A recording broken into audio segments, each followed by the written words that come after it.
Radiohead, Fake Plastic Trees on XFM 104.9.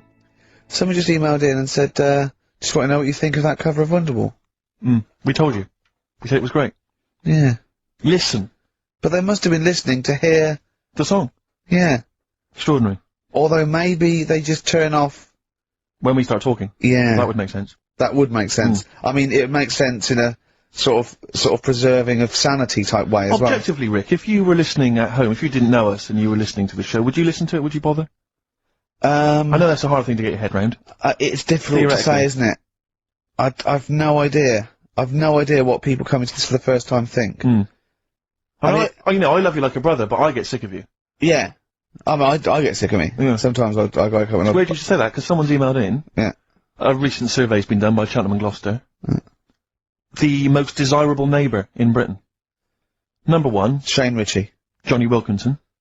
Oh, right. It doesn't actually give me the full rundown, but David Beckham was in the list. Yeah. Shane Ritchie was indeed in the list. Yeah, he's flying at the moment. As was Ricky Gervais. Really? Well, that's what it says. It doesn't tell me where you came, though. And there was actually a neighbour from hell, and you weren't in that list. Well, I'm a good neighbour. Oh, come on. I am. I'm quiet. I don't keep myself to myself. I never... Do you know what I'm thinking of? What? If it was best friend. Yeah. Now that would be a nightmare. Yeah, exactly, yeah. Most desirable friend. I'm a good neighbour. I'm quiet, you know, yeah. Yeah, I mean, I imagine being stuck in a room with me writing all the time, with me squeaking like a chimp. Unbelievable. Although I don't physically abuse you, I save that to my bald mates like Karl and Rob and that. I just like to squeeze their head. I don't squeeze your head. Yeah. You know what I mean? I think it's because you command a little bit more respect. Well, thanks very much. Do you know what I mean? You're not that sort of... You're not an idiot. Oh, sure. Alright, Karl, got anything to say? Has anyone seen this picture in Heat this week? It looks fantastic, doesn't it? Do you know what Steve said when he saw that, Karl? Go on. He said, it has captured Karl. What do you mean? Well, you just look utterly gormless. In the picture. It's captured brilliantly. You know how, like, a good photographer can do that? They can capture the essence of someone. That's good stuff. That's good stuff. Well, actually, I'm the photographer. Yes, Because it was a screen grab from the behind-the-scenes footage. Well done. So I got that gimpness. I captured the essential gimposity. Exactly. Yeah. Karl. Yeah. Alright? Should it? Yeah, well, I did a little article for Time Out, and I think Boyd from Heat has sent over that screen grab to them, so he might be in Time Out. I'm going to try and get him in every publication. Yeah. For 1 year. It's like well, you've managed it in the last 2 weeks. Exactly, yeah. It's like a Dave Gorman project. Are you Karl Pilkington? Yes. Let's do that, shall we? If anyone's got a publication, it doesn't matter how little, just take it from Heat. That's mine, so you're welcome to it. Just try and just put his picture in anything. Next to round things is best, isn't it? That'll be good. You alright, Karl, with that? Yeah. Alright then, good. What have you got for us, Karl? News headlines? There hasn't sort of been that much going on. Sure. Sort of headline-wise, you know. Sure. No, because I look for good headlines and that, don't I? That sort of get you interested, like the... Well, then when you're interested, you don't read on. No, I did. Okay, go on. Like the one, do you know the one I read out a couple of weeks ago? That was, man lives in dump for 10 years. Right? I remember the Chinese woman eats dirt. Yeah, well... That was a cracker. Man lives in dump for 10 years. I read on with that one yesterday. I found it in my bag because I took it home, so that I'll read that when I get a minute. Yeah. Right? News. Imagine that. News. I might read last Thursday's Sun. Yeah. Just to catch up. Do you know how he got caught? What do you mean how he got caught? He lived in a rubbish dump. What's up with that? In a rubbish dump. No one knew he was there, right? Yeah. He was living off food that had been chucked away. So a lot of people chuck away stuff that isn't off, so you can survive on that. He had a nice little place to sleep and that, and an old mattress that was alright and stuff. Got away with it for 10 years, until he decided to celebrate bonfire night with some fireworks. Can you believe that? Well, he's happy that the gunpowder plot was foiled, and the Guy Fawkes was beheaded, thus saving our system of government. There's got to be a couple of news headlines, surely. Hold on, wait a minute. Bong! Pierce penis man off the hook. Bong! Man changed his name to Bubba Bubba Bubba Bubba. Bong! Dwarf to live in a glass box. Dwarf to live in a glass box? Yeah, it's meant to be art or something. It's not though, is it? What? Meant to be art? Why is, whose idea is this? Is art, or is it someone hired a dwarf to live in their box? It's just a box, and he can even leave when he wants, apparently. He can, like, go, I'm hungry, I'm going for a walk, and he puts a little note. If it's Damien Hirst, he might end up in 4 bits. So, just be careful. But to me, that's like that thing when I said to you about the woman in the jar. What woman in the jar? The woman in the jar, they go, oh, come and see the woman in the jar. And then it turns out it's a big jar. So it's like, well, put me in there as well, then. Exactly. It's not special. Yeah. And that's the same with him. It's a big box, he's a small fella. What's good about that? What do you want to do, though? To compress matter? But hang on, it's not a world record-breaking attempt, it's supposed to be art. You know, what's art about that? Well, I don't know. What's art about that? Oh, can we do a show for BBC Three? Karl Pilkington going around, what's art about that? Yeah. That is brilliant. What's art about that? I'd love that. Would you? I'd love that. Me and Steve are going to do a thing called Is Art Rubbish? Where we'd go around and we'd chat about it. Yeah. But we can hand that over to you if you want to do that. If anyone from BBC Three is listening, Karl Pilkington, what's art about that? Alright? Weird, isn't it? And what would you go around like Sensation and things like that and Saatchi and going... Dali and that. You put a sheep in formaldehyde, what's art about that? Our butcher does it. Alright, weird, isn't it? What do you make of Dali and the melting clocks, all that stuff? Talked about it, haven't we? Have we? Told you What about do you think of it? He sort of milked the idea a bit. Right. Because everything had a melting clock on it. It was like he had a bit of success with it once, and then he just ruined it. Do you know what I mean? It's like... It's like you with the monkeys. Like Status Quo? Yeah. Sure. What's your favourite artist? Don't say Lowry. Lowry is Why is Lowry your favourite artist? Captures life, doesn't he? Going on and In that. stick form. I know you're a big fan of Where's Wally as well, aren't you? You've never found him, have you? I've never found him yet. No, Carl, that's not Wally, that's a stain on the table. You come off the book again. Anyway. Listen, are we doing what's in a bit? What? What? We don't know what you're talking about. Play a record. What? Yeah, we'll be doing What's It? Yeah, what's it? Coming up after the break. The film thing. The film thing. Oh, idiot. Libertines, Don't Look Back Into the Sun on XFM 104.9. I'm Ricky Gervais, with me, Steve Merchant and Karl Pilkington. Karl, have we got the results? Yeah. Go on then, what are they? Songs of phrase. Okay, songs of phrase. These were the songs.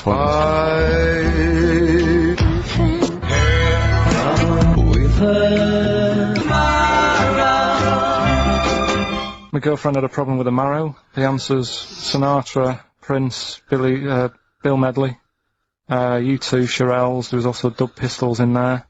No one got all of them, Karl, obviously. But we'll give it to Mark Cantan. He got, what did he get, about 6 or something? Well done, he's from Dublin, so that's nice. Okay. Listening over there, the Irish. Yeah. Good night. A German man, just thought I'd let you know this, Karl, Sure. Ricky. A German man has been arrested because he taught his dog to give the Nazi salute. And then he made it do it in front of 2 policemen. I think it's an offence in Germany now. That's a fascist with too much time on their hands. No, but is it, it's illegal for a dog to do it as well? I think so. I bet he thought he'd found a loophole. Yeah. I mean, he's been dying to do it, but he thought, well, I'm not allowed to do it. It's illegal for a human to do it. Yeah. Thought he got around it. No. For a while, it just kept doing the Basil Fawlty funny walk. He's going, no, no, you're don't undermining do that. it. Don't do the legs as well. But the reason I mentioned it is because he's German. And what were you telling me earlier about? Karl was whittering on about the Germans earlier. He was saying something about the accent. It's fine with blokes, but not with women. You won't want to go out with a German woman because of the accent. I just think it's a bit manly, isn't it? Sure. Is it? Yeah, it sounds a bit hard. I can't imagine having a nice sort of romantic chat with someone. Well, it's not a romantic language, no. It's quite harsh, yeah, but that's our... No, but what I mean is, right, I can't speak any other languages apart from this one. Well... Right. You're struggling with this one. Yeah. And what I mean is... Whereas you really do speak the language of love, alright? There's some condoms, where's me tea? Yeah. What I'm saying is, if a French woman was talking to me, I'd say, I don't know what you're talking about, love, but it sounds good. Whereas a German woman, Yeah. I'd go, oof. And she might be saying really nice stuff. Yeah. That's what I mean. Yeah. But then we got talking because, do you know, like, me brother Sort of a prejudice, really, isn't it? In a sense. What do you mean? In a sense, it's racist, but anyway, on you go. Yeah, go on. It's not really, is it? Yeah.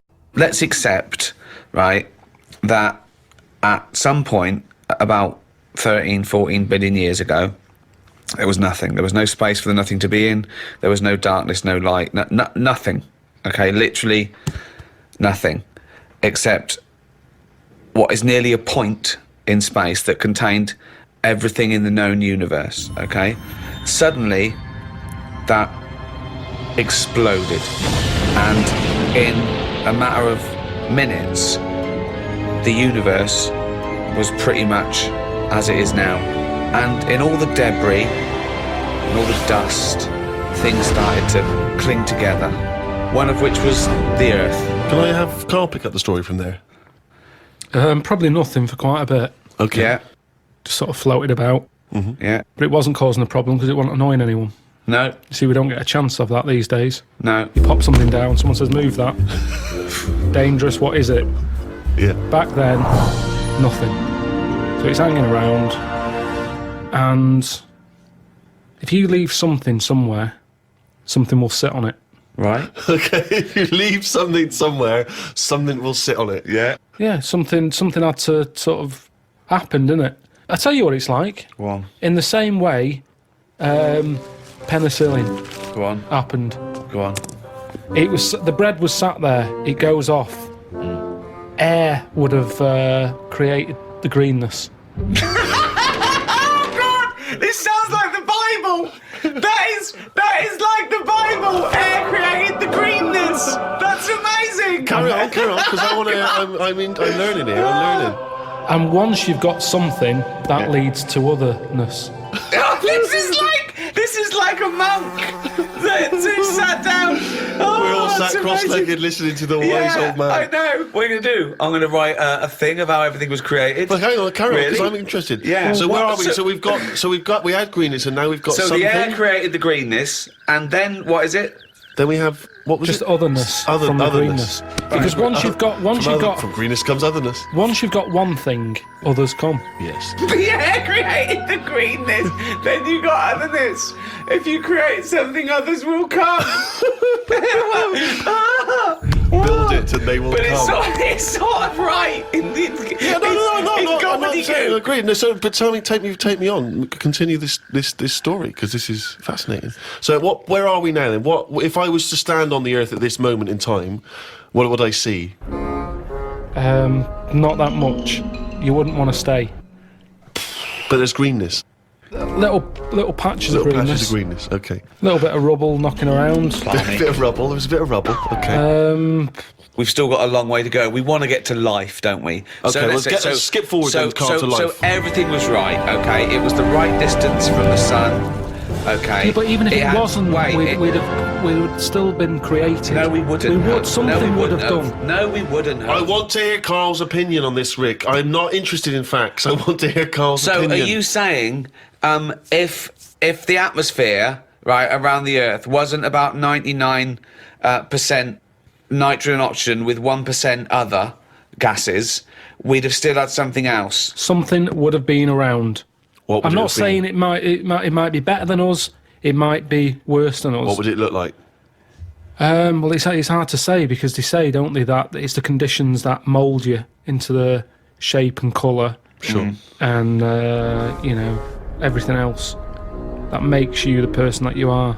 Okay, let's take Pluto. We know that's the farthest away. So it is dark and cold there. Right. How do you imagine the creatures that will develop there will Big look eyes like? and hairy. But how did they evolve?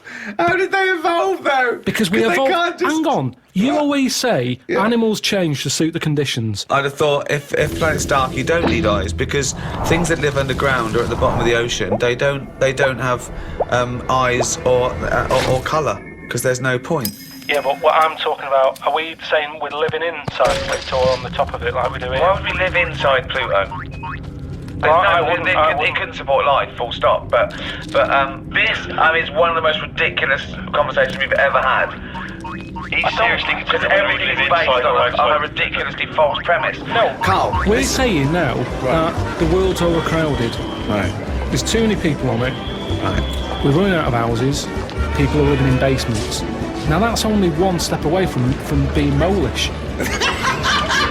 We're already going underground because we're running out of space. Being molish. Okay. Yeah, Right, that's come not- on. Hang on, let him, I want to hear his point. Is that Yeah. like being Amish? So what you're saying? Polish people, they don't acknowledge the crust of the Earth. So you're saying within 5 years there's going to be sort of mole-like people living in basement flats with no eyes? But hold on though, according to you, the lower they go, the colder and darker they go, the hairier and better eyes they'll have. Well, it depends now. I was only saying they'd have better eyes if they're on a dark planet where they're outside, so they still have to look out for things that they could trip over. If we're going underground, That's their sole concern. That's the whole evolution. Is about, we don't want to trip over. I don't want to graze my knees. You've got knees. They got them on Earth. Coincidence, isn't it? Hub. Do you recycle? I don't really do all it. I don't separate stuff. I don't sort of put there's the cans, there's the paper. You don't do that? You just throw it away, do you? Because Yeah. that's not recycling, That and they annoys can't me. do anything with that. That annoys me when you're just putting it in landfill, mate. Come on. Yeah. But I haven't got That all the annoys bins. me, There that. isn't enough room for all the bins. Yeah, we have to do... You've got a recycle box you stick outside. Yeah. What are you on about? Recycle box, yeah. I haven't got one. Well, no, you got to ask for one. I tried to get rid of a sofa, right? I was getting a new sofa, had the old one. You try and get rid of one of them, it's murder, right? Called up the council, said I want to get rid of it. They said we're not coming round there till Friday. It was like a Monday. I said it's in the way. So I put it outside. I said you put it outside, you'll get a fine. I said yeah, but you don't know where I'm going to put it outside. Yeah. It's not outside my house. No. So they said, well, you do that. We've got your number. What's the now. sofa like? It's a beige one. Well, if we see that... So they said, if you want to pay to have it collected, we can come and get it tomorrow, 30 quid. I said, I'm not paying for it. It's madness. Yeah. So, hung up, annoyed, called my dad up. He said, I saw this thing on the telly saying that you can donate your furniture to people who haven't got a sofa. Look it up on the internet. So I looked it up, there's a firm that does it. Right. Right, cheeky sods. Called them up, said, I've got this sofa here, I want to donate it to someone who hasn't got a sofa. He said, what's it like? Is it in good condition? Yeah, it's alright, yeah. Well, why are you getting rid of it? I said, because we've moved into a bit of a bigger place and the sofa looks daft in the corner. It's too small, so I'm getting a bigger one. There's nothing wrong with it. How big is it? How many people does it sit? So it depends how big you are. You can sit 2 people on it, but it's not the comfiest. But it's in good condition. It's none of your nonsense-like stuff. It was expensive when I bought it. He said, right. He said, is it safe? So I said, what do you mean? He said, is it fag-proof? So I said, I don't smoke. He said, well, go and get the, lift the thing up. He's got me running around looking at my sofa when I'm giving it away. I had to lift it up, it had a picture of a fag on it. I said, yeah, it's got a picture of a fag on it. Could I just point out, fag is a slang for cigarette. When he says, is it fag-proof, he's not going to open the cushion and someone's go, it's me! So I should explain that straight away. So anyway, it turned out it was fag-proof. They came and picked it up, took it away. That was that. But look at the hassle. Look at the hassle it takes to get rid of something. And then they say to you, do not be dumping stuff on the street. You know, it's that thing of having to wait for certain days of the week, and you can't always keep hold of something till a certain day of the week because it's big. A mattress is one of them things you can't get sort of rid of. Or you can't stick it somewhere because it's in the way. It's a big, clumpy bit of furniture, isn't it? Yeah. It's not a bit of furniture, really, a mattress, but I know what you mean. Well, it's a new sideboard. Yeah, don't lean on it. It's a bit spongy. What do you keep in it? We can't keep anything in it. It's just full of springs and stuff. No, but you know what I mean. It's a furniture, to be honest. Well, it's part it should be of- on a bed, to be honest. It's part of a furniture bit, isn't it? Did I tell you that time when... I don't think you could even ever count a mattress as a piece of furniture. Of course you can. It's functional. And where do you stop? Is a pillow a piece of furniture? Is it a blanket? Oh, a nice bit of furniture you're wearing. They're my trousers. They're furniture if you pop them up against a wall. Did I tell you that time when we first bought a flat? Go on. Bought a flat in Manchester, right? And Yeah. you know, when you first buy a place, it's expensive, isn't it? And it's a big bit of furniture, a flat, isn't it? So, you know, we bought a sofa, we got a table. Sorry, you don't mean you bought a sofa, you ended up with a table? No. You bought a sofa and a table. Yeah. I see, yeah. Now, I didn't know. Suzanne sent you to buy a sofa and you came out with a table. Now, back then, I wasn't as wise as I am now. Fucking hell! Oh, what was he? Some snot in a jar.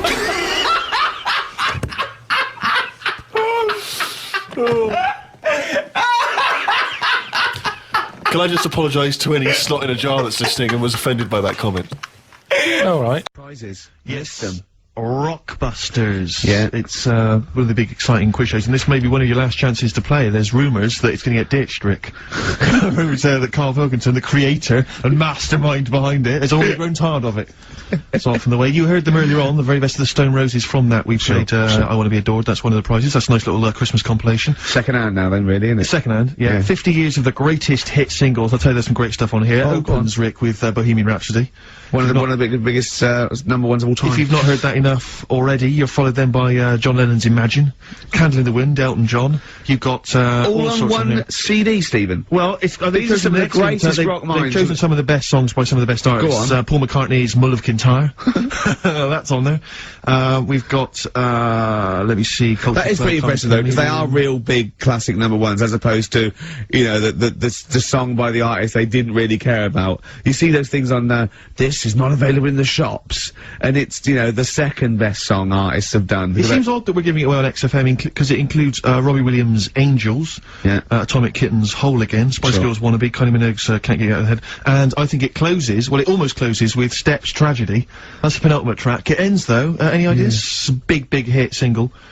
But Do They Know It's Christmas, Band Aid. Perfect for your Christmas party. Sure. We've also got the Groove Armada current album, is that from them? And signed by the man himself, the Big Beach Boutique DVD, Fatboy Slim's concert on that Brighton beach, and there's all kinds of treats on there, and includes an audio commentary by Norman Cook. I don't know how that works. 3 hours of him going, this is where the needle almost jumps. Watch us for this. I did a little bit of scratching. I'm not very good at scratching, but just look forward to that. I'm putting a different track. You see me there. There's the crowd loving it. Here's me. I'm just waiting. This is where I go from Conga Squad to Basement Jacks. Yeah. Look forward to that. That's one of mine. I'll pop on what you see there. I've got Praise You ready on it. I just got that. That's slightly dusty. I've just had to wipe that down with a damp rag. Yeah. So we look forward to that. Plus, I suppose this is good if you're a fan. This is a box set of the first series of Linda Green. I think a new series starts this week, or has already started. I'll tell you what I found when I was clearing up, Rick, because I know it's not a big movie this week. We normally give away a big movie. I was moving house this week, and I found a video that you're more than welcome to if you're a fan. Now it stars Kurt Russell. Executive Decision. I've got that to give away if you're interested. Executive Decision with Steven Seagal in a cameo as well. So I think it's on TV this week, Rick. So if you miss it this coming Friday, you don't tape it this Friday. Well, here it is on video. Bring it in, because I think Karl's excited about that. I think Karl would like to win that, wouldn't you? Great prizes there. How about if you come up with an extra Rockbusters today?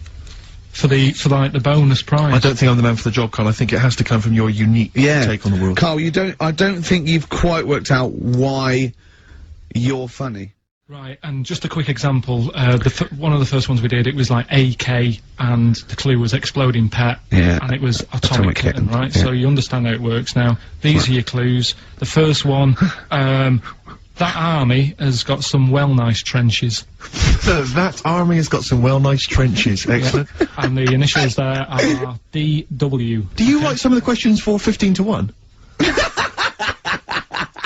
Go on. So that army has got some similar phrasing. Trenches. Okay. Okay. The second one. What were the initials there, Karl, on that person? DW. DW. Yeah. Right. The second one. The top of them curtains are all wrecked. All the materials all worn. He acts it out though. We've got to get him on telly. We have got to get him on telly, because his little face and his gestures. That's the second one. The initials being HV. Okay. The top of those curtains are wrecked. All the materials all worn out, right? HV. And the final one, here's the final clue. I was in Texas the other week, right? I tripped and landed on my knees in a puddle. What's the initials? WH for that one. So I was in Texas, I tripped up, landed on my knees in a puddle. So that's WH. Incredible. Okay, so the first clue was, that army has got some nice trenches. Yeah. That was DW. Who's that? Dandy Warhols. That's brilliant. That's brilliant. Alright. That's good, yeah. The second one. The top of them curtains are wrecked. All the material is worn. HV. That's, Holly Valance. Oh, he got a phone call for a woman saying I haven't heard it, and he was talking to her off air, and she went, what is it? So-and-so said them curtains. Went, oh right. He said, you know the thing around the top of the curtain is a palmet, not a valance. And he went, cut her off. Yeah, but My auntie's always making balances on everything. I'll tell you about that next week, right? I'm looking forward to that. Right. Is this the one that farted for 5 minutes? Yeah, the very same. Yeah. Right? So, we'll talk about that. I was in Texas, I tripped up, I landed on my knees in a puddle, WH, Yeah. wet knee Houston, right? Wet knee Houston. Yeah. So, You're a maniac. Rockbusters. That's what they're all tuning in reading for. and writing about. Absolutely. Before you get the clues, let me just remind you of the prizes you're playing for. We've got the Manic Street Preachers' Greatest Hits on DVD. We've got the film Human Traffic on DVD. We've got the Best Air Guitar Album 2 on CD. Groove Armada's. Is this their current album? Yeah. I guess it's not selling very well. They're still trying to promote that. You can have that as well. If you are a fan of the Ford Fiesta TV ad, of the Vodafone TV adverts, you will love the... You didn't think you liked indie? Well, you do. Exactly, and that's got Feeder and Travis and Badly Drawn Boy and all sorts on there. Plus, my own copy, $6.99 it cost me, The Pelican Brief, starring Julia Roberts and Denzel Washington. If you've not seen that, panned and scanned on VHS. So what are the clues? do you know that a pelican, I read the other day, that has to turn its head upside down to eat? Give us the clues. So, Rockbusters... Well, let me just explain. A bird has a gullet, an esophagus and a gullet. It's all in one thing. It hasn't got peristalsis, which is the movement that we have that can make food. So a bird can only rely on gravity. Yeah. So it has to have its head up and has to shake. It can't eat. You were going to say that, weren't you, Carl? Yeah. Yeah. So, Rockbusters, you mentioned it earlier, one of last week's was, it's a cryptic clue and then some initials. I was in Texas, I fell in a puddle on my knees got wet, WH, wet knee Houston. Yeah. That's the sort of thing we... Use of the word knee twice there in the cryptic clue and in the final And the word answer. wet, I think you'll find. Yeah, which is wit. So fine, good. So, there's 3 of them. It's email only, ricky.gervais@xfm.co.uk. Sure. Load of stuff to win. Here they go. Right, the first one. I'm writing Cryptic these clue. down. Go on. Make a note of them. The fella has only got 1 badge left. The fella has only got 1 badge left. Yeah. What are the initials? That's just E. Just E. Oh, just E. Just E. The fella has only got 1 badge left. This is either a solo artist or a band. Yeah. Second one. The unmarried lady is a friend I eat out with. Say that again. The unmarried lady is a friend I eat out with. The unmarried lady is a friend I eat out with. Yeah. What's the initial? MD. MD. MD. And finally, I really love that woman. I love everything she does. That's M. No, Give us that one again. I really love that woman. I love everything she does. And that's... M. Right, now I've got that one. Right. Okay. It's great. It's Rockbusters. Mhm. It's the results. Carl, give us the winning answers. Right, Steve, you search for a winner. I will. At the At end of this random. we can slip into that. So, the first one was, the fella's only got 1 badge left. I have no idea. The initial was E. Go on. Will I get out the answer now? Yeah, Steve? give the answer, yeah. I think you should. That was his last sticker. Yeah? Elastica. The band Elastica. I'm Right, not doesn't sure. work, No. doesn't work. The word sticker and a badge are not interchangeable. And it's not his last sticker, it's Elastica. Yeah, but, like, his last sticker. So, someone's got it. Oh! So say a different word and it works. Oh, so if the band is Lastica, then it works. God, if only Justin would have named it if she'd have just gone, let's call it Islastica, then we'd have, yeah. Second one. What was the clue? The unmarried lady is a friend I eat out with. Go on. That's Miss Dynamite.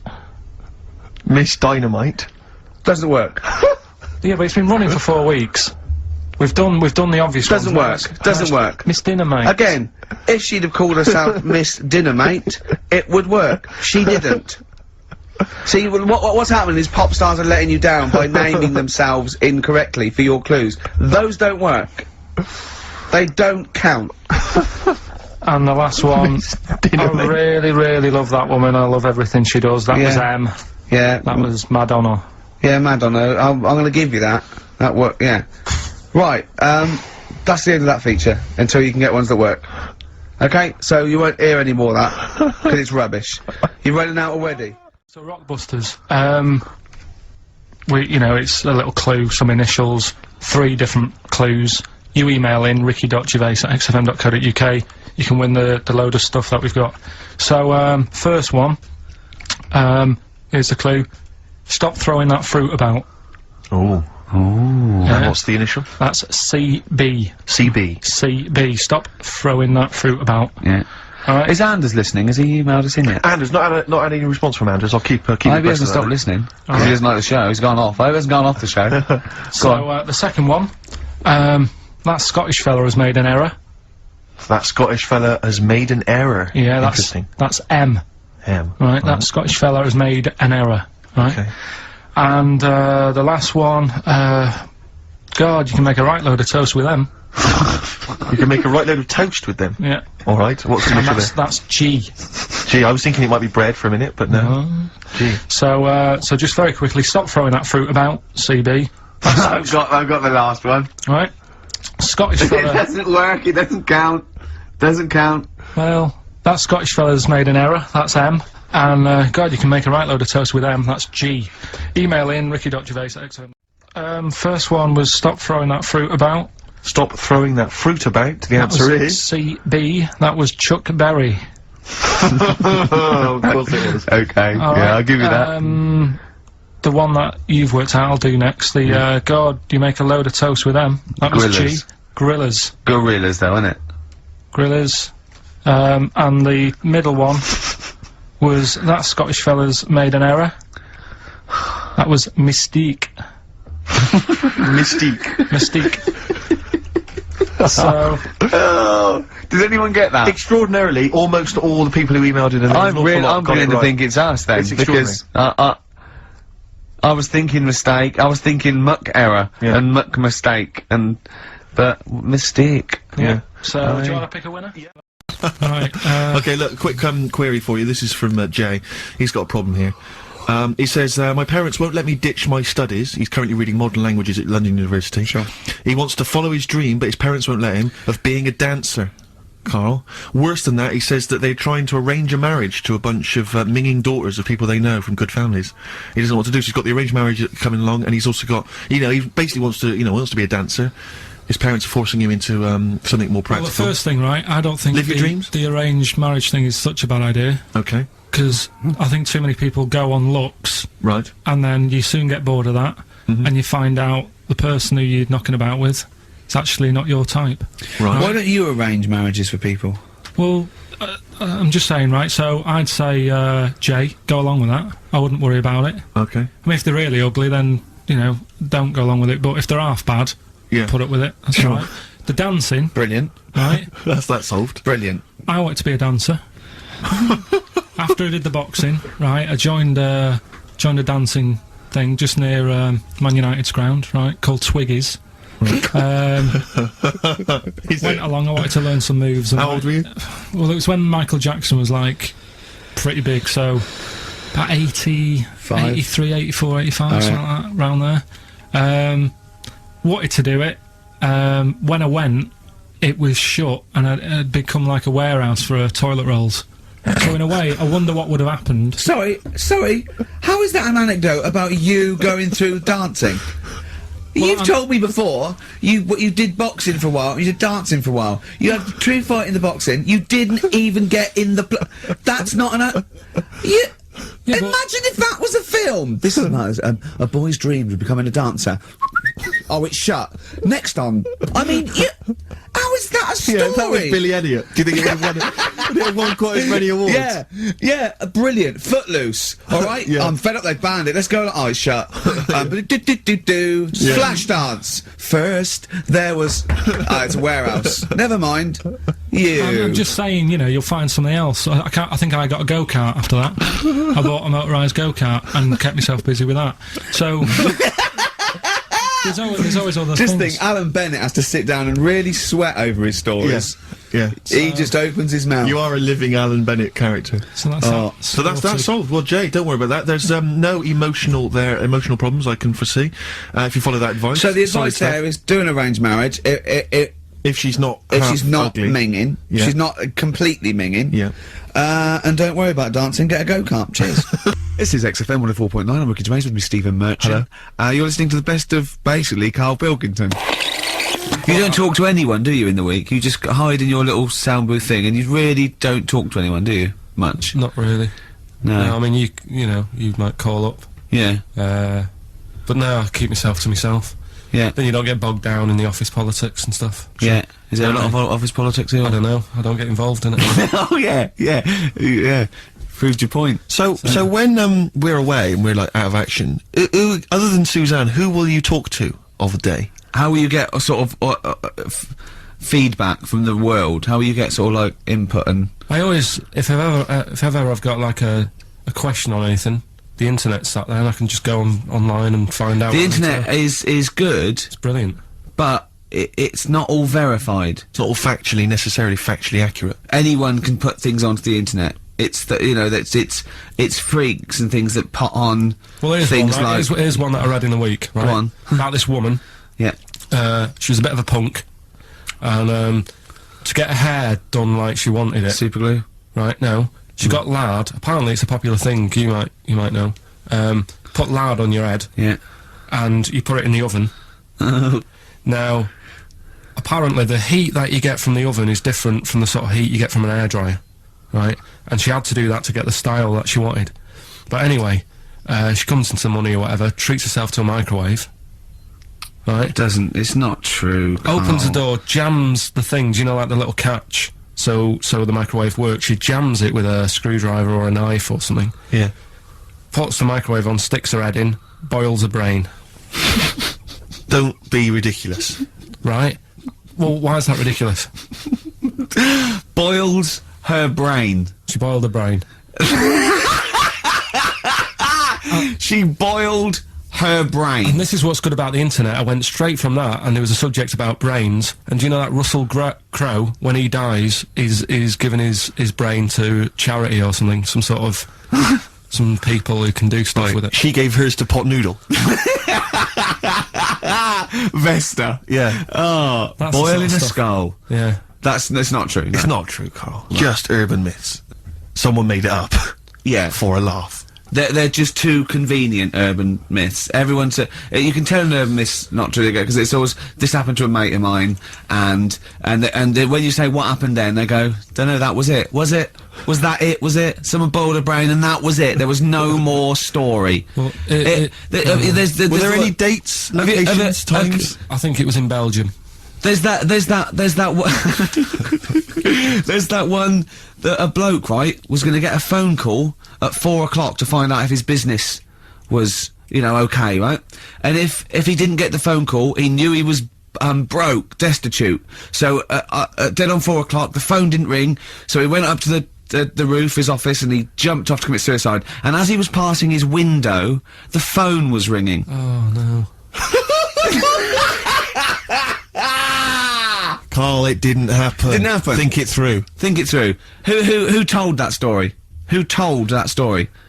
As he hit the pavement at 120 miles an hour. He's the only person who could have known that series of incidents. Also, why didn't And he he's wait? dead. As his life's at stake, why didn't he wait till 5 past? I'm gonna give it 5 minutes just in Just case. in case the lines are busy. Yeah. a And businessman. and what sort of bloke goes out, I'll call you at 4, okay, if your business, well, call me anyway. No. If I don't call exactly 4, then, no, you commit suicide. Commit suicide. I would, because if I don't call at 4, that's the end of it. Well, call me anyway. No, that's not the way I work. Why can't you just call me and tell me the other way? Well, I'm telling you how I do it. If you're bust, I don't call. Can't you just call to verify in case something goes wrong? What if it's engaged? It won't be engaged. Just commit suicide at 4, please. It didn't happen, Karl. The other one, right? A bloke, right? He's on a train station, and I'll tell you how I heard it. He's waiting for a cruise station, waiting for, and he shits himself. As you do. And so he goes, oh, my train's in 5 minutes, so he runs across to Millets and goes, quick, Levi's 36. The bloke just puts it in a bag, he runs onto the train, he goes into the toilet, takes his trousers and pants off. He's soiled. Yes, throws them out of the window. I won't be needing those again.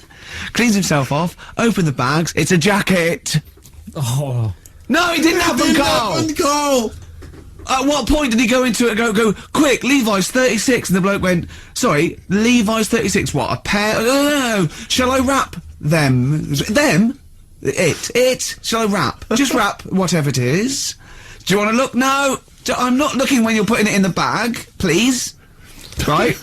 Well, 36 white stories. Well, don't say anything. I've told you 36 Levi's. They put it in a bag and charged me for it. Yeah. I don't want to discuss it further. Yeah. There was one. Here we go. There was one about a woman whose husband died, and she had him cremated. Yeah. And made like a little egg timer out of him. And she said, I did that so it can still help around the kitchen. Well, that might be true. That might be a joke. That's quite sweet. That might be true. It's true stories, again. It was all... No, not again, because the ones I just told weren't. Nor is the boiling the brains in a bag curry microwave. Head story, true. Yeah. That's all.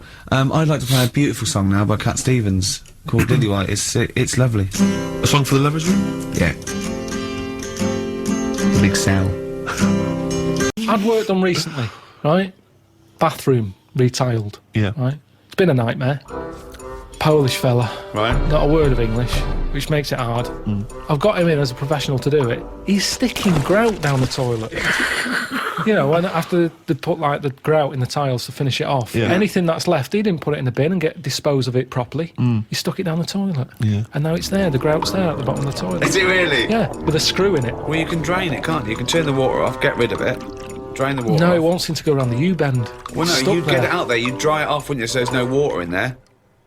Well, just stick your hand Pushed in. a lot Get of... your hand in there. Why don't you put a Well, last time I did that, last time you called up when I had my hand down a grid, and you were going, what are you doing? Get someone out to do that. You called up here, I was up to my shoulder, Steve, in, like, glunge. What annoys me, Rick, is he makes up his own words. Well, I'm going to use that for Flanimals, mate. Do you know the carrier bag problem? Sure. I was in the supermarket, and it's that point when they turned round and said, "Do you want a carrier bag?" And I said, "Yeah." I bought like milk, loaf. I think I bought some pikelets. Some what? What's a pikelet? It's like a thin crumpet. I think you told me that before. There's a word I'd get rid of. Pikelet. There's a word I would get rid of. Thin crumpet. I've got time to say thin crumpet. I do not Yeah. need a specific Thin word. crumpet. But These, that's not a crumpet. Why? Too thin. Call it a The pikelet thing or is, fuck off. I'd spent over a tenner anyway, right? Right. I get to the till. What? Can you make a pikelet by squashing a crumpet thin?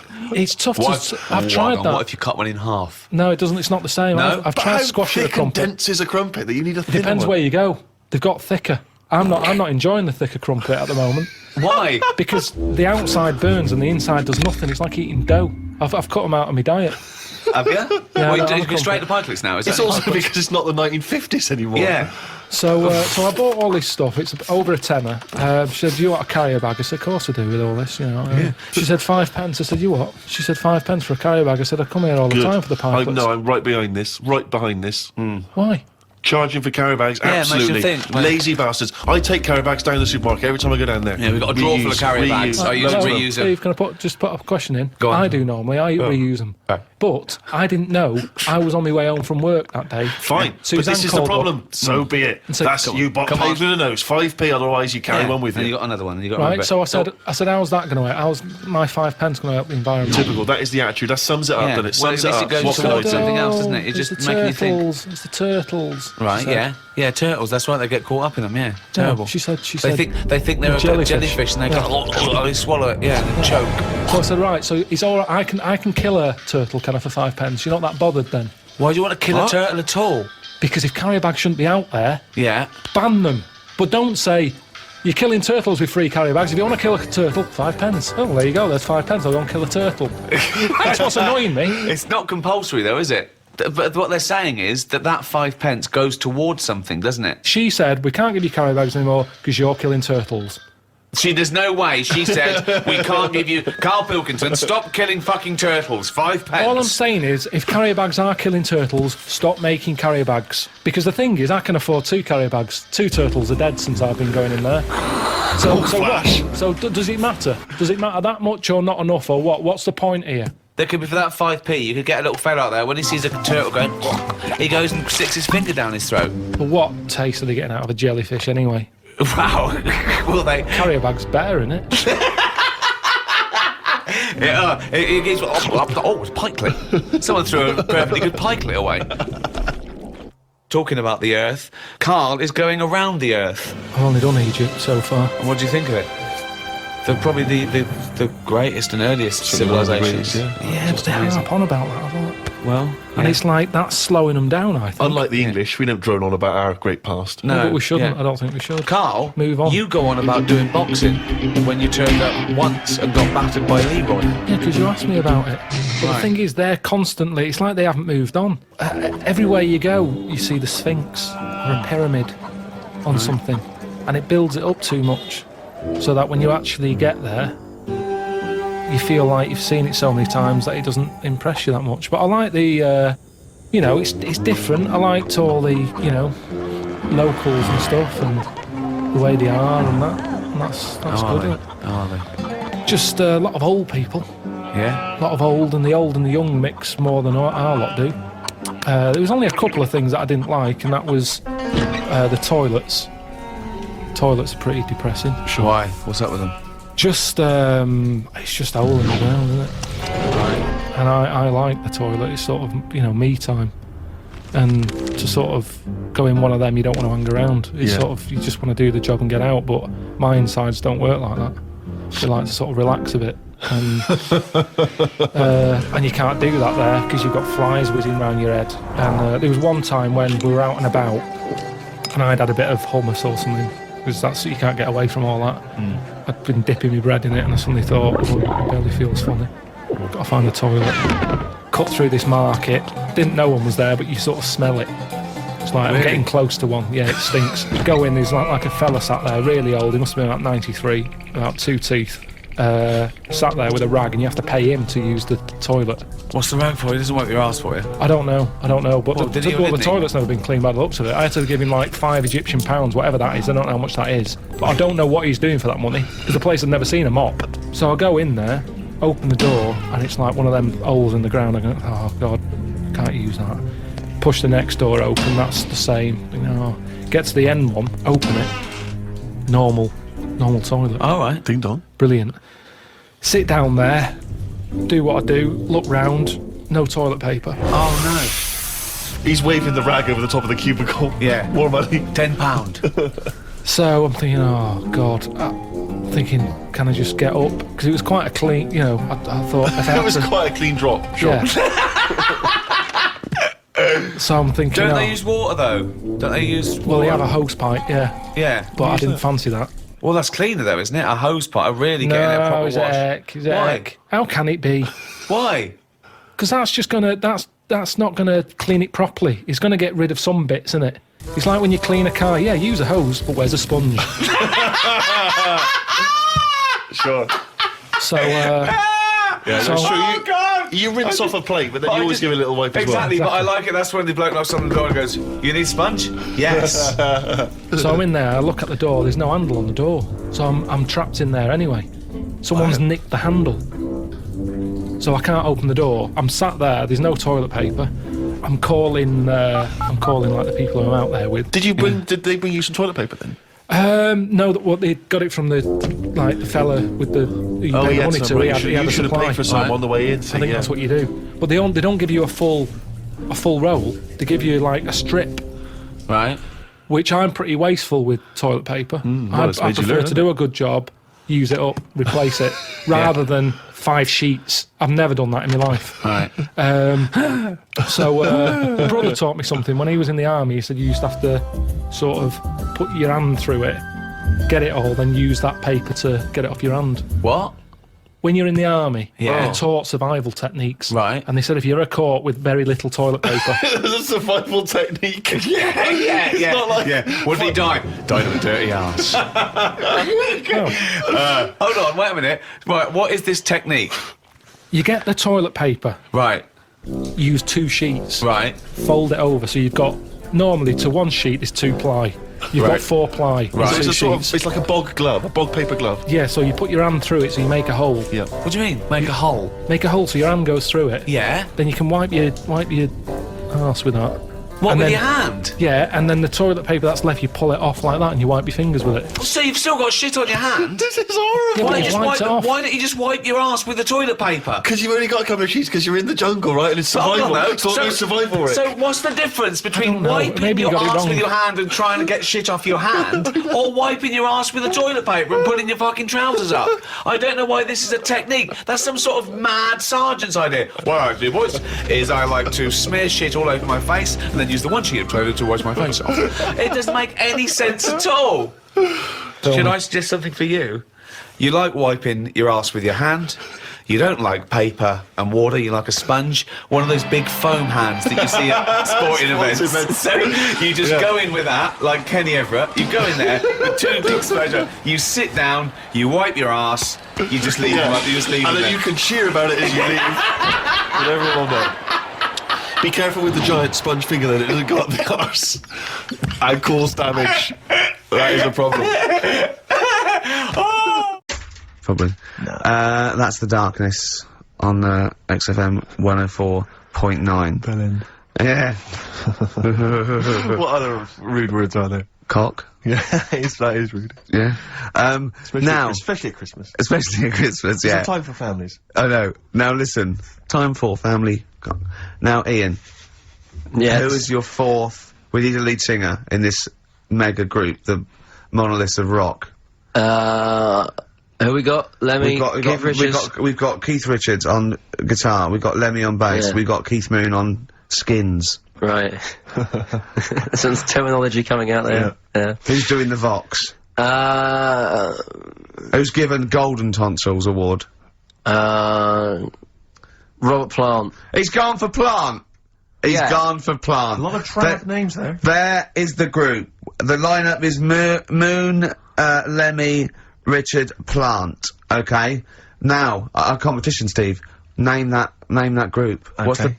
the best, heaviest rock name ever? Sure. this is obviously not a name that already exists. No. Okay. My Any mate of thoughts mine yourself? came up with, I think it was, Brain Hammer. which I like. Velvet Nazi 666. Sure. So we want the heaviest, most mental piece of death metal, headbanging, bleeding out your brains rock. Axe Attack. Okay. Please welcome to the stage, Christ on a bike. Please welcome to the stage. Oh, look at you. That would be great. Yeah. That would freak out the metalers. Yeah. Cheeky. Yeah. Oh, now listen. They need a manager. They need someone who could introduce them. They need someone to stand astride them. Who is the leader now? Who is the king of all that rocks? Well, it's obviously Tommy Vance, isn't it? Do you know what worries me, Rick? We've said Vance a lot today. I'm wondering if the kids today, do they know Tommy Vance? Are they What do you think of that, familiar Ian? If they don't know, they shouldn't be listening. with him? Okay. Fair enough. So, Vance is their manager. He needs to, they're on at Wembley. He's got them on at Wembley. They're the greatest rock band of all time. We need the name. Please welcome to the stage. What are they called? We'll, Phone in, email in, and the prize, we're gonna get some, We'll rummage through the bins as Karl normally does. some old tat like Karl does, We'll some dig some in. VHSs, some CDs, greatest air guitar Peter ever. Max. Yeah. Do we need to give out the numbers and Well, stuff? they can email, Don't get can't them they? to phone in. You don't want to talk to him, Ian, seriously. No, you know when what's his name says to Agent Starling as she's going to meet Hannibal, don't let him inside your head. Yeah. Don't talk to the listeners, Ian. Exactly, it's very much the same Please thing. don't I'm talk to a bit concerned that my email's going to be besieged by people sending you links to how to clean out the B-Day. Well, that's all right. The week. But Nature what's of the the most mental, head bleeding, banging, brain hammer operation this band can be called? Call in. Rick, because it always amuses me if you, I mean, I know it's cruel to put you on the spot, but so some of your former band names have always amused me. Well, the worst. The worst one. Well, I'll just leave this. Ricky's had a number of bands over the years. What was the The worst one. Ready? Get ready to play that record because I don't want any aftermath. No, hang on, before you tell me, what was the one? Because these pictures of you, like when you're a new romantic, keep on being published. That was Shauna dancing. Yeah, but someone. That's pretty bad. But someone told me they were like, oh, ask him about when he tried to be Bon Jovi. Can you imagine such a thing? I know the name you're thinking of. Right, here we go. Play the record immediately. I say this. Ready? The Sacred Hearts. Play a record. Blur on XFM 104.9. I forget the name of that track, but it's good. Good song. Thanks very much. Oh, good song. Yeah. Oh, right. I just thought you were complimenting giving us opinion. Right, Yeah. go on. The what? Are we still on the air? Yeah. What are we doing? Merry Christmas. We got someone on the line. Oh, right. He's here. Who's that? Ricky, It's, yeah, go on. it's Jonathan, how are you? Good. It's only TV's Jonathan Ross. Ross, turn your radio down, you idiot. I'm here. I like to, I haven't got the radio on, what are you talking about? We can hear the feedback. Well, I haven't got it, it's not my fault, it's your incompetent radio station. And also, didn't you hear we said don't call in, we don't want to speak to the listeners? What's, are you, I'm not a listener, I'm a visitor to your shores, I'm special, you know that full well. I know you're special, right. Yeah, What, you got a name for the band? Yeah, you ready? Yeah. Blump. B-L-U-M-P. I tell you for what, you can't have a normal word. If it's the monolith band of all time, if it's the big, you can't have a regular word. It doesn't make sense. How can you have a regular word? All these ideas you've come up with are rubbish. You need a word which only stands for that one thing. No one's heard it before. No one will use it again. Blump. I can't help but feel that that's a more appropriate name for maybe one of Ricky's bands. I love seeing that picture of him in that band. You see it everywhere these days. He was like a girl. He was like a little girl in a suit. It's like a little dyke at a wedding. What was that? It's gotta be the kettle calling the pot black, surely. I've always got nothing but 100% heterosexual. We're not sure about. There's not anything wrong with it, I know that, but look at you. I actually had to get that in, there's not anything wrong with it. I'm Jonathan Ross. Oh dear. I was thinking the other day, right? Oh, yeah? At the Comedy Awards, Yes, sir. you and I say some awful things about poor celebrities, poor has-been celebrities with coke addictions and fat lips and faces that where surgery's gone wrong and everything. And when they're on the show, they're going, "Oh, you look lovely." Yeah, Oh, I'm nice to so them. good. Well, I'm nice to them to their face, but obviously when I'm not with them, I like to let my true feelings be known. What's wrong with that? That's how everyone Well, I'll tell you what, you can get anything off your chest you want on this show. Any celebrities you want to talk about? There's no one listening. Yeah. It's just between me and you. A lot of people listen. They listen to my show, and after they've had a few hours of, good laughs, they like something bland to just cool them down afterwards. So they flip over. We know this happens. Did you mention my DVD on your radio show? You know what? I forgot to. I forgot to mention it. Christ! I meant to mention by the office, but I forgot to mention it. And then I thought afterwards, it's not like he needs the cash, is it? It's not like he needs it. It's not like it is, but he's probably earned more money in a shorter space. You're like a lottery winner, and you've got about as much taste. You're like one of those burglars who's won the lottery. I am. I'm dressed like an Albanian window cleaner at the moment. Burglar from Reading who won the lottery, and now he's fritting it away on what? I do feel sorry for my neighbours. I've moved into a really nice place. I feel like it's the hillbillies. No, it's nice he's moved in though, because it's nice. He's given them something to sort of talk about behind your back. You've united the whole block. Right, go and play with some Japanese wind-up toys now. I'm going home to play Mario Double Dash with my son. It's going to be a good afternoon. I phoned you once after I finished my show. It was about 5 minutes past 3. Yeah. And I don't mind if I said, how you doing? You went, it's brilliant. You said, this is what you said. You went, everyone's out. Jane's taking the kids out. I've already masturbated twice, and I'm playing with a new Japanese toy. I'm masturbating now. Yeah, Kings of Leon, Wasted Time on XFM 104.9. Sorry, I was sidetracked there by just some of the band names. And now listen, I want to put in 2 of my own. I want to win that pile of tat out there, right? I've got 2 names here, okay? We should just remind people in case they've just tuned in. Oh yeah, Ian Canfield has chosen his mega band of all time. He's got Keith Moon on drums, he's got Lemmy on bass, he's got Keith Richard on guitar, he's got, who have you got singing? Robert Plant. Plant. And their manager is Vance. But he needs to announce them at Wembley Arena. They're already sold out. They're at #1 in the album charts. They're the greatest rock band of all time. And I've got 2 suggestions. Okay. What about this? Please welcome to the stage. Tungsten lung hemorrhage. Yeah, good. Yeah? Please welcome to the stage. God dildo. God dildo, interesting. Nice juxtaposition there of God, the almighty creator, and a dildo. Nice use of some contrasting imagery there. Yeah. Powerful and topical. Tungsten lung hemorrhage. Yeah. We've had a couple also on the email. People didn't really include their names, but who cares? Please welcome to the stage, Balls of Steel. Balls of Steel, yeah. And we've had like Brain Hammer. Yeah. Brain Hammer's good. I Lots like of Brain Hammer. brain-related stuff. Quite liking the idea of tumour fish. Tuna fish, I like. Tuna fish is very good. I like tuna fish. I just wonder if there's one more contender. I don't know who this was, Ian, that phoned in with it, but possibly it's topical. Deathly Hem. Yeah. Deathly Hem. It's brilliant. Oh, it's Deathly Hem. Please welcome to the stage, Deathly It's Hem. Deathly Hem. Who's that? We've got to give it to I don't know who that was. Oh, but, well, if you came up with Deathly Hem, email again. Deathly Hem. It's the greatest name for the greatest rock band of all time. Will you please welcome to the stage, Deathly Hem. It's golden tonsils. Isn't it? I went to, I was going to go see him once at the Camden Underworld about a year ago, and they had this sign up, right, saying that Graham Bonnet, who sang that song, had cancelled, right, and it said, God willing, he'll be performing tomorrow. And just in case you thought he'd cancelled because maybe no one bought any tickets, the doctor's certificate was beneath the cancellation sign. Brilliant. Well, we've sung that a couple of times drunk, haven't we, Ian? Oh, but at the top of our voice. We have done it. It is the best ever. Yeah, it is. Ben has won whatever you're giving away. Yeah, Ben a big came pile up with of Deathly crap that Hem. we find. Yeah, Deathly Hem. Yeah. I mean, if you are in a rock band and you're looking for a name and you think you deserve that name, then, you know, write to us. We want to know that you're really heavy, and Ian Camphor would officially hand over the deeds of the name Bethlehem.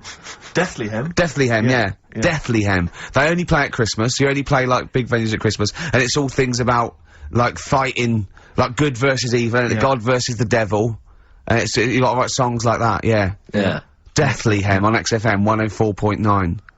Perhaps that the debut should certainly be a concept album, based on the Nativity play. Yeah, Brilliant. Nativity, yeah, Or that'd be just good. the whole kind of Old Testament in kind of rock form. Yeah. With, like, it'd be extraordinary. It's the battle for humanity. Yeah. It's called, Humanity Manatee, and it's a fight in the ocean of hell. Yes. Sure. Yeah. Sure. Yeah. I'd like to see a serpent. Maybe pictured That'd be a somewhere. serpent, isn't it? It's track 4. Track 4. Yeah. Track 4. Yeah. Yeah. I think we should give massive props and suitable regards to Ian Camphor. He's come in, he's pressed the buttons. He stood in for an idiot brilliantly. Yeah, I he think has so. stood in for the retarded It's a shame ball. that you've not displayed some of the usual incompetence that we've come to love and expect from Karl. It's a shame. Okay, well, that's You are the greatest DJ in the world, though. The way you sort of, like, drop Press these... buttons. But, you know... Every time I've pressed a button off air, Ricky's been going, oh, what great DJ. It's great, you know, 'cause he ends it, it's just brilliant. I mean, we're lucky if we can talk with the mic on. That's the title, not talk over a record. Today we did some great links during the ads. Yeah. And, of course, Jonathan Ross, masturbating. Live. On air. Just looking back at some of the highlights of You this don't get that show. on Capital Gold, do you? Like Tony Blackburn getting a call from Fluff Freeman going, alright mate, I'm knocking one out. Yeah. Well, have a lovely Christmas. Have a bloody great Christmas, Have mate. a bloody great Christmas. It's the best of next week. Yep. The best of the last few weeks. Yeah. With some tat, you know, Carl's put together. We're Look back in forward to that. January. We're playing some of our favourite songs of the year. I'm next looking week. forward to seeing Pilker's tan and Pilker's pictures back, from his holiday. covered in ash from the beach. Yeah. And we're back on the 3rd, I believe. But Ian, do you want to introduce one? This is Ian's choice for the day. Yeah. We'll see you next week in spirit, and then we're back on the 3rd with Pilkers. Over to you, Kampf. Enough of Jonah Louis. This is Paul Diano, ex of Iron Maiden, doing Santa Claus is Coming to Town. Oh, look, yeah. Last week, I was walking, home with him, and I went, he was saying something stupid, and I went, I've got a competition for next week. Let's do a phone-in, and it's called Karl Pilkington, Genius or Fool. Yeah. Right? And he went, no. I went, why not? He went, well, it'd be confusing, because they say there's no difference between genius and being a fool. You do though, don't you? No, but it's rubbish, and people say there's a fine line between madness and genius, and, you know, it's a ridiculous soundbite. They don't say there's a fine line between a genius and an idiot. Well, the people who do are idiots. Yeah. So what would you do there, though, just to sort of wrap that little thing up? What would you do? That lad loves his mum's milk. What are you asking me to come up with? No, I'm A just... title for the story? No, it's just what would you do? Right? What do you mean, what would I do? Well, it's causing a bit of a problem in the area, right? What area? In America, I think it was. Oh, America are a problem, are they? George Bush is worried about this kid Well, who's no, breastfeeding at 8. Imagine it like this, right? Right. No, so Carl, what are you asking me? About this spurious story you saw on the internet? I saw it on the internet. There's Yeah. an 8-year-old lad, he likes his mum's milk, and it's saying, "Is this right? Should it?" No, be it's going not. on? But what What do you want Ricky to do about it? It's not his responsibility. yeah. No, but the little town that he lives in, they're all causing an uproar, right? Going, this isn't right. You know, I can't let my kid play out in case he's in the garden with his mum getting a bit hungry, right? So, God. what should they do? Because his mum's saying, well, he likes it, Yeah. and he, you know, so what do you do? I don't know the laws. No, but I'm not asking you to sort out the laws. I'm just saying, if you lived in that neighbourhood, what would you say? If you went up to him and said, look, everyone's getting a bit fed up with this, look. I'd say, what would I do? What do you mean, what would I do? what are you asking me? Right, it doesn't matter. No, what are you asking me? What are you asking me and Steve and the I'm public? just saying, say if you live next door to this woman, Yeah. right? The kid's hungry, 8 years old, he's out playing on his bike and he goes, Mum, I'm getting a bit peckish, and he goes, alright son. She whops one out. And he starts having his milk, right? You live next door, you're putting your washing out, and you see this going on. You're getting a bit sick of it, because it's gone on for months. 8 years, I assume. Why is it your business? Why are you such a nosy neighbour that you're concerned? What would you do, Carl? Let's turn it back on him. Yeah. What would you do? What's your solution? What would you do? Well, I thought I'd say, right, why are you doing this? And she'd say, because he likes it. And I go, alright then, put it in a bowl first. And you think that would sort that out? No, because I was thinking about the whole thing, right, and you do that when you're a baby, and everything's alright, innit? Yeah. No one bats an eyelid at a little baby having a bit of milk from its mum's breast, right? Yeah. You'd almost say it was natural. But you grow out of it. It's like, you don't see, it got me thinking about things you don't see, and you don't see... Did you put this into a computer? Show me things you don't see. What else don't you see? Well, you don't see, like, an old man having a Twix. You never... So what? You know the terrible thing about all this, Steve, is he's right. You don't see it on No, I know, that's a But- terrible but- thing. So what they have got, right, they've made old man toffees, haven't they? They've come up with Werthers. Is that a song? Oh God! You don't see it. So they've got their Werthers, right? Yeah. So Look at him. You Forget think he's it. giving a lecture at Oxford? it's not going anywhere. No, you go know? on. Sorry, go on. I'm What? just saying, Right. you grow out of things. Yeah. And the old man, I'm sure when he was a kid, he'd have a Twix. Yeah. But now it doesn't look right, so he's having... It doesn't look right. So... Right. I don't think Werther's originals were specially designed for old people. I think they were sweets that just happened to have been made for years. That's why old people eat them.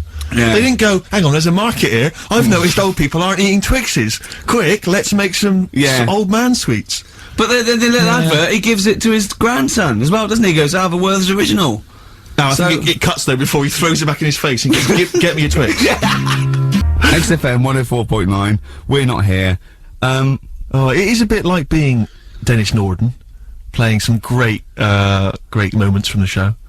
I was just imagining Dennis Norden one day, sort of just like waking up out of his stupor, he's doing this, and he'd go into the producer and go, I've just seen a couple of my programmes. I just saw It'll Be Right on the Night 18. It's shit. It is terrible. Why didn't someone tell me? Well, we didn't want to upset you, because, you know. But I've been doing it way too long. Well, you could just let me go on forever. Well, until you died, yeah. Well, why can't my son take over? Well, he's 80, Dennis. And the jokes I'm doing, they're awful. They're just... Why have I got that clipboard? I've written these jokes, they're not funny. There's an audience, they're laughing. What are they laughing They're not at? laughing, they're not laughing, that's canned laughter. Who are those audience? Who goes to an audience for It'll Be Right on the Night? A lot of them are older than you. It can't be right. You know we have 15% fatality in one of your audiences. But I went home at Christmas, I watched one of the episodes, Yeah. I was with my family and friends, I said, watch this, you'll love it. Stony face, no one laughed, they all thought it was sh**. Well, it is Well, why didn't you tell me earlier? I didn't want to hurt your feelings, you're an old man. You may be upward of 102. I didn't realise. Yeah. Here's a problem that someone's emailed in. We're taking emails today. If you've got a problem, a concern, or, you know, just a general query that you think Karl could answer for you. It could be about anything. It could be about some of the big kind of philosophical questions. Yeah. It could be you know, something to do with war or famine, anything like that. Or it could just be a personal dilemma, you know, something that's happening locally. Anyway, this seems one that I think you probably have you and your father have probably come across this sort of dilemma in the past, and I'd be interested to know what your take is on it. Let me see, this is from Lee Matthews by the look of it. He says, he lives in a suburban area where the local teenagers also live on the same road, and they're running riot. They're smashing wing mirrors off the cars, they're crashing into parked cars on their skateboards, and they're just generally making mayhem, you know, night and day. What can he do to stop this going on? The parents of the kids don't seem to give a damn. Anyone who complains to them, they just say, oh, piss off. You know, the police are useless because they never catch them in the actual act of violence, which is what they got to do to apparently convict them. So they don't know who to turn to, really. It's rather like when a little old lady went and got the A-team, you know. You know, and he was dressed as an elderly Chinaman. Exactly. She knew who he was. Colonel Decker didn't have a clue. Yeah. You see, it's weird because now it has got out of hand. Sure. Do you know what I mean? Like years ago when I was growing up on the estate, yeah, you had problems, but not like you have now. Do you know what I mean? You know, summers were nice as well, weren't they? Well, right. And police are getting shorter and younger. But you yourself kind of admitted in the past that you were something of a tearaway. You didn't do anything like these kids here. I mean, the thing is, I was scared that if I got caught doing it, my dad would go mad. Yes. And I remember smashing a car window by accident and legging it in the lounge and sort of pretending to go asleep on the settee. Right? Genius. And I heard a knock at the door. He chloroformed himself just to be unconscious when his dad came home. And there was a knock on the door, and I thought, oh god, this is the fella he saw me. I was chucking a stone in the air, seeing how high I could throw it. Of course you were. Did it keep landing on your head? That would explain a lot. And it came down. Chucking a stone in the air, love it. To see how far I could throw brilliant. It. So, you know, I wasn't bothering anyone. Did you invent that game? Right, Did you get the stone for your birthday? Go and play with your stone. He gave one to Suzanne. Karl, go and play with your stone. The thing is, right, and it came down at a funny angle, and of course it did. It ate the back of this car, and the back window is the most expensive because it has that heating thing in it. Yeah. In case you got a frosty window. Yeah. So I thought, oh god. So I legged it in, got on the settee, went to sleep, knocked at the door. Genius. It's a brilliant plan. It's a brilliant plan. I couldn't be guilty. I'm asleep. So I love the idea. So the thing is, our lounge used to sort of you could see in from the door, right? So this family who saw me do it saw me asleep on the settee, and my mum said, "Go and get the door," and I sort of went, "What?" as if I'd been asleep. Yeah. I went to the door, like rubbing my eyes, and the fella said, "What did you run off for? I saw you." I was like, "Oh no," and I didn't see my dad. I went out. It was when he was working sort of evenings, so I went out so I didn't have to see my dad. And then the next day I came home from school, and my dad said, 45 quid. Ooh. That's all he said when he looked at me. And then you fell asleep when he went, wake up, you know what I said? No, 45 quid. Now the thing Karl, is, he didn't have to do anything. £45, Karl. Now I know you were saving up for a brick, but you can't have it. Yeah. Just So, equally, if you're doing a bigger crime, you know, a bank job or a murder. Remember to take the stocking off your head, because they wake you up and go, why have you got a stocking on your head? Just go, oh, I had a weird dream. You've obviously heard of the famous Rosa Parks incident, in which she was obliged to move on the bus from where she was sat to somewhere else, and she chose not to, and she was arrested for it. Became very much a sort of figurehead of the civil rights movement. Had you been travelling on that bus, what would you do? And am I far from where I'm getting off? So once again, you can't just nip out at the next stop so you can wash your hands of the whole affair. No, you're on that bus, you've still got a number of stops, so you've got to stay on that bus. So you've seen this bus driver demanding that she gets up, gives up that seat. Maybe she's given up that seat for you. I'd probably go, it's alright, I'm standing, I'm alright. What if Suzanne wasn't allowed to sit with you on buses? What if now a law came in that women were second-class citizens and she can't come with you? Wouldn't you go, no, fuck that, she's sitting with me? I'd say we're only going around the block. We've been to the shopping centre. We're only 15 minutes. Can you take that bag with you? Because there's no one sat next to you down here. I'm a bit crammed in up here. There's more blokes on the bus. I'll see you in a minute. Karl, let's put this I mean, obviously, this is too much for your head to... You're on a bus, right, and there's a few white people, and I'm the driver. And they're being racist to a black kid. Right, I'd go, if I'm driving, I'd go, lads, stop that, will you? If you're going to be racist, can you get off at the next stop and do it there? You know, we've all had a tough day. It's the end of the day. We just all want to go home. We've all been working.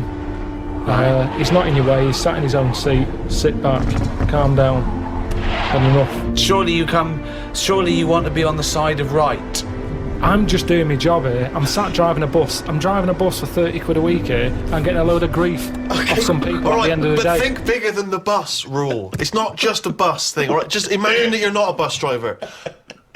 All right? No, but think that's what bigger. we're talking about here. But yes, but Ricky's trying to make a point. It's an analogy again. It's about you taking some kind of responsibility that could You put you must in know harm's what- way. yeah. That could mean that you've got to stand up to danger or to bullies or to aggression. If someone's attacking Suzanne, she goes, Carl, help. You go, no, I Of could course get her I know, here. because I know the full story here. But this is what I'm saying What do you about mean you know the full Rosie. story here? Rosie, what's it? I'm just saying, she sat on the bus. How did it work? I'll She tell got you on the how it bus, worked. she sat where she wanted. No, I'll tell you how it worked. It was up to the driver's discretion to change where black people could sit depending on the number of white passengers that got on. So she sat in a seat, so more and more white passengers get on, so this bloke decides, well no, actually this is no longer the black section, there's no black section, because there's enough white people, you've got to stand up. And she decided, no, I'm not going to get up. It's my right to be able to sit on this bus as a person, as a human being, not whether or black or white. And that was why she got arrested. On a different bus, on a different day, it might not have turned out that way. That's what I'm saying. It might have been, you know, someone else who goes, get off, who's been in a right mood, might have been in the pub all afternoon. And she's there going, I'm not moving, and he's fed up, he's up to here with it. Sorry, He's been so working she's all pissed week. up now. She's pissed up now. No, the been watching person the sat rugby. next to her Yeah. might have even been a black bloke who's been working hard. And he's like, I don't want this. It's difficult, innit? If I was on there, I'd weigh her up. You know, is this woman doing this as like a good cause, or is she just a trouble causer? Because she just seems like, you know, I'll do what I want. Now that's fine. You'll always get people who do what they want, and they do change the little rules along the way.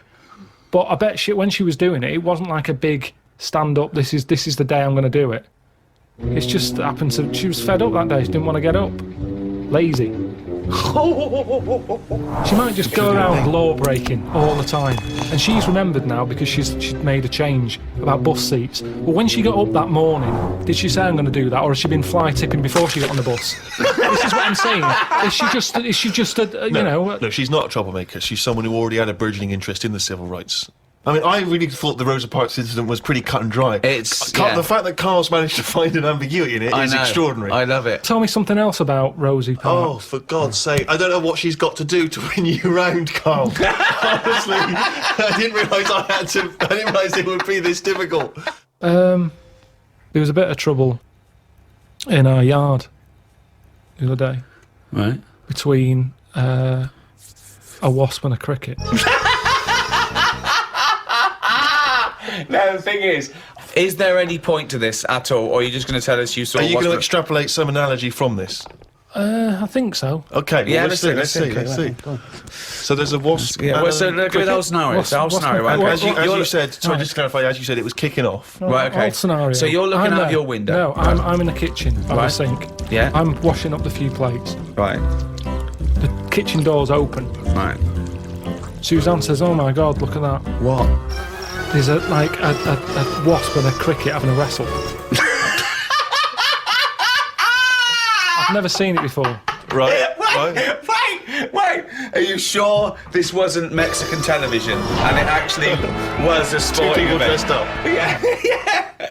So they're there wrestling, and I was like, "Well, stop them then." So Stop! Whoa! You don't interfere with fucking Rosa Parks. Why are you interfering with a wasp and a cricket? because one, I didn't even know they didn't get on, to be honest.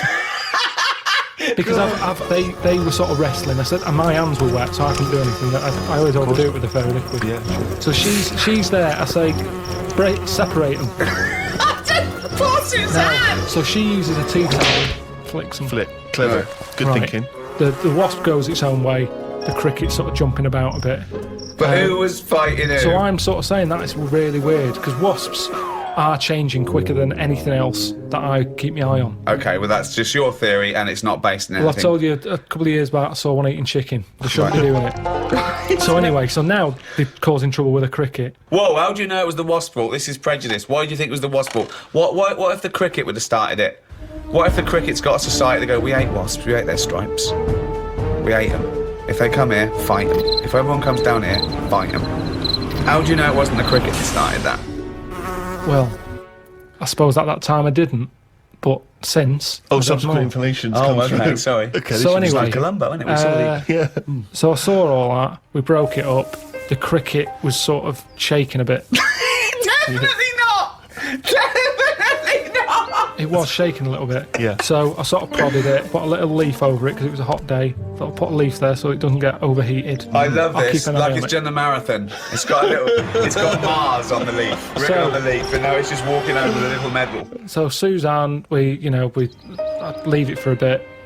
Leave Get it. on. What did About you half say? an hour, about left it for half an hour. What did Suzanne want to do? She wanted to interfere, did she? What did she want to do? Just sort of like... No, she just sort of said leave it, stop messing with it. It's probably a little bit knocked out, a little bit stunned. Sure, let's Right. get on with our lives, she said. Yeah. So I put the leaf on it. We go off, and half an hour later, I get back in. I said I'm gonna go and see the Where'd you cricket. go? Where did you go? Just for a walk.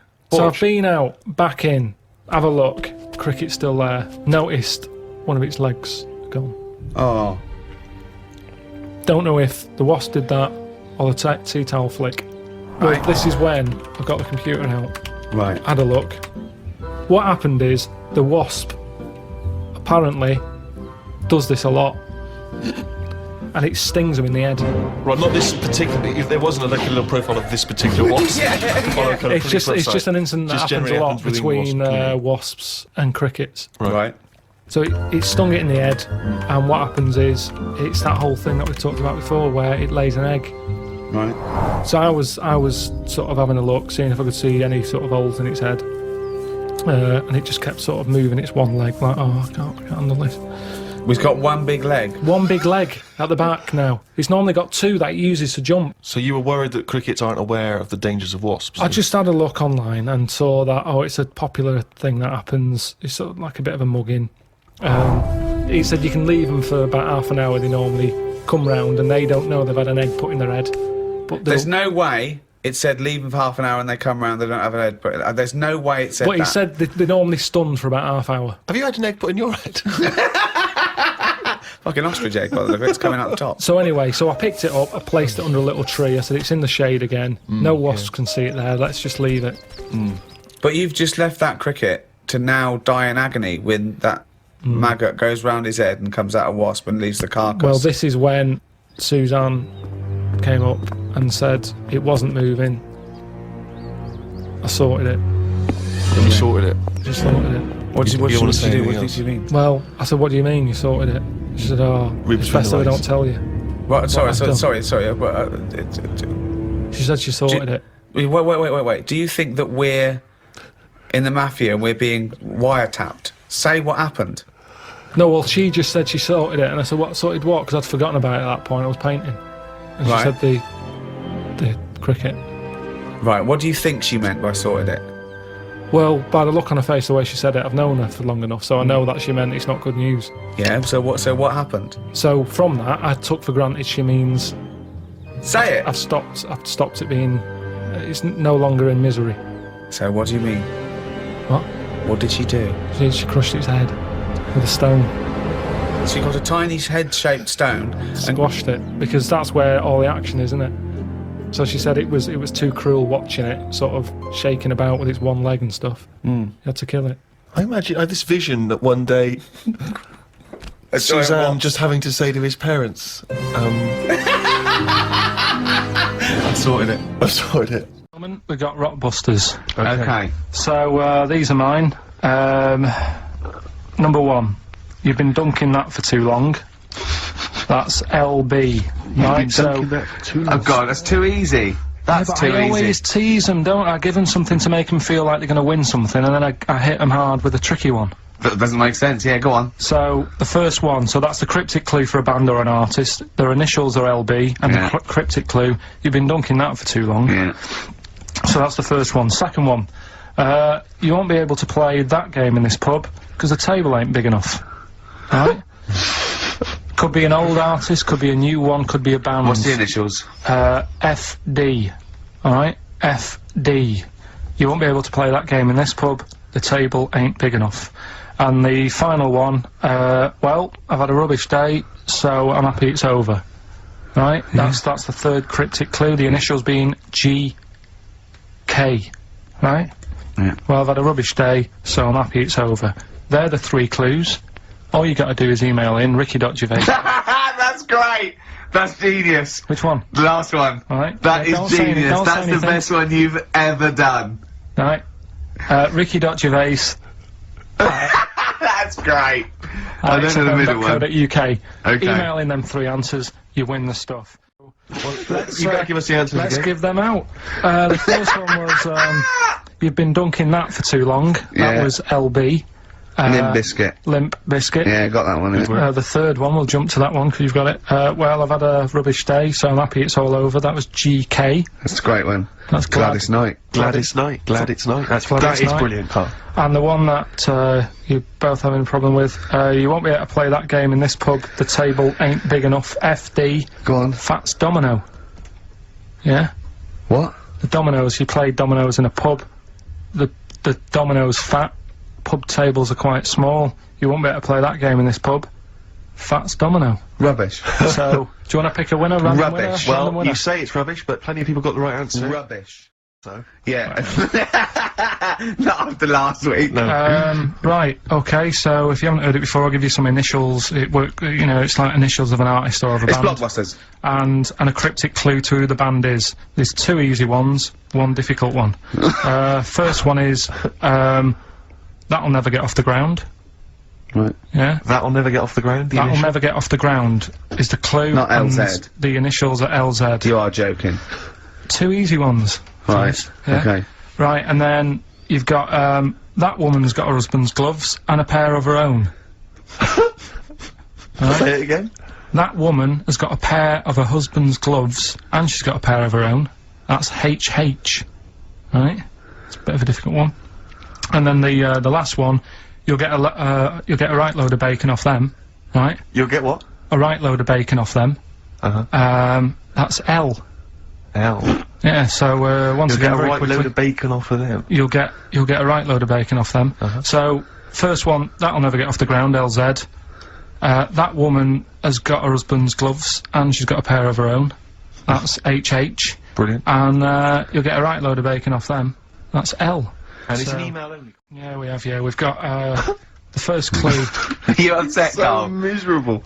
I'm a bit fed up today. The weather's. I knew when I was walking in today though that I'd be. But that video, there's lots of weather on that video, so they can, whoever wins this can go and see sort of the weather you were talking about. The first one was That'll Never Get Off the Ground.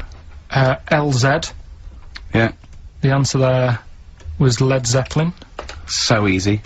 Yeah, but I said that to you. There's always 2 easy ones and a difficult one. Go on. The third one was you'll get a load of bacon off them. Go on. That was L. Long Pigs. Right. Yeah. And then the second one was that woman's got her husband's gloves and a pair of her own. Yeah. HH. Yeah. Yeah. That was Erman's Hermits.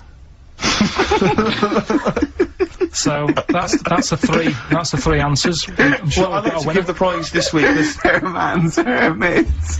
there's a lot of. Herman's Hermits. That is genius, Carl. That is genius. Oh, Herman's Hermits. There's so many people who are worthy of the prizes, obviously. Hermits.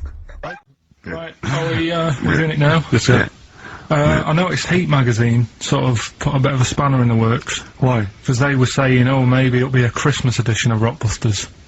And I'd already sorted them out. I wouldn't worry, Carl. Well, what I've done, I've cleverly tweaked them to make them Christmassy.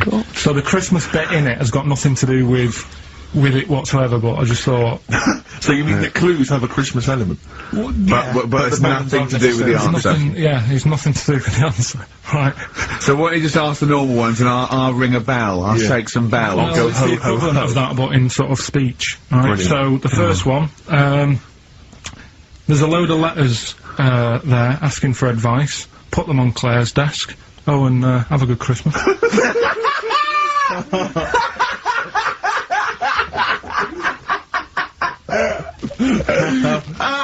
No, give it to us again. Oh, God. Right. So there's a load of letters asking for advice. Put them on Claire's desk. Oh, and have a good Christmas. Right, Right. but bear in mind, people, that the Christmas element may not be relevant No, to that's these got clues. nothing to do with it. I don't want to. Okay. You know. And the initial there is F. Right. That's F. All right. Right. The Next one. second one. Ask your mum if you should. after you've wrapped the presents. Right, so Ask your man if you should. ask your mum if you should after you've wrapped the presents. That's S. Yes. S. Alright. Okay. And the last one, a couple of people were arguing in the supermarket at the fruit and veg counter, but it's busy in there because it's Christmas. That's probably what brought it on. So that's B. Oh. B. Oh God. So they're the three. I'll just recap. Yes, please. Yeah. I have no idea. so I the can't first even. one. I don't know what to start thinking. Well. Right, there's a load of letters there asking for advice. Put them on Claire's desk. Have a good Christmas. Have a good Christmas. Second one, ask your mum if you should. After you wrote the present. S. And the last one, a couple of people were arguing in the supermarket at the fruit and veg counter. But it's busy in there because it's It's Christmas. busy because it's Christmas. That's a B. So they're the three things. Right, here's the last clues of the year. You had, there's a load of letters there asking for advice. Put them on Claire's desk. Go that on, was idea. F. That was for foreigner. For Rayner. I don't know what you mean. Claire Rayner. She took advice. She gave people advice. So that's a foreigner. That is shit. Right. I'm sorry. That may be Christmas. That is absolute A dark. lot of people got the right answer. I know. Well, that annoys me even more. Number The two. second one, ask your mum. Foreigner. Yeah. Foreigner. Second one, ask your mum if you should. That was S. That was Shalimar. Shalimar. Right? No, bizarrely, what was the clue there? Ask your mum if you should. No, we got a lot of people saying Smashing Pumpkins as the answer to that. But I don't know who's saying that to their mum. Smashing Pumpkins.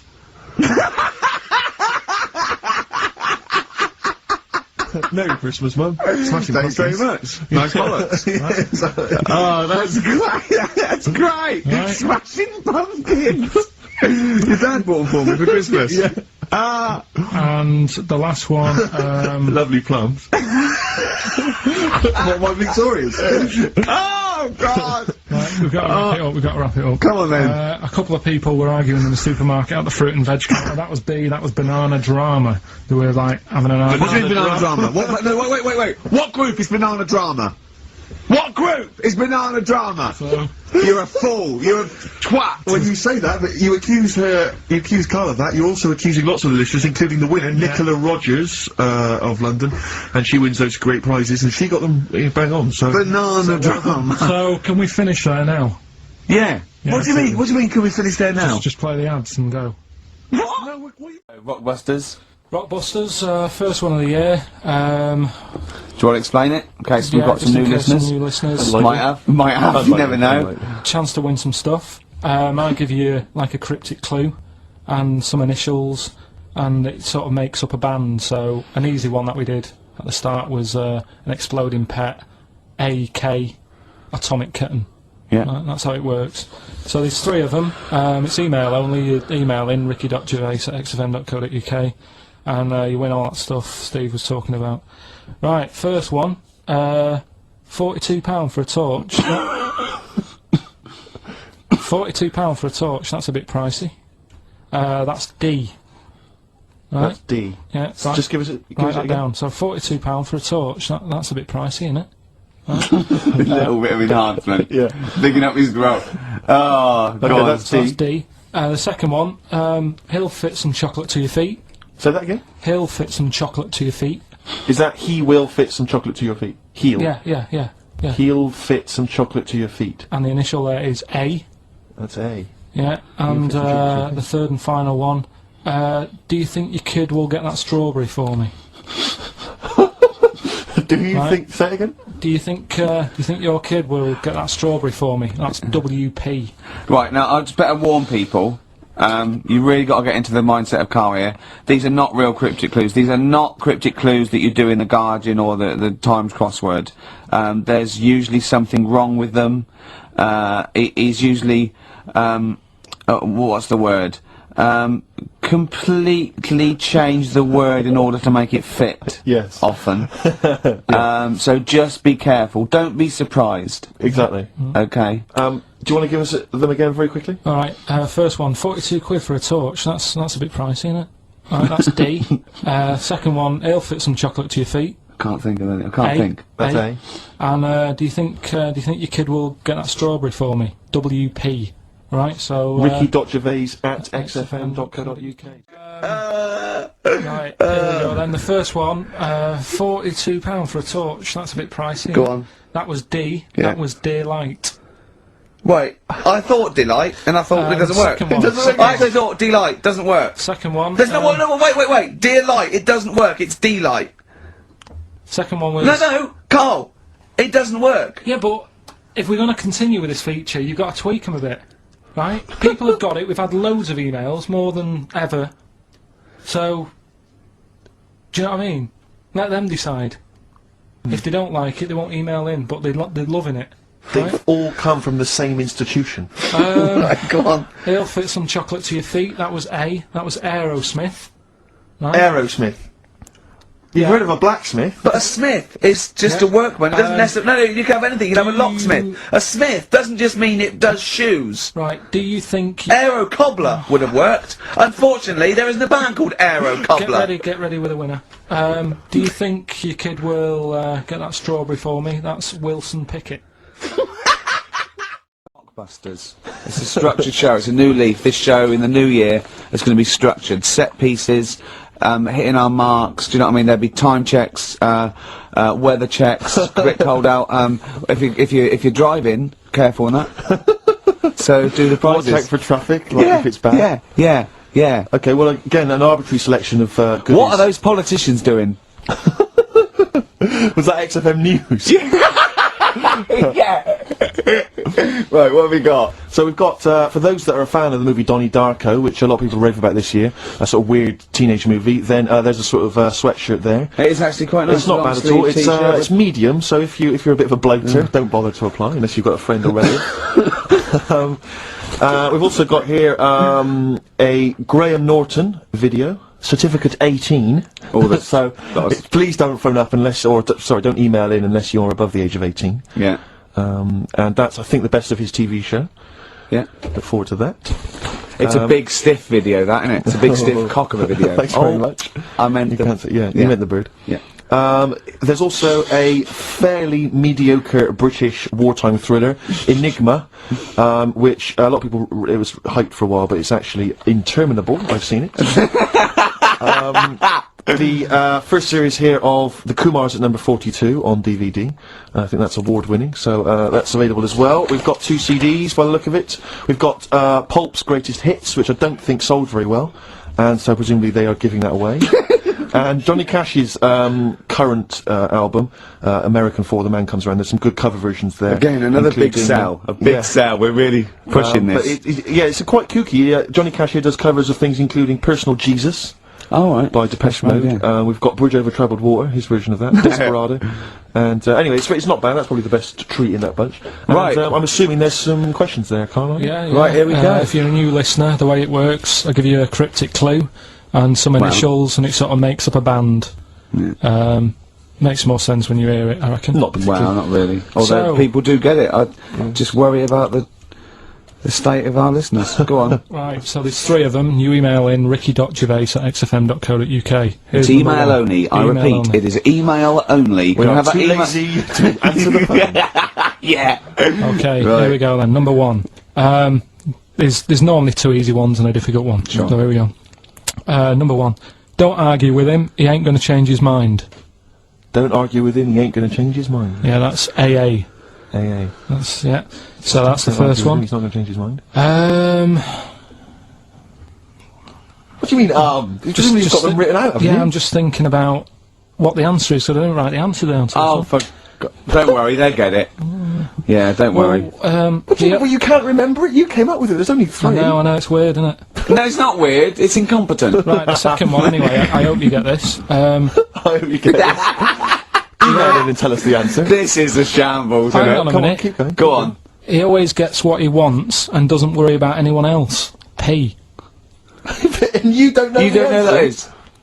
I'm sure it'll come to me once I see it on email. What do you mean? Once they get it, you'll agree with them. I'll know if it's the one I had down as the answer. This is brilliant. Imagine Jeremy Paxman doing that. Going, yeah, University Times. Is that right? Go on. Right. So that's that one. Give us that one again. He always gets what he wants and doesn't worry about anyone else. P. But you're confused. I don't understand how you can be confused. Yeah. Alright, what's the final one? The third one, I'll have to put that woman in the oven. And that's AB. Alright, quickly give us them again. Right, so the first one, don't argue with him, he ain't gonna change his mind. That's AA. He always gets what he wants and doesn't worry about anyone else. That's P. And, I'll have to put that woman in the oven. AB. Alright. So the answers to this week's Rockbusters. Yeah, yeah. Can you give us the clues again and the answers? Yeah, the first one was, don't argue with him, he ain't gonna change his mind. The initials there were AA. That's adamant. Adamant. Yeah. Alright? That's good. That's a good one. Second one, he always gets what he wants and doesn't worry about anyone else. That was P. That was Pixies. Picks his, it kind of works, yeah. And the third one, I'll let you have that one. I'll have to put that woman in an oven. That was AB. That was Anita Baker. Anita Baker. It's good. Anita Baker. Anita Yeah, Baker. I'll let you have all three today. Okay, right, do the clues quickly. Tell them it'll be a rollover, so we have to do 3 new ones. Do you not write these You're down, such Karl? I don't write the answers down in case Ricky looks over the thing and sees the answer. Why would I cheat? I'd rather you do something right with your life. Right, well the clues were, I've got 3 other jumpers like this one. Yeah. That was FT. Yeah. You got that, 4 tops. Yeah, that's alright. Good, well done. That bunch of people can't make up their minds if they want to sit in the sun or not. That was C, they were getting that. That was charlatans. Charlatan, right? A bunch of them, charlatans, right? What do you mean? What's Charlie? No, it's like, shall I go out? Shall we? Charlatans. They got it, right? Where I went wrong with this one, the Jamaican fella, he had to have some aspirin. Why? It's my fault, you know, I'm not cutting, there's no point passing the book or anything. I said FD, a lot of people were saying, Fred Durst, like, forehead hurts, which is a good one. Yeah, which would have been as good as any of yours. But I made an error, so we'll roll it over. No. What is the answer? We'll roll the what was the prizes answer? Jamaican fella what? Add some aspirin, why do that? What's the thing? FP. FP, it was Frida Payne. Frida Payne. Frida Payne. Frida Payne. Frida Payne. That's awful. Karl, Frida... You've got to write these down next week. This is I'm right. sorry, You are. You're the producer. I know, but I've had a busy week, haven't I? That's Doing not stuff an for the- excuse. That isn't an excuse. Our excuse is we don't care. Yeah. You do put care. the work in and then make a mistake. Yeah. I mean, it's better not to try than try your hardest and be rubbish. Do you see what the point? We don't care. But you've got standards. Yeah, and you're not meeting them. Think of that. You're not even reaching your standards. God. Best chill out album ever, the best air Brilliant. guitar volume 2, and of Brilliant. course for all our fans, Doctor Who, The Aztecs. That's on DVD, and that's one of the William Hartnell's Doctor Who. Alright. That's the worst impression I've ever heard. That's brilliant. Right, but then. Right, three cryptic stuff. Oh, come on. Right. Rodney, Yeah, Bill. 3, I can't do it. No, come on. Right, three cryptic, clues. some of which may be wrong. Yeah, and don't take the letters literally. Yeah. Right, go on. And some initials, and it makes up a band. So here we go then. There's 3 of them. You email in ricky.gervais@xfm.co.uk. Yep. Right, here we go then. Yep. Number 1. The weather stinks, doesn't it? The weather stinks, doesn't it? Yeah. That's R. That's R. Right. The weather stinks, doesn't it? Yeah. Second one. Look, Gran, just get on the boat and help us out. Alright, give us that again. Look, Gran, just get on the boat and help us out. Look round, just get on the boat and help us out. What's the initial? R again. R again, interesting. Yeah. And then the third one, if you're going to do that with your drink, I'd let it settle for a bit before you open it. CK. CK. Alright, What's more? So quickly, all the way through then. Number 1, the weather stinks, doesn't it? That's R. Look, Gran, just get on the boat and help us out, will you? That's R as well. And then the last one, if you're going to do that to your drink, I'd let it settle for a bit before you open it. CK. Ricky.gervais@xfm.co.uk. Brilliant. Right, first one. The weather stinks, doesn't it? Yeah. That was R, which was rainbow. Right? Rainbow? Like rain is the weather, and it smells like body odour. Body odour. So it's B.O. It's B.O. That's It's pronounced B.O.W. Well, yeah, but you've got to play. It's not pronounced bow, and it's not spout bow.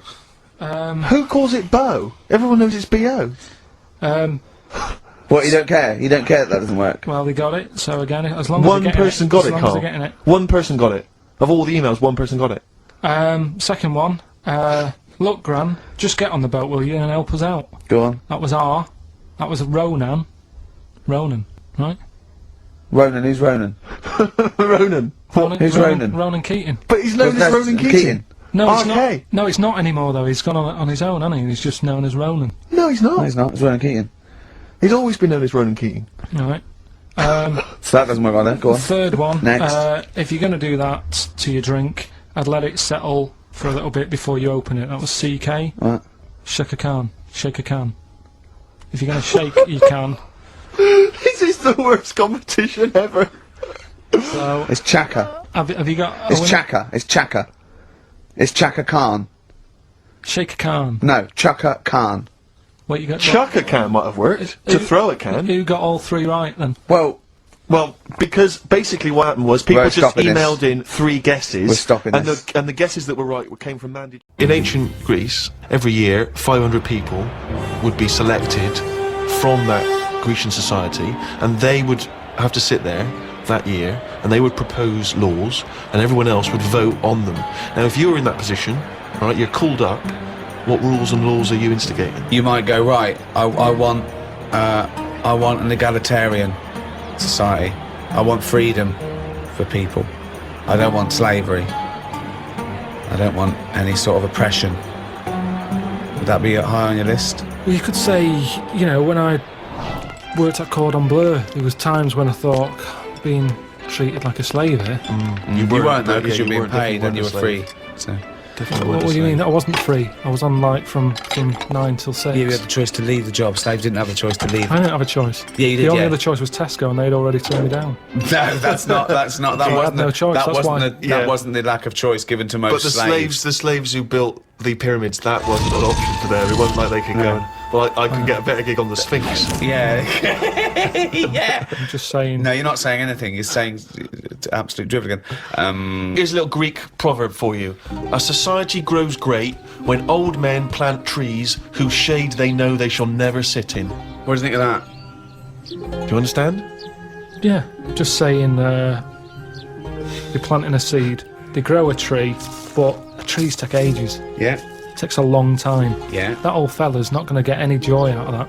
Right. But if he's lucky, Yeah. the fella next door might have done the same years ago.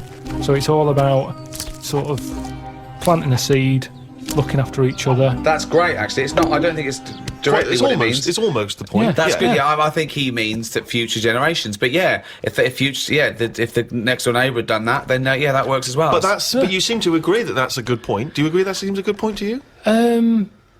But I'm sort of guessing he enjoyed gardening anyway. Part of the enjoyment was in planting that seed. we shouldn't have- It's the old metaphor problem again, isn't know, it? yeah. It's not specifically about trees. But as a metaphor, what he enjoyed is the fact that he's added to society and human life, and he's got a legacy and all that. But so by the same time, when I went to Ibiza, right, now there they have motorbikes, people flying around on them, people don't wear helmets. You might even get 3 people on a moped. I saw a farmer with a goat in a basket. They don't care. They're whizzing around at high speeds. A lot of deaths there. Yeah. And they'll have a lot of those areas where someone's come off, been killed. People put flowers there. Yeah. And because that happens a lot, it's a lovely green island. Now here, we're saying wear an helmet. Well, you're saying what? that all the deaths make it nice because It there's makes it flowers. lovely. Because there's loads of flowers So everywhere. with death comes beauty. So that's another metaphor. You can have that one. That was one of the most Now- tortuous things I've ever... That was extraordinary. But look at London. That was extraordinary, Carl. Right, Carl.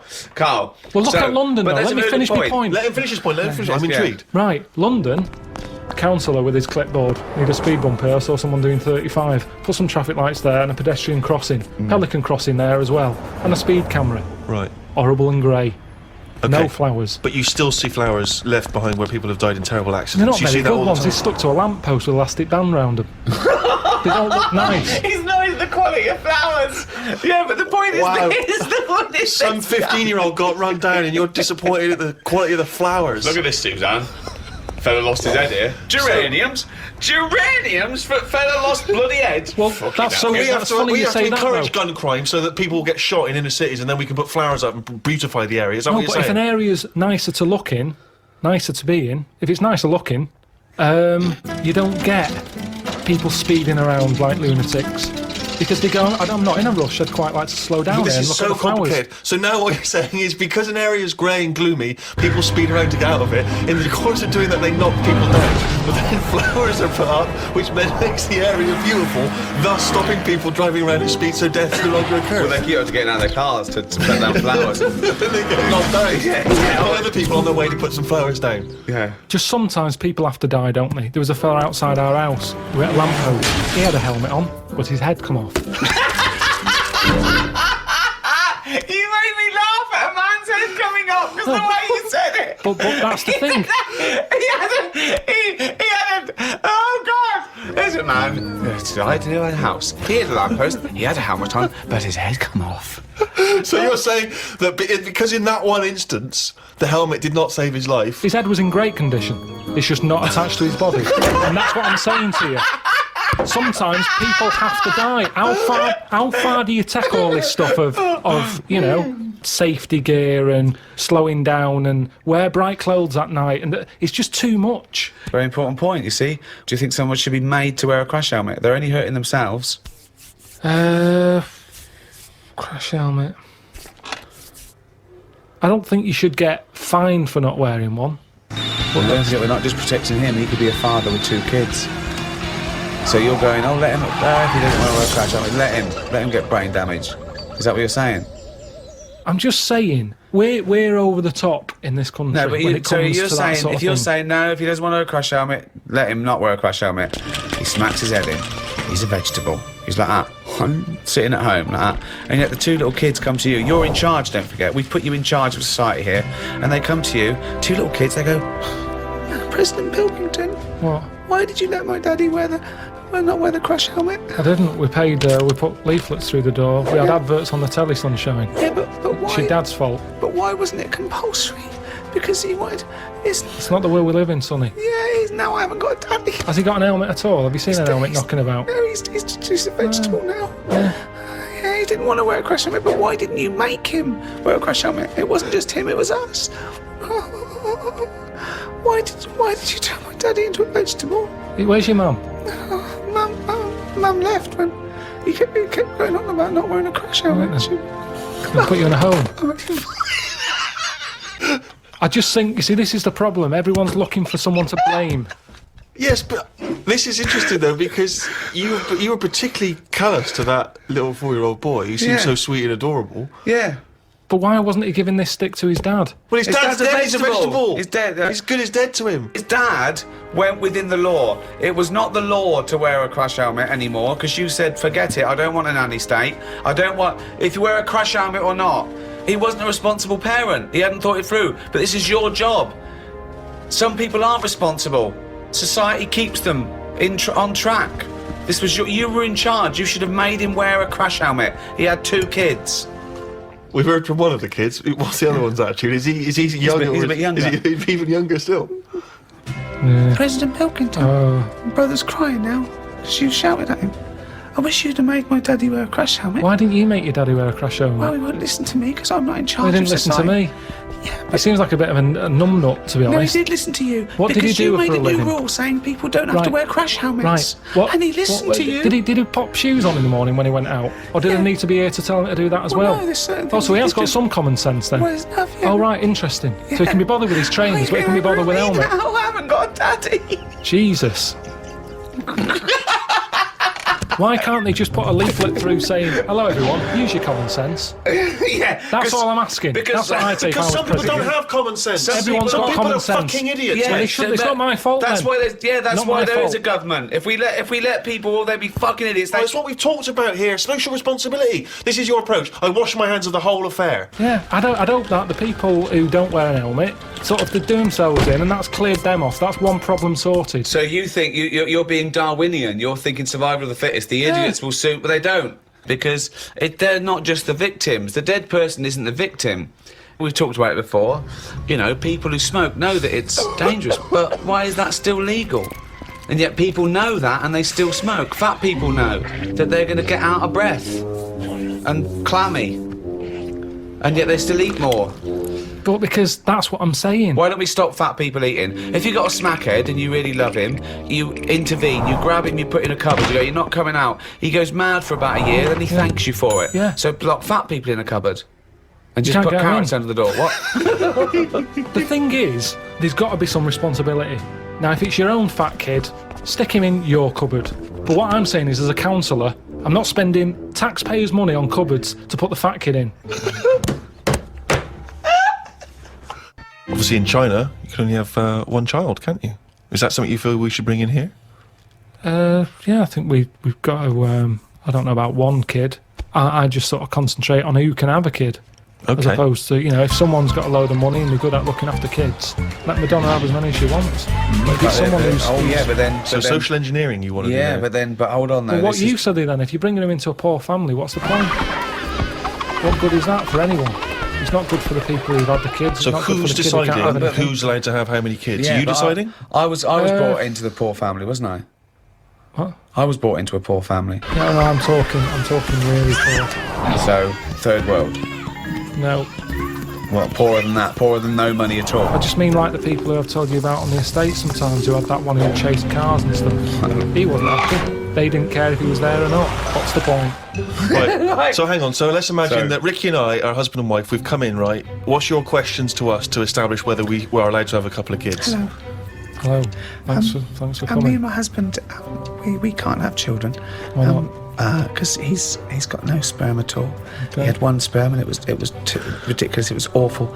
It just came out like a dead anchovy. Right, And what's... you were meant to have 300 million, the tiny ones, and he had one big one. It was horrible. I had to pull it out. It was like a leech. And also, it was no. I haven't got a vagina, so there was no. place to Completely put- smooth down there, like an action man. Yeah, it was just that. I don't know, but we love children, and we wondered if we could have a child. What do you do for a living? What do you do? What's your work? I'm a rapist. Right, And I dispose of the bodies. right. Well, fill out this form. I should have clarified. A rapist murderer. Fill out the form. He does it in the wrong order as well, I must say. So, no, number of times I've disposed of the body. He said, I hadn't raped that one. I just wondered what else you need to know about us. Because even though That was our little joke, by the way. He doesn't rape. I work in an office. He works in an office in the town. But yeah, I'm a housewife. I She's think a that housewife. I'm making a little nest for when we have we adopt a little child. we don't earn a great deal of money, but we're good parents. We very think. good parents. What's that based on? How have you Well, we're managed to good come up people, you know. I mean, aside from a few naughty jokes. We're God-fearing people. We believe that God is watching all of us, and we believe in the Old Testament. And sometimes he tells us to kill and rape. yeah, sometimes he does. Yeah, We're joking again. We're of joking course. again. Or We just a don't. joke, just a We silly don't joke. believe in God. We're a firm atheist and believe that our time on earth is all we have, and then when we die, we become worms meat. Right. Well, you filled out. But the we've already painted the back bedroom. That's ready for the little child. We painted it black because we want our child to be a Satanist. Joking again. Little joke from us. Little We want him to be an accountant, Yeah. gay accountant.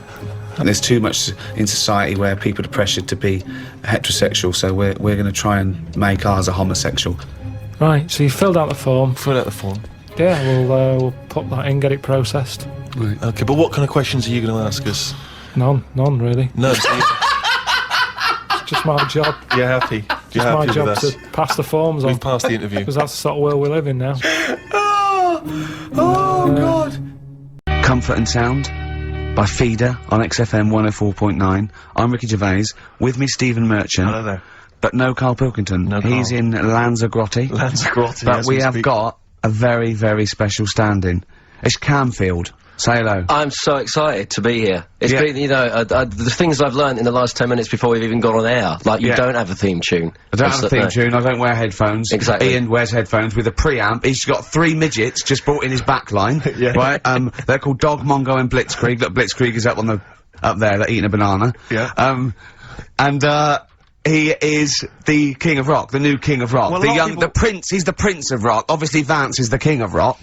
But we'll be doing that, we're working out who. Over this, and by the way, Camfield, I don't want the Ian Camfield that does XFM and going, and it's fast approaching 1:23, here's Ash. I want the Camfield that goes, I snorted ants with Lemmy. Okay? So, we want the real Camfield. Alright, I bought in Metal Christmas, is that alright? Yeah. That's my only request from this show, that we do play Paul Di'Anno's version of Santa Claus is Coming to Town. The rest of That'll it's be over up to you. Yeah, we're gonna play some Christmas tunes, we're gonna play some, you know, our favourite hits of the year, but mainly, this is the rock programme. This is the rock programme. What worries me, Rick, is there's a lot of people who listen to our show and they're not regular XFM listeners. They just kind of crawl They're out not of their regular morphine people. stupor on a Saturday afternoon, put the show on, so Yeah. they might not be familiar with Well, Ian's Ian work. Camfield is a young man, he's been in, He's around 14. He's been in radio, it's weird, he's 14, but he's been in radio for 15 and a half years. extraordinary. He was weaned on the milk of a Vance. Yeah. Right? And, he's gonna be the new, rock god, aren't you? Well, I'm trying. Yeah. No DJ Camfield. Just go, yeah! Right? And over the 2 hours, I wanna work out the 4 pillars of rock, right? I want 4 names, 4 pillars of rock, right? Huge rock pillars, and then I want the king who stands astride them like the archangel of metal. So, we'll be asking Ian, every few minutes we'll be asking, right, who's your first pillar of rock? And then, you know, keeping the one that stands astride them. Okay? And how many do we need? Well, we need 5 names then, don't we? The 4 pillars of rock and who stands astride them. Right, Okay. Like the Overlord with these Axe Attack albums. Yeah. Yeah. This is Oasis. Christmas. Oasis doing their version of Merry Christmas, everyone. It's Christmas. It seems only appropriate that we play the occasional Christmas tune. There aren't many decent ones. We will be playing the greatest, not just Christmas, one of the greatest songs of all time, but certainly the greatest Christmas tune of all time, Fairy Tale in New York. Is that going to be the version done by what's his name out of Boyzone? Has he done one? Yeah. Who's- Because he's what- lived the hard rock and roll life. It's like what's his nothing else. name? What is his name? Ronan Keating? Yeah. He wasn't bad on Room 101 actually, I think he's lightened up a little bit. Good luck to him. Yeah. Yeah, No, I did as well. Yeah. A lot of people ask me, Camford, I'm sure you can, you've probably got experiences of your own that you might want to talk about, but people ask me what Ricky's like in real life. And I don't want to get grotesque, it's Christmas, people are listening, people are eating sandwiches, but he has a flatulence problem, I don't know if you're aware of this, it is. It's not a problem. Right. Well, it is for us. Yeah. You may not Yeah. I think the problem with Ricky is Ricky hates to miss out on anything. He's terrified that there's going to be something going on that he's missing out on. A conversation, a joke, someone falling over, you know. And, so he daren't spend any time in the lavatory, because it's too, any period of time he spends in there, he could be missing out on some fun. So he kind of tries to get his lavatory, you know, occupying time down to a minimum, an absolute minimum. Plenty of pissing. There's loads of that. But none of the other activity, really. I mean, you keep that really, it's like you're in, you're out, and sometimes I don't think you've done the full job, Rick. Yeah. And today, I tell you this, my eyes were bleeding. It's intense. It's just a word of warning, because the kitchen at XFM is out of bounds now. No one's going in there until the new year. A to J in the And library. A to J in the record library. I'll tell you this, I don't know if, like, Tony Blackburn's in the building. His wig will fall off. But seriously, not talk that he about- not if that he wears a wig. He doesn't wear a wig. But if he's going down there, maybe he wants to play some Beach Boys. I mean, seriously, forget I'm a celebrity, get me out of here.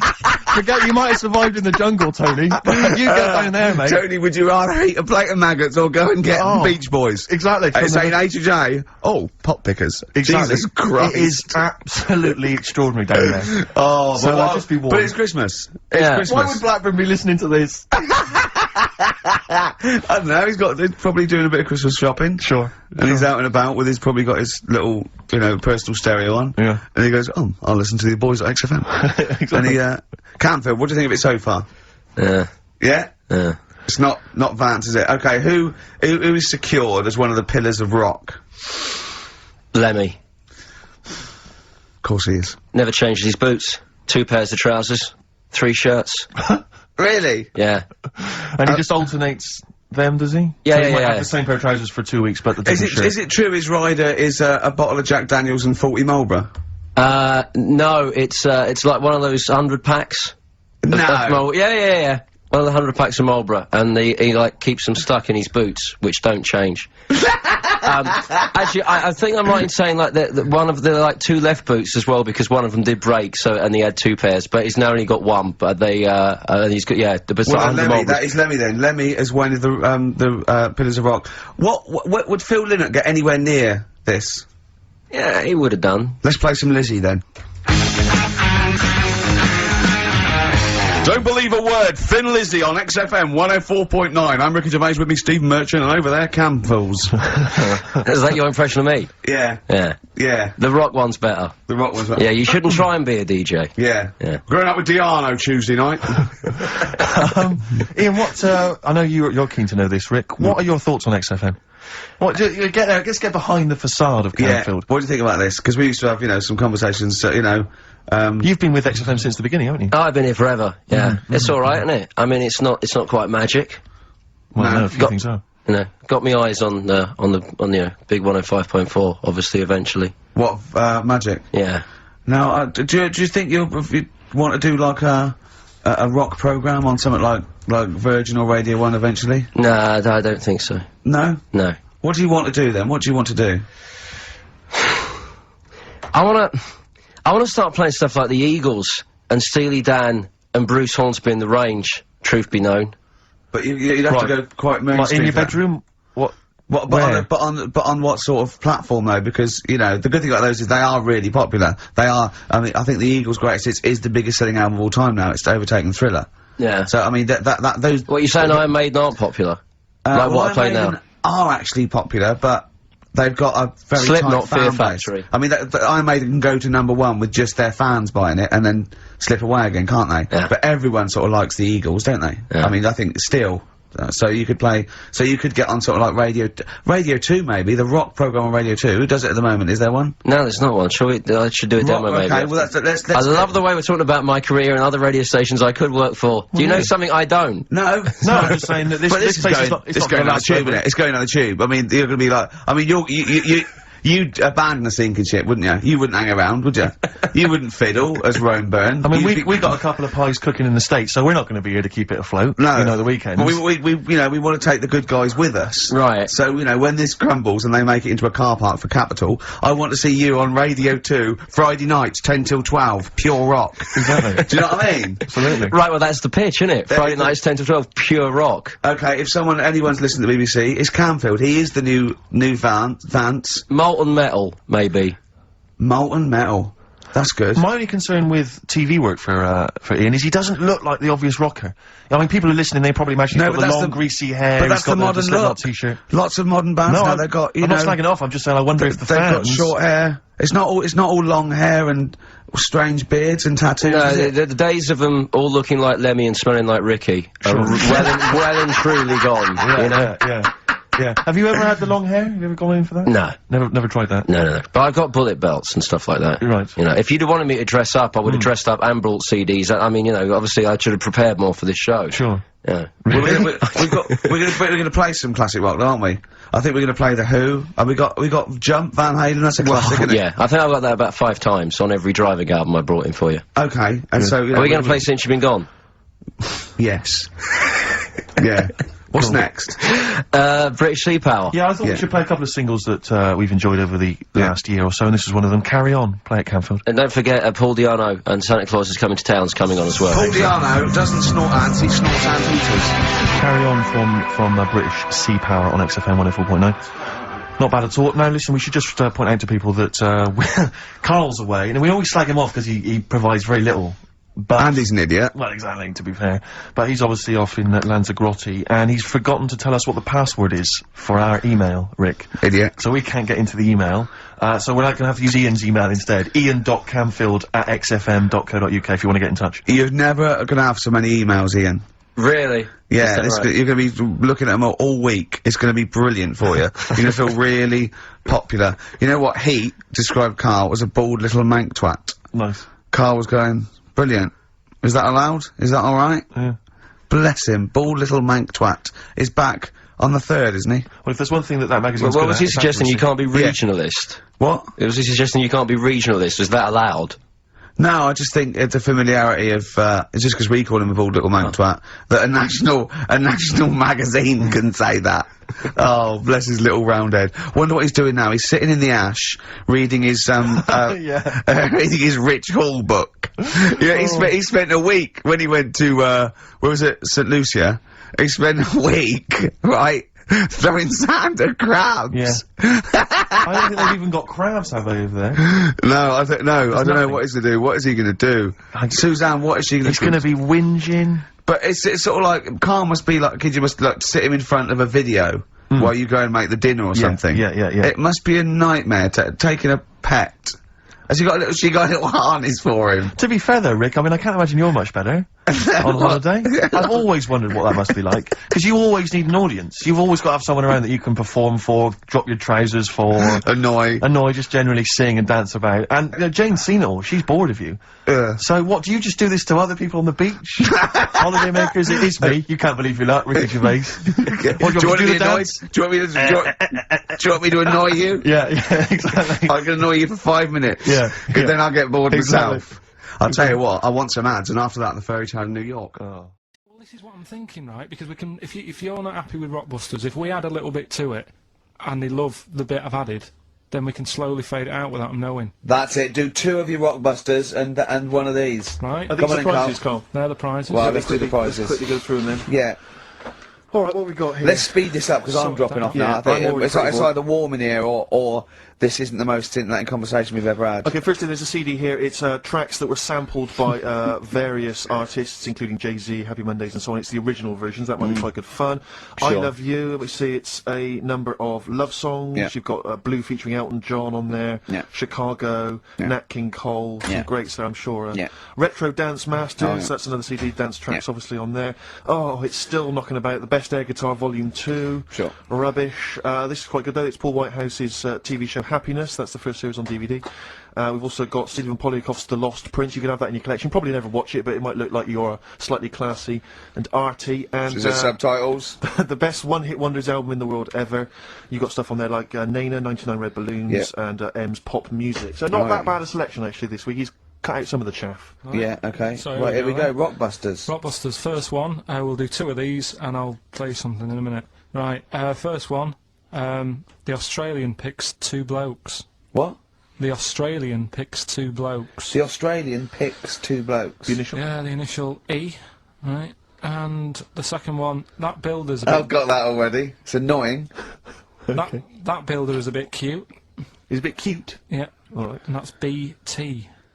BT. BT. That builder's a bit cute. Yeah. And the Australian picks 2 blokes, E. And then what I'm going to do now is play some sound effects that make up a song, and you've got to guess what the song is. Go on then, right? just do it and then Song a is shot on short. Here we go, something. here we go.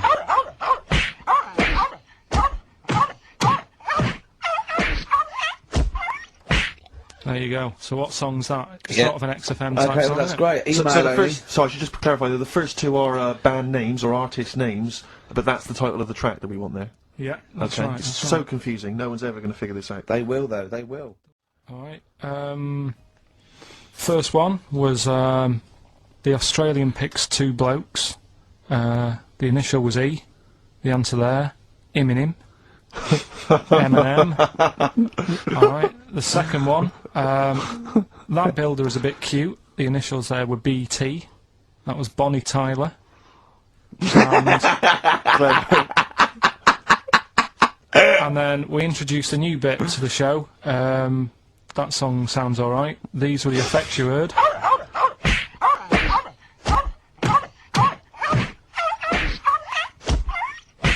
And that was Prodigy, Smack My Bitch Up. Who are you punching there? And could I just say, no animal was harmed in the taping of that.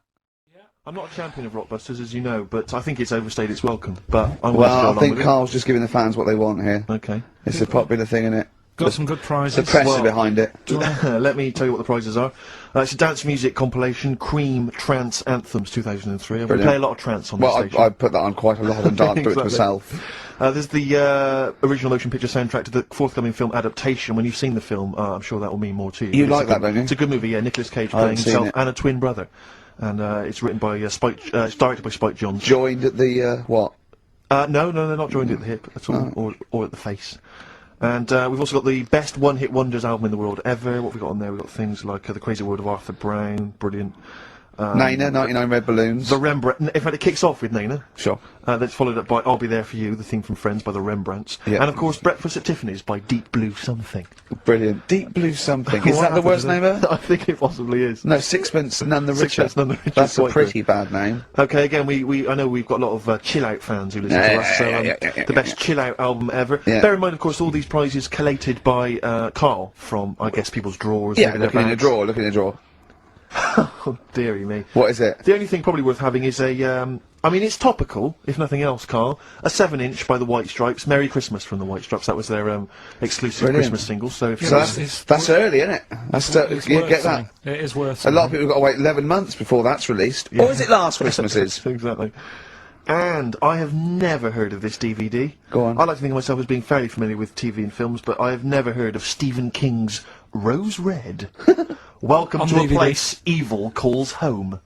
And it's on DVD, it's certificate 12, so don't imagine anything too shocking.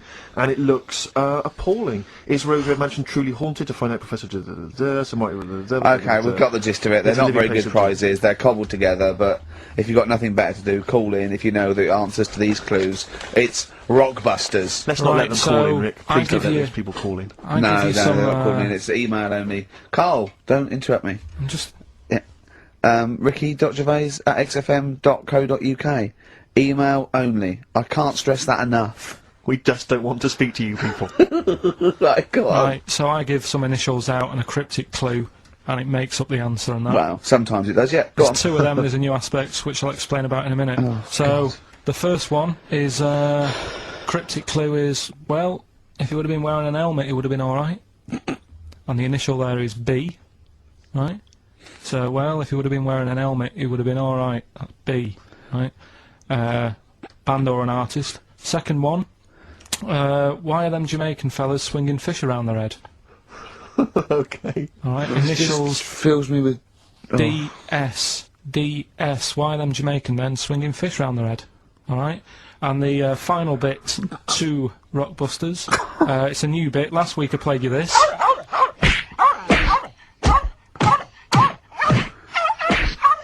Look at his face, goes along with it. That's someone beating up a dog. That was Smack My Bitch Up, right? So here's some sound effects and that, and they make up a song. I could listen to him talk Hang all on, day. let's have a listen to the effects.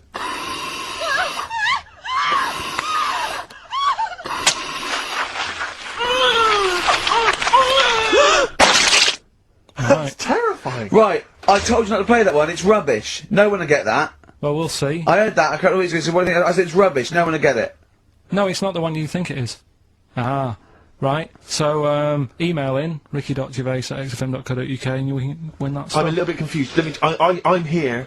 I've heard what you're saying. We've discussed this in the past. I don't know what's happening. What's The that? first- Is that a clue? That's a cryptic clue, that screaming to a song, is it? Do with screaming. Well, don't say it! So It that- should stand up by itself, don't give him any clue! Hang on a sec. So this is the name of a song. It's not a band or an artist. Yeah, the sound that's- effects. So the song. first two are bands or artists, and the last one is the name of a song. I said we should abandon this. Okay, right. Do the questions and the answers. And if I think that it's either too hard or ungettable because it's stupid, we're binning it.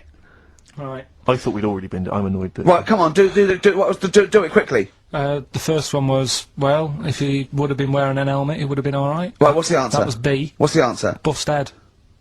Right, that works. All right. Busted. That's fair enough. Did anyone get that? I assume some people got. No. People have given up, Rick. People aren't even bothering to contribute. Right, what's the next one? They've just ignored it like it never happened. Busted. Second Busted. one. Busted. Why are them Jamaican men swinging fish around their head? Go on. That was DS. Yeah. 70s band, Detroit Spinners.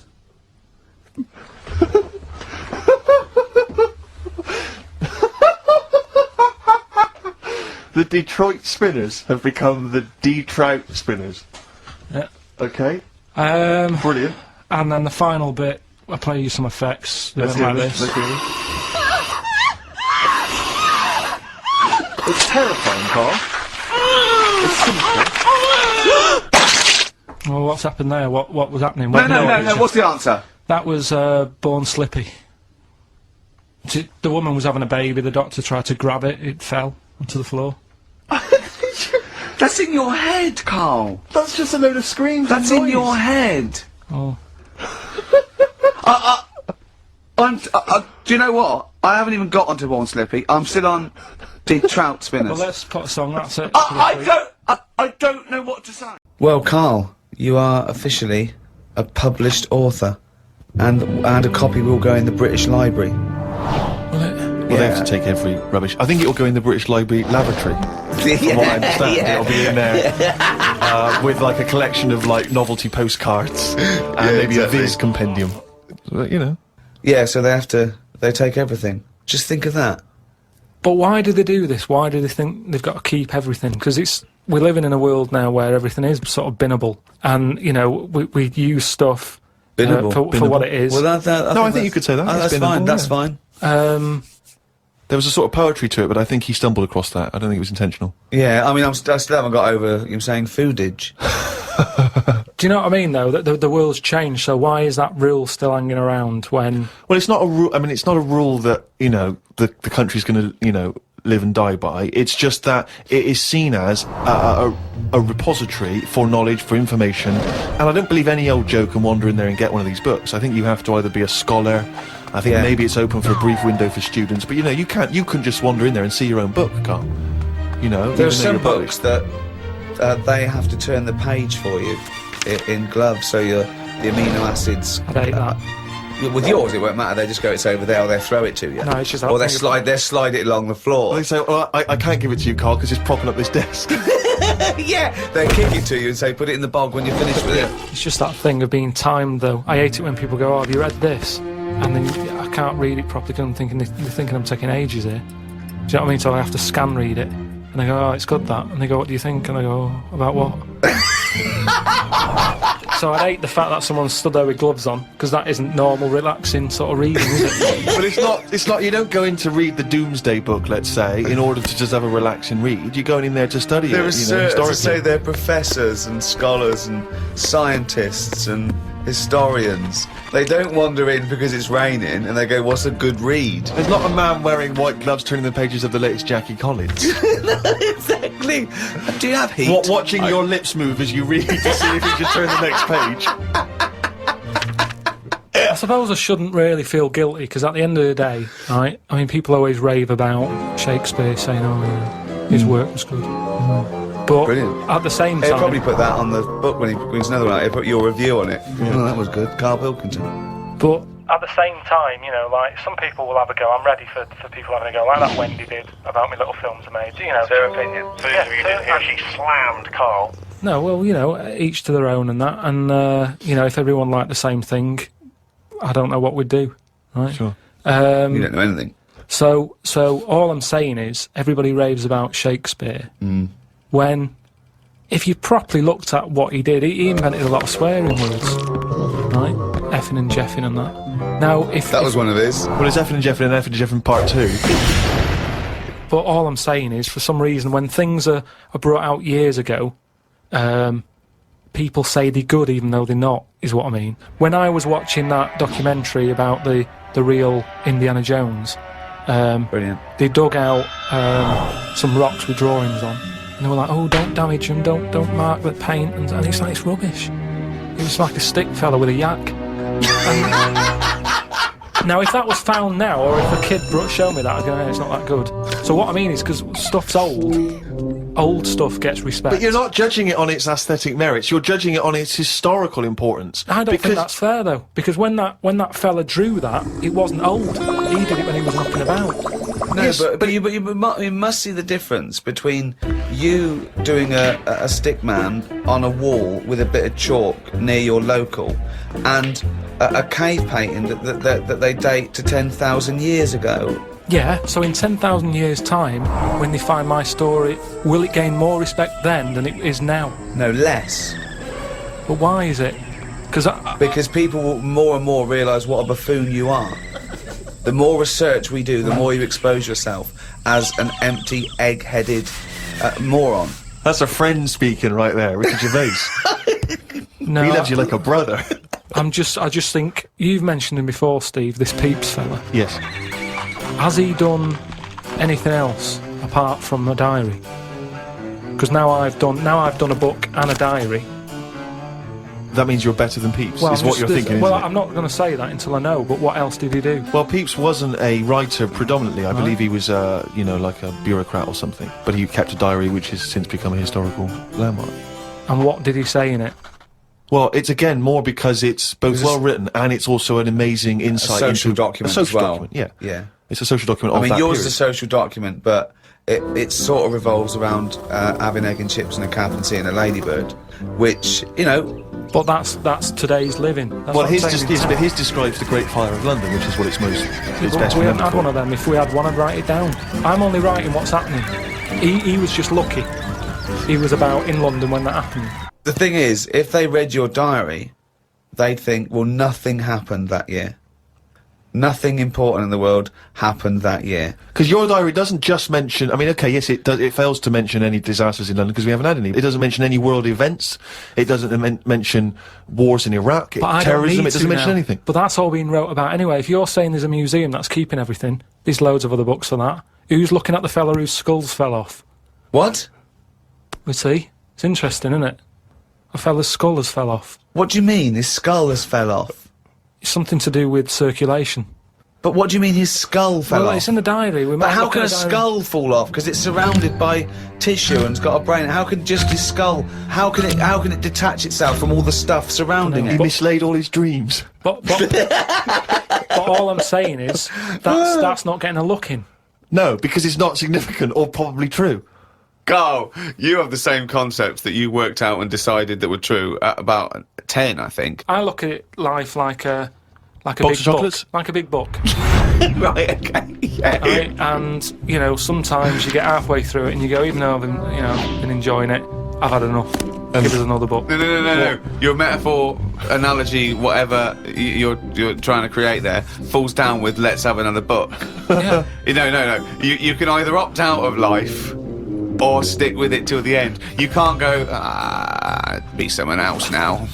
You can't do that. I know you think you can, and I think in your world you can, you possibly be injected into an old woman's head when you've had enough and you come out a little baby. What I mean is, at the moment, my life, I'm going to live to 74, 75, Okay, right? So yeah, I'm probably on page, what am I on? A book that's got about 200... This is painful, Steve. This is really painful. Carry on. I'm on, say if my book's got 300 pages in it, Yeah. a few pictures and that. It's a picture book. That's the great thing about Carl's life. It's a book for children. It's a pop-up book, and it just every page he pops in, he goes. All right. All right. I'm probably on like page about 170. Yeah. He's going to die at 74. He's reading a book with a few pictures in with 300 pages, and he's on 170. Go on then. So, right, if the book was too thick, right, and there was loads more pages Let me tell you, left, this book is way too thick. If the book was more thick, yeah. The book could not be thicker. if there was loads more pages left, I'd go, I can't be bothered reading on. Right. Okay. Let him finish the He must analogy. have known that when he saw the book. You don't. Got to finish this analogy, Right. otherwise we're going to be here all night. Listen, he must have known how many pages there were when he got the book out of the library. Yeah, but the way they write books, they're painting pictures more at the beginning, you're going, this is good. And then it gets a bit boring as it goes on, doesn't it? Okay, well that works. So you're saying that you were young. No, it doesn't work. Well, Well, you just accepted that that's what all books are like. No, but there's a little bit of poetry in that because he's actually saying that when he was young, his whole life was ahead of him. He couldn't wait the whole world, the promise that he was given of this world, and now he's a bit jaded and he's more cynical, and he realises that the world hasn't got as much to offer him as he thought it was. Is that what you meant? Yeah. Liar. Actually, Carl, you like sayings, don't you? Got a list here of some of the sayings and phrases that Shakespeare made up, really. In a pickle was his. Yeah. And we know what in a pickle Yeah, we means. know what it means. It's a saying I'd never use. Because when you're in a pickle, it's not something that you would say. No, if you're being if you're captured and you're being tortured for information, you wouldn't, and you get access to a phone, you wouldn't go, MI5, I'm in a pickle. You'd be screaming, going, "You're taking my teeth now." While you've been talking about that, I just was looking on the computer at the Pun of the Day website. Here's a couple that you might like. There was a sign on the lawn at a drug rehab centre that said, "Keep off the grass." Okay, now if the pun is the lowest form of wit, and let's face it, sarcasm isn't, sarcasm is up there compared to the pun, then the drug pun, I think, is one of the lowest of the low. Oh, people who congratulate themselves on getting drug references. Keep off the grass, will you? Grass, get it? Grass. No, you're smoking the grass, yeah. I think pun should be short for punch him in the mouth. Idioms are better. Go on then, what's an idiom? Is that a new word you made up? No, As in Karl Pilkington's a complete idiom. I found out what it was because I thought, oh, I like them, what are they? Right. And it's like little sayings. Yeah, that's right. Not sum stuff up. Go on, give us an example of your favourite. Oh, can I just say one, talking about sayings, Karl was getting fed up with something. He was fed up with not getting replies from something. He's having a hard time, And I went, "Oh, the worm has turned." He went, "What?" I went, "The worm has turned. You've..."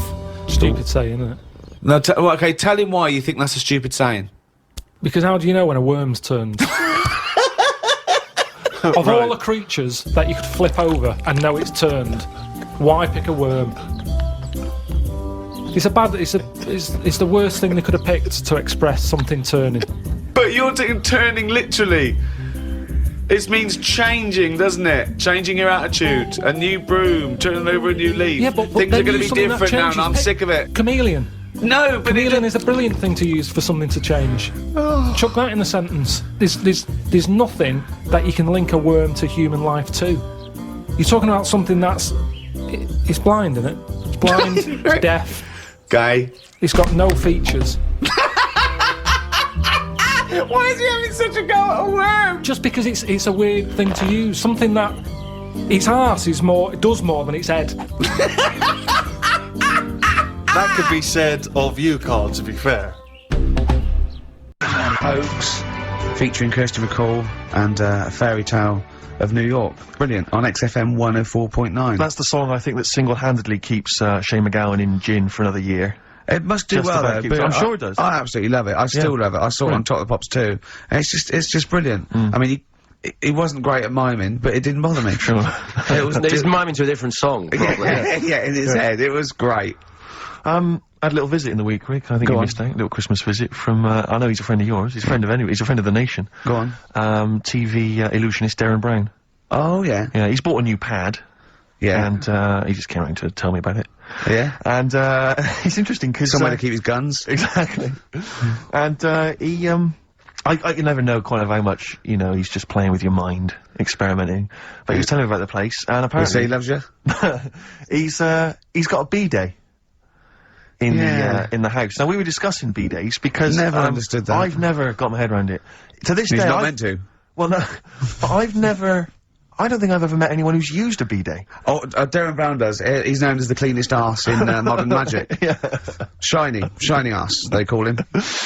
But we were chatting about it, I don't really know. To be truthful, I don't really know how you use them. I don't know. Well, I assume you just sort of go over it and let... But do you face the wall with your knees on the tiles? No, or do you face away from the wall? No, it's sort of like you just... I don't... And no. It's got the little Do you nozzle. sit on it, or do you sort of hover above it? Do you hover above it and just splash things onto them? No, it's a little jet, isn't it? It does it for you, doesn't it? But is there a jet? This is what I'm wondering. Is there a jet of water that goes up the crap? It's like it's a drinking fountain. That's used to have in school. Yeah. Which, I mean, I remember Mr. Mellows used to embarrass himself every time. I go, no! He's in the playground, Mr. Mellows! Yeah. It's not a B-day! We're not at your French, cottage again. Yeah, I don't... B-day sounds French. I'm assuming it's French. After, I was probably so embarrassed about just like squatting over a hole. Yeah. They go, well, at least we can clean it. Have they... because I haven't been to France for years, but are they still persevering with the public toilets? Which is just the hole in the ground? I mean, I think they have Has a single Frenchman travelled anywhere else in the world? Yeah, and seen that now this you can is actually uncomfortable. I know, my trousers go down to Delhi, and I think there's proper decent porcelain. I know, I can't believe it. I think they have got the flush ones now, mainly for the tourists. Sure, yeah. But I've never really understood that. But it's not, you don't go in, it's not like because they're literally crapping into an open sewer, aren't they? That's the French approach to the public lavatory. Do they have the bidet next to the hole? No, the toilet is a toilet, isn't it? Right. But it's just like, it's sort of like it's like going in the bottom of a shower with a big hole at the bottom. But I don't know. And do you I mean, again, not wishing to get graphic, but do you use the bidet instead of the toilet paper? Is it used in conjunction with, or instead of? Do you know what? I've honestly never used a bidet. Because it's not really a working class thing, is it? The bidet. No, but well, it sort of came in with sort of like purpose-built houses, didn't it? They sort of like shot up all over the. No pun intended. All over the sort of 70s. You know what I mean? It was like a, you know, in salmon pink, there was toilet, sink and bidet. Yeah. We won't be using the bidet. Exactly. Fill it with ice, put some beer in that. Yeah. Because none of my friends washes their arse. There are people who refuse to touch their, you know, the hole with the hands, and they only use a bidet, so if they're at a party and there's no bidet. Well, Karl don't like feeding his bollocks for cancer, because he says he doesn't like the texture of them. Sure. Well, so I mean, so he'd probably love a bidet if he didn't have to go. Are there kind of upper-class women who just waddle into the dining room in sophisticated trousers around their ankles going, where's the bidet? It's filthy. Where's the bidet? I don't know. We use the paper. The what? I think the fish was off. I'm going berserk up there. Get me a bidet. Yeah, one of you lie on the floor. Or I am climbing into the sink and turning the tap upside down. It's the only way I can do it. Yeah. B-Day. Thoughts on B-Days? Have you ever used one? Well, no, you told me all this, but you still haven't got to the bottom of how you use them. No, I mean, I don't know. I don't know how to use it. Do they come, you need to ask Darren Brown, does it come with, like, instructions, like a flat pack I think you're supposed to know. I think you're supposed to, you know, if you've bought a B-Day, the assumption is you know how to use it. Imagine someone installing it and going, there you go, there's a bidet. You go, can you just show me how to use it? Well, you like this? Well, no, let's go to the toilet first. Do the whole thing, otherwise I won't know in context. I'll just sit here in the corner, that's fine. Okay. Do you read a magazine when you're normally going? Well, I might do, but I mean, I don't really want to do it with you here, but how will I know? Exactly. I need to know how you transport yourself from the lavatory to the bidet. Do you remember when we were trying to offer Karl money to have a shower with Johnny? Yeah. just some of the highlights of the year. That's a weird thing to do. Yeah. We nearly had him there, and then he didn't want us to watch. Yeah. We said, well, how will we know that you've done it or not? Yeah. He went, you are definitely bent. That's his conclusion. What we got lined up? Well, hang on, let's just say, if anyone's got any idea sort of how to use a bidet, maybe... Any idea for anything to talk about on this show? Well, that doesn't involve crapping. Or farting. We've done that. Yeah. We haven't done little Chinese fellas or the gays yet. That's still to come in the second hour. Ian.Camfield@xfm.co.uk if you've got any thoughts on bidets or just, you know, lavatories generally. Richard Ashcroft on XFM, Check the Meaning. I think it was out this year and we enjoyed it, so we I certainly had a thought then that, you know, someone like Richard Ashcroft, who's really cool. I mean, I think one of our greatest rock and rollers, really. He writes great tunes, does great albums.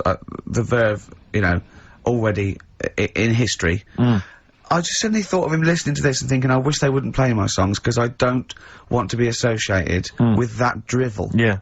Is, you know, most people get a buzz out of it, get it on the radio. Do you think people say, don't let Gervais guilty by association? Do you know what I mean? I love that song. I love Check the Meaning. I thought it was a lovely song. And he's thinking, they're gonna sandwich it to bring talk about little gay Chinese fellas and B-days. Yeah.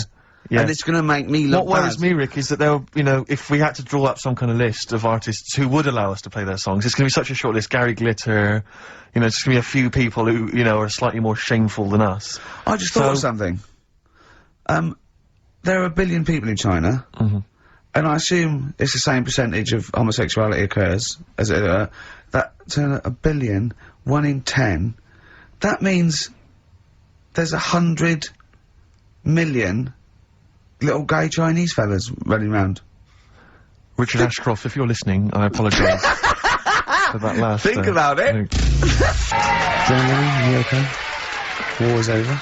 I heard a DJ in the week, I won't say who it was, but sort of like a cheesy, sort of housewife choice DJ, and he played that, and he went, weird one that, isn't it? What do you think of that the first time you heard it? Strange one.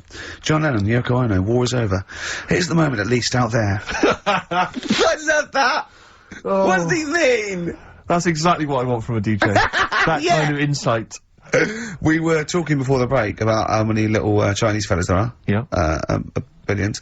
An awful lot of them. Brilliant, good, more the merrier. Are you familiar, Rick, with the scary fact, I don't know, Camford, if you're aware of this, and it's chilling. I don't know where I've heard this from, but apparently, and this is kind of legend, I didn't just make this up, this is well known, that if all the Chinese people in China, right, no, come on, if they all jumped up and down at the same time, apparently, this is what they say, apparently it would cause a tidal wave that would wipe out America. That would destroy America. I love the idea of coordinating that. Brilliant. Well, I like the idea that, firstly, they don't need, weapons of mass destruction, they don't need nuclear weapons, because they got that threat They can't constantly. have that, you can't count a tidal wave as a weapon of mass destruction. Or jumping. Tony Blair could send in sort of people, you know, UN people going, look out for anyone jumping. Exactly. You know, all they need is an immense sort of skipping rope. Oh yeah, once a little fella in Japan holding one end, little fella in Russia holding the other. Exactly, yeah. And they go, on your marks, you'd have a lot of coordination over that one little... Maybe like someone like Mr. Motivator, kind of coordinating it all from the top of the wall, sort of looking down. The Chinese equivalent. Yeah. That would be... Because I think that's why they built the wall. I think that's why they built the Great jump Wall. off the wall. Exactly, they just climb on that wall. That's the way it's done, that's the threat. And that's why America started the space race. Yeah. Because you can see it from space. Exactly. So they go... They're up there monitoring constantly. This is, Eagle to, Houston. There's lots of little Chinese fellas about to jump. Yeah. This is Houston. Are they wearing them lampshade We just need to hats? confirm they're Chinese. Are they wearing those... are they wearing those conical hats that look a bit like a lampshade? They Yes, are. They are. Let's just confirm they're Chinese. Because if I was the leader of China, what is the name of it? What is it? Is he the king of China? We're so ill-educated, Is it the king of China? The Tsar of China? Is it? What is it? Is Chairman Mao still there? Is he It's still chairman someone else probably, the new chairman. I Or don't chairwoman, don't be sexist. And, actually, you know when I said there's, a billion people in China, so there's 100 million little gay Chinese fellas. Yeah. Someone phoned up to say half of them are women. yeah. Well, of course. Yeah. Straight on the phone with that. Well, I meant little lesbian fellas or little gay fellas. Yeah. I mean, I wasn't being sexist. But if I'm I just was- saying there's probably 100 million little gay Chinese people. What worries me, Rick, is if I was the premier of China, or if it was some of the people I went to Is school it with. premier? Oh, whoever it is, the king of China. If I was the king of China, right?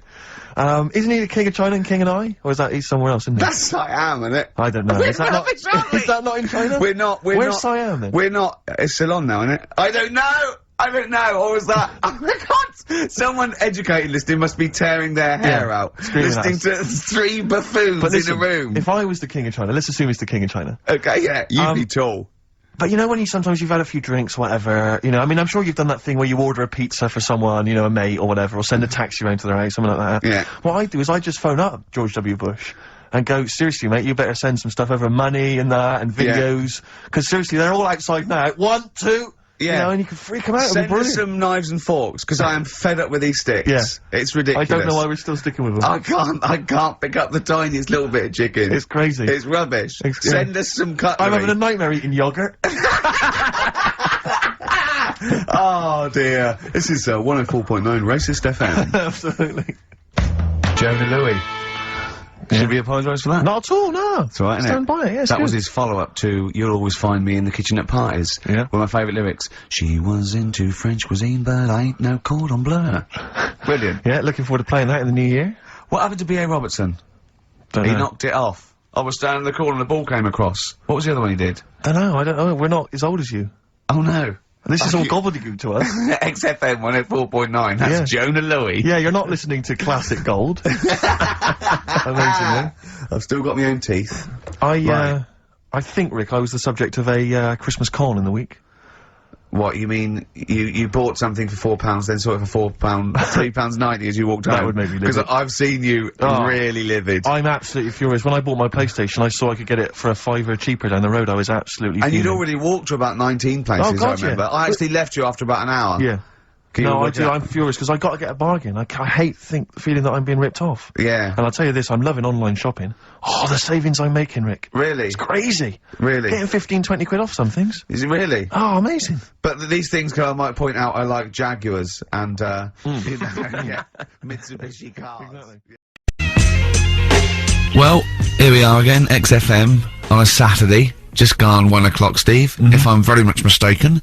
But we're not here, as such, we're away again, gallivanting around. We've got to do the special sort of best of again. Okay. Which we did a few weeks ago, so this is the best of the last 3 weeks. Which I think is, I mean, I think it's the best 3 weeks we've ever had. But I'd like it condensed into 2 hours. Yeah.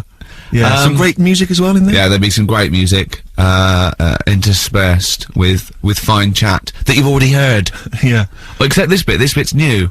We've actually, out of the kindness of our heart, we've come in last week. Yeah, yeah. And we've done a few clips, just because we felt a bit guilty about shooting off. Yeah, and I mean, even now, having heard this link, I'm beginning to wonder if it was worth our time. Oh, dear. You know, I've said in the past to you, Rick, that my grandparents, so I love them dearly, but it's like, for the last 30 years, they've been waiting to die. I know, It's yeah. like they just sort of, it's like, you know, the novelty wore off of life. Life in the 50s. Yeah, they got kind of bored of it. Life, yeah, in the 40s, it was brilliant. All sat around the old Joannas, the bombs fell, singing, they loved that. The 50s, you know, that was great as well, because that was the post-war years. It was, you know, it was a bit tight in the pocket, but it was alright, everyone pulled together. And then the 60s came along, all the crazy music, the funny hair. Let's stay in bed. Exactly, they basically stayed in bed.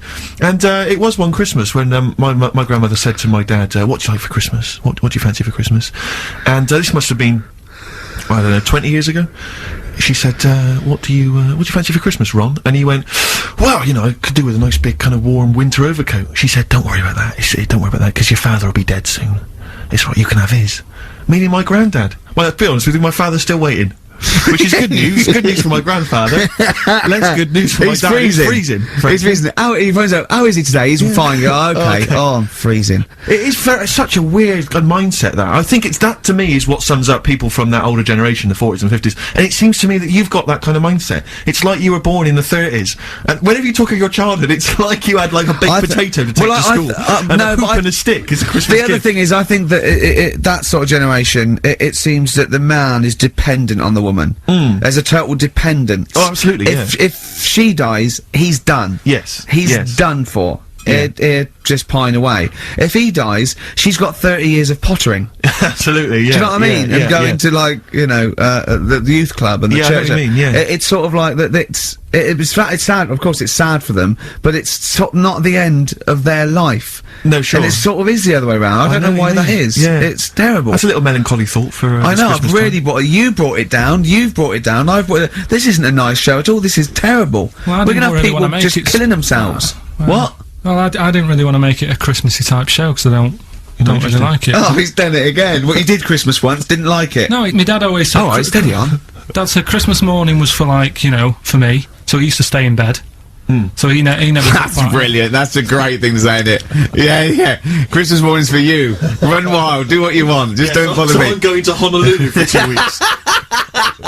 That's great.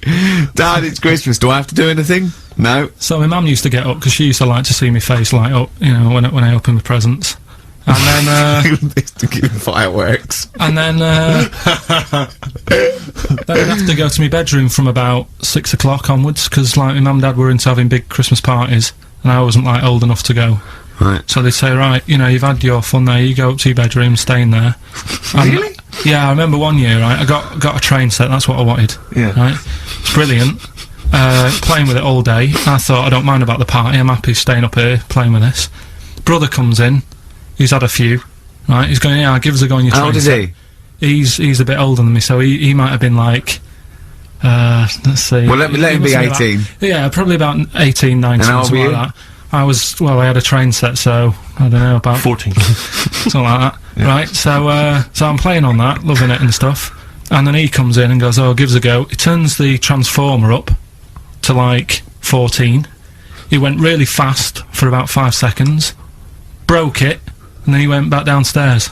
Wow. So Christmas, I hadn't even got to Sounds Christmas like Day. the Conservative government with British Rail. Satire, that is. Rick, I just saw that then, satire. If there's any satirical shows listening or magazines... It doesn't work in any way, because there's the analogy falls down, apart from there being a train. Think it through, though. British Rail was trains. Yeah. And the government broke the trains in many ways. They didn't break them, like, not officially breaking them, but they kind of... It does work, it's perfect. Oh, I'm pretty pleased with that. And I can't, and no one's asked him to be on Have I Got News For You. It's weird, isn't it? Because it's strange, that, when you've got a satirical mind that's this quick as that. Yeah. All and right. he's broke your little train set. So what did you do? I just, like, watched telly and had some sausages. I bet you were happy with that, though, weren't you? It's a bit annoying, though, isn't it, when your main present of the year's been broke, And then, did it ever get it fixed? No, that was it. That was it. Put away. I'm intrigued why your parents wouldn't let you come and join in the festive fun. Was it like really debauched down there? Was it like eggnog everywhere? And Well, no, but I mean, that's fair enough. 6 is a little bit early, but I just think, you know, if you're a kid, you know, he had his fun, put him to bed at 8, maybe. And he you think so on Christmas Day? I thought that was a day for family. Well, not if there's a party going on. Well, don't have the party on Christmas Day. Well, that's another option. Yeah. Your parents are weird, aren't they? A strange breed. Well, I think that was the year, right? You're talking about buying presents and stuff. I think I did treat my mum to that. I didn't buy my dad anything. I think that was like when I got a bit older, I used to get my dad something because he wasn't that bothered anyway. No. So, got me mum, there was a cheap shop, right? Of course. Thank God for that. Called Snips. Right? So I went in there and I thought, let's see what I can get her. And remember Victoria Plum? I don't think so. Well, it's like a fairy character. Right. Right? And my mum's into gnomes and stuff, right? So I thought, right. She must be pleased with you then. Victoria Plum. I was thinking, is that one of the neighbours? Is it like a brandy Do you liqueur? remember Victoria Plum? Victoria Plum. Victoria Plum, yeah, it's like a little fictional sort of character, right? Okay. So I saw it, I thought, yeah, she'll love that, right? So I did my paper round, saved up for 2 weeks, right? Got that sorted, went to Snips, bought the Victoria Plum. Next day, I'm in town with her, right? So I think, I know what I'll do. I said, come in here a minute, right? So we go in, and we're looking around, and I tested her, right? I went, look at that there, that's alright, innit? And she goes, oh, it's bloody awful. Oh, Karl. Oh, Karl. Oh, God. So then, Christmas Day comes, I said, don't bother opening it. She said, no, why? I said, Oh, "Don't no! Why did you still give it to her? So, well, it was too late, I'd already bought it. Oh, Karl. So she opened it, and I was like, and she said, oh, that's nice. I said, why are you saying that? I said, the other day, you said it's bloody awful. She said, oh, no, I thought you were pointing at something else. Oh, no! So that's why I don't get anyone anything anymore. Oh, God! Play record! Oh, God! Oh! XFM 104.9, we're not here. This next clip is one of my favourite clips. Look, it needs no introduction. Here it is. Something else we're giving away. Go on. The Shining. It's more throwing away, isn't it? Once again, is it on video? Once again, it's on VHS. Just because you buy it out of your own money, Karl, stop being so mean. And I want to watch it tonight, because it's one of those films that, So you're gonna watch this video, and then you're gonna send it to someone as a prize? yeah, it's one of them films that... Oh, sorry, you just said yes to that without blinking. Well, yeah. You don't think, like, Les Dennis doesn't have a quick go in the car on Family Fortune before he gives it away? It costs Jim Bowen has $5.99. a go at those his and her towel racks. It costs $5.99, Karl. Okay, this is Karl in the classic The Shining. And what's the question? Well, we might ask that afterwards. Okay, then.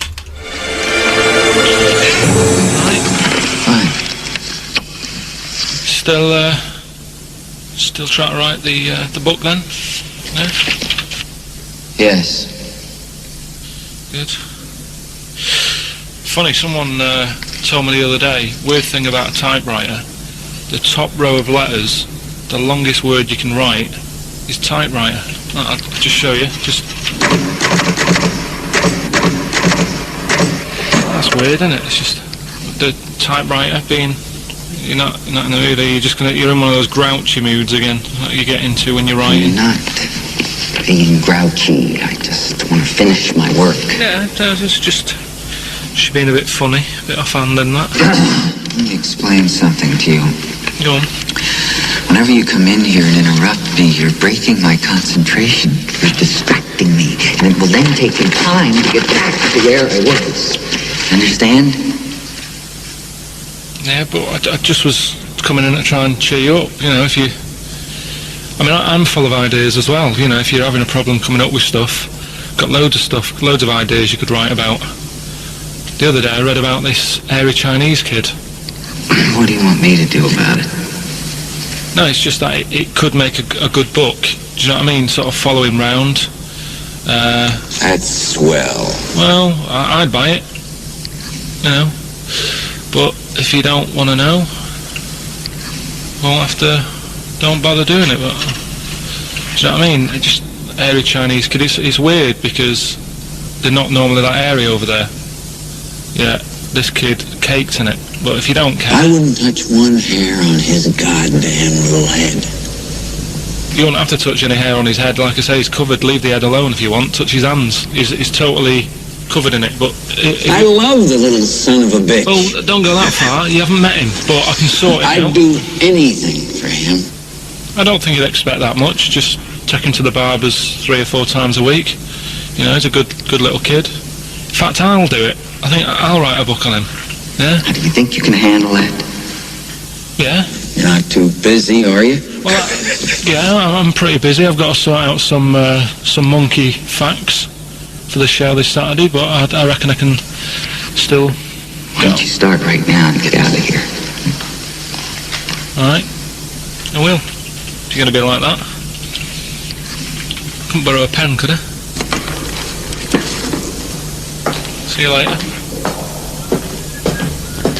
There you go. Haunting stuff there. Karl Pilkington in The Shining. You know, in the film, Jack Nicholson goes crazy because the suggestion is he's maybe possessed by demons that maybe are in the hotel. But you know, if I was stranded in a desolate hotel, removed from all human contact with Karl, I'd go mental with an axe without being possessed by demons. That's more chilling to me. Trying to get some work done, and you keep wandering. Oh, chimpanzee's that? He's gone and written it down again. Just reading excerpts of Karl's diary. Went home and looked up Freud on the internet. Didn't find him that interesting, so looked at some other philosophers instead. Socrates, Aristotle. Lao Tzu from years ago came up with some good stuff. 1. He who knows does not speak. He who speaks does not know. Not entirely true. To lead people, walk behind them. Yeah. And of course, the journey of 1,000 miles begins with 1 step. Yeah, good that. Maybe this is why people are at the start line spectating at the Commonwealth Games. Well, no, it's just that I've never understood why in Olympics and stuff like that, if you're going to watch, don't stand around the start line, go to the end, where you see the winner. But because of that saying, it actually makes sense. And it's like, well, every step starts with a step or whatever. Say again? Every race, you know, you've got to start with a step. Yeah.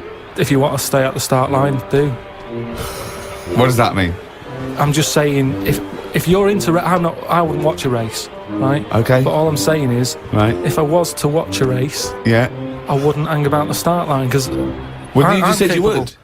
What did I? Yeah, you said that's the place to start because every race starts with a step. No, but I wouldn't normally. When I was on holiday, yeah, Suzanne said there's a race going on down the road. Yeah, I'd go, well, let's go, keep going down the road and stand at the finish line. Okay, but now what have you according to Lazoo, yeah, I'd say, well, hang on a minute. Every race starts with a single step. Yeah. How many people around the start line? Is there more room there? She goes, yeah. I'll go, let's go there then, it's less busy. Right, and what would you see there then? I'd see people starting the race, but I wouldn't be that impressed with them because I'd go, well, I don't know if any of these are any good. So would you start at the start or the end then? If it was down to me, I'd just probably stay at the finish line. Okay, so you wouldn't want to see the first step then? So what do you think of Lazoo now then? I preferred the leading people from behind. Okay, and what would you do to lead someone now then? Well, if you're behind, you don't have to take responsibility, do you? You can go, well, I didn't send you where you went there. That's not really leading them, though, is it? Yeah, because I've made them think. I've gone, they go, oh, I've just walked into a big hole. I'd go, oh, should have been looking where you're going. I haven't led them in that hole, but they've learnt a lesson, they won't go in a hole again. Conversations I've ever been a part of. I mean, that was incredible. Never mind Aristotle and Socrates. That was incredible, that was incredible, Karl. One of the key catchphrases, if you like, from the war, Karl, was, of course, keep the home fires burning. Is that like saying, you're away, but don't worry, when you come home, the house is warm? Pretty much. Sort of. Yeah. Never forget where you're from, we're remembering. We're here, waiting for you. Yeah. Again, it doesn't say what it means, so there's you know, risking your life, and you're getting a letter from home saying we've got the heating on. Again, working hard, paying the bills, they've got the heating blaring. Put your coat on. Start panicking, we're keeping the home fires burning. What? I didn't know. What do you mean, what fire? When we had that in? I thought we had central heating. Who's she got in? Who's this bloke who's moved in, changed the heating system? It's all extra hassle. Do you know, this is why it's best not hearing from people. Go on. I was Brilliant. in the jungle, wasn't I? Yeah. Right? For this programme. Suzanne. It should explain that Karl wasn't on manoeuvres. We sent Karl around the world for a programme, Well, hang on though, I want to hear about the fact he was in the jungle and he didn't want to hear anything from home because... No, on a lot of the trips, I had a phone now and again, so I could call Suzanne. When I was in the jungle, I was out of contact for like 5 days. Nothing. Didn't know what was going on where. Right? I get out of the jungle. I call Suzanne up. Everything alright?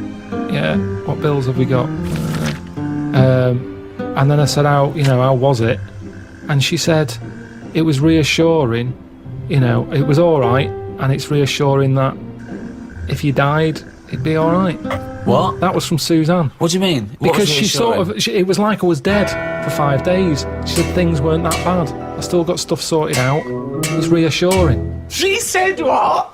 She said... You called her up after 5 days of being in the jungle, eating grubs and having things try to climb up your knob. Yeah, surviving. Right. There's me, the first phone call I get, I put the phone on. I'm going to call Suzanne, let her know I'm alright. Sorry, you could get the phone calls in the jungle, but you didn't want to. What do you mean you turned the phone? I thought you meant you were... No, it was off because there's no signal. You mean you got out of the jungle? You got out of the jungle, right. put the phone on, Yeah.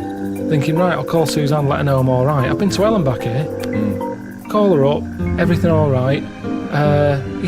What's it been like? I said, that's the longest we've ever gone, isn't it? I don't think I've ever gone 24 hours without talking to her for 17 years. Yeah. Suddenly, there's a week when I'm not talking to her. Yeah. She goes, yeah, it started off weird, but it's reassuring that if you were dead, I can handle it.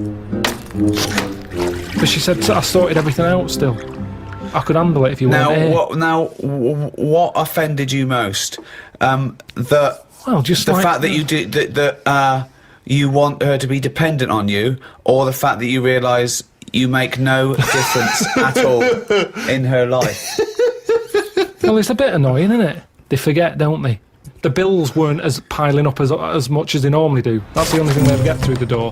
When there's a postal strike, carry on. I'm not interested. You're only bringing bills to the door anyway. Carry on striking. There wasn't that much post. There wasn't that many bills to sort out. There wasn't problems with the boiler. She's forgetting all this. So I'd like to go back in the jungle, just as the boiler's the flame started to flicker, and about to go out. Let's see you then. That's what I'd say to any soldiers listening to this before you leave home. Yeah. Just leave everything.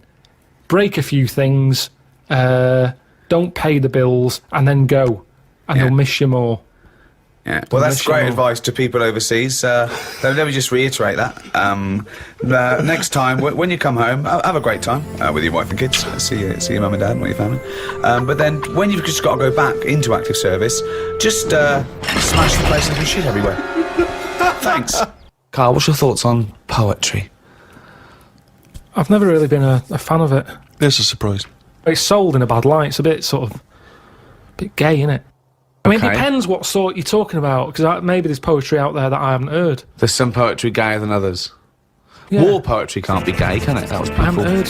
Go on. People fighting in the trenches and can't be gay. They weren't gay. They were writing to their sweetheart. I don't know his name. Might have been a bloke. I don't know. But so was it a sort of what sort of poem was it? Was it sort of a limerick, sort of a? No, it was. Well, there's famous ones, Wilfred Owen and Siegfried Sassoon, and they're very moving. They're about what usually happens is that they talk about why are we here. This is we've been sold a lie here, and they really started seeing war in a different light from their point of view in the trenches. Famously, some of them died soon after the, But I prefer a proper letter. No sort of crypticness. That's the problem with poems. Okay, so you'd have been disappointed to get Dulce et Decorum Est through the post, would you? You'd have just said, what are you trying to say, mate? What's the weather like? When you're coming home? Did you get my socks? Well, yeah, sometimes life is a bit like that, and it's like, say what you mean. Right.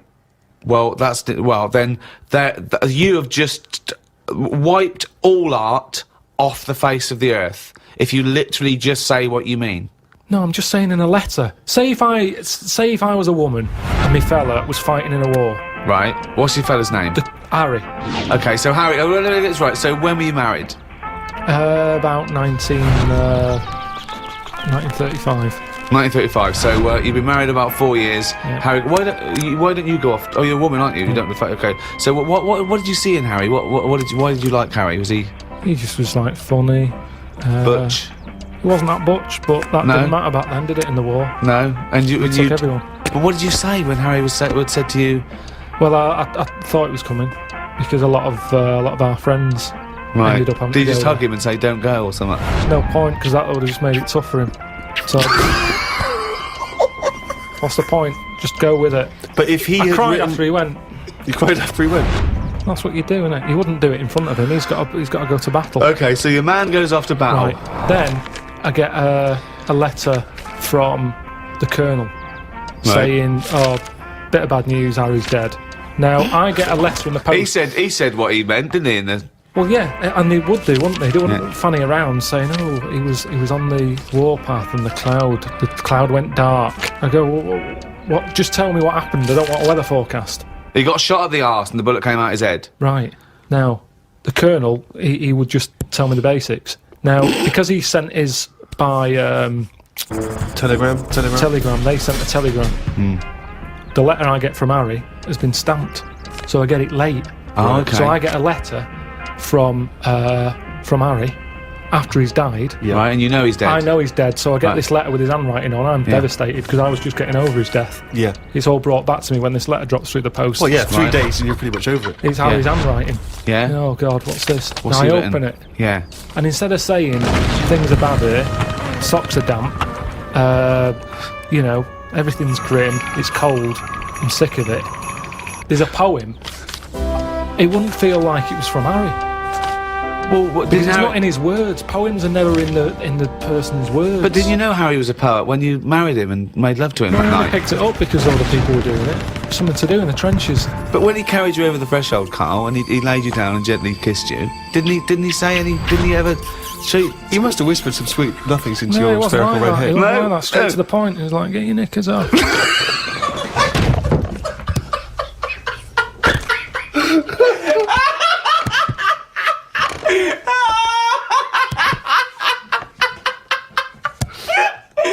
That's one of the weirdest fucking scenarios I've ever heard. Why the fuck was the telegram coming before the letter? So specific. It wasn't like Harry. The fuck's Harry? Oh God. Comfort and Sound by Feeder on XFM 104.9. I'm Ricky Gervais. With me, Stephen Merchant. Hello there. But no Karl Pilkington. No He's Karl. in Lanzarote. But we have got a very, very special stand-in. It's Camfield. Say hello. I'm so excited to be here. It's been, the things I've learned in the last 10 minutes before we've even gone on air. Like, you don't have a theme tune. I don't have a theme tune, I don't wear headphones. Exactly. Ian wears headphones with a preamp. He's got 3 midgets just brought in his back line. Right? They're called Dog, Mongo and Blitzkrieg. Look, Blitzkrieg is up there, they're eating a banana. Yeah. He is the King of Rock, the new King of Rock. Well, the Prince, he's the Prince of Rock. Obviously Vance is the King of Rock. But we'll be doing that, we're working out who. Over this, and by the way, Camfield, I don't want the Ian Camfield that does XFM and going, and it's fast approaching 1:23, here's Ash. I want the Camfield that goes, I snorted ants with Lemmy. Okay? So, we want the real Camfield. Alright, I bought in Metal Christmas, is that alright? That's my only request from this show, that we do play Paul Di'Anno's version of Santa Claus is Coming to Town. The rest of it's over to you. Yeah, we're gonna play some Christmas tunes, we're gonna play some, our favourite hits of the year, but mainly, this is the rock programme. This is the rock programme. What worries me, Rick, is there's a lot of people who listen to our show and they're not regular XFM listeners, they just kind of crawl They're out not of their regular people. stupid on a Saturday afternoon, put the show on, so they might not be familiar with Ian Camfield is a young man, he's been in, he's about 14. He's been in radio, it's weird, he's 14, but he's been in radio for 15 and a half years. He was weaned on the milk of a Vance. Right? And, he's gonna be the new rock god, aren't you? Well, I'm trying. Yeah. No DJ Camfield. Just go, right? And over the 2 hours, I wanna work out the 4 pillars of rock, right? I want 4 names, 4 pillars of rock, right? huge rock pillars, and then I want the king who stands astride them like the archangel of metal. So we'll be asking Ian every few minutes. We're asking, right, who's your first pillar of rock? And then you know, keeping the one that stands astride them. Okay. And how many do we need? Well, we need 5 names then, don't we? The 4 pillars of rock and who stands astride them. Right. Okay. Like the Overlord with these Axe Attack albums. Yeah. Yeah. This is Oasis. Christmas. Oasis doing their version of Merry Christmas, everyone. It's Christmas. It seems only appropriate that we play the occasional Christmas tune. There aren't many decent ones. We will be playing the greatest, not just Christmas, one of the greatest songs of all time, but certainly the greatest Christmas tune of all time, Fairy Tale in New York. Is that going to be the version done by, what's his name, out of Boyzone? Has he done one? Yeah. Because he's lived the hard rock and roll life. What's his name? What is his name? Ronan Keating? Yeah. He wasn't bad on Room 101, actually. I think he's lightened up a little bit. Good luck to him. Yeah. Yeah, I do as well. Yeah. A lot of people ask me, Canfield, I'm sure you can, you've probably got experiences of your own that you might want to talk about, but people ask me what Ricky's like in real life. And I don't want to get grotesque. It's Christmas, people are listening, people are eating sandwiches, but he has a flatulence problem. I don't know if you're aware of this. It is. It's not a problem. Right. Well, it is for us. It is for us. Yeah. You may not. Yeah. I think the problem with Ricky is Ricky hates to miss out on anything. He's terrified that there's going to be something going on that he's missing out on. A conversation, a joke, someone falling over, you know. And, so he daren't spend any time in the lavatory, because he just, it's too, any period of time he spends in there, he could be missing out on some fun. So he kind of tries to get his lavatory, you know, occupying time down to a minimum, an absolute minimum. Plenty of pissing. There's loads of that. But none of the other activity, really. I mean, you keep that, really, it's like you're in, you're out, and sometimes I don't think you've done the full job, Rick. Yeah. And today, I'll tell you this, my eyes were bleeding. It's intense. It's just a word of warning, because the kitchen at XFM is out of bounds now. No one's going in there until the new year. A to J in the library. A to J in the record library. I'll tell you this, I don't know if, like, Tony Blackburn's in the building. His wig will fall off. But seriously, not that he not that he wears a wig. He doesn't wear a wig. But if he's going down there, maybe he wants to play some Beach Boys. I mean, seriously, forget I'm a celebrity, get me out of here. Forget you might have survived in the jungle, Tony. But you go down there, mate. Tony, would you rather eat a plate of maggots or go and get Beach Boys? Exactly. Saying A to J. Oh, pot pickers. Exactly. Jesus Christ. It is absolutely extraordinary down there. Oh, so just be warned. But it's Christmas. Yeah. It's Christmas. Why would Blackburn be listening to this? I don't know, he's probably doing a bit of Christmas shopping. Sure. And he's out and about with probably got his little, you know, personal stereo on. Yeah. And he goes, oh, I'll listen to the boys at XFM. Exactly. And Canfield, what do you think of it so far? Yeah. Yeah? Yeah. It's not Vance, is it? Okay, who is secured as one of the pillars of rock? Lemmy. Of course he is. Never changes his boots. 2 pairs of trousers. 3 shirts. Really? Yeah. And he just alternates them, does he? Yeah, so he yeah, might yeah. have the same pair of trousers for 2 weeks, but the different shirt. Is it true his rider is a bottle of Jack Daniels and 40 Marlboro? No, it's like one of those 100 packs.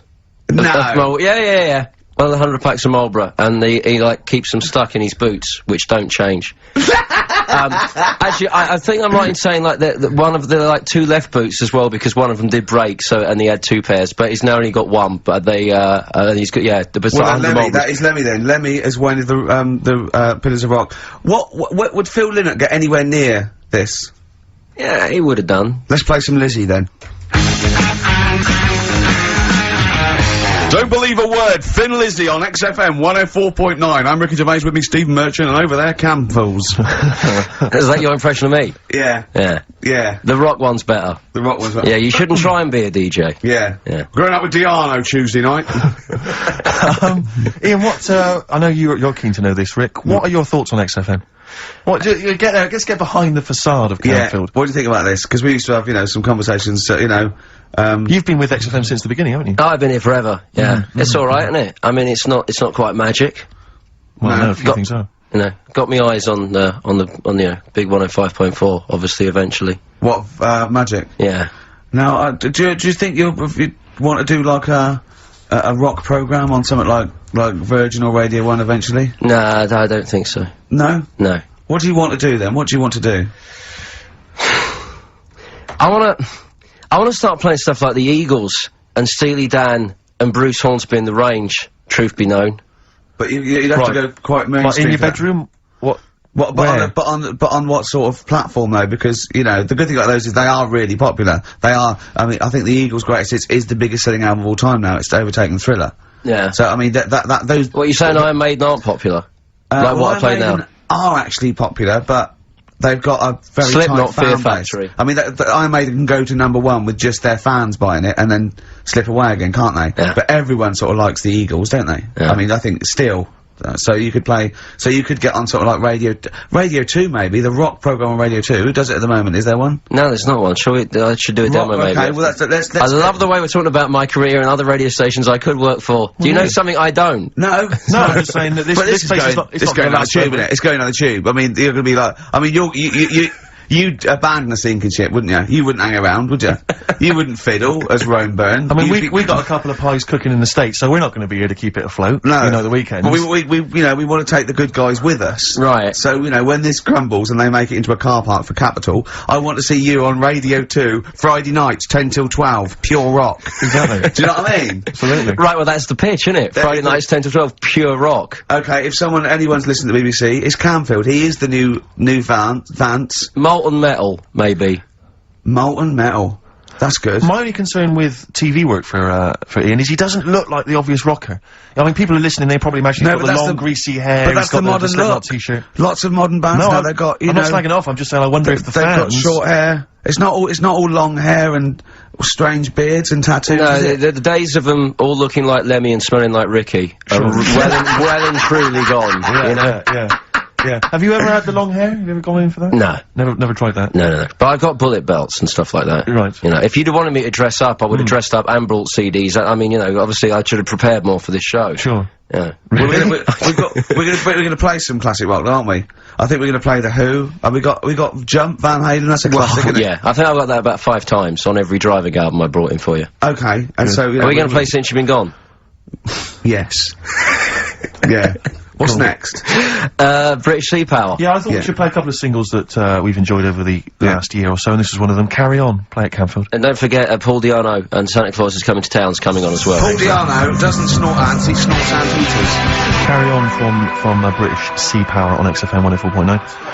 Not bad at all. Now, listen, we should just point out to people that Karl's away, and we always slag him off because he provides very little. But and he's an idiot. Well, exactly, to be fair. But he's obviously off in Lanzarote, and he's forgotten to tell us what the password is for our email, Rick. Idiot. So we can't get into the email. So we're gonna have to use Ian's email instead. ian.camfield@xfm.co.uk if you want to get in touch. You're never gonna have so many emails, Ian. Really? Yeah, you're gonna be looking at them all week. It's gonna be brilliant for you. You're gonna feel really popular. You know what Heat described Karl as a bald little mank twat. Nice. Karl was going, brilliant. Is that allowed? Is that alright? Yeah. Bless him. Bald little mank twat is back on the 3rd, isn't he? Well, if there's one thing that magazine's Well, was he suggesting you can't be regionalist? What? Was he suggesting you can't be regionalist? Was that allowed? No, I just think it's a familiarity of, it's just because we call him a bald little mank twat, that a national magazine can say that. Oh, bless his little round head. Wonder what he's doing now. He's sitting in the ash, reading his, reading his Rich Hall book. Yeah, he spent a week when he went to, where was it? St. Lucia. He spent a week, right? Throwing sand at crabs. Yeah. I don't think they've even got crabs, have they, over there? No, I don't know what he's gonna do. What is he gonna do? Suzanne, what is she gonna do? He's gonna be whinging. But it's sort of like, Karl must be like, you must like sit him in front of a video while you go and make the dinner or something. Yeah. It must be a nightmare taking a pet. Has she got a little harness for him? To be fair though, Rick, I mean, I can't imagine you're much better on holiday. I've always wondered what that must be like. Because you always need an audience. You've always got to have someone around that you can perform for, drop your trousers for. Annoy, just generally sing and dance about. And, Jane's seen it all. She's bored of you. So what, do you just do this to other people on the beach? Holiday makers, it is me. You can't believe your luck, Ricky Gervais. What, do you want me to do the dance? Do you want me to annoy you? Yeah, exactly. I can annoy you for 5 minutes. Yeah. Because then I'll get bored Exactly. myself. I'll tell you what, I want some ads, and after that, the fairy tale in New York. Oh. I want to know what your opinion of him, because he's told me he's great on it. Well, you bang out of order, first of all. Okay. Do you have a good night when you're with us? I tell you what, I wish I hadn't lost a tenner every time I've come down. That would have improved it. You point out there about the football analogy. Mm-hmm. Alex Ferguson, when did he score a goal?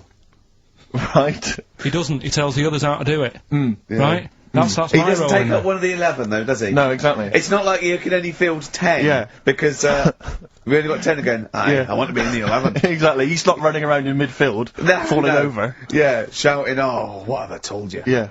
No. Right. I'll admit, And right? there's a limit of 5 players. We should explain that. That's the point. Yeah, there's only 5 players on the team. players, so...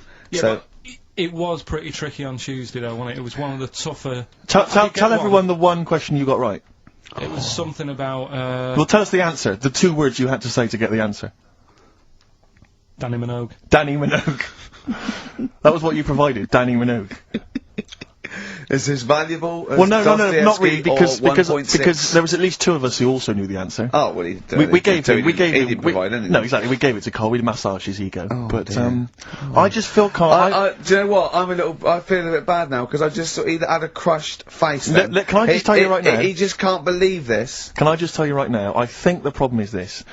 There's that precious 5th position that is not being filled at the moment, I think, consistently enough by a decent player, right? You've got a solid team. I'm thinking if you want to remain on the team, you are going to have to pull your finger out and find a 5th member that is going to provide, and I'll tell you where the weaknesses are, I can tell you right now, mate. The weaknesses are natural history and science. Something which Ricky Gervais is scoring on week in, week out on his team. There is a few... Now, if he was available for a transfer, we could be fine.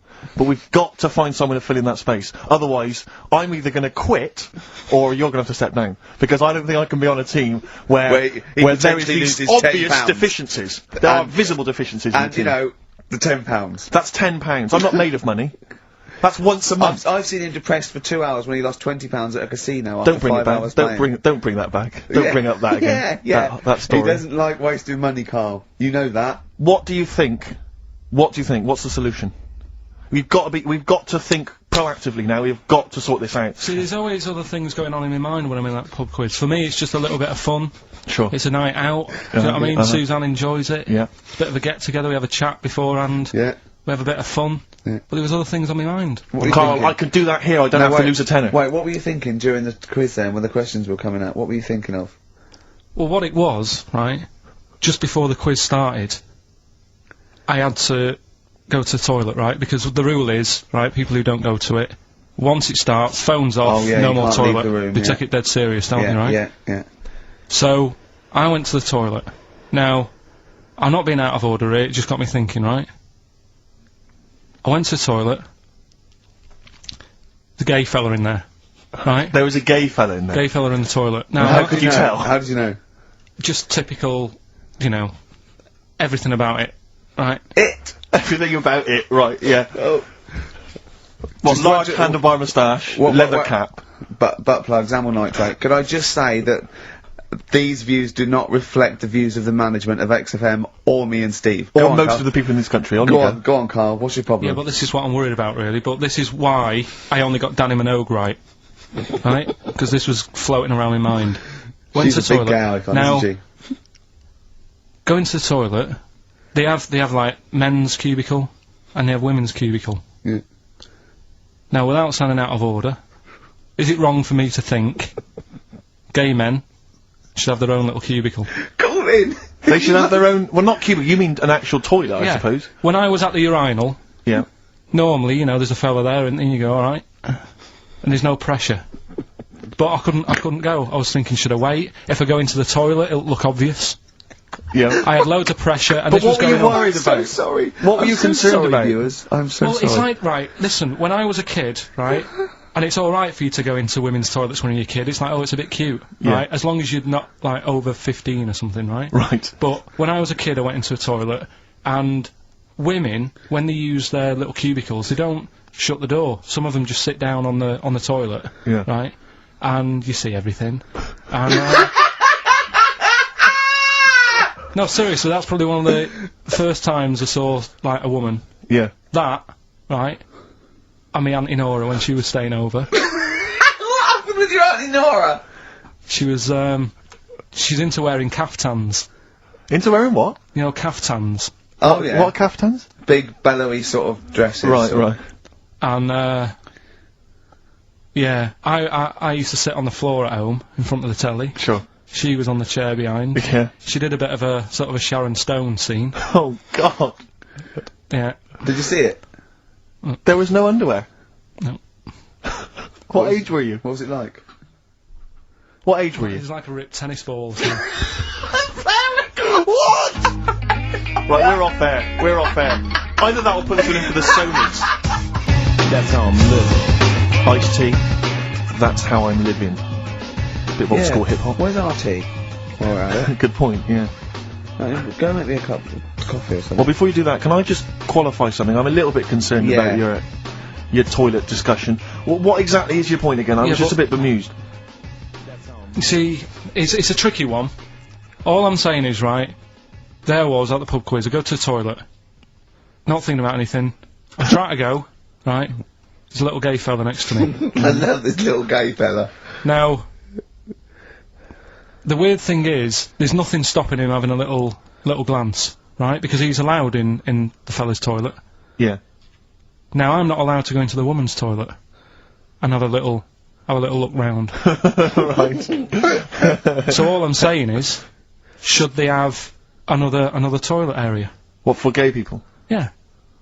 And so this would be gay men and lesbians? Is that going to complicate things? Well, I mean, I can only assume. I mean, to what point? I'll ask you a question, right? If you're intimidated, that's a shame. But you know, most gay men aren't looking at your knob. You know that. What do you mean? I can only say that 99.9% of gay men who use a urinal standing next to what they assume is a heterosexual man aren't looking at his knob. What are they doing then? They're emptying their bladder. No, but the thing is, I can't talk. You're Karl. You're saying, like, you know, about would you have one toilet for lesbian women and gay fellas, right? What does that mean? Would it be mixed? Would it just be? Well, would it have a man on one? That's heterosexual man. One little picture of a woman, there, and then what? What would the little icon be? A man and a woman. A man and a woman. Just having a chat. Yeah. In pink and dot But you couldn't mix them, because then what would happen is you'd get people who are going, oh, I'll play up to this a bit. What, pretend to be gay? And yeah, you know, sort of grow a moustache and shave their head. And pretend to be a lesbian. Right. Yeah. So, well, I see, so you know people pretending to be gay so they could go in and have a look at the lesbians? Yeah. Right. So that would mean that we need 4 cubicles now, would we? Yeah, no, this is fine. 4 cubicles is fine. So every pub How now... many toilets do we need Every pub's now got 4 toilets. Oh, Karl, bisexuals. Yeah, no, interesting. Bisexuals, how many toilets do we need now? Call the council. Do you use any? Huh? No. No, because they're interested in everything, aren't they? Because the little bisexual fellow will be looking at your knob. Right. With them, what you do, you just have a door, you open it, and there's one urinal there, so you can't get a queue. They have to sort of wait. I just thought that, well, why can't there just be a thing between the urinals? So no one can look at anyone else's knob. Wait a minute. Just to go back to Ricky's point, what stops, even if we've got the toilet for gay men, what stops the gay men who want to have a look at your willy going in the regular toilet and pretending that they're straight? Most men don't Who is going to police this? Don't wear gay across their No, head. exactly. They don't have a tattoo. There's no branding yet in the British house where they have to declare. So we're going to have to expand this. So we've all got to carry identity Do you know cards. you can see a gay? Can you? Coming a mile off. No? No, I'll just hold it in next time. No. Can you tell gay men? Do you know a gay man? I'd say, probably... If you did like if you lined some people up, and said, point them out, I reckon I'd get... But hold on, we're not talking about people dressed in leather with the arse cut out and an handlebar moustache. Yeah. We're talking about, you know, the everyday, non-seen... of course, yeah. But I mean, suppose I put you in a room and there was 10 naked men, right? Yeah. And, there's 5 gay men and 5 hetero. Could you walk along that line looking at those gay... Am I naked? No, you don't have to be naked. Why would you have to be naked? To catch them out. Play a record! How would you catch them out? No, don't go into it! Don't go into it! Don't go into it! Play a record. What are you doing? try to calm my gums down. Well, you don't do it with water. What do you do it with? You're trying to You do calm it your with guns. you do it with meditation and hard drugs. What's the problem with your gums? When I'm stressed out, my teeth know. What? What do you mean? Say that again. When I'm sort of stressed out, me gums and my teeth know before I do. It's like a weakness. So what's up? You got a toothache then? I thought you went to the dentist. I did the other week. Well, what's wrong with your teeth then? It's just I don't because you're know. stressed. I don't know. Why I are don't you know. stressed? What have you got to be stressed about? I don't know. That's what's weird with stress, isn't it? No. Your body can be stressed without you realising. That's what No, you're kills people. stressed. No. You're stressed because you feel stressed, and then your body gets weak because you're. No, because I'm pretty good. I never feel stressed. That's part of my problem. It's not I a am problem. stressed, but I don't know about it. That's That why doesn't make any sense at all. It's number one killer. What do you never mean? get stressed. If you don't feel stressed, how are you stressed?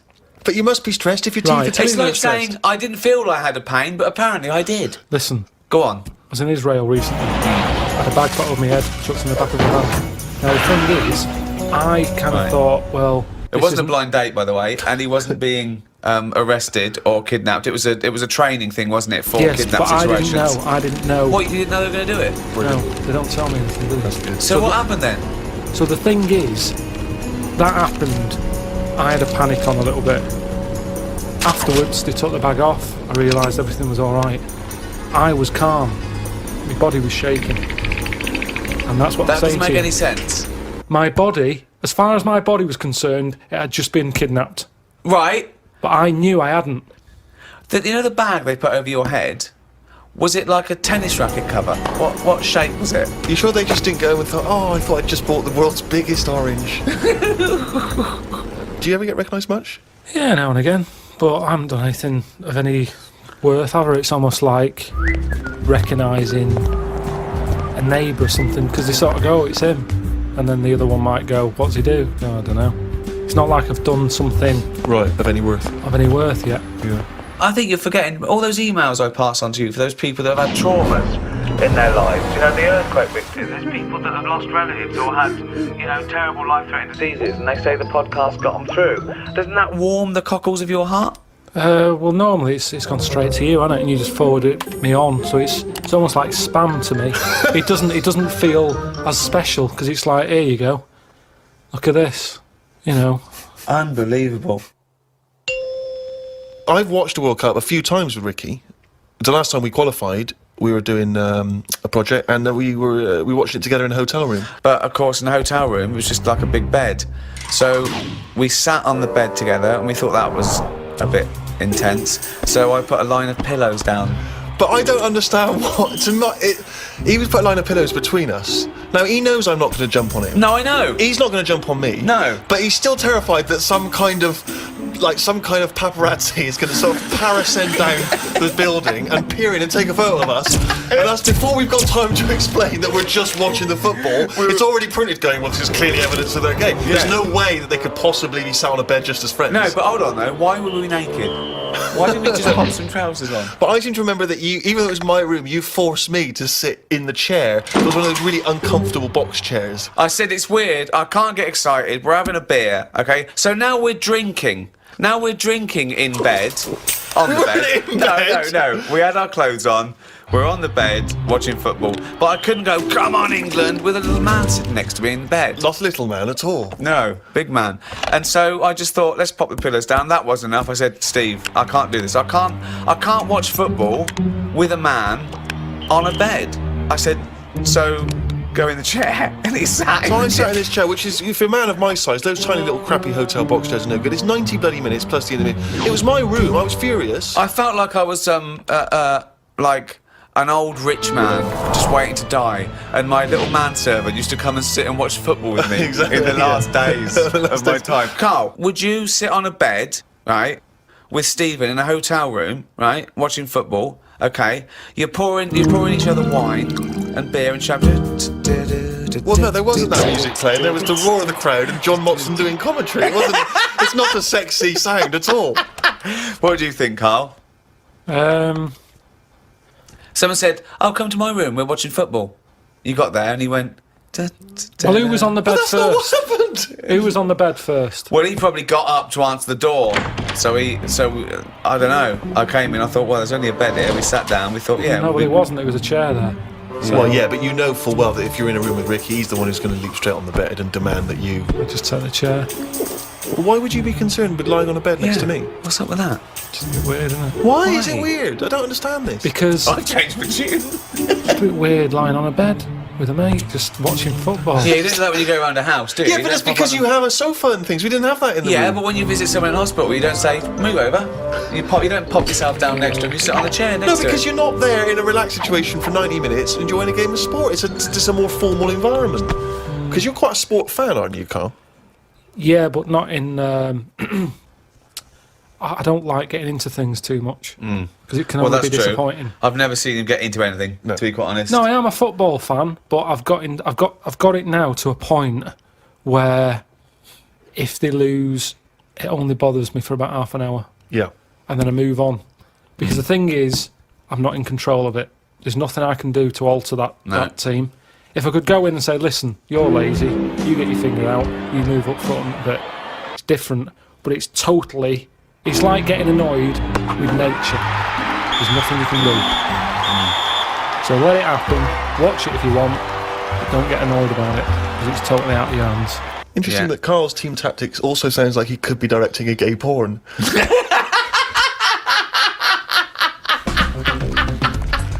get your finger out, you get up front, you're lazy. That's amazing. What do you think of these people, though? I love it that everyone's an expert. Everyone's a pundit. You see these fat people in pubs going, well, he's lost a few yards up front. Yeah, you fucking score a goal then, fatty. Wearing a football top.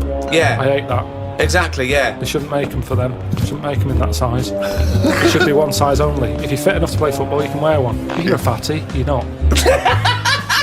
He looks ridiculous anyway. But what's that? What are you talking about? So you were a big fat slob with his belly out in an England shirt going, I could score from there. Go on then, let's have a go. If Fat Bob in the pub, he's got his football top on. He gets all annoyed when England, lose. Yeah. What difference does it make? What difference does it make if they lose there or lose in the final? Well, what's the point? Well, I'll tell you what difference it makes. I knew a Fat Bob, okay? That wasn't his name, but I'm changing the name to protect the innocent. And him. And he's not innocent, right? Was it Fat Dave? It was a big fat bloke, right? And he worked on one of the crews that used to bring in equipment where I used to work at the Students' Union, okay? And he was massive, right? And I think it was 1992, the Euro, right, when England got knocked out. And he went mental. And he was so angry, he went out and he wanted retribution, okay? Luckily, there were no German people around, but the closest he could find was a sausage van, some poor bloke who delivered sausages, and he turned it over. He got the van and he turned it over, because it was selling sausages, so he thought, that's German enough. No, well, if he's fat, he's probably just annoyed that it wasn't open. I think I first became really excited by the World Cup that famous year when Maradona did the handball. Do you remember what was that, 1986? Yeah. Oh, that was so exciting. Because obviously he'd been so brilliant in that tournament. And then he did cheat, as we all know. Yeah. Isn't cheating part of all games now? Hang on, here we go, this is controversial. There's a lot of young people who look up to Karl as a role model. Yeah. Yeah, but it's the world we live in now, isn't it? It's get what you can, how you can. But what's your feeling? Are you the sort of person... I mean, have you ever cheated in a game? Are you that sort of person? I just think my dad does it a lot. What, in board games and that? Yeah, just cards, Monopoly. How does he cheat at Monopoly? Just nicks a lot of the money. Oh, just straightforward nicks the money. I hadn't thought of that. I love that. But how do you not notice him doing it? Because I'm busy looking at, what properties I've invested in and stuff. And the money's just there, isn't it? See, I don't see the point of cheating. No, I don't. Monopoly. I say that to him. I say, you're kidding yourself. You're kidding yourself. But to him, he's broke the system, hasn't he? He's got round the rules. What do you mean I can only have that much? Who says I can? Bosh. Get some more money. Buy some more hotels. And in a way, that's life, innit? All people with loads of money now, you kind of go, have they made that honestly? Right. You know, I pass big houses in London and I think gangsters, gotta be gangsters to have a house like that. Yeah. There's no way a normal job, someone who's... Because I know, I'm trying to make money. And I know how hard it is to make money. Because the more money you make, the more hands are out there, taking little bits. So how the hell has this man bought this house? It's gotta be a crook. So do you yourself cheat? Would you consider yourself a cheater? Are you honourable? In games? Well, just generally, do you cheat on anything? No, do you know what? The other week, I'd had a cup of tea and some fish and chips at this pub, and they only took for one. And I went back the next day and said, "Oh, you didn't charge me for my fish and chips." What a fucking moron. I paid. No, I didn't tell her about the tea then. Got a free tea? The free tea, yeah. I just thought, well, you know, it's pretty good that I've gone back to pay for that. How much is a tea bag? The water's free. Yeah. I'll have that for free. So that, again, that's just me. It's like the Mars bar and the paper round. It's me going, well, I've been good. The fish would have cost money. Potatoes are pretty cheap, but I'll pay for it. But for my goodness, is a little gift. Have a free cup of tea. If she was good at her job, she'd have remembered. I thought she would have done. In a way, it annoyed me that she didn't go, "Oh yeah, so you did. Well done. Thank you very much for coming back." Right. She just was like, "Did you?" Not She enough looked at me. gratitude. I know what you mean. She looked at me like we didn't even know. Yeah. I was worrying about a staff member Getting sort fired of or getting something. done Yeah. or having to pay for it. I know where you're coming at there. One of my first disappointments with football, I was 10 years old, okay, and one of the teachers was in charge of the football team, my junior school, and I went down to Tutty's, it was, a shop in Reading with my mum. So it's white socks, black shorts, white shirt, like that, got that. Knocked on his door. I said, I've got my kit. He went with the trials yesterday. We missed it. That was it for a year. XFM 104.9, Magic Numbers, Ricky Gervais, Steve Merchant, Karl Pilkington. Well, I'm a little bit worried. I've just got to warn the listener, if we suddenly just go off air, right, it's because champagne is pouring down a hole where there's loads of wires into the desk. Because Steve, getting ready to open this champagne, right, just took that wire thing off, just put it there, of course, because it's warm. It just exploded everywhere. Yeah, I should explain now, I didn't bring in champagne to toast our return to the radio. I mean, I'm not an idiot. But, actually, from Focus PR, Ashley has rather nicely sent us some Lindauer sparkling wine, and I'm just trying some, and it's really quite refreshing on this summer's day. So if you're perhaps working for some kind of PR agency, you know, or any kind of company, and you want to send us stuff which you want us to shamelessly promote on air, then feel free to do that. So you're just looking for free stuff? Yeah, I mean, you know, electrical goods. Oh, okay, it's not just like champagne Definitely stuff. not. Because I was going to say, if other champagne companies... What's that champagne company called that they sent us for free? Lindauer sparkling wine, which I imagine is available now. Yeah, so other champagne companies feeling jealous could send you some and you'd mention it. I don't want to exclude anyone from this. You know, anyone is welcome to send anything in. Brilliant. And as I say, I'm particularly interested in sort of designer goods. Okay. You know, the Apple Mac people, they're welcome to send anything in. Now, what's annoying about that champagne opening like that is that, as you know, I brought my camera in, and I wanted to film you opening that onto Karl's head. Got the cork. Rick, I got another bottle. Have you ever? I don't want you to miss out on an opportunity like that. That's a bit of a waste of champagne opening 2 bottles. But Karl, would you mind? Because that would have made a cracking noise against your head. That cork going off, and because it's such a lovely bald little sort of dome. Yeah. We'll put your head right down. Yeah. He'll open it. We'll see what the cork does, and I'll film it for like a website or something. Maybe we'll make that the finale of today's show. That'd be great. Yeah. Okay. Sponsored by Lindauer sparkling wine. Oh yeah, the sound of a cracking cork against Karl's skull, sponsored by Lindauer. Sponsored by Lindauer, available now. Great.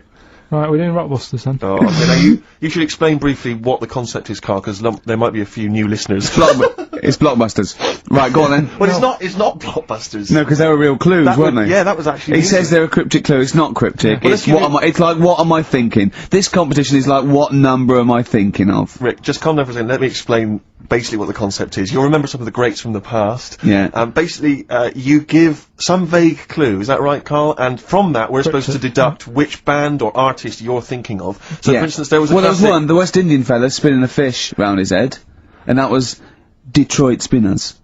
the trout spinners. Yeah, Detroit spinners, yeah.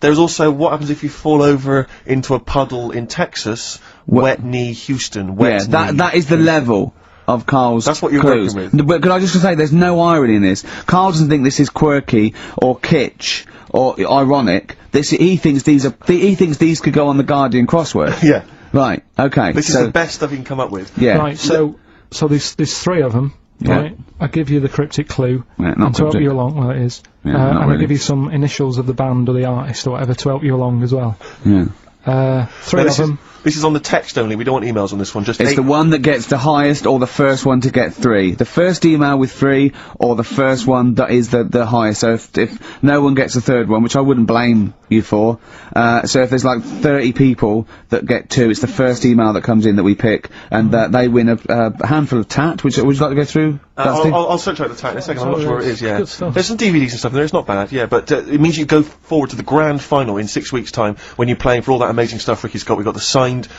genuine, exclusive drawing of Homer Simpson done by Matt Groening, featuring references to Karl. We've got the signed Spinal Tap poster. This is big stuff you can't get anywhere else. No, it's a rare American poster signed by And Nigel it's such Tufnell. a shame that your only chance of winning it is with this inane quiz. Absolutely, it's not down to skill or anything. It's just such a shame that. Let's just do it then. Go on then. Right. The first one. Go on. What you got to remember is it's a band or an artist that XFM play as well. Right. Right then. So the first one. Oh yeah, because XFM play with Detroit Spinners and Whitney Houston all the time, don't they? All right. These 3. Okay. Giving it away, but these are XFM bands. Okay. Yeah. Right. If you got like a bulb. Oh Jesus. I know, you don't think about the cryptic clue is that every syllable counts. He says it's different every time he says it. There'll be something different. Look, go on then. Go. Right. So if you get a bulb, right? A what? A bulb. A bulb. What's a bulb? What's a bulb? Like a light bulb. A light bulb. Oh, a light bulb. So okay, you get yeah. a bulb. You get a bulb. Yeah. Yeah. Go on. He's gone. Right, go on. So you get a bulb. Right. Yeah, a bulb. Yeah. Have you got something in your throat? What are you doing? Are you eating a gobstopper? What are you doing? We'll play a song then. No, come on! Get the clue out, for goodness sake. So the cryptic clue is, so, if you get a bulb, right, so... That's the beginning. Okay, great. Right, if you get if you get a bulb, like, go on. And you look after it, right, you look after that bulb. Mm. And you teach it stuff. And all Jesus that. Christ. What you doing there? Do you know what I mean? This is extraordinary. This is extraordinary. Amazing. Imagine that written down in the He's Telegraph. had 18 months to get this But right. imagine it. That's not a clue. That's an essay. I don't know what it is. It's a conversation I don't with know if he yourself. means a light bulb, a bulb like you plant in the garden. What kind of bulb does he mean? Yeah. It doesn't really matter. Oh, okay. Right, you get a bulb. Well, remember that. It doesn't matter. Okay. No, Okay. It doesn't matter. It does, but I can't say too much. Right, so listen, let me just do it again. You get a bulb, right, when it's young, you look after that bulb, you teach it stuff and what have you. What have you done there? What's gone on? Brilliant! And what are the initials of the band? R, right? R. R for rabbit, right? So what's the band there? Second one. Jesus. People have a problem doing this when they get home from like a night out drinking. Right? What's the problem they've got? Right? The initial there, K. What's the band? Right? People get in from having a night out, they'll have a problem doing this. What is it? What's the problem? Okay. And clue number 3? I had a vision of that Chinese flu. Right? That's C. I had a vision of that Chinese flu.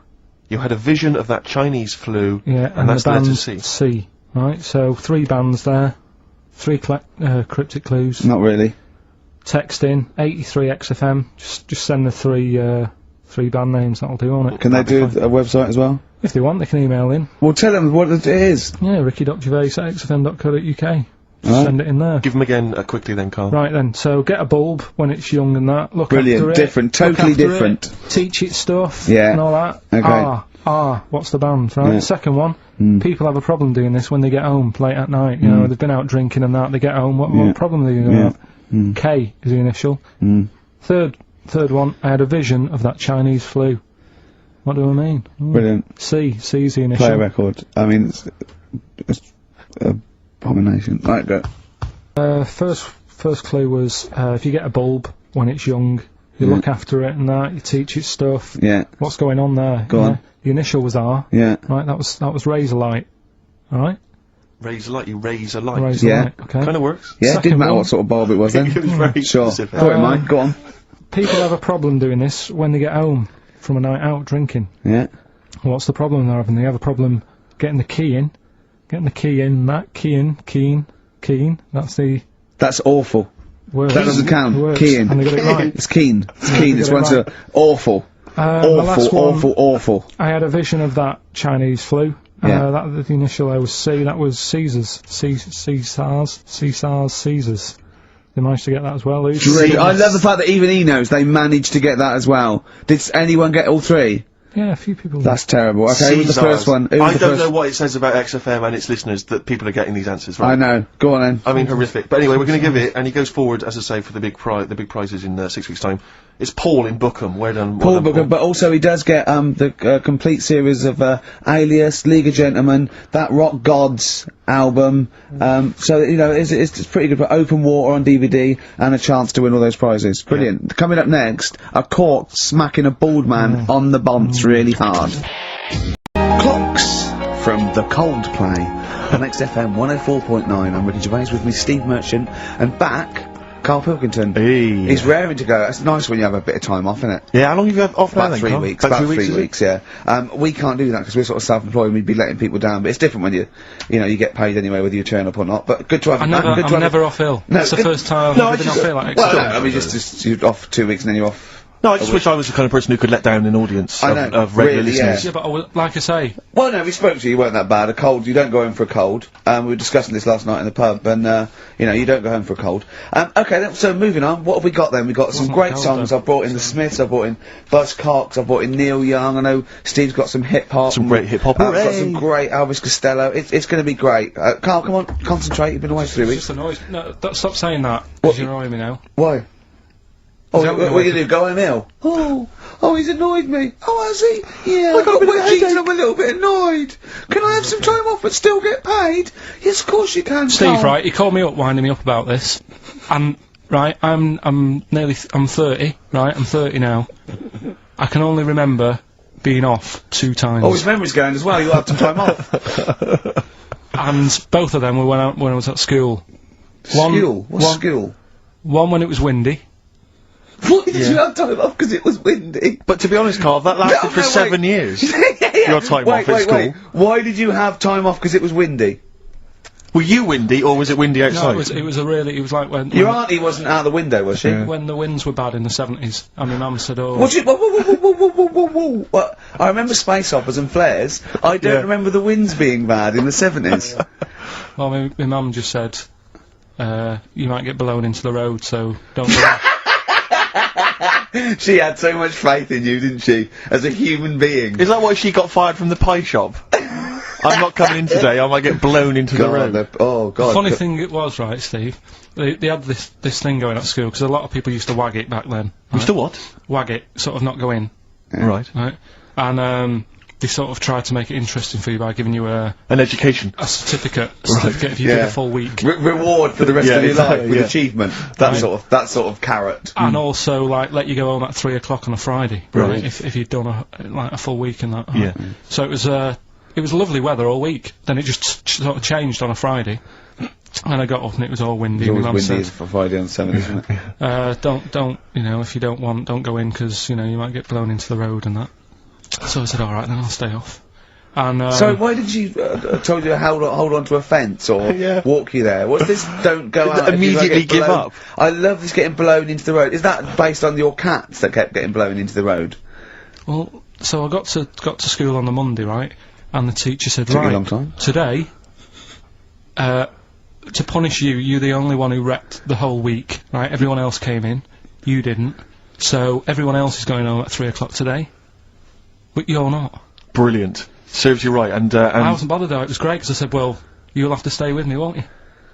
And it was great. So all I did for half an hour was doodle and stuff. It was great that afternoon. Yeah. And that was ages ago. That was like when I was about 8.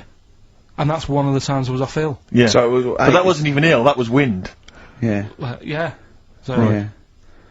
Yeah, it's a bit different when you're to be honest with you, world though, Carl. You can't just not turn up because you've got a bit of a cold or you're a bit fed up. I mean, we had an appointment 4 o'clock Thursday, wasn't it? And he had to call it because I cancelled it. Meeting went on a bit late. Yeah. Time management. Get things done. If it was important, you'd get it done. Play a record, Carl. Pull your finger out, please. Elvis Costello, Alison. What a great track that is. Beautiful. Well, Carl, we'd better tell them all the new great features we've come up with in the time you were off. Right, well, we've got the film thing still going. Okay. Yeah. That's where you take a lead role or a major role in a Hollywood blockbuster, which we then give away on VHS worth $6.99. And something new we're trying out, because Rockbusters... He's dead, thankfully, yes. He's gone for a bit. It's over. Crosswords. Oh, this sounds intriguing. Where'd you get the idea from? What's the basic format of this? Right, what I've done is, I've take like a popular saying from the show. A popular what? A popular saying, something that crops up quite a lot in the show. In our show? Yeah. Yeah. First thing that sprang to mind was, there's this hairy Chinese kid. Oh, classic. But more commonly it would be something like, Carl, you're an idiot. Yeah, play Carl, record, you you're idiot. a fool. Carl, you're a fool. Oh, what did you mean you let us down again? Yeah, You Carl, should've where have you been? Yeah, oh, you've got a headache, have you, Carl? You better have a lie down. Typical phrases like that, yeah, sure. typical phrases like that, yeah. Carl, you're a loser. Yeah. Oh, yeah. Right. And, what I've done, I've got a load of different songs, and took words from the different songs and then joined them together to make There's This Hairy Chinese Kid, and then people have to email in and say what the 5 songs were. It sounds like the most complicated game ever. I'm looking forward to it. Have you heard any of this, Rick? Because I've not heard this at all. I'm not familiar with this. Well, all it is, it'd go like, "Hey, Chinese kid," and it's from sort of 4 different songs, and you've got to identify the songs. Right. Wow. How many songs in this, Carl? 5. There's this hairy Chinese kid. Okay. Right. So. And what are the prizes for that?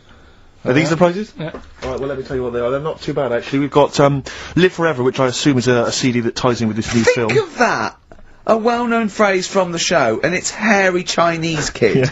What other? Where would you There is hear no that other radio show in the life? world. This is. Go on. If you've just tuned in, I mean, what are you thinking? Think if you've just tuned in? You're going well-known phrase from Shaw, hairy Chinese kid. Oh yeah, classic. They'll be playing that in charades this Christmas. So yeah, this is a CD that ties in with this new film Live Forever, which is all about Britpop, and so there's stuff on there from Oasis, Blur, Pulp, etc. We've also got another Red Dwarf DVD, Marion and Jeff, the first series of that, excellent. That's on VHS sadly, but never mind. And also the very best of Led Zeppelin, a 2 CD set there with all the classics on. So that's not bad prizes actually. Carl, you've done yourself proud this We've week. upped it. We're getting serious now. We're playing in the the bigger league. We've upped the stakes. We want Heat magazine not to lose touch with us just because Rockbusters is gone. Yeah. I think they're still behind us. So we've got film. You appear in a film. We've got crosswords. How is that to do with the crossword? Because I've got words and sort of cross them. Okay. Right, you don't really cross them. But, good. So words. We're playing a game called Words. Word Song. Hello and welcome to Word Song.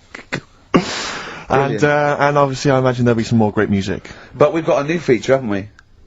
Which one's this? Are we doing within the Monkey News, the new feature? Oh, Steve. I'm excited. You know Monkey News is my favourite feature, so what have you added to it? Explain it. Right, well, there's been loads of stuff going on in the past few weeks, right? But for the times when I struggle, when sort of monkeys have had a quiet week, and there isn't that much news going on, right? Come up with this thing. I sort of speak to an expert. I've spoke to him already. You spoke to an expert? A monkey expert? Yeah. Uh-huh. And I ask him a question. Wow. Right? The feature, it's got a good name. That's the way I work. Yep. Cheapest chimps. Right? Okay. And what I do, I ask them a question about, how much does it cost to, keep one? How much does it cost to, feed one for a week? Yeah. All this sort of stuff. So I give out like a monkey story, and if that isn't enough for people, they'll also learn something else at the end of it. Right. Yeah. So like... It sounds fascinating, can I say right now? Yeah. That's just some of the things that we've come up with. Play a record, Carl. Please still continue to listen there. Richard Ashcroft, Buy It in Bottles on XFM 104.9, Ricky Gervais, Steve Merchant, Karl Pilkington. Karl, I need the phone number of your girlfriend. Let me explain why. I was lucky enough, once again, to be on your quiz team this week. Ricky... Still to beat me. He's still to beat me with his team, yeah. Second I came. The gang here, and some friends, we, sometimes go down to a pub quiz in the local area, and, I was invited by Karl to be on his team. Twice now I've been on that team. Ricky's always on another team. And, what can I say, Karl? Do you mind me saying this now? Because I've analysed the team, and it's very much your team, and you've put the team together, you've recruited some excellent personnel, your girlfriend's, very, very good on the team, as is one of her, work colleagues, and, you normally bring in, someone like myself. I like to think I'm providing something with the entertainment section. I seem to remember last time I answered at least 6 or 7 questions that other people hadn't got, so I felt I provided something there. Karl, I rather like John Harvey Jones, who used to be called in to sort of troubleshoot companies. I see why you are not winning, ever. And it's a rather pricey, contest, isn't it? It costs a tenner to enter per person. And unless you get in the top 3, you're not gonna get to see your money back. No. So, I think you're gonna maybe need to step down from the team, because, Karl, I am not sure. You consider yourself a kind of player manager, but frankly, I'm not sure you're providing enough. Right. See, this is funny, because as bad as I imagine you are, I don't think Steve would make it into my team, so he's getting a bit cocky here. Right? Next year, where are the trials? Got the trials, okay? He was going, everyone, I want to give it 100%, right? Really try hard. He's watching people play, right? I made sure that every time I ran by him, I was out of breath. Every time I ran by him, he sort of looked at me, I think, yeah, right? Came to it, he said, the team is this, I'm left out, right? He went past me, and he went, you've clearly got asthma. So you didn't make that team either? Yeah, and I didn't, and I vowed that day, never try hard at anything. Yeah, well, you've certainly kept that up. Yeah. What's your thoughts on that, Karl? Do you play sport at school? A little bit, but it was never taken seriously at school anyway. It was, I think the PE teacher was a geography teacher as well. So it's like, what does he know? It was all that. Basically, he put some tracksuit pants on that were always too tight for him. He'd see everything. What were you looking at? Because you couldn't help it. It was in the days when clothing was tight as it is, and then it was like lycra tracky bottoms. Oh, right. And everyone used to say, look at the state of that. But like he's stealing sausages from it was ridiculous, ridiculous. So he didn't know what he was doing anyway. If anything, it was dangerous, because he didn't know what was the capability of a 10-year-old kid's body. He put you through loads of stuff. Right. He didn't like me anyway, because I wasn't that good. If you're not that good, teachers don't like you. I thought you'd be pretty good. I wasn't interested. That's the thing. I did relay, and I got done for swearing. Got whacked on the arse with a baton. Hold on, why were you swearing in relay? When did that come into it? When did you need to swear in relay? You're running round, don't they? Because the lads didn't slow down, so I couldn't pass it on, so I sort of said, fucking slow down. And then he heard me, and then went mental at me.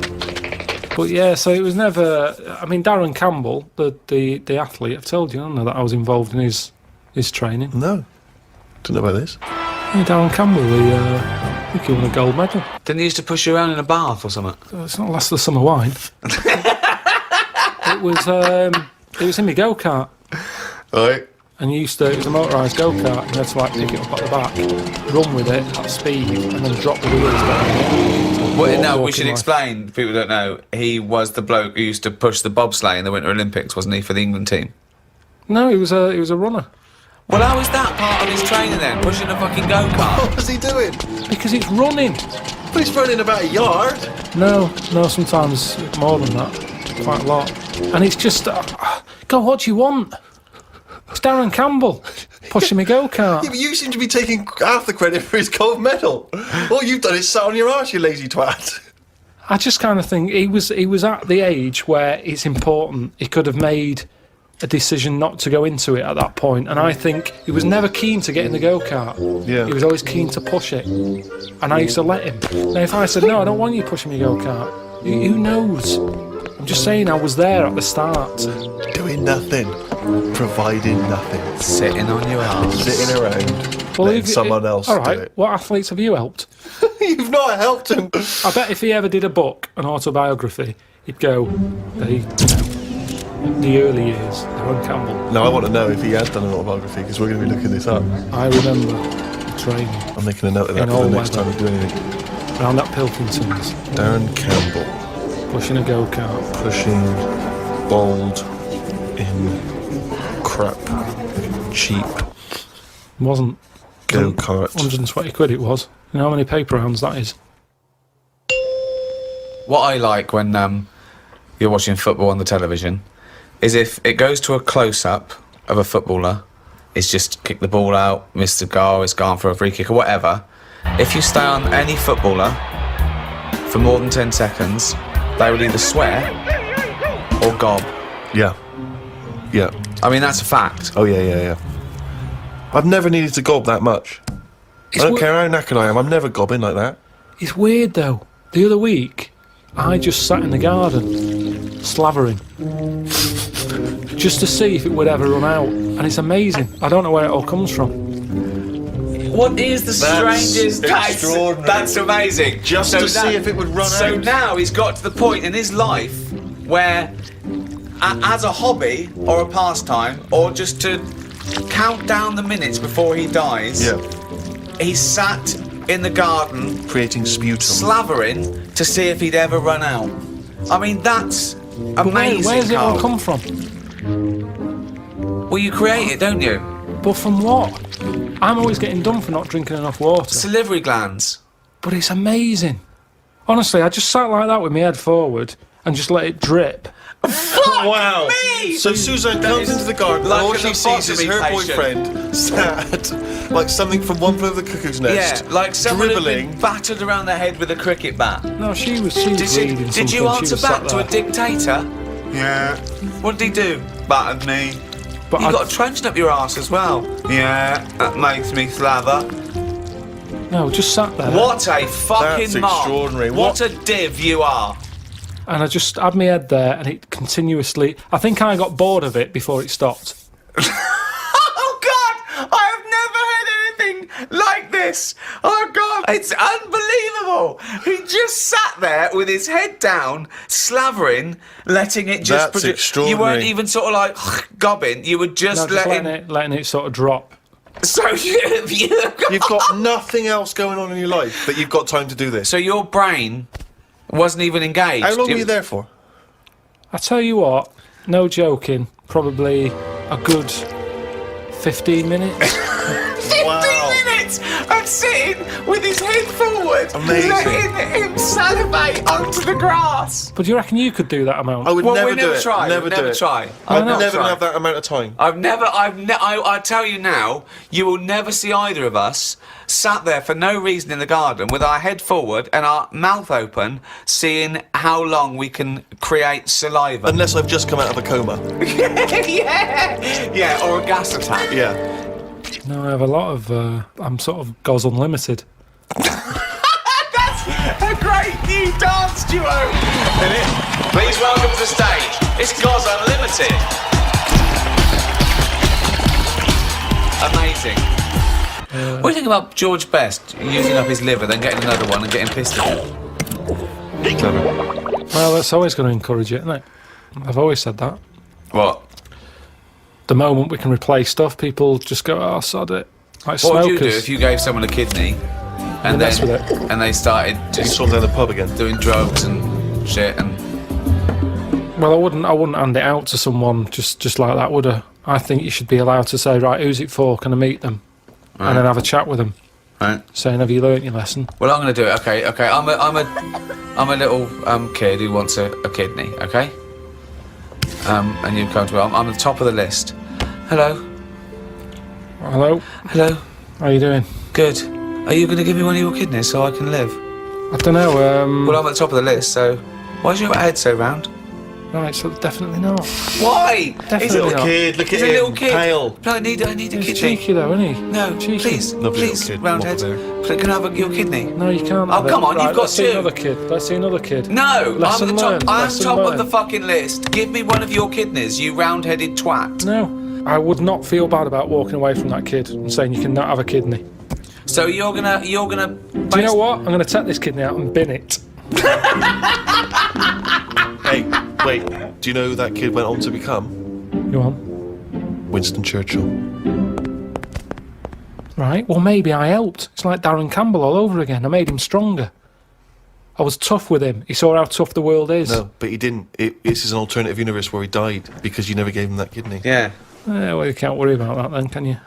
If you're gonna start going that far back and forward and stuff. But I think I don't know what I'd expect someone to be like. Just want them to go, what do you eat? I'd say write down your diet. Oh yeah, I'm gonna treasure this kidney. I'm gonna treasure it. Yeah. Yeah. I'm gonna really work hard, and I'm gonna make something of life more than you did. So I'll. Your kidney is gonna be a lot better off of me than you lazy tosser. I'll tell you that. If you want achievement, then I'm gonna go to school. I'm gonna do really well. Unlike you thick little round-headed shit. So the quicker you get the fucking kidney out of your Eustace body and into mine, we'll all be happy, won't we? Okay. Well, I'll go away and think about it for a month. Well, no. There you go. Don't have to get nasty. Sick of it. I'm always helping people out. That's a big ask, isn't it? Would you give anyone a kidney, Karl? Suzanne? I'm sure you would give Suzanne a kidney. It's tricky. Well, obviously you'd give Suzanne a kidney, wouldn't you? Yeah. Well, would you, or are you just saying that? Suppose I would. I don't really like the idea of it. So what are you saying to Suzanne right now? Bit of good luck. I need a kidney, and it's got quite rare. Well, we've got the same sort of blood group and everything, so yeah, you got 2, I got none. Bibbidi bob, 1 each. Let's have a good life. Yeah. Don't know. Yeah, you'll have to have it. Which one are you thinking of going for? Because I think the right one's a bit dodgy because they had the kidney stones. Well, you keep that. Do you want that one? I'll have the left one. No, I'll tell you what. You have that one because when I was in all the pain, you were going, it can't be that bad. So you have it. It's in good working order. They've looked at it. Yeah. But it is prone to stones. But he's using this to get back at her for saying it can't be that bad. It's like poetic justice. He can give her the kidney she didn't believe was that painful. Don't like talking about it. It's all it freaks me out. Freaks me out. It's all doing stuff now. The kidney's doing stuff. Yeah. My teeth are hurting still. Still got a little bit of toothache going on there. I've got a sweat on. All stuff's going on without me knowing. Germs whizzing round. I've had jabs for rabies. I've had hepatitis A and B. I don't even know what that does. I've had A and I've had B. That's whizzing round my body. Body's in shock, innit, at the moment. It doesn't know what's going on. I've had... How is it notifying you of the shock? Well, I think, like I say, I keep getting this sweat. And, what else have I had? Typhoid. All this stuff shouldn't be in my body, should it? And we don't really know, do we? You're saying, yeah, have this, have that, shove it in your arm, it's alright. But we don't really know. Long-term effect. I've got rabies in me. I never thought I'd have to have that. Tetanus. TB. One for if I get bit by a dirty monkey.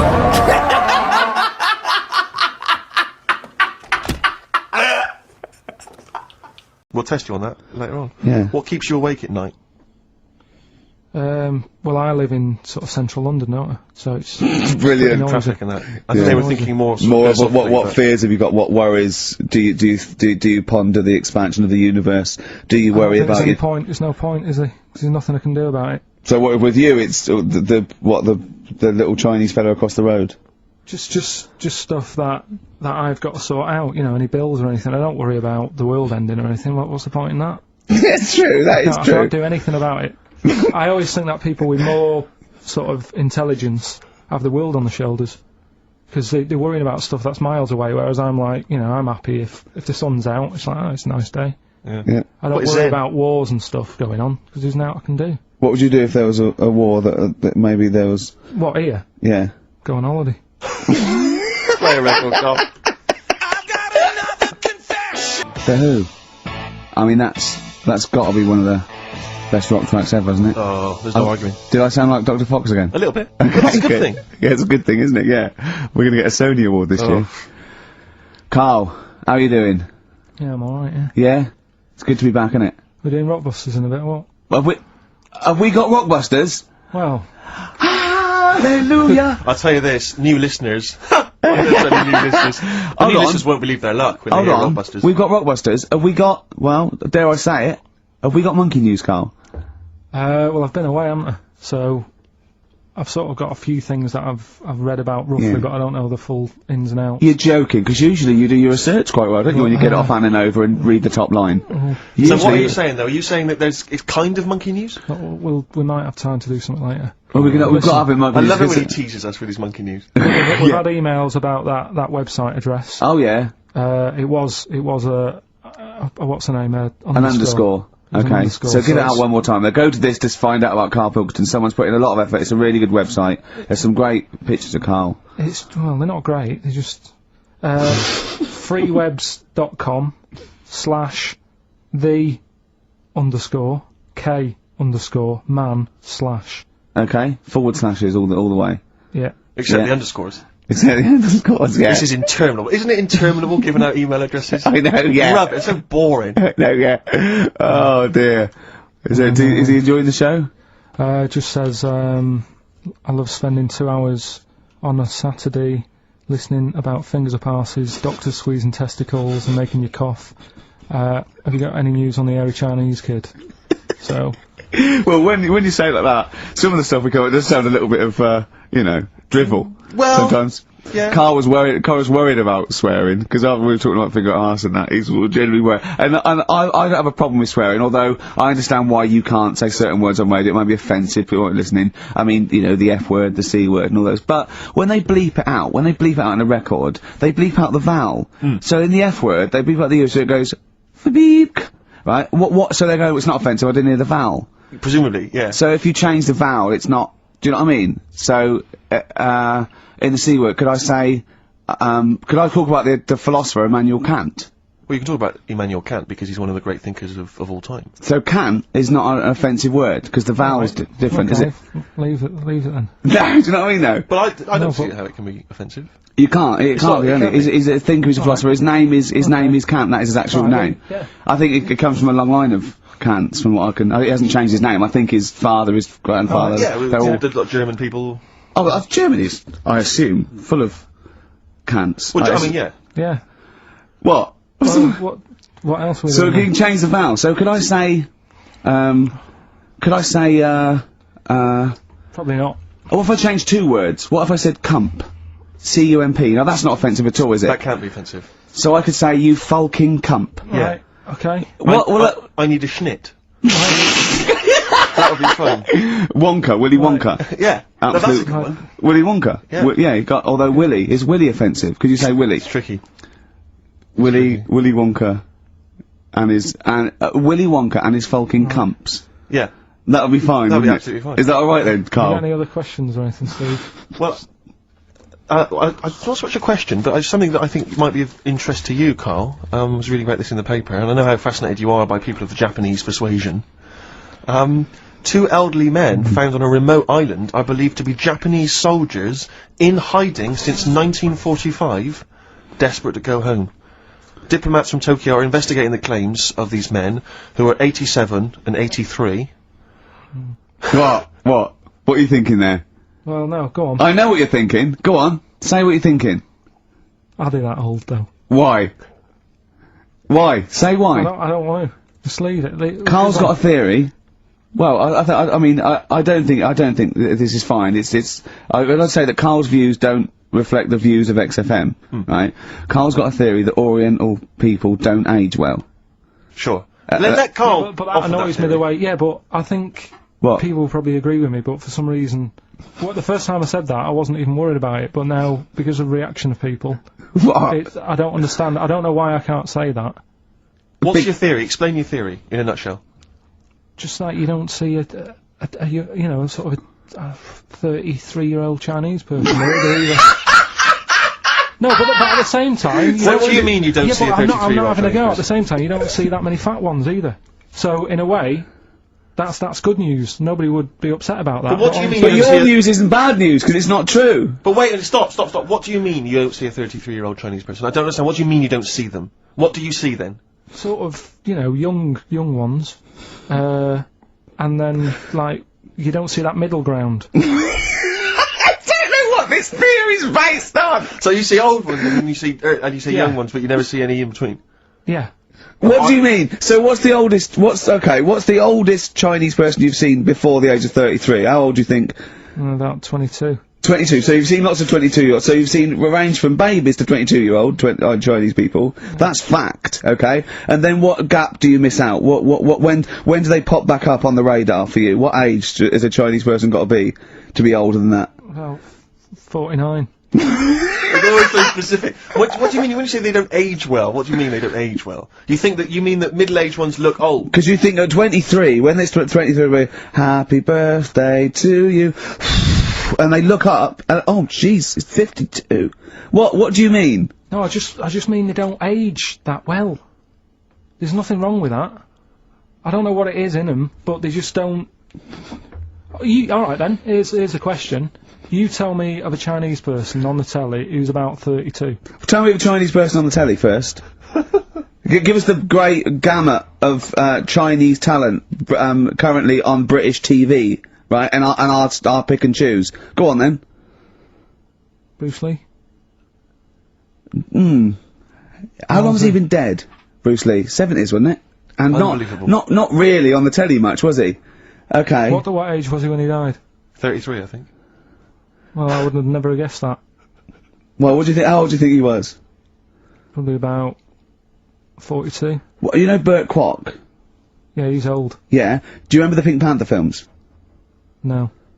Okay. He wasn't that old in them, because it was 60s, 70s. But how old did he look, though? If he walked in and someone said, you never guess how old he is, what would you have said? Right then, there's my point then. There's my point. I have to say, I've been listening to you two talk, and I like the idea that there's people who've been waiting 18 months for some of this. for the Kant discussion, the Orientals. Do you know what I think? I think, Kant, as a philosopher, is very popular in Essex. Because I hear him saying his name all the time whenever I go through. What? They're all shouting this and that. All shouting. Radiohead. Fake Plastic Trees on XFM 104.9. Someone just emailed in and said, just want to know what you think of that cover of Wonderwall. We told you. We said it was great. Yeah. Listen. But they must have been listening to hear the song. Yeah. Extraordinary. Although maybe they just turn off when we start talking. Yeah. That would make sense. That would make sense. I mean, it makes sense in a sort of preserving of sanity type way as well. Objectively, Rick, if you were listening at home, if you didn't know us and you were listening to the show, would you listen to it? Would you bother? I know that's a hard thing to get your head round. It's difficult to say, isn't it? I've no idea. I've no idea what people coming to this for the first time think. I love you like a brother, but I get sick of you. Yeah. I mean, I get sick of me. Yeah. Sometimes I go up and it's weird you should say that, because someone's emailed in. Yeah. A recent survey's been done by Cheltenham and Gloucester. The most desirable neighbour in Britain. Number 1. Shane Ritchie. Johnny Wilkinson. Oh, right. It doesn't actually give me the full rundown, but David Beckham was in the list. Yeah. Shane Ritchie was indeed in the list. Yeah, he's flying at the moment. As was Ricky Gervais. Really? Well, that's what it says. It doesn't tell me where you came, though. And there was actually a neighbour from hell, and you weren't in that list. Well, I'm a good neighbour. Oh, come on. I am. I'm quiet. I don't keep myself to myself. I never... Do you know what I'm thinking of? What? If it was best friend. Yeah. Now that would be a nightmare. Yeah, exactly, yeah. Most desirable friend. I'm a good neighbour. I'm quiet, you know, yeah. Yeah, I mean, I imagine being stuck in a room with me writing all the time, with me squeaking like a chimp. Unbelievable. Although I don't physically abuse you, I save that to my bald mates like Karl and Rob and that. I just like to squeeze their head. I don't squeeze your head. Yeah. You know what I mean? I think it's because you command a little bit more respect. Well, thanks very much. Do you know what I mean? You're not that sort of... You're not an idiot. Oh, sure. Alright, Karl, got anything to say? Has anyone seen this picture in Heat this week? It looks fantastic, doesn't it? Do you know what Steve said when he saw that, Karl? Go on. He said, it has captured Karl. What do you mean? Well, you just look utterly gormless. In the picture. It's captured brilliantly. You know how like a good photographer can do that? They can capture the essence of someone. That's good stuff. That's good stuff. Well, actually, I'm the photographer. Yes, it was a screen grab from the behind-the-scenes footage. Well done. So I got that gimpness. I captured the essential gimposity. Exactly. Yeah. Karl. Yeah. Alright? Should it? Yeah, well, I did a little article for Time Out, and I think Boyd from Heat has sent over that screen grab to them, so he might be in Time Out. I'm going to try and get him in every publication. Yeah. For 1 year. It's like well, you've managed it in the last 2 weeks. Exactly, yeah. It's like a Dave Gorman project. Are you Karl Pilkington? Yes. Let's do that, shall we? If anyone's got a publication, it doesn't matter how little, just take it from Heat. That's mine, so you're welcome to it. Just try and just put his picture in anything. Next to round things is best, isn't it? That'll be good. You alright, Karl, with that? Yeah. Alright then, good. What have you got for us, Karl? News headlines? There hasn't sort of been that much going on. Sure. Sort of headline-wise, you know. Sure. No, because I look for good headlines and that, don't I? That sort of get you interested, like the... Well, then when you're interested, you don't read on. No, I did. Okay, go on. Like the one, do you know the one I read out a couple of weeks ago? That was, man lives in dump for 10 years. Right. I remember the Chinese woman eats dirt. Yeah, well... That was a cracker. Man lives in dump for 10 years. I read on with that one yesterday. Yeah. I found it in my bag because I took it home, so I thought I'll read that when I get a minute. Yeah. Right? News. Imagine that. News. I might read last Thursday's Sun. Yeah. Just to catch up. Do you know how he got caught? What do you mean how he got caught? He lived in a rubbish dump. Well, what's up with that? In a rubbish dump. No one knew he was there, right? Yeah. He was living off food that had been chucked away. So a lot of people chuck away stuff that isn't off, so you can survive on that. He had a nice little place to sleep and that, an old mattress that was all right and stuff. Got away with it for 10 years until he decided to celebrate bonfire night with some fireworks. Can you believe that? Well, he's happy that the gunpowder plot was foiled and the Guy Fawkes was beheaded, thus saving our system of government. There's got to be a couple of news headlines, surely. Hold on, wait a minute. Bong. Pierce penis man off the hook. Bong. Man changed his name to Bubba Bubba Bubba Bubba. Bong. Dwarf to live in a glass box. Dwarf to live in a glass box? Yeah, it's meant to be art or something. It's not though, is it? What? Meant to be art? Why is, whose idea is this? Is it art, or is it someone hired a dwarf to live in their box?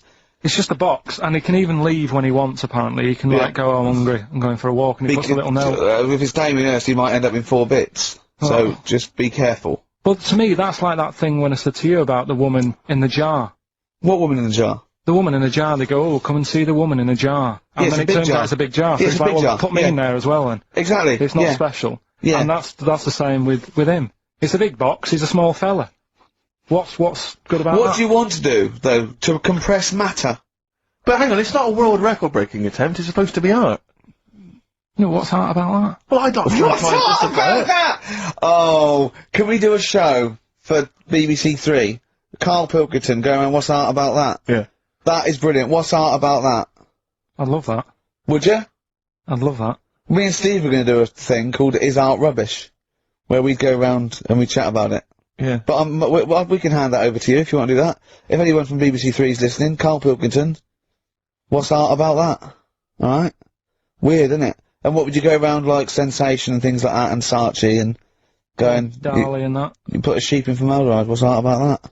Our butcher does it. Alright, weird, isn't it? What do you make of Dali and the melting clocks, all that stuff? Talked about it, haven't we? I told you What do you think of that? He sort of milked the idea a bit. Right. Because everything had a melting clock on it. It was like he had a bit of success with it once and then he just ruined it. Do you know what I mean? It's like... It's like you with the monkeys. Like Status Quo? Yeah, yeah. Sure. What's your favourite artist? Don't say Lowry. Lowry is my favourite. Why is Lowry your favourite artist? Captures life, doesn't he? Going on and in that. stick form. I know you're a big fan of Where's Wally as well, aren't you? You've never found him, have you? I've never found him yet. No, Karl, that's not Wally, that's a stain on the table. You've come off the book again. Anyway. Listen, are we doing what's in a bit? What? What? We don't know what you're talking about. Play a record. What? Yeah, we'll be doing what's it? Yeah, what's it? Coming up after the break. The film thing. The film thing. Oh, idiot. Libertines, Don't Look Back Into the Sun on XFM 104.9. I'm Ricky Gervais, with me Steve Merchant and Karl Pilkington. Karl, have we got the results? Yeah. Go on then, what are they? Songs of phrase. Okay, songs of phrase. These are the songs.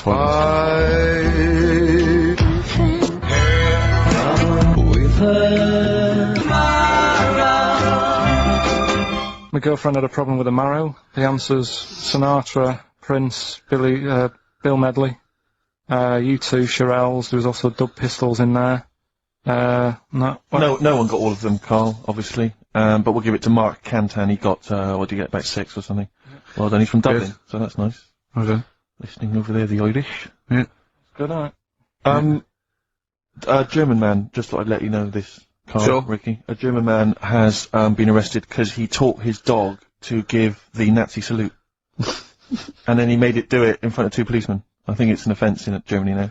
That's a fascist with too much time on their hands. No, but is it? It's illegal for a dog to do it as well. I think so. I bet he thought he'd found a loophole. Yeah. I mean, he's been dying to do it, but he thought, well, I'm not allowed to do it. It's illegal for a human to do it. Yeah. Thought he got around it. No.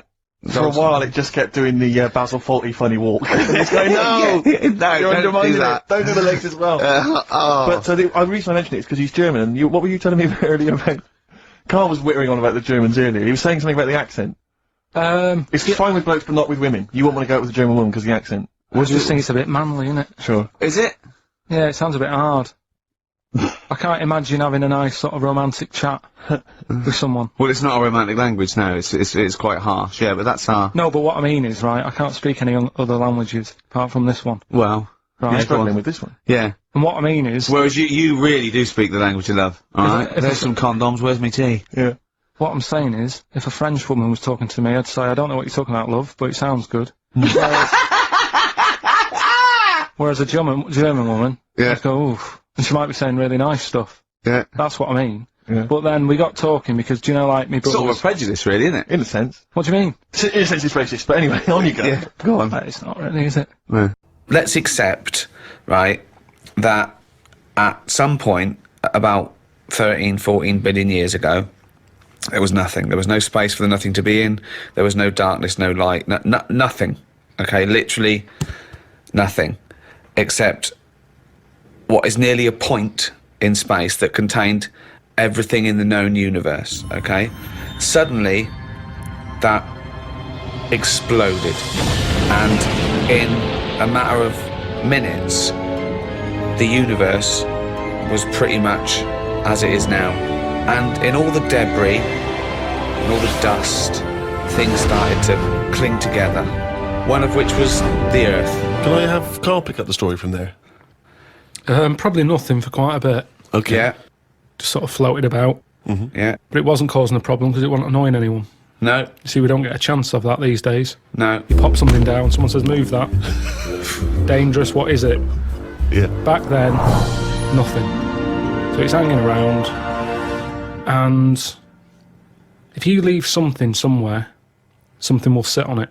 Right. Okay, if you leave something somewhere, something will sit on it, yeah? Yeah, something had to sort of happen, didn't it? I tell you what it's like. Go on. In the same way, penicillin Go on. happened. Go on. It was the bread was sat there. It goes off. Air would have created the greenness. Oh God! This sounds like the Bible. That is like the Bible. Air created the greenness. That's amazing. Carry on, because I want to. I'm learning here. I'm learning. And once you've got something, that leads to otherness. This is like a monk that sat down. Oh, We're all that's sat cross-legged amazing. listening to the wise old man. I know. What are you going to do? I'm going to write a thing of how everything was created. But hang on, carry on, because Really? I'm interested. Yeah. So Well, where are we? so- So we had greenness, and now we've got So something. the air created the greenness, and then, what is it? Then we have what was Just it? otherness from the otherness. greenness. Because once you've got From greenness comes otherness. once you've got one thing, others come. Yes. The air created the greenness. Then you got otherness. If you create something, others will come. Build it and they will But come. it's sort of right. No, I'm not saying I agree. No, so, but take me on. Continue this story, because this is fascinating. So, where are we now then? What if I was to stand on the Earth at this moment in time? What would I see? Not that much. You wouldn't want to stay. But there's greenness. Little patches of Little greenness. patches of greenness. Okay. A little bit of rubble knocking around. Bit of rubble. There's a bit of rubble. Okay. We've still got a long way to go. We want to get to life, don't we? Okay, let's skip forward then, Karl, to life. So everything was right, okay? It was the right distance from the sun, okay? Yeah, but even if it wasn't, we would still been creative. No, we wouldn't. Something would have done. No, we wouldn't have. I want to hear Karl's opinion on this, Rick. I'm not interested in facts. I want to hear Karl's opinion. So, are you saying, if the atmosphere, right, around the Earth wasn't about 99% nitrogen oxygen with 1% other gases, we'd have still had something else? Something would have been around. What would I'm it not have saying been? it might be better than us. It might be worse than us. What would it look like? Well, it's hard to say because they say, don't they, that it's the conditions that mould you into the shape and colour. Sure. And you know, everything else that makes you the person that you are. Okay, let's take Pluto. We know that's the farthest away. So it is dark and cold there. Right. How do you imagine the creatures that will develop there will Big look eyes like? and hairy. But how did they evolve? How did they evolve, though? Because we evolved. Hang on. You always say animals change to suit the conditions. I'd have thought if planet's dark, you don't need eyes because things that live underground or at the bottom of the ocean, they don't have eyes or colour because there's no point. Yeah, but what I'm talking about, are we saying we're living inside Pluto or on the top of it like we do here? Why would we live inside Pluto? It couldn't support life, full stop. But this, is one of the most ridiculous conversations we've ever had. Seriously, because everything is based on a ridiculously false premise. No, Karl, we're saying now that the world's overcrowded. Right. There's too many people on it. Right. We're running out of houses. People are living in basements. Now that's only one step away from being molish. We're already going underground because we're running out of space. Being molish! Okay. Yeah. Right, come on. I want to hear his point. Is that like being Amish? So What what you're saying? Polish people, they don't acknowledge the crust of the Earth. So you're saying within 5 years there's going to be sort of mole-like people living in basement flats with no eyes? But hold on though, according to you, the lower they go, the colder and darker they go, the hairier and better eyes they'll have. Well, it depends now. I was only saying they'd have better eyes if they're on a dark planet where they're outside, so they still have to look out for things that they could trip over. If we're going underground, They're so concerned. That's the whole evolution. We don't want to trip over. I don't want to graze my knees. You've got knees. They got them on Earth. Coincidence, isn't it? Hub. Do you recycle? I don't really do all it. I don't separate stuff. I don't sort of put there's the cans, there's the paper. You don't do that? You just throw it away, do you? Yeah. That's bad. not recycling, That and they annoys can't me. do anything with that. That annoys me when you're just putting it in landfill, mate. Come on. Yeah. But I haven't got That all the annoys bins. me, There that. isn't enough room for all the bins. Yeah, we have to do... You've got a recycle box you stick outside. Yeah. What are you on about? Recycle box, yeah. I haven't got one. Well, no, you got to ask for one. I tried to get rid of a sofa, right? I was getting a new sofa, had the old one. You try and get rid of one of them, it's murder, right? Called up the council, said I want to get rid of it. They said we're not coming round there till Friday. It was like a Monday. I said it's in the way. So I put it outside. They said you put it outside, you'll get a fine. I said yeah, but you don't know where I'm going to put it outside. Yeah. It's not outside my house. No. So they said, well, you do that. We've got your number. What's the now. sofa like? It's a beige one. Well, if we see that... So they said if you want to pay to have it collected, we can come and get it tomorrow. 30 quid. I said I'm not paying for it. It's madness. Yeah. So hung up, annoyed. Called my dad up. He said, oh, I saw this thing on the telly saying that you can donate your furniture to people who haven't got a sofa. Look it up on the internet. So I looked it up. There's a firm that does it. Right. Right, cheeky sods. Called them up, said I've got this sofa here. I want to donate it to someone who hasn't got a sofa. He said, oh, what's it like? Is it in good condition? Yeah, it's all right, yeah. Well, why are you getting rid of it? I said, because we've moved into a bit of a bigger place and the sofa looks daft in the corner. It's too small, so I'm getting a bigger one. There's nothing wrong with it. How big is it? How many people does it sit? So it depends how big you are. You can sit two people on it, but it's not the comfiest. But it's in good condition. It's none of your nonsense-like stuff. It was expensive when I bought it. He said, right. He said, is it safe? So I said, what do you mean? He said, is it fag-proof? So I said, I don't smoke.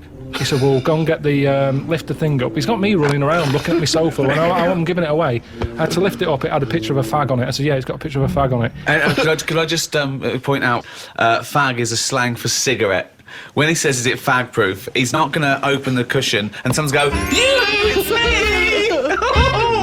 So, I should explain that straight away. So anyway, it turned out it was fag-proof. They came and picked it up, took it away, that was that. But look at the hassle. Look at the hassle it takes to get rid of something. And then they say to you, do not be dumping stuff on the street. You know, it's that thing of having to wait for certain days of the week, and you can't always keep hold of something till a certain day of the week, because it's big. A mattress is one of them things you can't get sort of rid of. Or you can't stick it somewhere, because it's in the way. It's a big, clumpy bit of furniture, isn't it? Yeah. It's not a bit of furniture really, a mattress, but I know what you mean. Well, it's a new sideboard. Yeah, don't lean on it. It's a bit spongy. What do you keep in it? We can't keep anything in it. It's just full of springs and stuff. No, but you know what I mean. It's a furniture, to be honest. Well, it's part it should of, be on a bed, to be honest. It's part of a furniture bit, isn't it? Did I tell you that time when? I don't think you could even ever count a mattress as a piece of furniture. Of course you can. It's functional. And where do you stop? Is a pillow a piece of furniture? Is it a blanket? Oh, a nice bit of furniture you're wearing. They're my trousers. They're furniture if you pop them up against a wall. Did I tell you that time when we first bought a flat? Go on. Bought a flat in Manchester, right? And yeah. You know, when you first buy a place, it's expensive, isn't it? And it's a big bit of furniture, a flat, isn't it? So, you know, we bought a sofa, we got a table. Sorry, you don't mean you bought a sofa, you ended up with a table? No. You bought a sofa and a table. Yeah. Table. Now, I didn't know. Suzanne sent you to buy a sofa, you came back with a table. Now, back then, I wasn't as wise as I am now. Fucking hell! Oh, what was he? Some snot in a jar.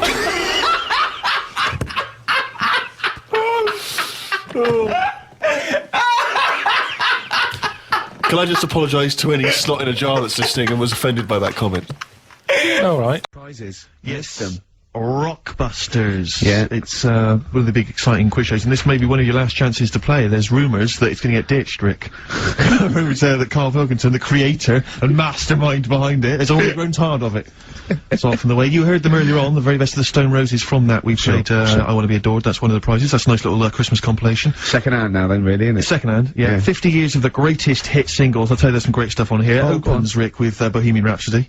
One of the biggest number ones of all time. If you've not heard that enough already, you're followed then by John Lennon's Imagine, Candle in the Wind, Elton John. You've got all on one CD, Stephen. Well, these are some of the greatest rock minds. They've chosen some of the best songs by some of the best artists. Go on. Paul McCartney's Mull of Kintyre.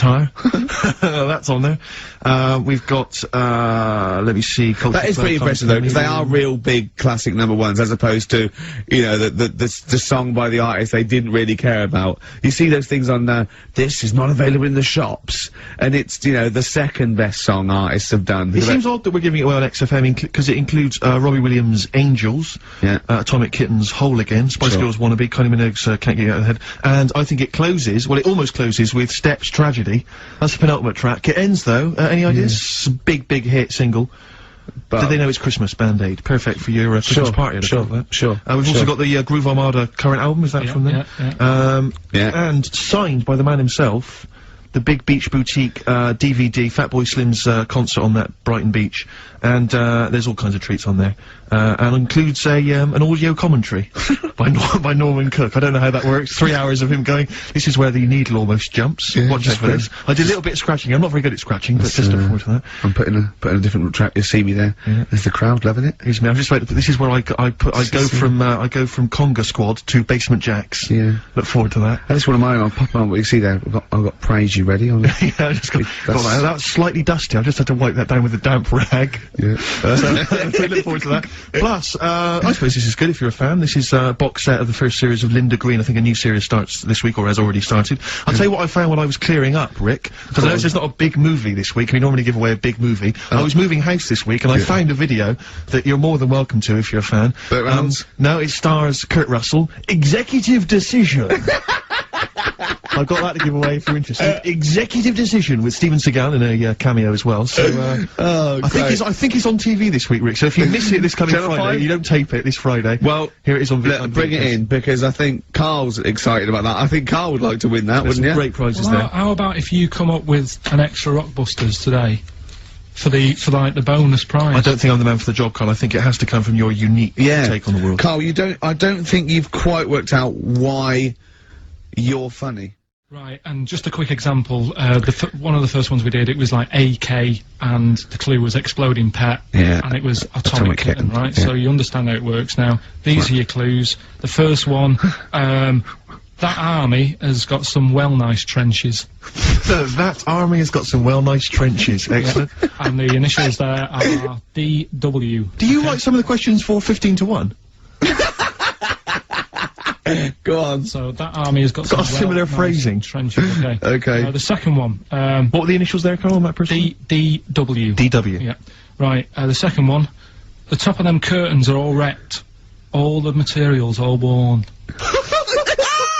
He acts it out though. We've got to get him on telly. We have got to get him on telly because his little face and his gestures. That's the second one. The initials being HV. Okay, the top of those curtains are wrecked.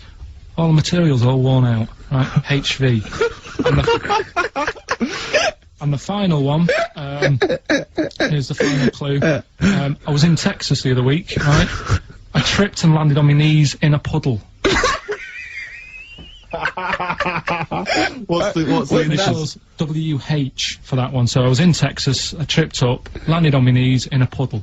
So that's WH. Incredible. Okay, so the first clue was that army has got some well-nice trenches. Yeah. That was DW. Who's that? Dandy Warhols. That's brilliant. That's brilliant. Alright. That's good, yeah. The second one, the top of them curtains are wrecked, all the material is worn. HV, that's Holly Valance. Oh, he got a phone call for a woman saying I haven't heard it, and he was talking to her off air, and she went, what is it? So-and-so said them curtains. She went, oh right. He said, you know the thing around the top of the curtain is a palmet, not a valance, and he went, cut her off. Yeah, but my auntie's always making balances on everything. I'll tell you about that next week, right? I'm looking forward to that. Right. Is this the one that farted for 5 minutes? Yeah, the very same. Yeah. Right, so we'll talk about that. I was in Texas, I tripped up, I landed on my knees in a puddle, WH, wet knee Houston, right? Wet knee Houston. Yeah, so... You're a maniac. Rockbusters. That's what they're all reading and writing about. Absolutely. Before you get the clues, let me just remind you of the prizes you're playing for. We've got the Manic Street Preachers' Greatest Hits on DVD, we've got the film Human Traffic on DVD, we've got the Best Air Guitar Album 2 on CD, Groove Armada's, is this their current album? Yeah. I guess it's not selling very well, they're still trying to promote that. You can have that as well. If you're a fan of the Ford Fiesta TV ad, of the Vodafone TV adverts, you will love the... You didn't think you liked indie? Well, you do. Exactly, and that's got, Feeder and Travis and Badly Drawn Boy and all sorts on there. Plus, my own copy, $6.99 it cost me, The Pelican Brief, starring Julia Roberts and Denzel Washington, if you've not seen that. Panned and scanned on VHS. So what are the clues? Do you know that a pelican, I read the other day, that has to turn its head upside down to eat? Give us the clues. So, Rockbusters... Well, let me just explain. A bird has a gullet, an esophagus and a gullet, it's all in one thing. It hasn't got peristalsis, which is the movement that we have that can make food. So a bird can only rely on gravity. Yeah. So it has to have its head up and has to shake. It can't eat. You were going to say that, weren't you, Karl? Yeah.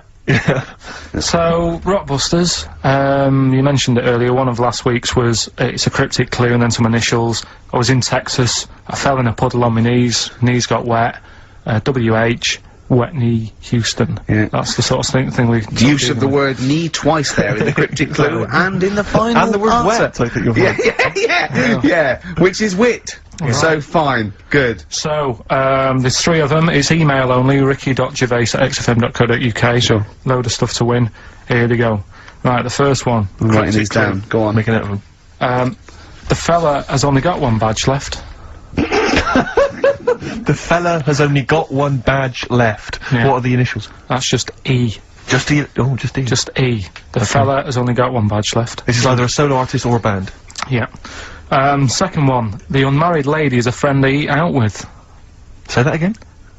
The unmarried lady is a friend I eat out with. The unmarried lady is a friend I eat out with. Yeah. What's the initial? MD. MD. MD. And finally, I really love that woman. I love everything she does. That's M.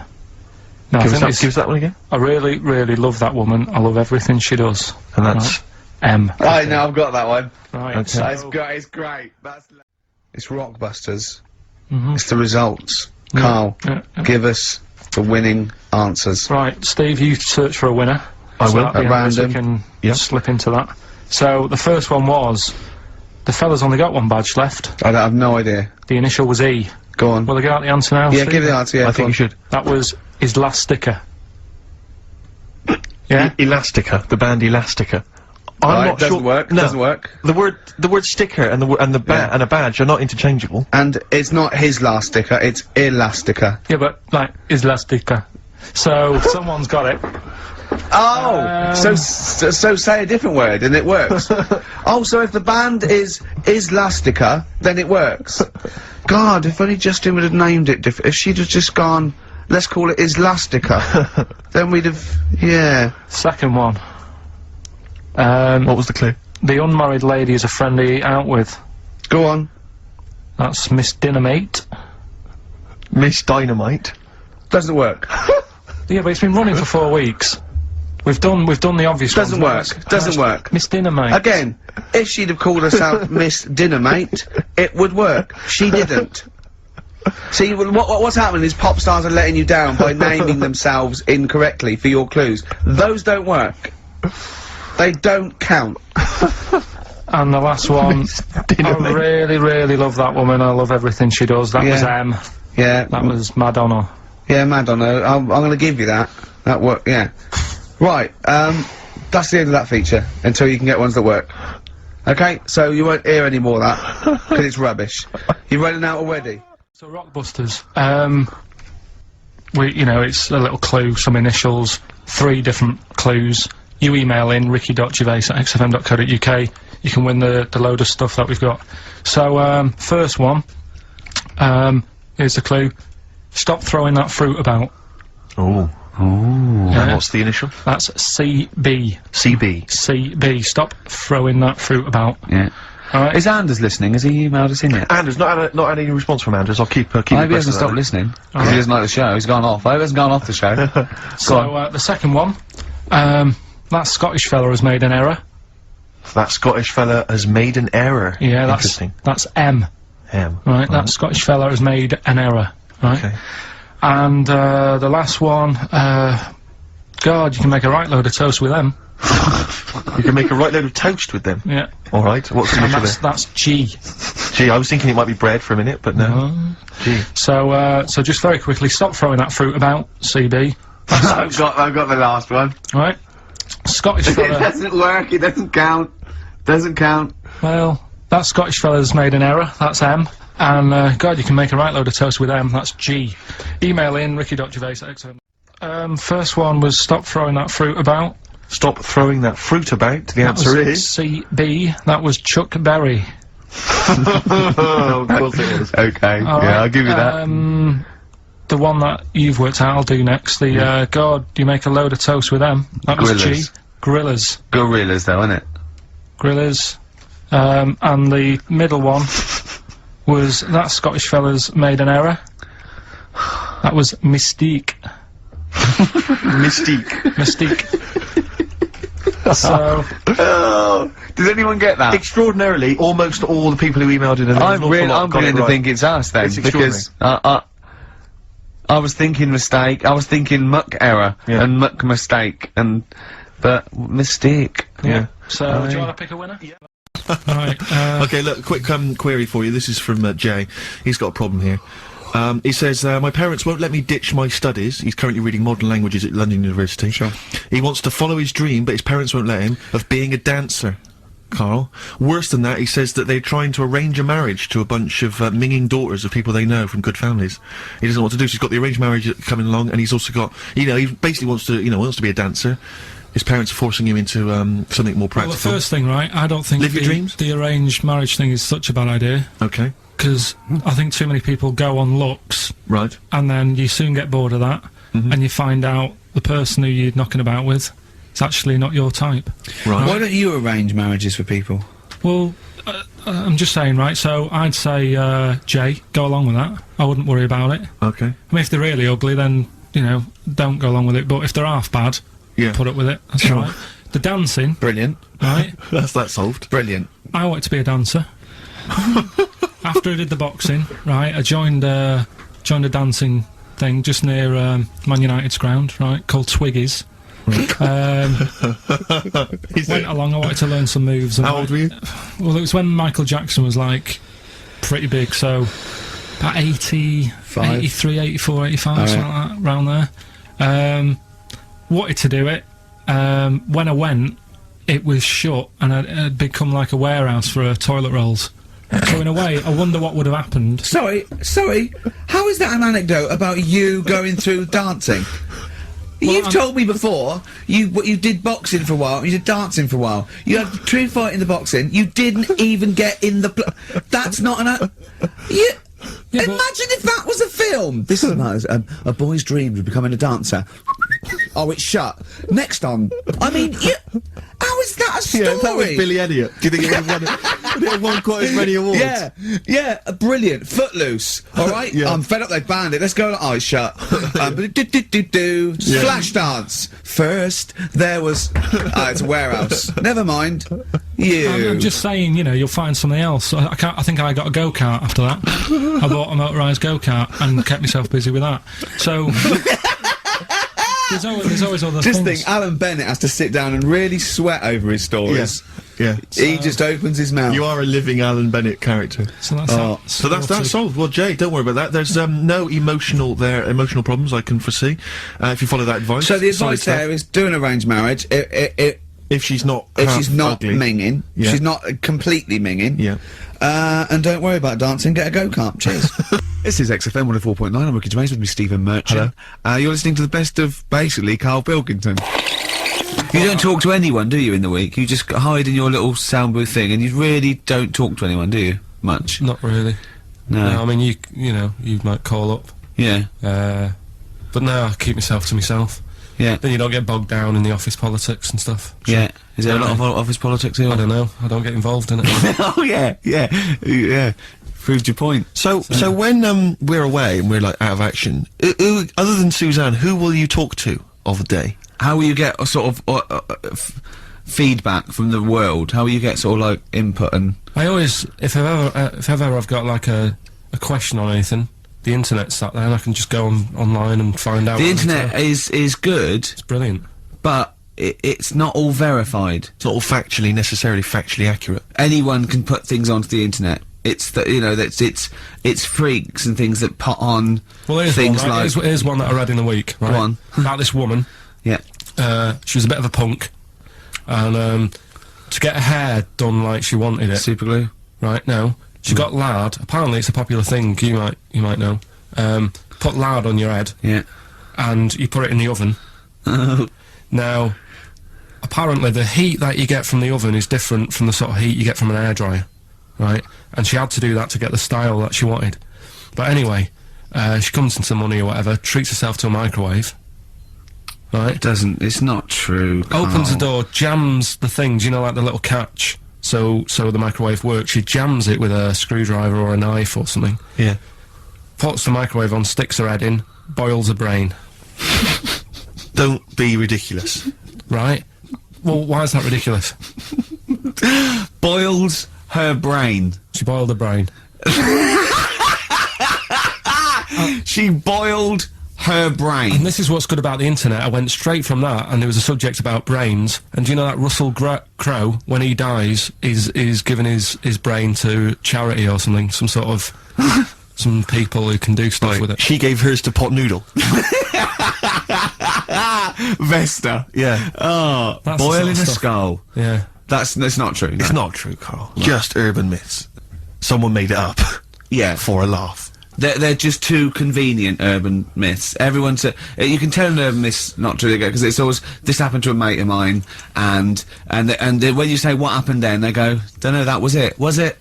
Was that it? Was it? Someone boiled a brain and that was it. There was no more story. Well, were there any dates, locations, times? I think it was in Belgium. There's that one that a bloke, right, was going to get a phone call at 4 o'clock to find out if his business was, you know, okay, right? And if he didn't get the phone call, he knew he was broke, destitute. So dead on 4 o'clock, the phone didn't ring, so he went up to the roof, his office, and he jumped off to commit suicide. And as he was passing his window, the phone was ringing. Oh no. Karl, it didn't happen. Didn't happen. Think it through. Think it through. Who told that story? Who told that story? As he hit the pavement at 120 miles an hour. He's the only person who could have known that series of incidents. Also, why didn't And he he's wait? dead. As his life's at stake, why didn't he wait till 5 past? I said I'm gonna give it 5 minutes just in Just case. in case the lines are busy. Yeah. And what sort of bloke goes out? I'll call you at 4. Okay, if your business. Well, call me anyway. No. If I don't call exactly 4, then no, you commit suicide. Commit suicide. I would, because if I don't call at 4, that's the end of it. Well, call me anyway. No, that's not the way I work. Why can't you just call me and tell me the other way? Well, I'm telling you how I do it. If you're bust, I don't call. Can't you just call to verify in case something goes wrong? What if it's engaged? It won't be engaged. Just commit suicide at 4, please. It didn't happen, Karl. The other one, right? A bloke, right? He's on a train station, and I say I heard it. He's waiting for a cruise station, waiting for, and he shits himself. As you do. And so he goes, oh, my train's in 5 minutes, so he runs across to Millets and goes, quick, Levi's, 36. The bloke just puts it in a bag, he runs onto the train, he goes into the toilet, takes his, trousers and pants off. He's soiled. Yes. Throws them out of the window. I won't be needing those again. Cleans himself off, open the bags, it's a jacket! Oh. No, it didn't happen, Karl! At what point did he go into it and go, quick, Levi's 36, and the bloke went, sorry, Levi's 36, what, a pair? No, shall I wrap them? Them? It? Shall I wrap? Just wrap whatever it is. Do you want to look? No, I'm not looking when you're putting it in the bag, please. Right? 36 white stories, so, well, don't say anything. I've told you 36 Levi's. And put it in a bag and charge me for it. Yeah. I don't want to discuss it further. Yeah. There was one. Here we go. There was one about a woman whose husband died, and she had him cremated. Yeah. And made like a little egg timer out of him. Mm. And she said, I did that so it can still help around the kitchen. Well, that might be true. That might be a joke. That's quite sweet. That might be true. That was true story again. It was all. No, not again, because the ones I just told weren't. Nor is the boiling the brains in a bag curry microwave. Head story, true. Yeah. That's all. I'd like to play a beautiful song now by Cat Stevens called Lillywhite. It's lovely. A song for the lovers' room? Yeah. The big cell. I'd worked on recently, right? Bathroom retiled. Yeah. Right? It's been a nightmare. Polish fella. Right. Not a word of English, which makes it hard. I've got him in as a professional to do it. He's sticking grout down the toilet. You know, when after they put like the grout in the tiles to finish it off, anything that's left, he didn't put it in the bin and dispose of it properly. He stuck it down the toilet. Yeah. And now it's there, the grout's there at the bottom of the toilet. Is it really? Yeah, with a screw in it. Well, you can drain it, can't you? You can turn the water off, get rid of it, drain the water No, off. it won't seem to go around the U-bend. Well, no, you'd get it out there, you'd dry it off, wouldn't you, so there's no water in there. Well, just stick your hand in. Get your hand in there. Why don't you put a Well, last time I did that, last time you called up when I had my hand down a grid, and you were going, what are you doing? Get someone out to do that. You called up here, I was up to my shoulder, Steve, in like, glunge. What annoys me, Rick, is he makes up his own words. Well, I'm going to use that for Flanimals, mate. Do you know the carrier bag problem? Sure. I was in the supermarket, and it's that point when they turned round and said, do you want a carrier bag? And I said, yeah, I bought like milk, loaf, I think I bought some pikelets. Some what? What's a pikelet? It's like a thin crumpet. I think you told me that before.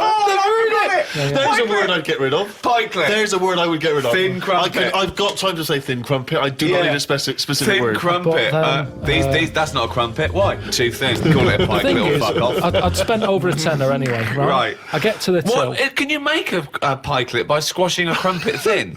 It's tough to... I've tried that. What if you cut one in half? No, it doesn't. It's not the same. No? I've tried squashing a crumpet. How dense is a crumpet that you need a thin one? Depends where you go. They've got thicker. I'm not enjoying the thicker crumpet at the moment. Why? Because the outside burns and the inside does nothing. It's like eating dough. I've cut them out of my diet. Have you? Yeah, you go straight to pikelets now, is It's that also because it's not the 1950s anymore. Yeah. So I bought all this stuff. It's over a tenner. She said, "Do you want a carrier bag?" I said, "Of course I do with all this, you know." She said, 5 pence. I said, "You what?" She said, 5 pence for a carrier bag. I said, "I come here all the time for the pikelets." No, I'm right behind this. Why? Charging for carrier bags, Yeah, it makes you absolutely. think, like- Lazy bastards. I take carrier bags down the supermarket every time I go down there. Yeah, we've got a drawer full of carrier bags. I use them, reuse them. Steve, can I just put a question in? Go on. I do normally. I reuse them. But I didn't know I was on my way home from work that day. Fine, but Suzanne this is the called problem. up. So be it. And said, That's "Come you on, bought come paid on." with a nose. 5p, otherwise you carry one with And you. you got another one. And you got Right, so I said, how's that going to help? How's my 5 pence going to help the environment? Typical. That is the attitude. That sums it up. Yeah. Then it Well, sums at it least up. it goes What can I towards do? something else, doesn't it? It's just making you think. It's the turtles. Right, So- yeah, turtles. That's right. They get caught up in them. Yeah, terrible. She said. They think they're a jellyfish, and they go, they swallow it. Yeah, and they choke. So I said, right. So it's all right. I can kill a turtle, can I, for 5 pence? You're not that bothered then? Why do you want to kill a turtle at all? Because if carrier bags shouldn't be out there, Yeah. ban them. But don't say you're killing turtles with free carrier bags. If you want to kill a turtle, 5 pence. Oh, well, there you go. There's 5 pence. I'll go and kill a turtle. That's what's annoying me. It's not compulsory though, is it? But what they're saying is that 5 pence goes towards something, doesn't it? She said we can't give you carrier bags anymore because you're killing turtles. There's no way. She said we can't give you. Carl Pilkington, stop killing fucking turtles. 5 pence. All I'm saying is, if carrier bags are killing turtles, stop making carrier bags. Because the thing is, I can afford 2 carrier bags. 2 turtles are dead since I've been going in there. So what? So does it matter? Does it matter that much or not enough or what? What's the point here? There could be, for that 5p, you could get a little fella out there, when he sees a turtle going, he goes and sticks his finger down his throat. But what taste are they getting out of a jellyfish anyway? Wow. Will they? Carrier bag's better, innit? It gives, it's pikelet. Someone threw a perfectly good pikelet away. Talking about the Earth, Karl is going around the Earth. I've only done Egypt so far. And what do you think of it? They're probably the greatest and earliest civilizations. Yeah, but they harp on about that a lot. Well, And it's like, that's slowing them down, I think. Unlike the English, we don't drone on about our great past. No, But we shouldn't. yeah. I don't think we should. Karl, Move on. you go on about doing boxing when you turned up once and got battered by Leroy. Yeah, because you asked me about it. But Right. the thing is, they're constantly, it's like they haven't moved on. Everywhere you go, you see the Sphinx or a pyramid on something, and it builds it up too much, so that when you actually get there, you feel like you've seen it so many times that it doesn't impress you that much. But I like the, it's different. I liked all the, locals and stuff, and the way they are, and that's How good. are they? Just a lot of old people. Yeah. A lot of old and the young mix more than our lot do. There was only a couple of things that I didn't like, and that was the toilets. Toilets are pretty depressing. Sure. Why? What's up with them? Just, it's just hole in the ground, isn't it? And I like the toilet. It's sort of, me time. And to sort of go in one of them, you don't want to hang around. It's sort of, you just want to do the job and get out, but my insides don't work like that. They like to sort of relax a bit. And you can't do that there because you've got flies whizzing around your head. And there was one time when we were out and about and I'd had a bit of hummus or something, because you can't get away from all that. I'd been dipping my bread in it and I suddenly thought, it barely feels funny. Got to find the toilet. Cut through this market, didn't know one was there, but you sort of smell it. It's like, I'm getting close to one. Yeah, it stinks. Go in, there's like a fella sat there, really old, he must have been about 93, about 2 teeth.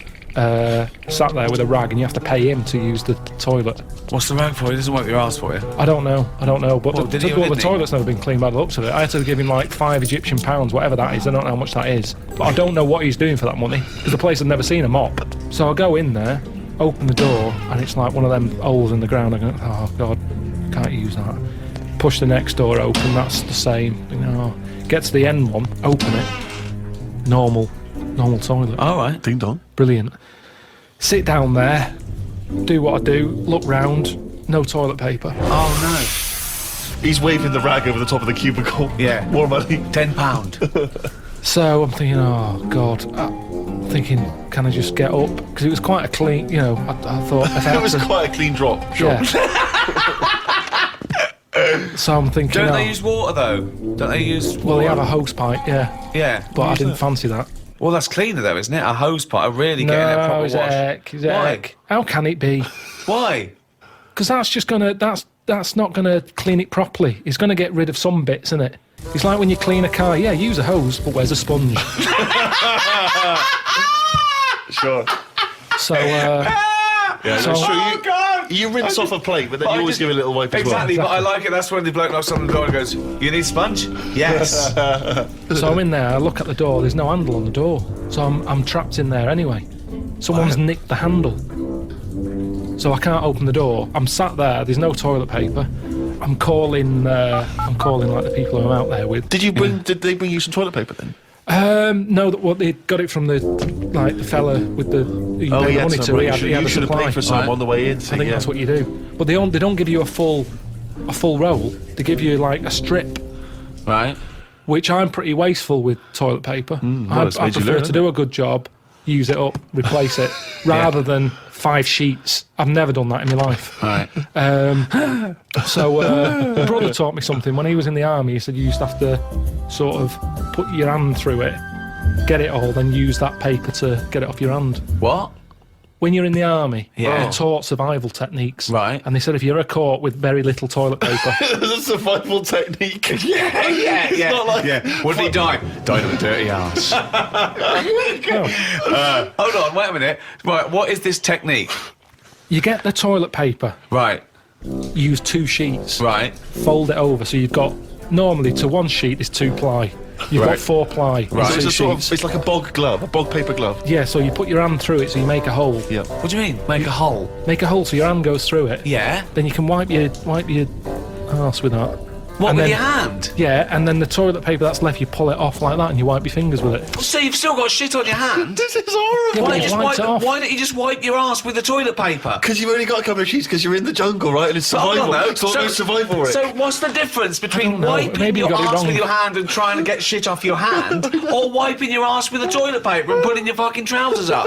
I don't know why this is a technique. That's some sort of mad sergeant's idea. What I do, boys, is I like to smear shit all over my face and then use the 1 sheet of toilet to wash my face off. It doesn't make any sense at all. Should I suggest something for you? You like wiping your ass with your hand. You don't like paper and water, you like a sponge. One of those big foam hands that you see at sporting events. So you just go in with that, like Kenny Everett. You go in there with 2 big sponges. You sit down, you wipe your ass, you just leave them up, you just leave and them then there. you can cheer about it as you leave. But everyone will know. Be careful with the giant sponge finger that it doesn't go up the arse and cause damage. That is a problem. Probably.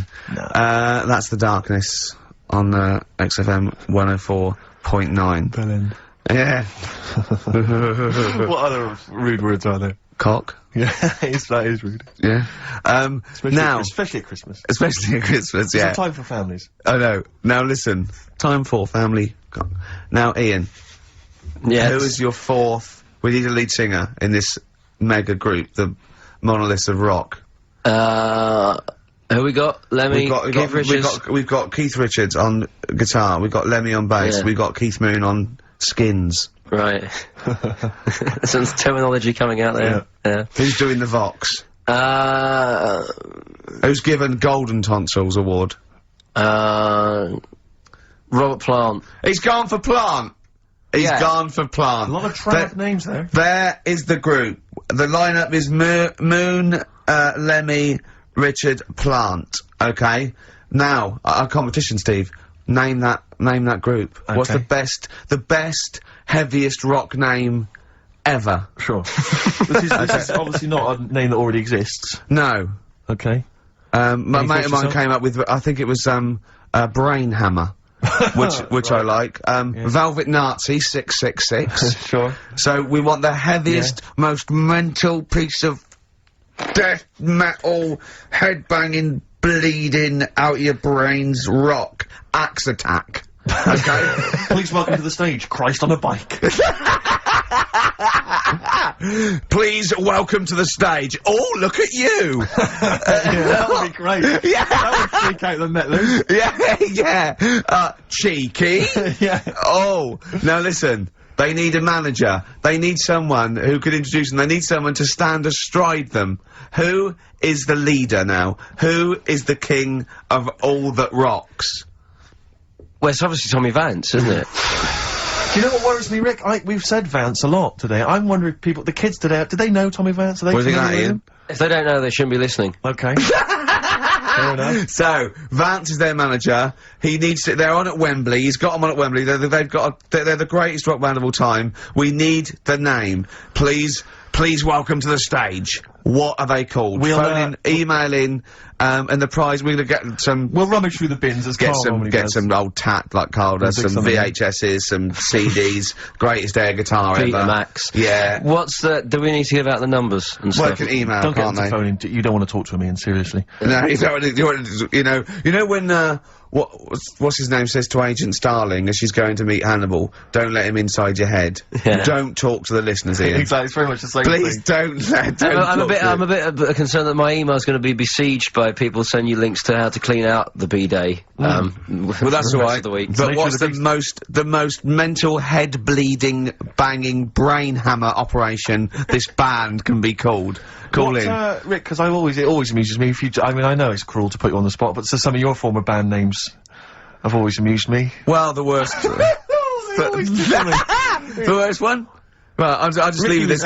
Ricky's had a number of bands over the years. What was the worst one? Ready? Get ready to play that record because I don't want any aftermath. No, hang on, before you tell me, what was the one? Because these pictures of you, like when you were New Romantic, keep on being published. That was Shauna dancing. Yeah, but someone That's pretty bad. But someone told me they were like, oh, ask him about when he tried to be Bon Jovi. Can you imagine such a thing? I know the name you're thinking of. Right, here we go. Play the record. Immediately I say this. Ready? The Sacred Hearts. Play a record. Blair on XFM 104.9. I forget the name of that track, but it's good. Good song. Thanks very much. Oh, good song. Yeah. Oh, right. I just thought you were complimenting giving his opinion. Right, Yeah. go on. The what? Are we still on the air? Yeah. What are we doing? Merry Christmas. We got someone on the line. Oh, right. He's here. Who's that? Ricky! It's, yeah, go on. It's Jonathan, how are you? Good. It's only TV's Jonathan Ross. Ross, turn your radio down, you idiot. I'm here. I like to, I haven't got the radio on. What are you talking about? We can hear the feedback. Well, I haven't got it. It's not my fault. It's your incompetent radio station. And also, didn't you hear we said don't call in, we don't want to speak to the listeners? What's I'm not a listener. I'm a visitor to your shores. I'm special. You know that full well. I know you're special. Right. Yeah, exactly. What, you got a name for the band? Yeah, you ready? Yeah. Blump. B-L-U-M-P. I tell you for what, you can't have a normal word. If it's the monolith band of all time, if it's the big, you can't have a regular word. It doesn't make sense. How can you have a regular word? All these ideas you've come up with are rubbish. You need a word which only stands for that one thing. No one's heard it before. No one will use it again. Blump. I can't help but feel that that's a more appropriate name for maybe one of Ricky's bands. I love seeing that picture of him in that band. You see it everywhere these days.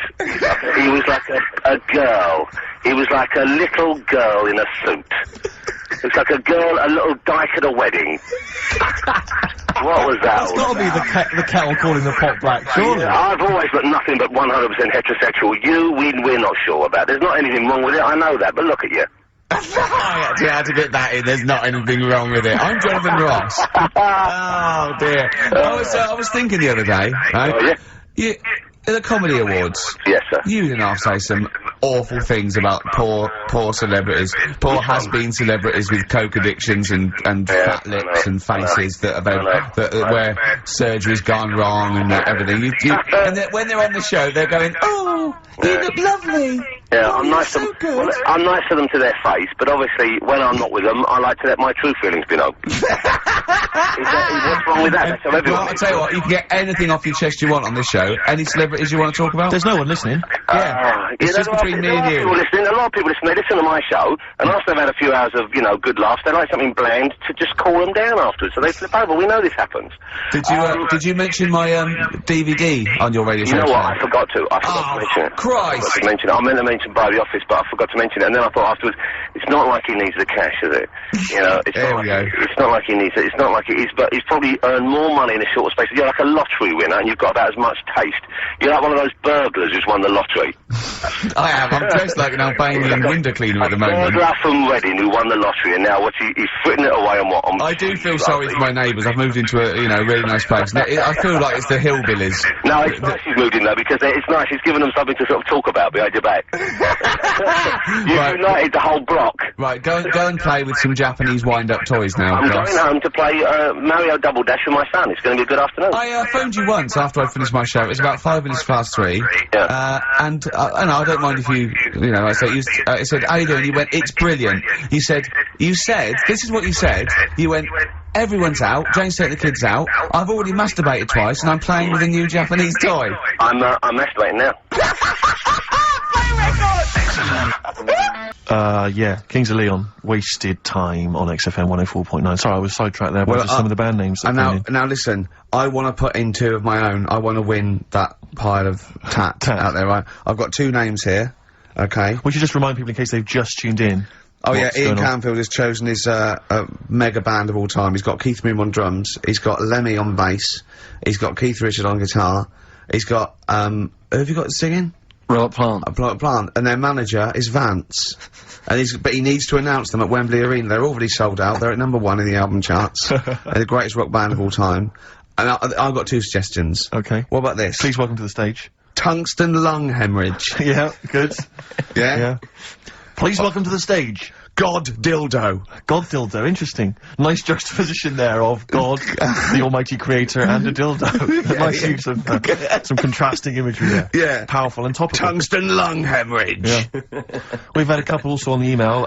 People didn't really include their names, but who cares? Please welcome to the stage, Balls of Steel. Balls of Steel, yeah. And we've had, like, Brain Hammer. Yeah. Brain Hammer's good. Lots of brain-related stuff. Quite liking the idea of tumour fish. Tumour fish, I like. Tumour fish is very good. I like tumour fish. I just wonder if there's one more contender. I don't know who this was, Ian, that phoned in with it, but possibly it's topical. Deathly Hem. Yeah. Deathly Hem. It's brilliant. Oh, it's Deathly Hem. Please welcome to the stage, Deathly Hem. It's Deathly Hem. Who's that? We've got to give it to I don't know who that was. Oh, well, if you came up with Deathly Hem, email again. Deathly Hem. It's the greatest name for the greatest rock band of all time. Will you please welcome to the stage, Deathly Hem. It's golden tonsils. Isn't it? I went to, I was going to go see him once at the Camden Underworld about a year ago, and they had this sign up, right, saying that Graham Bonnet, who sang that song, had cancelled, right, and it said, God willing, he'll be performing tomorrow. And just in case you thought he'd cancelled because maybe no one bought any tickets, the doctor's certificate was beneath the cancellation sign. Brilliant. Well, we've sung that a couple of times drunk, haven't we, Ian? Oh, but at the top of our voice. We have done it. It is the best ever. Yeah, it is. Ben has won whatever you're giving away. Yeah, Ben came up with Deathly Hem. Yeah, Deathly Hem. Yeah. I mean, if you are in a rock band and you're looking for a name and you think you deserve that name, then, you know, write to us. We want to know that you're really heavy, and Ian Canfield would officially hand over the deeds of the name Bethlehem. Deathlyhem? Deathlyhem, yeah. Deathlyhem. They only play at Christmas. You only play, like, big venues at Christmas, and it's all things about, like, fighting, like, good versus evil, and God versus the devil. And you gotta write songs like that, yeah. Yeah. Deathlyhem on XFM 104.9. Perhaps that the debut should certainly be a concept album, based on a nativity play. Yeah, Nativity, yeah, that'd be just good. the whole kind of Old Testament in kind of rock form. Yeah. With, like, it'd be extraordinary. It's the battle for humanity. Yeah. It's called, Humanity Manatee, and it's a fight in the ocean of hell. Yes. Sure. Yeah. Sure. Yeah. I'd like to see a serpent. Maybe pictured That'd be somewhere. serpent, isn't it? Track 4. Track 4. Yeah. Track 4. Yeah. Yeah. I think we should give massive props and suitable regards to Ian Camfield. He's come in, he's pressed the buttons. He stood in for an idiot brilliantly. Yeah, he has stood in for the retarded It's a shame ball. that you've not displayed some of the usual incompetence that we've come to love and expect from Karl. It's a shame. Okay, well, You are the greatest DJ in the world, though. The way you sort of like drop Press these buttons. But you know. Every time I've pressed a button off air, Ricky's been going, "Oh, what great DJ!" It's great, because he ends it. He's just it's just brilliant. I mean, we're lucky if we can talk with the mic on. That's the title. Not talk over a record. Today we did some great links during the ads. Yeah, and of course, Jonathan Ross masturbating live on air. Just looking back at some of the highlights. You of this don't get week's that show. on Capital Gold, do you? Like Tony Blackburn getting a call from Fluff Freeman going, "All right, mate, I'm knocking one out." Yeah. Well, have a lovely Christmas. Have a bloody great Christmas. Have a bloody great Christmas. It's the best of next week. Yep. The best of the last few weeks with some tat, you know. Carl's put together. We're Look back in forward to that. January. We're playing some of our favourite songs of the year. I'm next looking week. forward to seeing Pilker's tan and Pilker's pictures back, from his holiday. covered in ash from the beach. Yeah. And we're back on the 3rd, I believe. But Ian, do you want to introduce one? This is Ian's choice for the day. Yeah. We'll see you next week in spirit, and then we're back on the 3rd with Pilkers. Over to you, Kampf. Enough of Jonah Louis. This is Paul Di'Anno, ex of Iron Maiden, doing Santa Claus is Coming to Town. Since you've been gone, by Rainbow. Since we've been gone, Steve. What's been going on, mate? Well, so much has happened, hasn't it, in the world? Politics and stuff. There's been an election and the like. I'm Ricky Gervais, with me Steve Merchant, and our producer. I say producer. Karl Pilkington. Alright. Yeah, very good. We've been away for a while. I think the last show we did was January 2004. Yeah. Yeah. And nothing's changed. Nothing's changed whatsoever. Nothing's been mended. I mean, I'm pretty sure I threw that away in the bin before I left. Yeah, there are some of your old bacon rinds from that sandwich. yeah. There. The spare ribs on the floor. Yeah, nothing's changed at all. Oh, no, that's not true. The listenership's changed. It went down slightly, didn't it, on the last radar? Well, I don't know. I don't know. Is that what happened? Did it go down slightly, Karl? A little bit, I think. I don't think Excellent gets new listeners, because I think what happens is, because the reason it goes down just very slightly each time is that their old listeners die. Yeah. You know, old Cure fans dying of... Yeah, smack addictions. Yeah, gout. Yeah. But anyway, well, I haven't listened to this station for a year and a half, so that's increased by 1, which is probably quite a high percentage. Exactly. I mean, I suppose that my question, to you, Rick, would be, why now? Why have you come back now? I was a bit bored of sitting at home, you know. Okay. Yeah. Because we're just here for 6 weeks. 6 weeks. Well, we're standing in for Adam and Joe, aren't we? Yeah.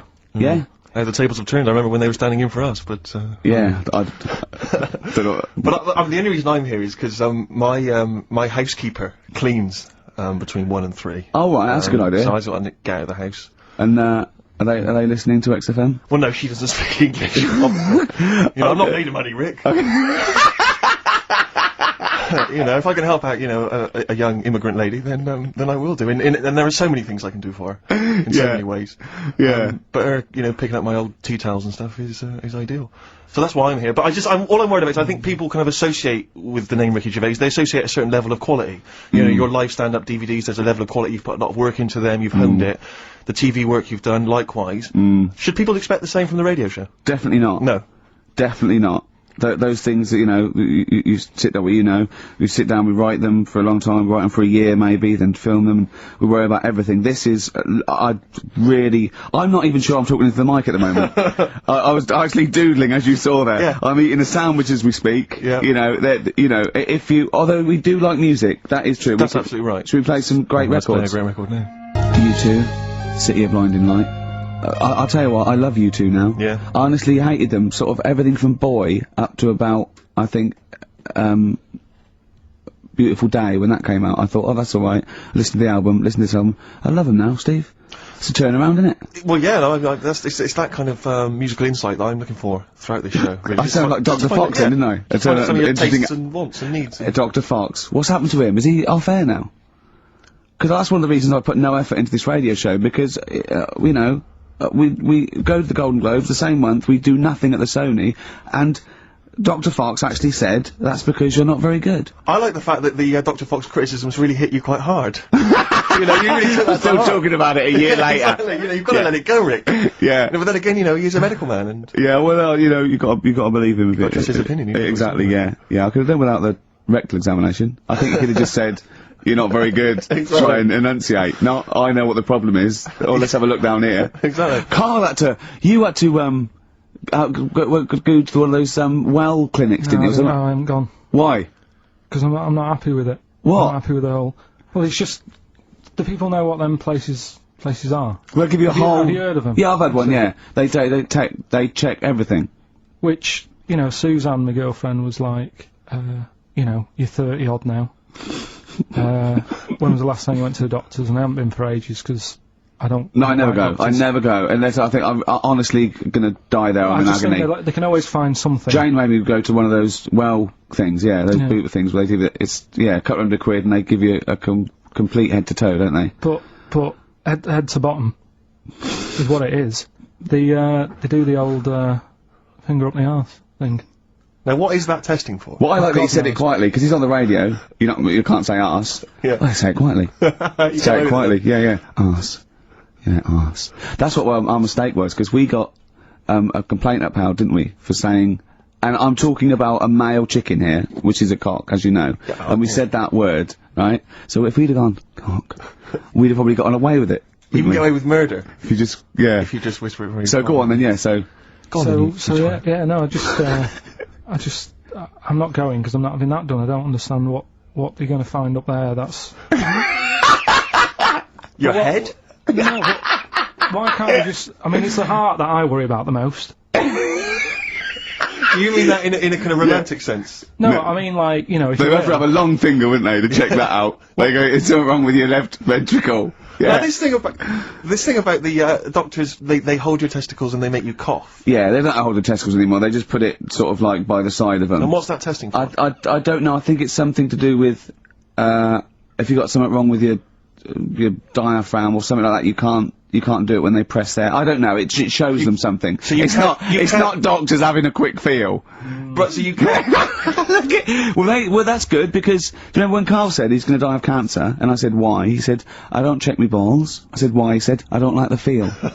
So they feel it for you, they feel them for you, and you can just relax, shut your eyes, and think of England. But don't mess with them. What do you mean? You can do more damage messing about with them, just leave them. And it's two anyway. You can afford to lose one.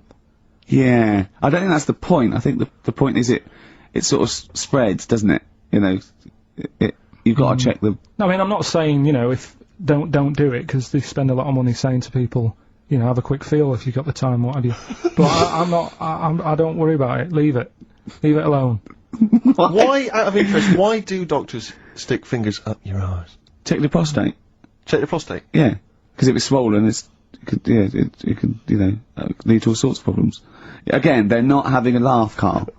They're not going, hang on, look at this bald little mank fella. But there's no nice way... I'll feel his balls, stick a finger up his arse and send him home. 300 quid, please, on you go. What about me heart? It's fine. And they're all laughing. Roger, Jeff, stand behind that two-way mirror. yeah, what's this? I'm not going anyway. So. Really, you're not going because you don't want... No, I'm not happy with that. It doesn't even matter, it's not the fact he's a stranger. If it was someone who I knew, it'd be just as bad. That'd be worse! Imagine that! At a dinner party. Oh, God. Oh, look, hello, Roger and Selena. Do you mind, Roger, do you mind? Would you allow any of the celebrity doctors to do it, though? Dr. Dre, Dr. Fox, any of those. Doctor Who. I just don't understand in this day and age. Would you allow Christopher Eccleston to stick his big northern finger up your... Do you want a song on anyway? What? Beanie Siegel. I love this track. Oh, it's very urban for you, Rick. Beanie Siegel. Feel it in the air. Beautiful track, isn't it? Well, it's wonderful on a lovely summer's day like this as well, Rick. It's the ideal choice. Well on that one. Well, I'm a little bit worried that if there are any new listeners, very unlikely, that they may be familiar with our work, but they might not know the wonderful little gem that we found just there, a little rough diamond in the mud. Yeah. Karl Pilkington. Yeah. Just working here, just working away as a little producer, little sound man, wasn't he? Yeah. And he was, we gave him his opportunity, didn't we? It's like Cinderella, wasn't it? Yeah. And he grasped that opportunity, didn't you, by the horns, and 3 years later, you're exactly where you started. So, good work. Got Mondays off now.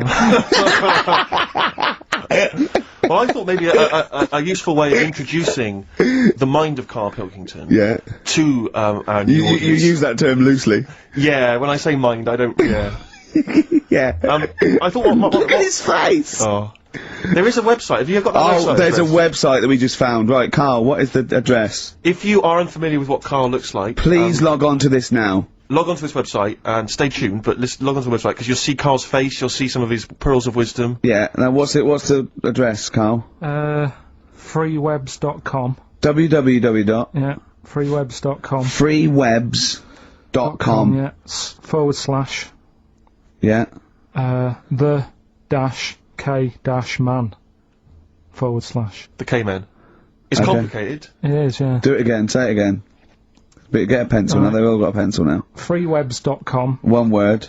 Yeah. / the dash K dash man / Now, when you say dash, is it a dash or is it Is it an in the middle? underscore? Is it underscore? Is it in the middle of the word, or is it hover in the middle of the word, or is it at the bottom?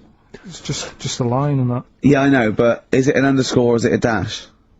Try both. He copied it down! Have a go. That's the sort of level we're talking about! Well, already you've got some insight into the mind of Karl Pilkington. Yeah, absolutely, yeah. But I thought what we should do is we could hijack. Imagine that! Imagine Bill Gates! Yeah, or a teacher in an exam. Hop down both. Multiple choice! Yeah. Yeah. Alright, okay. Watched a programme about the twins this morning. It was filmed 16 years ago. They are mental. They did everything together, including the backing up. Phone calls had to happen twice so they could both have the same chat, and they said the same stuff at the same time. Well weird. The bloke who I watched it with, I don't know who that is, just some homeless guys that you just invited into the No, flat? just someone I've been sort of working with. Sure, a mate of yours. He said he fantasised about having it away with a pair of twins. I don't see the point in this. If you're going to have two of something, I would prefer to have two different women. If I had two cars, I wouldn't have the same one twice. Same rule with women. I don't even normally like buying the same pair of trainers twice in a row. No, if you're gonna have something new, make a change. It's like that fella who was going out with a woman and then left her and went out with a twin sister. Not worth it. Not worth it! It's not worth the upheaval, is it? Because it's exactly the same model. My theory about reading old news is right. It's less bad when you know it's old. There was a story about a weatherman who was fired yesterday for having a nude picture of himself on the internet. But that happened 2 days ago. He's probably got another job by now. So old news isn't as shocking. Well, old news isn't news though, is it? It's olds. What are you doing? Just reading the olds? No, but what I mean is, if someone Stick the video on of last week's news. I just want to catch up on the olds. yeah, but then it's still news. News is something that you don't know, isn't it? If someone tells That's you everything to you. That's information, Karl, not news. Yeah. but news is information. No, And the key with news is the word new. No, I don't think it is it? It's just information, but they tell you at 10 o'clock at night. It's like, what information's gone on? Bong. Here's some information. Yeah, that you didn't know before because you couldn't have, because it only happened today. Bong. Yeah, but never mind that. I'll tell you in a couple of days. It doesn't matter as long as you get the same info. Bong. Yeah, we can't call it news though because it's misleading. We'd get done. It's called olds. Bong. Yeah, but listen to me theory. What I'm saying is that if someone in your family, I don't want to bring the tone down, but someone dies in your family. Now, say if you're away on holiday, and they don't call you because they don't want to ruin your holiday, and you come home, and they go, Uncle Frank's dead, and you go, oh, when did that happen? And they go, 2 weeks ago. Now, because everyone else has got over it, it's not as bad for you. Because part of bad news is the way everyone's walking around moping, going, oh, have you heard the news? Frank's dead. But because everyone's got over it, time is a healer. That's what I mean about old news. It's better than new news. But according to you, the only news that really matters is stuff that affects you. So it doesn't matter when you... there was an earthquake, when was it? Yesterday. Phew, that's alright then. Often the aftermath is worse than the actual event. 2, you only care about things that actually happen to you. So the doctor goes, you got a kidney stone. Oh, when did this happen? 2 weeks ago. Oh, that's alright then. Doesn't make sense. No, but the world is... You're not upset about dead Uncle Frank just because other people are upset. You'd be upset personally. Would it make any difference when they told you? Yeah, but it is everyone else's emotions that make it worse, I think. Knocking around people who are miserable. What about warnings? What about when they do things like smog warnings, or, you know, there may be a... I don't like it on the news when they sort of say, news just in. I think, oh, what's this? You think, oh, what's going on? But it might be useful to know it. Important information. No, it just makes you panic. What? Yeah, but sometimes knowing stuff keeps you alive. Yeah, I don't know if I like it. It's sirens, you see. I don't like sirens, do I? I've said to you, I think it's a scary noise. Well, it's meant to be so you get out of the way. No, it's not meant to be. It's a sign to get out of the way. I'd prefer it if it... Like I've said... Hiya, can you just move out of the way It can be anything, as long as we know... It can be a chicken noise, but as long as you know that chicken noise... that's not going to freak people out. No, but it sort of make you smile, but you'd go, oh, best get out of the way. You're cycling along and you hear what sounds like a giant chicken behind you. And you smile, because you know that even though someone is burning to death, there's something clucking in my way. That's probably a guy having a heart attack. Going to my mum and dad's today. Got there, mum and dad, his mum made him some dinner. The old woman next door, brackets, whose man was a witch, just pop that in brackets. Just pop that in brackets. I think we've discussed that before, actually, the old woman whose mum was a witch. Whose man was a witch? Yeah. Oh. The old woman next door has been worrying because she keeps seeing adverts on the telly about changing to digital TV. She's saying she doesn't want wires drilled into her walls because they'll make a mess. My dad told her that it doesn't matter because it'll probably won't happen until 2012 and she'll be dead by then. He didn't say that to her, though, did No, he? he did. They've got, you know, she's old. It doesn't... She knows she's going to die. I mean, it's something we've all got in common. And he's right, isn't he? Why is she worrying about it? Maybe that's sorted it out. Put it into perspective for her. You will be dead when this happens. Don't be worrying about it. Went to bed around midnight. Suzanne and I decided to sleep tops and tails because it made me get a bit more room. Me dad had cut a bit off the mattress to fit it between two cupboards. It's amazing how much of a difference it makes just sawing off a bit of the mattress. You sort of roll to the edge, but the weight of the blankets keeps you in. This is like something from a Roald Dahl book. No, it's just you know, you think anything, you can sort of trim anything, can't you? And it normally works. But with a mattress, I mean, he only took off, I don't know how long that is, but he's sawn off about that much on the mattress and then has stapled it back together again. Amazing. And it just makes so much difference. Of course it does, because a mattress is a very carefully designed object. Yeah, you wouldn't think so, though, would you? Well, you would if you had a fucking brain in your nut. So we decided to sleep tops and tails. It just gets stranger. So strange. Why? He did it to make the room nicer with the cupboards on either side. So he sawed a mattress in half. Well, not in half. Can you imagine how much hard it must be to saw a mattress in half? What did he use? What, a big electric saw? Well, it must have been, yeah, because there's a lot of springs and stuff in there. Jesus. So what happens to the springs? They just spring out the sides? Well, some sort of stick out a little bit, but you're not lying on top, are you? They come out the side. So it's just got a bit of gaffer tape and a staple gun. Unbelievable. Oh, man alive. It's like... Does he run it as a hotel? That's unbelievable. There are squats with better bedding arrangements. The mad woman next door saw me and said, "Hello, Clive. You live in a nursery rhyme." The old man down the road, the old woman next door whose mum's a witch, Uncle Alf who lives in a dinghy. This is like not a real place. It's like fucking Narnia. It's a children's TV programme. Unbelievable. Oh, God. Oh, just all of them there on this broken mattress trying to find the golden ticket. Oh, God. Oh, God. So, what's the big thing of this year? What's the big thing so far? You'll go, oh, yeah, that was the year that... I haven't really been following what's going on because of other like, personal Well, yeah, issues. what's the big... Okay, what's the Just big thing? My boiler's playing up still. Sick of it. Your what? My boiler. Your boiler? The boiler that heats the water up and stuff. But it doesn't. You know what I'd do in that situation? I'd instantly get a repairman out to sort it out. Done that twice. It was 80 quid for him just to say, it looks like you need a new one. Why don't you get a new one then? Call out. Because then you wondered, are you meant to believe him or is he out to sort of... Well, he's the expert. Yeah, but is he? It's like you're meant to get a second opinion, aren't you? Like. So that was the first time then. So what was the second time? Who came out the second time? Same fella. And what did he say? Well, I thought you were going to get a second opinion. Yeah, and I also called up the company and they just sent him again because it. Well, call a different company. What was his second opinion? 80 quid. I undercharged you. It's 150. No, because they must look in the book and sort of go, oh, you know, Harry went round there or whatever, and they must think, well, he went there last time, so he knows the situation. Yeah. And got the same fella again. Well, so he well turned and up. got the same opinion, I assume. Same answer, yeah. So what's his advice? He just said, you know, there are people out there who will touch it if you pay the right money. Well, okay, so you're going to get an expert in who does this thing and sorts it out, so... Well, no, I called up my dad. Oh, yeah. He always knows someone who can sort stuff out. And he said, one of your cousins is a boiler man. And, yeah, they're coming round, but I've never met them. And it turns out that person, because like the whole family, you know, I'm not into sort of keeping in touch with people. Sure. I haven't spoken to my brother for, like, I don't know, 12 years, and sister about 15 years and that. So the idea of this cousin, who he might as well not have said he's my cousin, because I'm not going to know him anyway. I mean, that last fella, Harry, might as well be related. So they're going to turn up, and now it turns out that because they haven't seen the rest of the family, they're going to like use this as a reunion.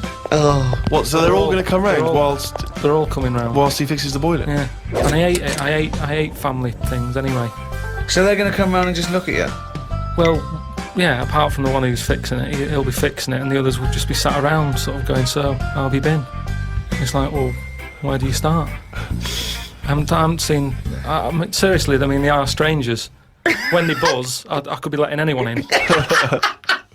They buzz the door. And so you're going to entertain them all in your flat? Well, I said to my dad that I might just say that I've got to go to a meeting, let them in, and then shoot off. And all it's going to do is dig up problems, innit? If my cousin was Einstein, very nice. Yeah. But at the end of the day, that's going to add extra pressure. If your cousin was Einstein, then you really are an underachiever. No, but do you know what? If he was, I'd know about it. I don't reckon you would know about it. I don't reckon your family would be that impressed with Einstein. They would have stayed in touch. He was always the weird one with the scruffy hair and his tongue out. Yeah. I remember our early ambition was to actually be educational as well as hopefully entertaining, and I feel perhaps at times we've perhaps slightly shortchanged listeners in terms of what they're learning. Well, they're not learning anything because also, even as, compared to Karl, we are educated, but we're guessing a lot of the stuff, and he flummoxes us, sometimes. Yeah. I mean, it was fun trying to be pompous and professorial enough just to fight Karl's ignorance. I think we've learned more new words from Karl than we've learned anything else. Yeah. There's been a lot of the made-up words, perhaps more than ever before. And also some of the most abstract conversations I think we've ever had. I mean, Karl's, as he gets older, becomes more and more arrogant and confident. He said a new one to me the other day. There was a problem downloading, and he said they've added to the fuckerage. Which is good. Yeah. No, I reckon the stuff we know is enough now, and all we tend to do is find problems. All the mysteries still in the world. The mind-body problem. What a prick. How to save the world. Yeah, but we're not, are we? We know it's dying. We don't know how to fix it. Not yet, we don't. Turn your lights off. But then we didn't. You turn yours off. Just get sick of it. Leaflets through the door all the time. Turn your eating off. Turn the lights off. Living like a mole. I love his little internal dialogues out loud. They're fantastic. The little discussions he has with himself. Oh, I can't wait till he's old. That's going to be amazing. Us three, when we're about 75, 80, he's fucking moaning. Oh, we're in a little home together. I just fucking hell. Oh, Karl. Do you remember when you were 73?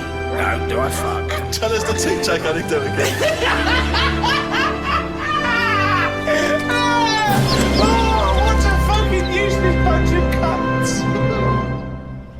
But there's always something. I mean, when we were out the other night, Steve, right, there's a programme on about a spider that's a foot long and eats chicken. No one's talking about it. What do you mean? What do you mean? Oh, well, I'm sorry. I had to stand up because I thought I was going to explode. What do you mean there's a spider that's a foot long and eats chicken? There was a programme on about it, how there's this spider in the jungle or something. But I missed it because it was out, but no one's talking about that in the papers. And to me, that's a worry. That's about Why? In case it nicks your Sunday roast. What do you mean? Well, no, but if it likes chicken now, Rick, you know, in like 2 years' time, who knows what it might I know, it move up the evolutionary ladder, it start liking Karl, then humans. No, I'm not bothered about the chicken bit, because I eat chicken, that isn't that shocking, but the fact it's a foot long, and no one's, it's just on a Thursday night, no one's talking about it. What do you expect, though? What do you expect from this? It's got its own PR. What do you want? What do you want this spider to be famous? Where is it? Where is it? It's in the jungle. It's not worrying anyone then, is it? It's not gonna move. Well, why? It's not gonna. Though. What do you mean? What do you mean it's not gonna move? Well, how is it gonna get here? Is it gonna get on a bus? These waves and that, they come in bananas and all that. So, don't worry about it. So, I'm not, if you're gonna be like that. Anyway, listen, we better line up Babushka, we better play that surely, because I know you need to analyse those lyrics. That's very important to you, I know. We've still got that cork, hitting. Cork on their head's gonna be great. We're gonna put his little head down and really give it a firing. Sponsored by Lynn. Jess's Girl by Rick Springfield. The reason I played that is twofold. One, it's one of the prizes we're giving away. It's an album called Rock Gods, and that's with a Z, right, and an umlaut over the O. Yeah. And it's got Kiss, Judas Priest, Deep Root of the Darkness. I mean, it really is good. It's all your classic rock tracks. The other reason I want to play it is because I like that song. It's a great little up-tempo bubblegum pop song, rock, you know, great. But it's got one of the worst lyrics in it. He's, he's worried about bringing up the fact that he loves his girlfriend's, his mate's girlfriend, and he goes, "I'll bring it up." He goes, I tell her that I love her, but the point may be moot." Just you don't use that in a rock song. The point may be moot.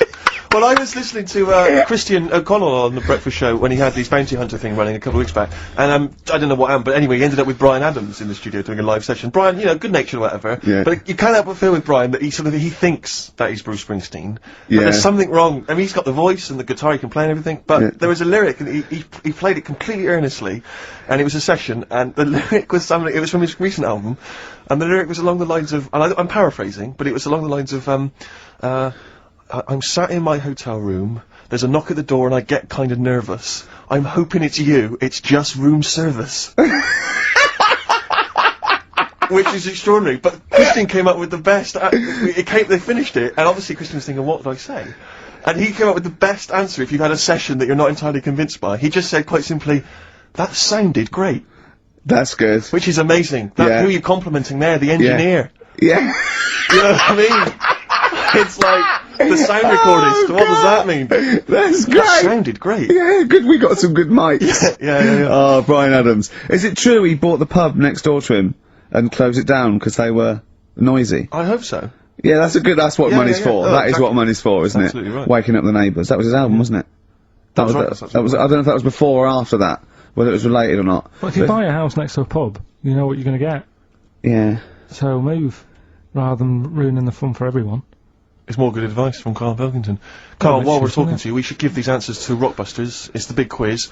And of course, the winner this week goes forward to play in the grand final in 6 weeks' time, where they get to win all those amazing gifts. We've a signed Homer drawn, especially for Karl by Matt Groening, Nigel Tufnell signed rare poster. They're amazing. Should we give away a sort of, maybe a original print behind the scenes of extras? We got some amazing pictures filming extras. I was thinking the other day, you know, like how excited I am to be with Karl and let off corks on his head. Well, our editor, long-suffering editor Nigel, we worked with Ben Stiller, Kate Winslet, Sam Jackson, all these people for 8 weeks. It was amazing. But my highlight, I thought about it, and my highlight was dressing Nigel up, our editor, in a baby grow. Sure.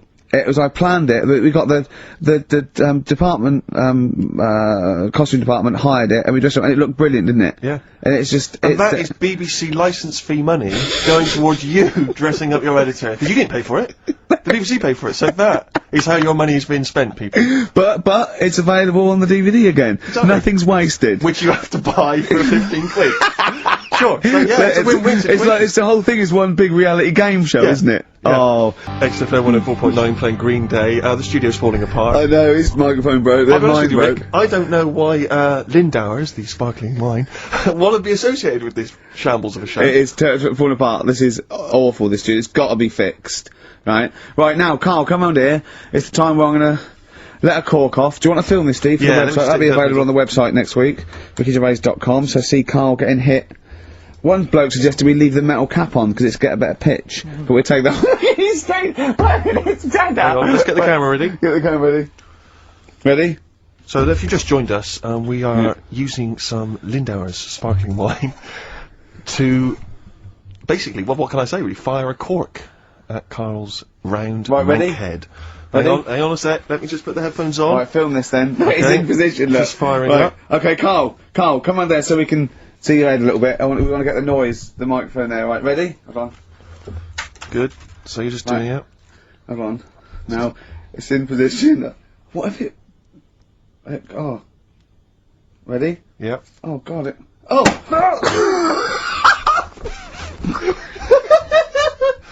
Oh, it's like Jackass. Did it hurt? What do you mean? Did it hit you? I sort of just. It went off. It went off course. Did it? Just glanced. Did it? Right, Lindauer's, you're going to send us 8 more bottles, please. Yeah, we're going to get this right. Homesick. Kings of Convenience. Beautiful. Yeah. On XFM 104.9. Well, that's nearly the end of our first of 6 shows. I'm Our just thinking summertime back to special. some of the highlights, Rick, so far today. I don't know what you've made of it. We Finger at started- the arse. Finger at the arse, testicles early on. Orientals don't age very well. Bit of racism. Bit of racism with the Germany's full of cants. Yeah, that was a That isn't highlight. swearing. Cork on the head. Got champagne down the electrical works. So good. Just the finale is monkey news, obviously. Well, I'm looking forward to it. Oh, chimpanzee, that monkey news, yeah. There isn't. I've been away, haven't I? Oh, there's been no monkey news. You can't get. No, but I haven't had a proper chance to sort of, Karl, your monkey news is of spurious tales from the 17th century sometimes. So let's have one of those. No, Let's have a monkey who dressed as Zorro and they thought he was a woodsman, but when they took his head off, he was a 4-foot hairy chimp. Let's have one of those ridiculous stories. Well, we've done that though. But do you want to go back on some of the ones? Oh, to sort of just recap? what is the monkey news? There must have been some monkey news this week. The only thing that sort of stood out, do you know, like, they're having problems... You're just making this up. Where's your information? Where's the piece of paper? Where's the document? What is this? Because I've been away, so I haven't got Right, anything. let's hear But it's bad enough when he's reading it, he gets it wrong. When he's just riffing, it's going to be absolute twaddle. Let's hear it out. Right, do you know, like, they're having problems getting new people to be policemen? Oh, Go on. They've, in America, they're taking them on to, sort of join the SWAT team. They've taken what on? Some little monkeys. Okay. Giving them walkie-talkies and all that. And, well, they can't talk. They're just walkies. They don't have to... Yeah, giving them some walkies. What do you mean? What was... being given commands and that. And, What, so it's one way, they tell them, they've got the little thing strapped to them. They're good at, like, getting into small, small places and that, and sort of, cracking stuff and all that. Like I say, it's just half a story I just picked up on. That's not a story! Well, what do you want? Monkey news! Well, I'll get some better stuff next week, but I've literally, like, got off a plane. This is the worst, this is one of the worst shows we've ever done. And that's saying something, Rick. We've done some tripe. This is nothing. And to end with, the police in America have given monkeys walkie-talkies, that's nothing. That is a disgrace. And what do you mean that you've not had enough time to prepare? We've been off air for 18 months. Yeah. What, there's been no accumulated monkey news in that time? It's got to keep it fresh though, hasn't it? Great one. But anyway, yeah, if you're a reader of the Weekend Guardian, you know there's this thing called the Q&A, which they give to celebrities and thinkers and the like. And basically it's a series of questions they pose to people each week, and it's the same questions, and it gives little insight into people's minds, the way they think. What thinker, philosopher is in this week's? It's the lead singer of Feeder. So, you're in good company, Karl. No, I like Feeder. No, fine. I love Feeder. So, Karl, I'm just going to fire a couple of these questions at you. We'll maybe drop them in throughout the course of the show, just to try and get a sense of who you are.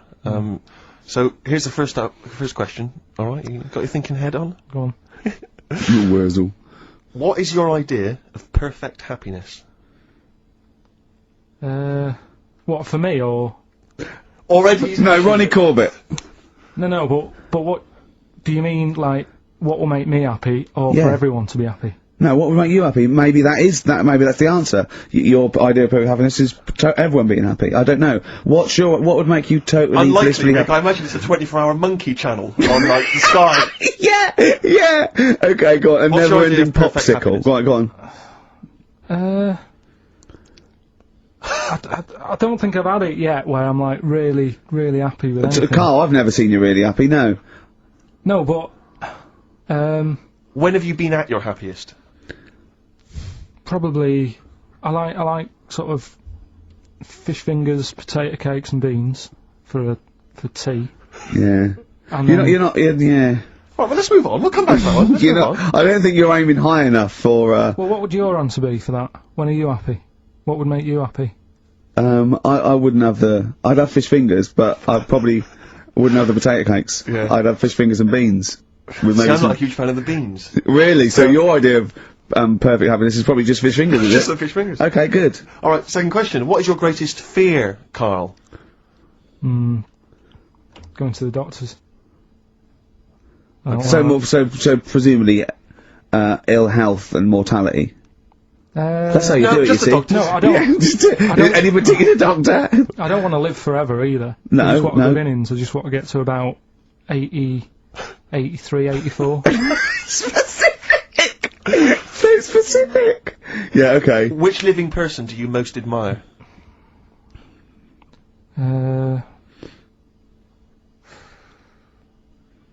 Which person throughout any time in history do you most admire? Winston Churchill's pretty good. You like Yeah, him? it's very good. He's Why? alright. Good answer. Because if it wasn't for him, we'd be talking German. I'm not that good at that. So, He's not that good at that. I love that even if the Nazis won, right, in 1945, and we'd be now speaking German, he still wouldn't be that good at it. Although he's not good at English, so I suppose that's true, isn't it? Yeah. Alright, well here's the final one for now. Do you believe in capital punishment? That's not it in Dr. Fox over the head with a stick. depends what for, doesn't it? Go on. Oh, if it's something bad. And, Well, I assume it would be. they don't kill people now for parking illegally. But what sort of thing are you talking about? What sort of punishment? Capital punishment. Yeah, I know, but what is that? What are you talking about? Well, guillotine, hanging.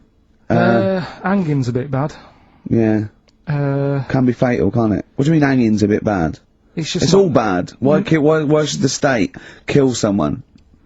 Because prisons are getting a bit busy, aren't they? Brilliant. Okay. What's the point in keeping them, people around? Well, what's the point in killing them? Just because it's like, right, that's that done. Who's next? You know what I mean? What can you do with someone if they're mental? Employ him on a radio show! Yeah! Right, next question. Play a record. Okay. We'll come back to the questions. What do you want? What have you got in here? Rick, I know you're a massive fan of the Thorns. Yeah, but maybe you're less familiar with the different elements of the Thorns' solo work. No, There's a no. track from Matthew Sweet. Oh, yeah. XFM 104.9, Matthew Sweet, and a song called In My Time, Ricky Gervais, Steve Merchant, Karl Pilkington. That was great, that. Yeah, just asking Karl some of these Q&A questions. This might be my idea of perfect happiness, being in a room with Karl Pilkington. Yeah. I just watch him look around. When you're talking, he looks at you, and it's like, you know when the owners say, it's like the cat can understand what I'm saying? Yeah. It's like He's he's got on that the same edge look. of that. He's Yeah. on the edge of that. Or you think he can. And I know he understands the words, but I don't think he understands the full impact. Whenever you say something to him, it might be a revelation or something, he always picks up on the wrong side. You go, well, that's not the important bit. Do you know what I mean? He always goes... It's a bit like having a 14-year-old French exchange student. Yeah. You know, Yeah. their English is not amazing, they roughly Yeah. understand you, but they're trying to piece together what you're saying. Exactly, but it's great. You see, the thing about Karl is, and don't take this the wrong way, I like him because he's stupid, in a way. No, I'm not being funny, but do you know what I mean? But even though I think he is considered stupid, some of the things he says, I think borders on I don't know what the PC term is, the retarded. Do you know what I mean, Yeah. Karl? Anything in particular you're thinking of there, Rick, when you think of the... Well, he was talking to me the other day because I'm trying to write a show called Science, and he's sort of going to help me out with some of the research, and I want him to do something on the DVD for it, right? And he was talking about it, and he was talking about he says that in the future they reckon we'll be able to soon. He said they'll be able to take us into space, and it's going to cost us £150,000. Said, what's the point? There's nothing up there. He said, when they went up there, right, he said, when Louis Armstrong went, in 1966, right, he said, it was nothing there. So there was him, a fella called Buzz, there was a third bloke that didn't even get out of the spaceship. He said he went all that way, he didn't get out to stretch his legs. How good can it be? Forget it. That's him summing up space exploration. Don't you agree with that? What's the point in going up there? Because you're Are we talking about the finger in the arse again here, or space? Oh, what is the point in going? Because you're expanding, you know, human endeavour, aren't you, and the human understanding of the world and the universe. It's like, what else are we going to do as a civilization, as a people, if we're not constantly searching and, you know, and reaching out into the far distance? But there's nothing there, then. I know some people you grew up with that haven't left their street, but that's not everyone. But what is it? What do you mean there's nothing there? That what has got to be there for it to be worthwhile? Like, just something. What, I mean, like, to be honest, what would you be happy with finding out on the moon? video? Just something. I don't think they looked hard enough anyway when they got there, because they seemed to get out, have a bit of a dance about, and then they came straight back. And I sort of think, you know, did they look properly? It's not a day trip, is it? But what I mean But they is... took that car out there, didn't they, and drove around a bit? Yeah, but only a little bit. What I mean is, say if an alien landed in Africa, there's not much there, so they'd go... What do you mean there's not much there? Well, it's a bit barren, isn't it? What, Africa? Just in general? Well, so anywhere like that, desert or whatever, what I'm saying is, It's got have a good look round. probably where all life came from, and probably 500,000 species of animals live there. Buildings and that, and stuff. Oh, buildings. Well, just stuff. Yeah. I mean, did they look properly? Or did they just land, get out, go, oh, bit dusty, whatever, right, let's go back? I just think it's a bit pointless. Especially when we haven't done everything there is to do here. Go on. Well, I don't know, but I'm sure there is stuff that needs sorting out. Well, I know the place that there's no medical man has been. In this room. Yeah. There's definitely an unexplored, cavern. Sitting right in front. Alright, Steve, would you go to the moon if someone said there's a space? He doesn't march at a concert because he's scared his glasses will fall off. Of course he wouldn't go to the moon. They'd spin him round in training, his glasses would come off, and that'd be it. He'd feel sick. My worry is I'm not sure would I be able to wear him under the helmet? Imagine him! Like, I went paintballing once, and I had to wear the glasses underneath the mask, and of course it was a bit hot weather, it was awful, it was steamed up in there. Still, I couldn't see anything, I got shot straight away, I was out of the game, it was pointless. You know, it cost me like £8. Yeah. You don't have to be that fit anyway, do you? You're only sort of sat there. Well, not, well, yeah, but what are you talking about? Think of G-force alone and weightlessness. Of course you've got to be, what? I think when you said think of G-force, he thought of G4. The follow-up winners in Pop Idol. I could see it as his eyes glazed over. A couple more quick questions for you, Karl, just to try and get inside your mind. What is your greatest regret? Probably, I didn't do that well at school, did I? So I'm trying to, like, learn stuff now. Yeah. But not mentally, but, you know. He reckons he's learnt more in the last 3 months than he ever has in the rest of his life, reading a couple of science books I gave him. Well, that's impressive. Hello and welcome to the Ricky Gervais Show with me, Ricky Gervais, Stephen Merchant. Hello. And the little round-headed buffoon that is Karl Pilkington. All right.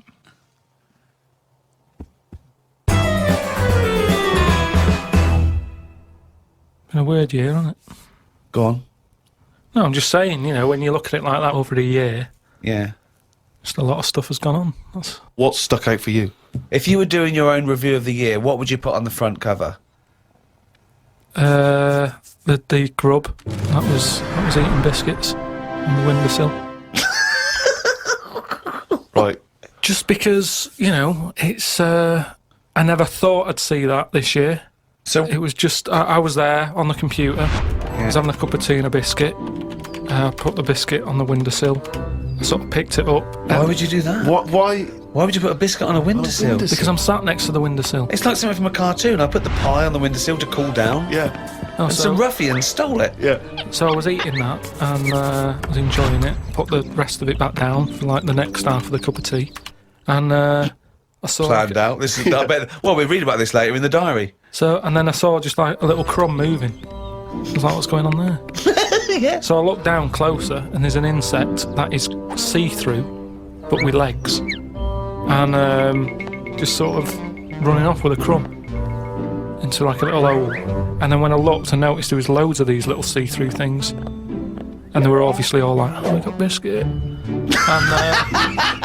that's exactly what they were saying. We got biscuits over here. but I can't, that Come on, what tell was your it, like I mates. say, it was amazing because they're miles away from what I'm about, and yet Not that far. but they still like a bit of biscuit, and it was just weird that happened. And that's what's nice, isn't it? That's what's nice about the the nature of the world. We can invent iPods, we can bring out better vacuum cleaners, but at the end of the day, you can't make nature up. And to see this see-through thing eating a biscuit, that's where I've sort of gone this year. I'd say out of anything, I've sort of gone out of my way to learn more stuff about weird stuff that's out I don't know what you've learned. You've learned that a creature which you can't even identify that or you name. don't know, right? You don't know what it is, right? Looked like it nicked a bit of crumb. I don't know what knowledge is that. What is that?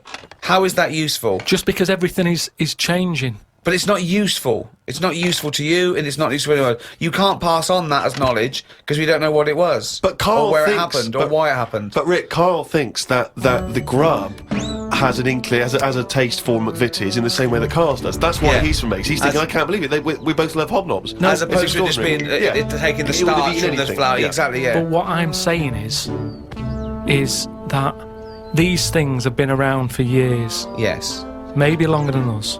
Yes. Right? Now, their life isn't changing in the way that ours have. They still live in a little crack in the wall. Yeah. But they're eating biscuit. And that was never meant to happen. The squirrels in the park, because people are feeding them Mars bars and everything, they're getting fatter, they're getting bigger, they're getting more violent. Now, over time, they're going to cause more trouble than they What are now. evidence have you got that they're getting more violent? Just because when I'm sat in the park and what have you, they're really like cocky. They come up to you now and sort of jump up on the bench and sort of attack you for food. They're not happy with acorns now. They want a bit of croissant. And that's what I'm saying. They've changed. They're changing over time. Just like that grub having a biscuit. Everything's trying different food out. He'll want a gatto soon. Everything's getting more intelligent. The goldfish memory's got better. Chickens are more intelligent than people thought they were, apparently. Everything's time makes you more intelligent. Well, no, they do. That's a fact, isn't it? If you're knocking around longer, then you're learning more because more stuff's going on and you soak it up. And that's what these insects are doing. They're all learning. You know what I mean? No. I saw a cockroach playing Pac-Man. It was on the internet, right, and somebody had linked up a cockroach to some. I can't even be bothered explaining it,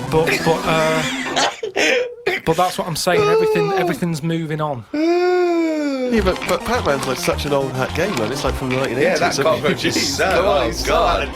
Get a life, man. Hello, PlayStation 3. Is he Hello. Hello. Yesterday's cockroach. Oh. Fucking hell. All I'm saying is, I do watch a lot of insects and stuff, and you never see them wasting time. They're always doing something. An ant's carrying something somewhere. Sometimes I watch it and it goes somewhere and comes back again. You think, does it know what it's doing? But at least it's trying. What do you? Now, if there was a What is it doing though? What is that ant doing? Work. It's building a house or. What's the point? It's everything it does is pointless. How can you say that? It's pointless. I'll tell you what, if there was a bigger sort of being looking over the world and they went, right, let's look at the human race, and, well, they'd look at the ants first and they go, right, they've got their hands full, they're carrying big stuff, they try to save time by carrying stuff that's way too big for them, really. They could do that between three of them, but they don't. They're all grafting hard. Then they go, right, hit the human button. They hit the human button, they watch the humans. The amount of people who are just sat about doing now, Lily Allen in London at 2 a.m. So what? What are we doing? I agree with you, but what are you doing? You see, the ant analogy, joking aside, I think there you hit on the fact that life is about working for what you get. And I'm right behind that. I am right behind that.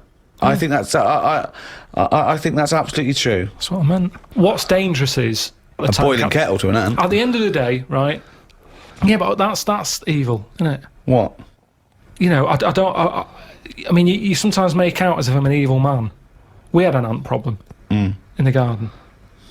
Suzanne said, we've got to get rid of these. And I said, well, it's a bit out of order, they are outside. And she said, yeah, but there's getting a lot of them. She went and popped the kettle on. I said, I can't handle this. I went in, right? What, you didn't want to see the ants, man? That's sweet, you know, they're there. Yeah, they might be causing a problem, but I don't want to see this mess. Now, the thing is, she went out, she poured the hot water on it. I left it a few minutes. I went out, I had a cup of tea, I thought, it's a waste of electrical line. Yeah. So I took my cup of tea out there, and I'm sat there, and then I just saw one come back from wherever it had been. One ant. He looked devastated. Because that had been away. As far as that was concerned, it had been out to get a leaf or whatever. Came back, devastation. And it's that's the thing, he summed up death for me, that. The ants that are dead, they didn't know anything. Suddenly they were there, next minute, load of water, dead. It's the people who are still living in life that are the saddest, aren't they, after death? And that summed it up. What do you think? That ant would have been better off being there when it happened. How could you tell the ant was... What do you think? So you saw him... I mean, they run around in circles anyway, don't they? But this was just kind of going, what's going on? And what did it slow down when it got nearer the nest? Did it drop the leaf and then you see it run the last few inches? It just kind of got close, and it was like a double take almost. Almost like it got near the hole, and then it was like, hang on a minute, this can't be it, because no one's around. Then it walked on, and it went, no, it is the hole. And it went back, and it just sort of stopped for a minute. And that for me, that's the sort of thoughts, things that you can look at as a human and appreciate it and understand it and go, yeah, that's true, that is like life. Instead of, oh, am I awake, am I asleep or what? No. You might as well be asleep because you're doing nothing else. Oh, God! I was in the supermarket recently, just walking past the condoms, and you never know when you're going to run out of balloons. and I was weird because the condoms in the supermarket are contained in a kind of cage, in a plastic cage, so it makes it all the more embarrassing buying them. So I'm trying to open this thing, and this guy who works there, sort of his middle-aged guy who works there, goes, you have to take that to the checkout. So you can't open that yourself, and so I just left it. I thought, forget it. I'm not gonna take these to the counter, because you never know. It's like if you get served by a woman, it's still a bit embarrassing, particularly if that's all you're buying,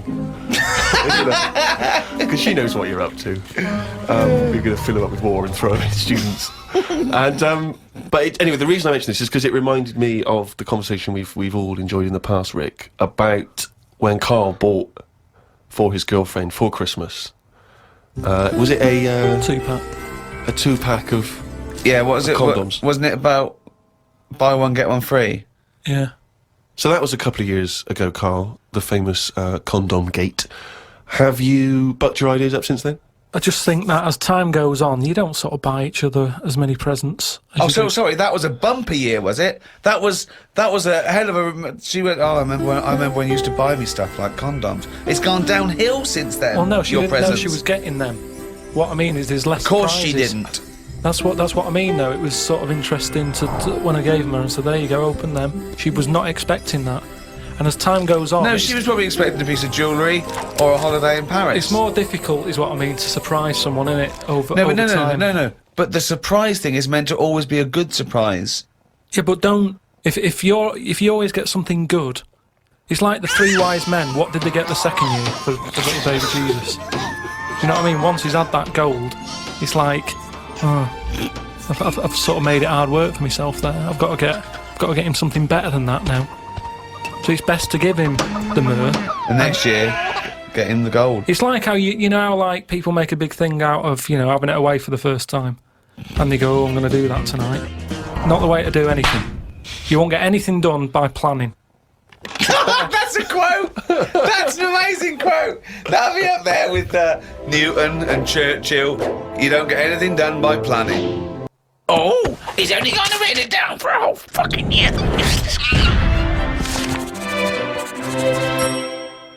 That, of course, signifies another reading from Karl's diary. Let's make the most of it. Let's enjoy some of the wisdom. I also think it's the last time ever he will make an entry in this diary, because you're not going to keep another one, are you? I don't know yet. I might just get a smaller one. But I found that since keeping a diary, I've gone out of my way to do more stuff. Well, you say that, but Well, let's find out. Let's find out if that's true. No, but I have. I read a bit in the news about people being injured while trying to cut open avocados. It's a food that ain't worth injuring yourself for. If it's a hassle to get into, leave it to the experts. I have never bought one. I have also avoided coconuts and pineapples.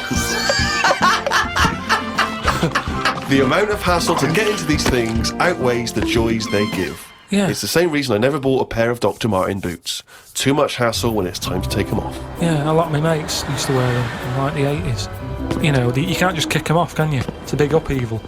You've got to unlace them. Yeah, I mean, since I found shoes with Velcro on them, brilliant. why don't you get it sponsored? Because you could wear a Velcro toupee. Because that would be great if we could do that. If someone could invent a little hairpiece for Karl, Velcro's the little bit of fluff he's got on the top of his head, his shiny orange-like head. Pop a little Velcro toupee on. I would love that. I would love to get him wearing a wig. Ooh, those chili peppers are quite hot. Can't stop. XFM 104.9. I'm Ricky Gervais. With me, Steve Merchant and Karl Pilkington. Right. Karl, you know what the time is? Bong. Monkey news. Yeah. Right. Imagine if Trevor McDonald started like this. Yeah. There's been a lot of stuff going on that with monkeys. Oh yeah. I was mentioning earlier how we sort of making the feature grow a bit, right? So I'm thinking, I haven't told you, Steve, either. I've actually been asked to write a thing about monkeys. A poem? No, for a magazine called something Apes. Right. They want me to do like a column, 500 words about monkeys. Anything I want on monkeys. Anything. What are you going to write? Don't know. Think about it. Well, give him a typewriter. He'll come up with Shakespeare eventually. Yeah. You could write about that. Why didn't you write about that? The fact that you don't believe it. You don't believe that an infinite number of monkeys could type because you watch Shakespeare. Because you reckon most of them hadn't read Shakespeare, so they wouldn't know some of the spellings. Exactly. It wouldn't happen. You idiot. Get on with it. All right. There's been a few things, but one that springs to mind is they found a load of monkeys somewhere. Right? This is brilliant. Yeah. I mean, imagine this if this was news. Yeah. Go on. Where? I Somewhere. think it was in 17th century? it doesn't matter that bit. Right? Okay. Found a load of monkeys that are having a good chat. Go on. They're having a good chat, alright. What do you found monkeys that can talk. Yeah. They've worked out, they've got about 534 different words that they're using to, like, have a chat about stuff. More than you. Yeah, what do they chat about then? Just, things that monkeys are worrying about. Just, where do you get that from? Who does your hair? You going out with her again, are you? Yeah. Oh, yeah. Have you seen that, Sorry, you can't just leave that. No, I'm just intrigued. I'm just intrigued to know what else. Is there any...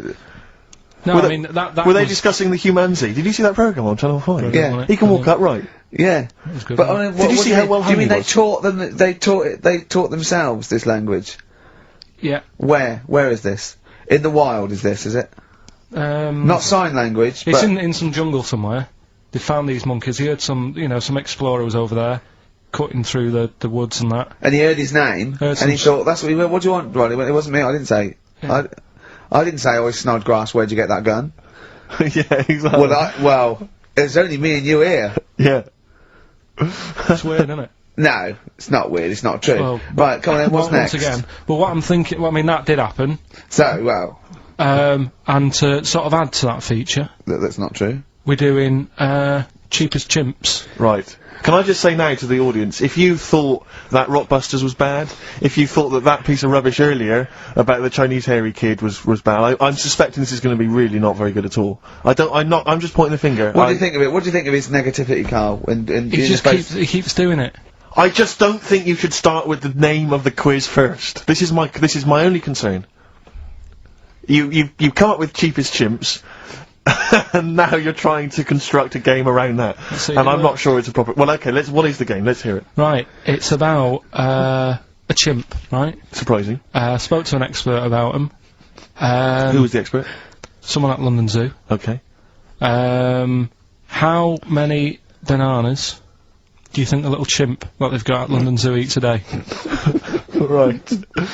How many bananas does a little chimp at London Zoo? Can they call in for this? No, I'd leave it. I'm just testing it out on Steve because we've already got an email thing going on here. So how many bananas do they eat a day? One chimp per day. How many bananas? Yeah. How many bananas does a chimp eat a day? And does this mean that, because sometimes I've seen them on the telly, they peel one, they'll just eat a bit of it, then they'll throw it away. We're talking a whole banana? How many bananas does it eat a day? How many bananas do you eat a day? Getting angry. Come on.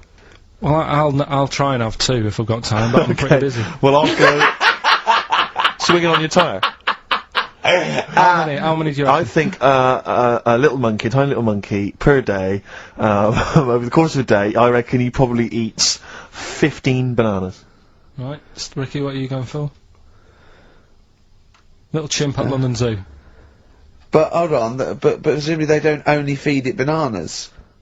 So Okay. so the question is... It's how many bananas does it eat? Come on, Yeah, but how many does it get given? It would eat 15 if it was given 15, but it might be given one slice of banana, 15 oranges, 200 potatoes and some lettuce. How many bananas does it eat? Come on. Have a guess. 5? Yeah. Right. It's only 1. Yeah, because it only gets given one. Cheap as chimps. What? So, it's pretty cheap to have a chimp. Right. I'm on your side now, Steve. I don't understand what happened then. So at the end of it, you always shout cheap as chimps. Is that what? That's the quiz, is it? Oh, play a record. Wait, Karl. so is that it? Is that seriously Is that it? Was that the first instalment of Cheapest Chimps? Yeah. We'll have to see what the press say about this. And why does it only eat one banana? Because it only gets given one banana. I think that's all it wants. No. So you don't even know. You didn't even bother to ask him. It wouldn't just get given one banana and nothing else. It would get given banana and then lots of other stuff like apples, oranges, carrots. It would get given a balanced diet. Cigars. Yeah. So it's just how many do they give it at London Zoo? I look forward to playing this again. Who is he and what is he to you? We have not had any successful answers on your quiz, Karl. We've had people who've That's got what you get a when you maximum put of 4. a duck in a microwave. Yeah, yeah. Bill Withers. Nice. Alright? Cheers. So I'm not talking about Cheapest Chimps. That's safe. That's going to run and run. Yeah, that is going to run and run. That's really got legs. I'm going to check the press Monday. I can only assume it's a triumph. Exactly, another Pilkington triumph. Yeah. I'm going to give the prize, if you don't mind, Karl, to Karen and Jeff Gillian, because they're the only one that got. They were the only couple that got the second answer, which was very, very. But tricky. they got 4 today. But they only got 4 right. 4 is the top answer. So should we give the answers play it, now? Karl, and then tell us who each one is. Right.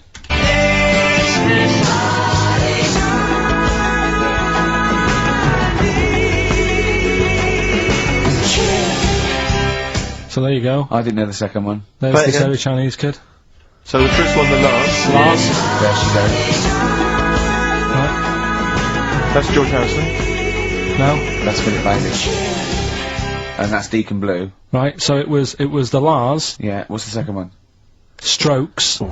That was very tricky. That is hard. George Harrison for yeah. Airy. That's all I could get. It was Ari. Ari Krishna, yeah. But no. Chinese. Phil Bailey. Chinese War is. Yeah. And Deacon Blue. Real Gone Kid. Real Gone Kid, yeah. There's this airy Chinese kid. Very, very hard. I love the fact that the normal bit of that, like, the normal bit is like the well-known phrase, there's this hairy Chinese kid. Yeah, exactly. Like, nothing happened there. That's normal. There's this hairy Chinese kid. As a phrase that often... In fact, you're right. We must have said that phrase 20 times today. When was the last time that was said 20 times? Never. I don't think it's ever been said anywhere. There's this hairy Chinese kid. I mean... Even in China? I don't think it's... Well, it's very rare. Definitely not said in China. The prizes they've won. The prizes they won: Red Dwarf DVD, Live Forever, The Best of Britpop, Marin and Jeff on VHS, and The Best of Led Zeppelin. Well done to Karen and Jeff Gillian. I've also seen no proof of this hairy Chinese kid. None whatsoever. Alpine Stars, Burning Up on XFM 104.9, Ricky Gervais, Steve Merchant, Karl Pilkington. Steve, you were out of the room there. Mm-hmm. Karl took a phone call from someone. Okay. He's found a cellmate. Right. Not a soulmate, I think one day they will be cellmates. Yes. Because he's just like, he loves everything Karl loves, and he was telling Karl stuff, and Karl's face was lighting up. Yeah. He's told him of 2 Russian kids in the circus. They're covered in hair, and their mum tells them off because they're covered in fleas. Karl said, see, that annoys me again, innit? They do something else. And the bloke went, yeah, they should just make money out of being hairy. And Karl went, exactly. And he said, have you heard of the 3-legged juggler? And the bloke went, no, what's that? He went, that annoys me as well. Because he thinks they shouldn't have done juggling, they should have done football. Do you know what I mean, though, Steve? What do you mean a 3-legged juggler? What are you talking He's about? a famous 3-legged juggler. Oh, he's mega famous. He's like the Beckham of wherever he's from. But the other day I was looking in, I don't know, Bizarre magazine or something, right? And there was this fella who, he had no arms. So you saw a picture of him, his job was fixing watches, did it with his feet. Go on. Well, it's just, why pick the most hardest job to do when you haven't got any hands? Crush grapes. Or... Do you know what I mean? That annoys me. Oh, crush grapes! Imagine him being told that he comes into the careers advisory where they go, now, what do you want to do, Hargreaves? Make watches? Right, take a look at your arms. Crush grapes, mate. Sorry? You're a grape crusher. Next. Brilliant. Brilliant. I would love you to be a career advisory in some sort of clinic. It'd be brilliant.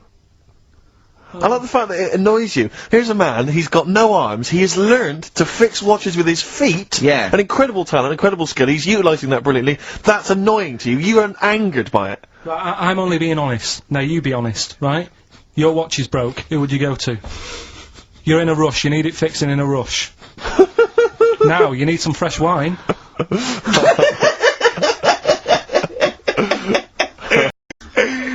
Be honest. Oh, you're amazing. But what's this thing that you've been talking about, this video? Freaks, right. It was a thing that was banned for like 50 years. I think it's been taken off again, but I don't know why, if it's just been deleted, right?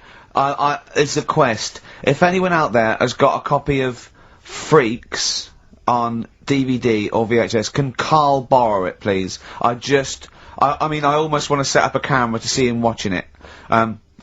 It's absolutely real. They used people in the circus of the time. I think it's the 20s or 30s of the Depression. And there's people, there's coneheads, there's a bearded lady, all genuine. There's a bloke they call the human slug who's got no arms and no legs, Karl.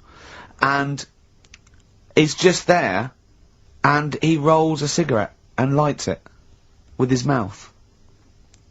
I think I've seen his brother, who isn't called the human slug, is called the pillow. Right. How does he make a living? He, Does anyone want to meet Karl for money? Do you know what I mean? The annoying thing was, right, there was a picture of him, I was going to put it on I think I've seen his brother.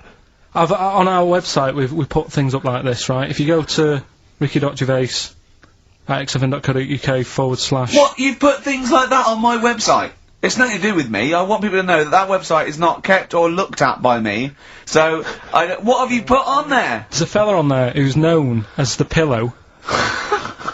And he's, you see, I get a bit worried with things like this, because we're not sort of having a go or anything, it's just things that fascinate me. you. Yeah.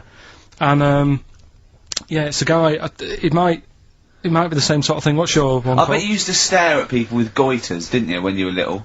In Tesco's. Well, just go to xfm.co.uk / Ricky, it is. What's the worst thing you've ever seen on, like, a human face? You know what it is, and I don't want to talk about it. I can't remember.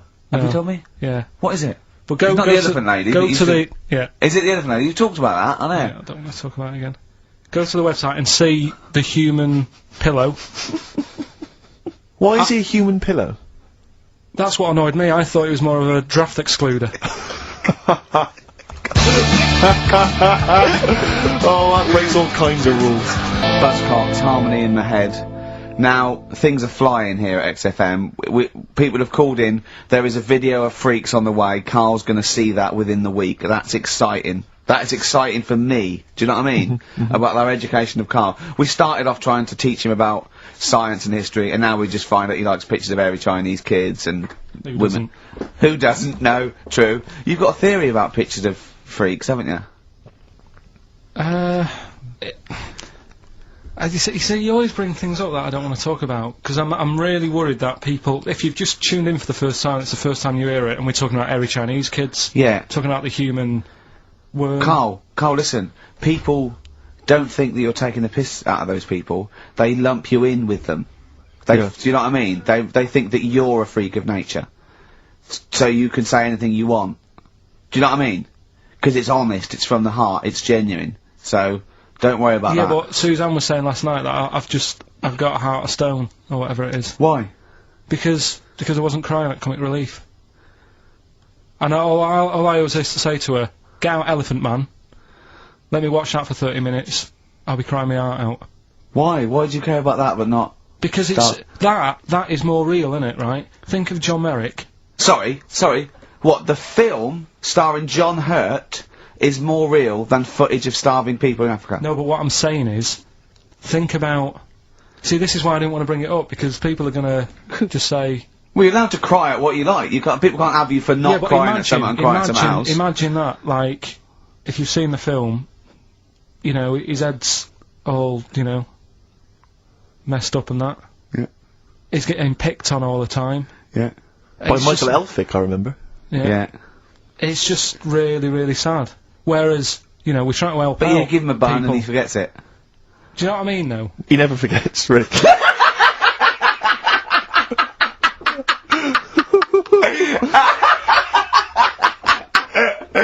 Oh dear. Anyway. Oh God. We're giving away stuff again. Yeah. Time Tell me your theory about freaks who have their picture taken. No, I'd leave it. No, can I tell you? We'll do it next week then. Can I tell you what this is? Go on quickly, what is it? Right, when he sees a little picture, like in these books he's got, he carries round those things, right? And there's like a fella with a little head with some like, able-bodied people. He goes, the only reason they got to take that picture, right, was so they could show their mate, say, look at me, the little fella with a little head. That's his theory. Yeah. So every picture of a freak, they're being... Steve, let me describe the picture to you. This little fella with a little head. Right. Playing on the piano. I've seen it. All his family stood around and mates and that. When have you ever seen a picture of someone playing the piano and everybody wants to be in on it? Doesn't happen. Maybe it was one of those kind of Christmas cards they sent out to everyone. It wasn't. You could see one of them was like in a rush to go away. He was probably planned to go out, and he was like, "But they were taking a picture." It's I'll be in it then before I go out, and it was all. He's out of order.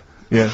If you say, do you know the one? I do know the one you mean. Yeah. What about the one in the when you went down to Cornwall in that little We'll pub? talk about that next week. What you want to get on, do you? Yeah. Right. We've got to give away another prize. Yes. You lucky people. For those of you that haven't seen it, and do not have the requisite £4.99 to buy it yourselves, you can win on VHS cassette, panned and scanned.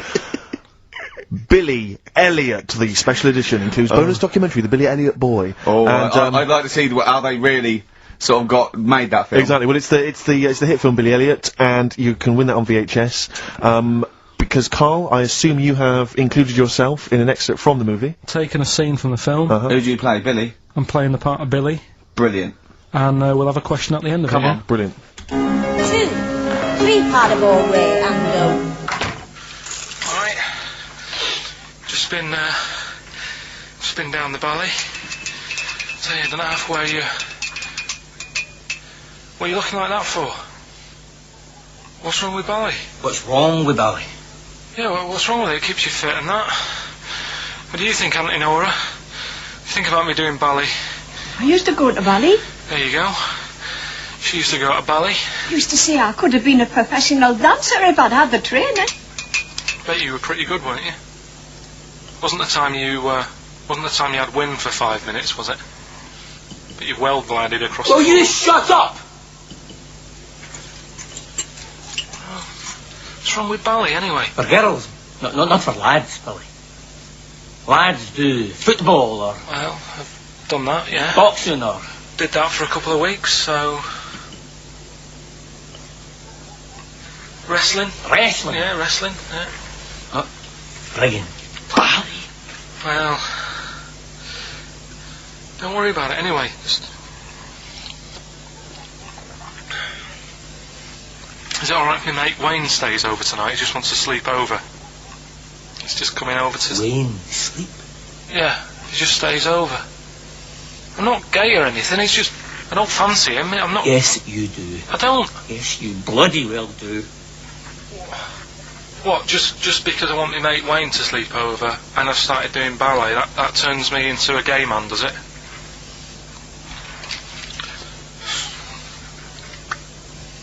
You haven't seen my Village People album lying around? You're asking for a hiding. Just joking, just having a laugh. Just didn't mean...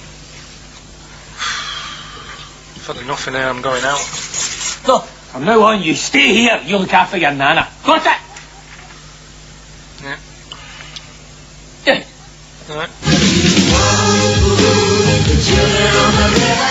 Well, there it is. What's the question? Powerful. I'd like to know what was the name of the actor that Karl was taking the role of. Does that make sense? That's not grammatically quite right, but anyway, yeah. Fine. Who was the young lad that Karl was taking the place of there? Name of the actor, not the character. And just email in ricky.gervais@xfm.co.uk. You can win yourself. You gotta be fast. You can win yourself a VHS edition of Billy Elliot worth £4.99 price. I'm going to leave the sticker on, which has actually got the price on. Brilliant. I'll leave that on so you know just what you've got in you. Foo Fighters. No, it's not. It's Yes, it Feeder. is. Feeder. Feeder. Yeah. I don't know what I'm doing now. Why have we got to stop? Sorry, we just had an argument then. Why have we got to stop at 5-2? It's just the football's on, isn't it? So what can we do? We go do a link here, and then we can play. We'll play a song, do a little. What about chat. the competition? We got to announce the competition. Well, Steve. Well, I can tell you right now that there's only 2 people, it would appear, that are interested in a VHS copy of Billy Elliot. That's how mediocre that gift and that prize is, Karl. I don't know if you want to learn from that. Yeah. But I'm going to give this one to MJ McKay, who has correctly identified that you were taking the part of Jamie Bell in Billy Elliot. So, well done. Right, just forward me that and I'll sort that out. I'll get the video. What film are you doing next week? Dunno, I've got been out and bought a couple, got Silence of the Lambs I can do something with. Right. Bought Fight Club, but it's a bit difficult. You know, always open to suggestions and that, so you got any favourite films? What about the 1930s film Freaks? Oh. Can't wait. I cannot wait for your... Brilliant, that'd be good. Excited about that. Why don't you do a film review of that next week as well? Yeah, well it depends if the fella, you know, if anyone's got it, just send it in. I'll send it you back once I've watched it. So that'd be good. Next week we'll do, Oh, please tell me there's gonna be more Cheap as Chimps. Yeah. Oh, thank goodness. We'll see what the press say. We'll see what the press say about that. Looking forward to that. Do you know, like, you're always having a go at my ideas? Yeah. Little, Yeah. you know, cheapest chimps you put down. Mm-hmm. Again, I normally come up with these because you don't come up with a competition idea. Sure. Yeah. He's done him again. Yeah. Well, cheapest chimps, mine, you're dissing it. Yep. Rockbusters, one of the most successful competitions ever. Uh-huh. And he means in the world, not just on XFM. Yeah. You put that down. Yep. Right. What are you thinking about this, right? I was watching Comic Relief last night. Came up with an idea. Mm-hmm. Right. You get Jono. Okay. John O'Coleman, yeah. Say Vanessa Feltz. Mm-hmm. You know, maybe, you know, Dawn French, because she'd be around for that. And then get them all in a room for Comic Relief. And what you do, put a cake in front of them. Yeah. Right? And like, you don't feed them. And like, they're going, oh, I'd love a bit of that cake. Right? It's called Famine Academy. Right. Right? Whilst they lose pounds, they get pounds. Right. What do you think? Play a record, Karl. Well, I love it, again. I love Do you it, know what I Karl. mean? Yet again. Well, now time for one of our regular features. Monkey News. Do the jingle. Oh, chimpanzee that monkey news. What we're doing here is just giving you a bit of monkey news that's gone on, right? Where a monkey's been involved in it. Good little story in that. Yeah. Are you familiar with the one that went into space? The first sort of thing they ever sent up there before man did it and all that. You see, this is what annoys me with it really. Armstrong gets all the glory, but do you know who went up there before him? A monkey. Yeah. And what happened is they taught it what buttons to hit at the time that it needed to hit them, and the way they did this was like give it bananas. It was like hit the red button, and it hit the red button, they'd give it a banana. Right. And they go, right, reverse is the green one, hit the green one. and then they do that and go, there's a banana, and then they go, right, hit reverse, and it go, and get a banana. Hit the red, so it was taking commands on, like, headphones. Right, but how were they giving it the banana? Is that how you learned to do radio? How were they giving it the banana? What do you mean? No, this is before it went. You wouldn't just go and put a monkey in it and go, there you go, get on with it. They'd sort of put him in one of them capsules that you get. Yeah. And they were on headphones. I don't believe this happened. Well, I'm telling you the story now. So the monkey I don't think they trained it to do anything. I think they sent it up there and he put electrodes coming out of it to see what it wasn't any of that. They did a thing like they do. Like they can with animals. If you give something, you know, like a treat, you can teach it how to do it. It's just like a dog, isn't it? It's called Pavlovian conditioning. However, that was to see if it would salivate or go over to a particular corner, not if it could control a spacecraft. Next one up. It's the next one up. As far as the monkey's not sat there going, oh, I'm a bit under pressure here, it's a rocket. All that's knowing is, I'm getting a banana if I hit that button. That's all the monkey's thinking about. They wouldn't put billions of space dollars. But how can they be sure that it's going to press the button at the right moment? Because it's got headphones on. It's not like willy-nilly. It's not just like pop it in there and see. Well, what's to stop it from just hitting it any old time? Because it's a monkey and it's not a human. Because it's trained now. But anyway, it's trained. It's fully trained. Yeah. So what happened is anyway. Oh, this is absolute rubbish. They pop the monkey in there. Yeah. He's got his headphones on. They go in right, hit the green one, and I think there's something there that a little banana comes out to keep the same. No, you're making this up. I'm not. It's the same. There's no way that they made a spacecraft that had a banana dispenser. Right, There's no way in this world that they made a spacecraft that could go into outer space, right? Manned by a monkey with a banana dispenser. So you're saying that it's easy to send something up to space, but you don't believe there's a little banana machine? Right, okay, so it comes to the launch day, monkeys sat in there, everyone's ready, bananas are stocked up and all the rest of it. They go, right, hit the green button. Right, and the rocket goes off and what have you. No, they would not make the monkey launch the rocket. Carl, you are living in a cartoon world. So the rocket goes off, right? This is absolute bollocks. It's all going well. I mean, I don't know what you're going to... It's not going well. There's no way a monkey launched a rocket. There is no way a monkey launched a rocket, you idiot. It's all going on, so they go and hit the left button and it goes a little bit left. Button? Right, well-known spacecraft command. This is Houston, hit the left button. Oh, brilliant. This is what happened in Apollo 13. Hit the left button. So it goes left. Yeah, it goes left. So it goes left and it's going away. Left! It goes left! Yeah. No, the moon. You're going right. It goes for the moon, everything's going well. Right. They get up there, it does whatever it does. Hit reverse, it comes back. Right? So then... honestly, you are brain dead. So you are one of the most stupid people that I would rather have the monkey drive me home than you. So the thing is, so it lands back, it does a good job and everything, it gets out, and this is sick of bananas. This is where it turns a bit sad, because after it done that mission, right, because it happened and it was all safe and everything, the next one would have been to send man.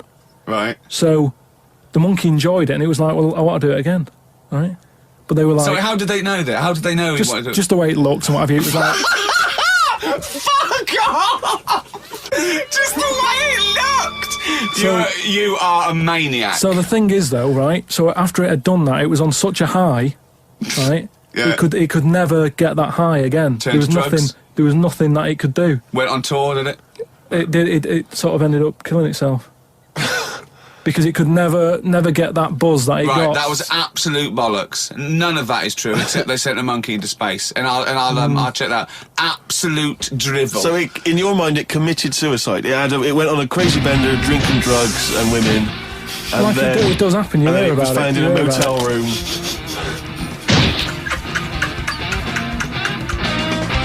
I met Derek Akora the other week. Oh, yeah. Right.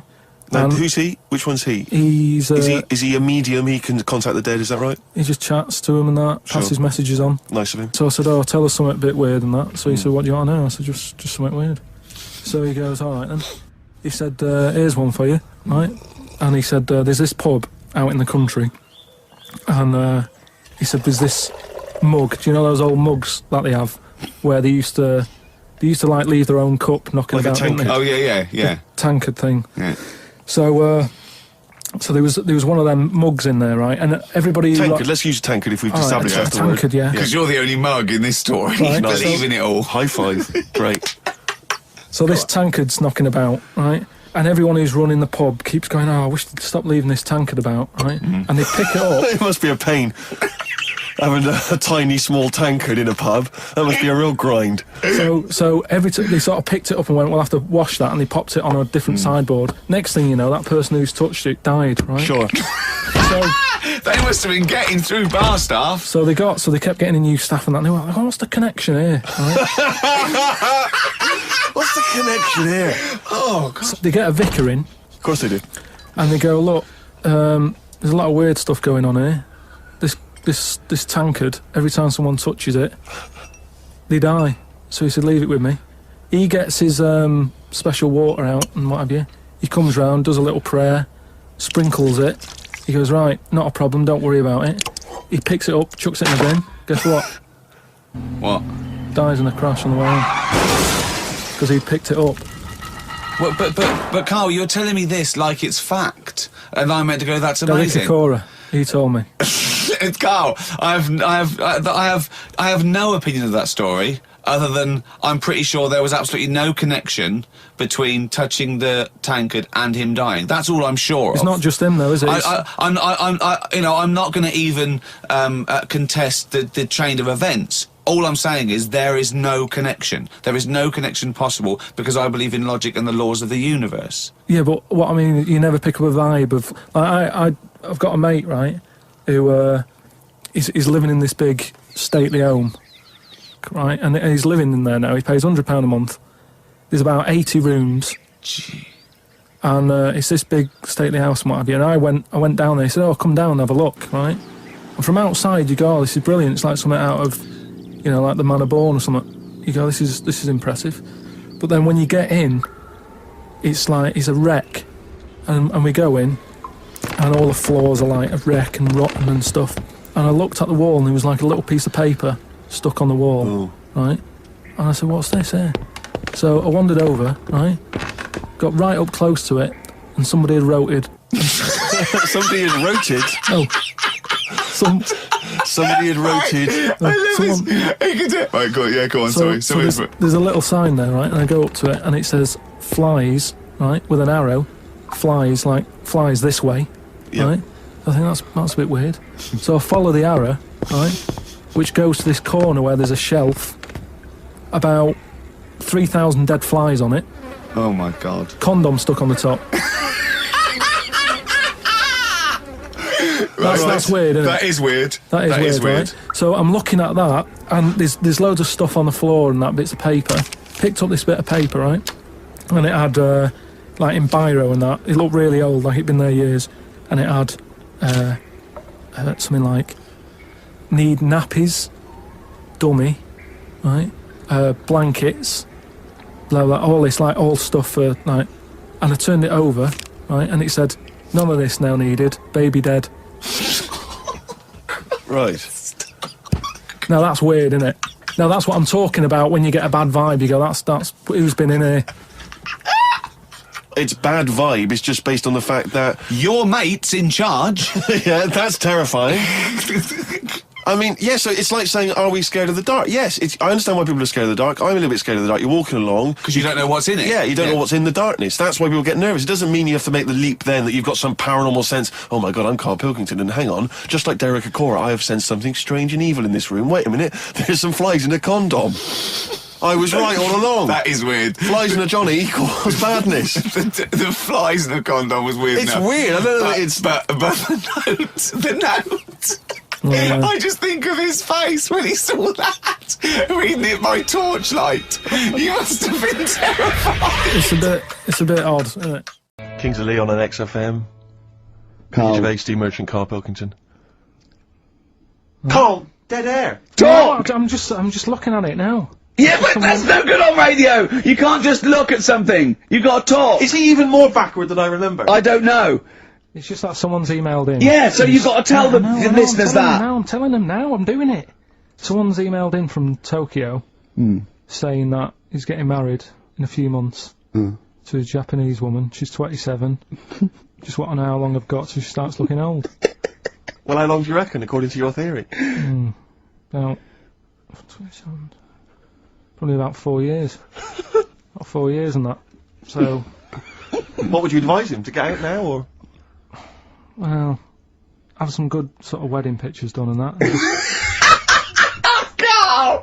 Carl! It's not true! The theory's not true! Well, we'll see, won't we?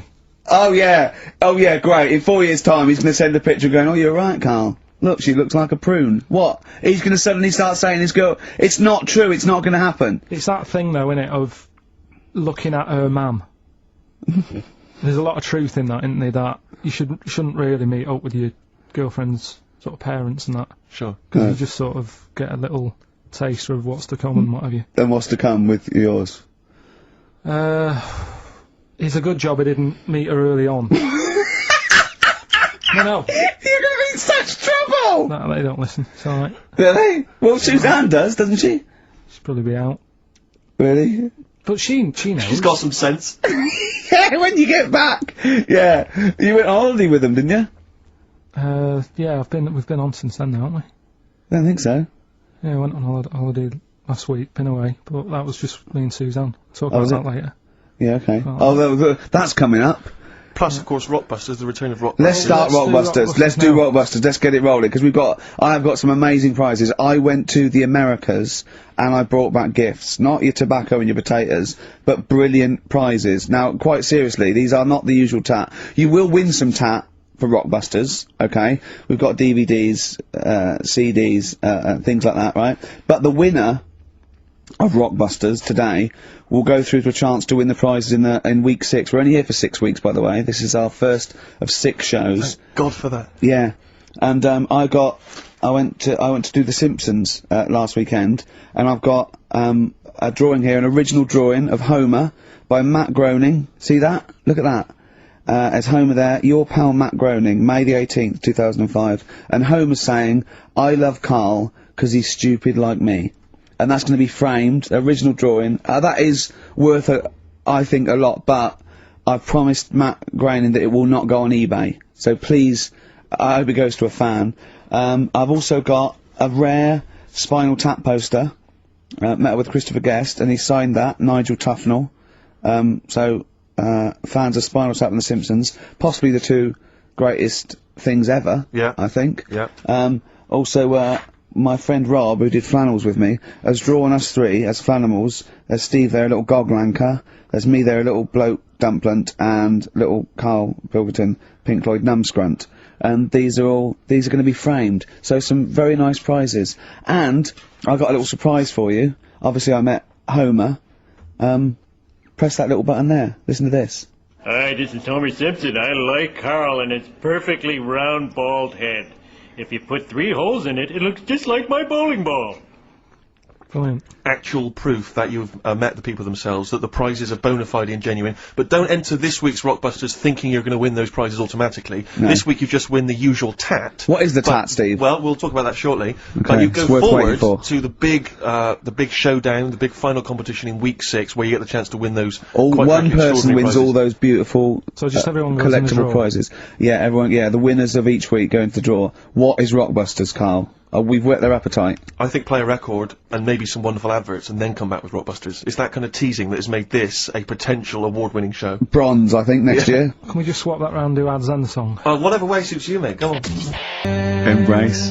Glorious Day on XFM 104.9. Rick, there may be listeners tuning in thinking they've got something better to do, for instance, switching off the radio and just staring blankly at the wall for the next half an hour. But no, because what they're going to miss is our grand finale to this, which is, of course, sponsored by Lindauer's, the sparkling wine solution to a hot summer's day. Yeah. That we're going to be firing a cork. Did you just make that up? Yeah. Pretty good. Please, yeah. Good. They're going to be firing a cork at Karl's head, just for the sound. I just think it's sound. Huh? It's not happening. Yes, it is. You said no. We've said it is now.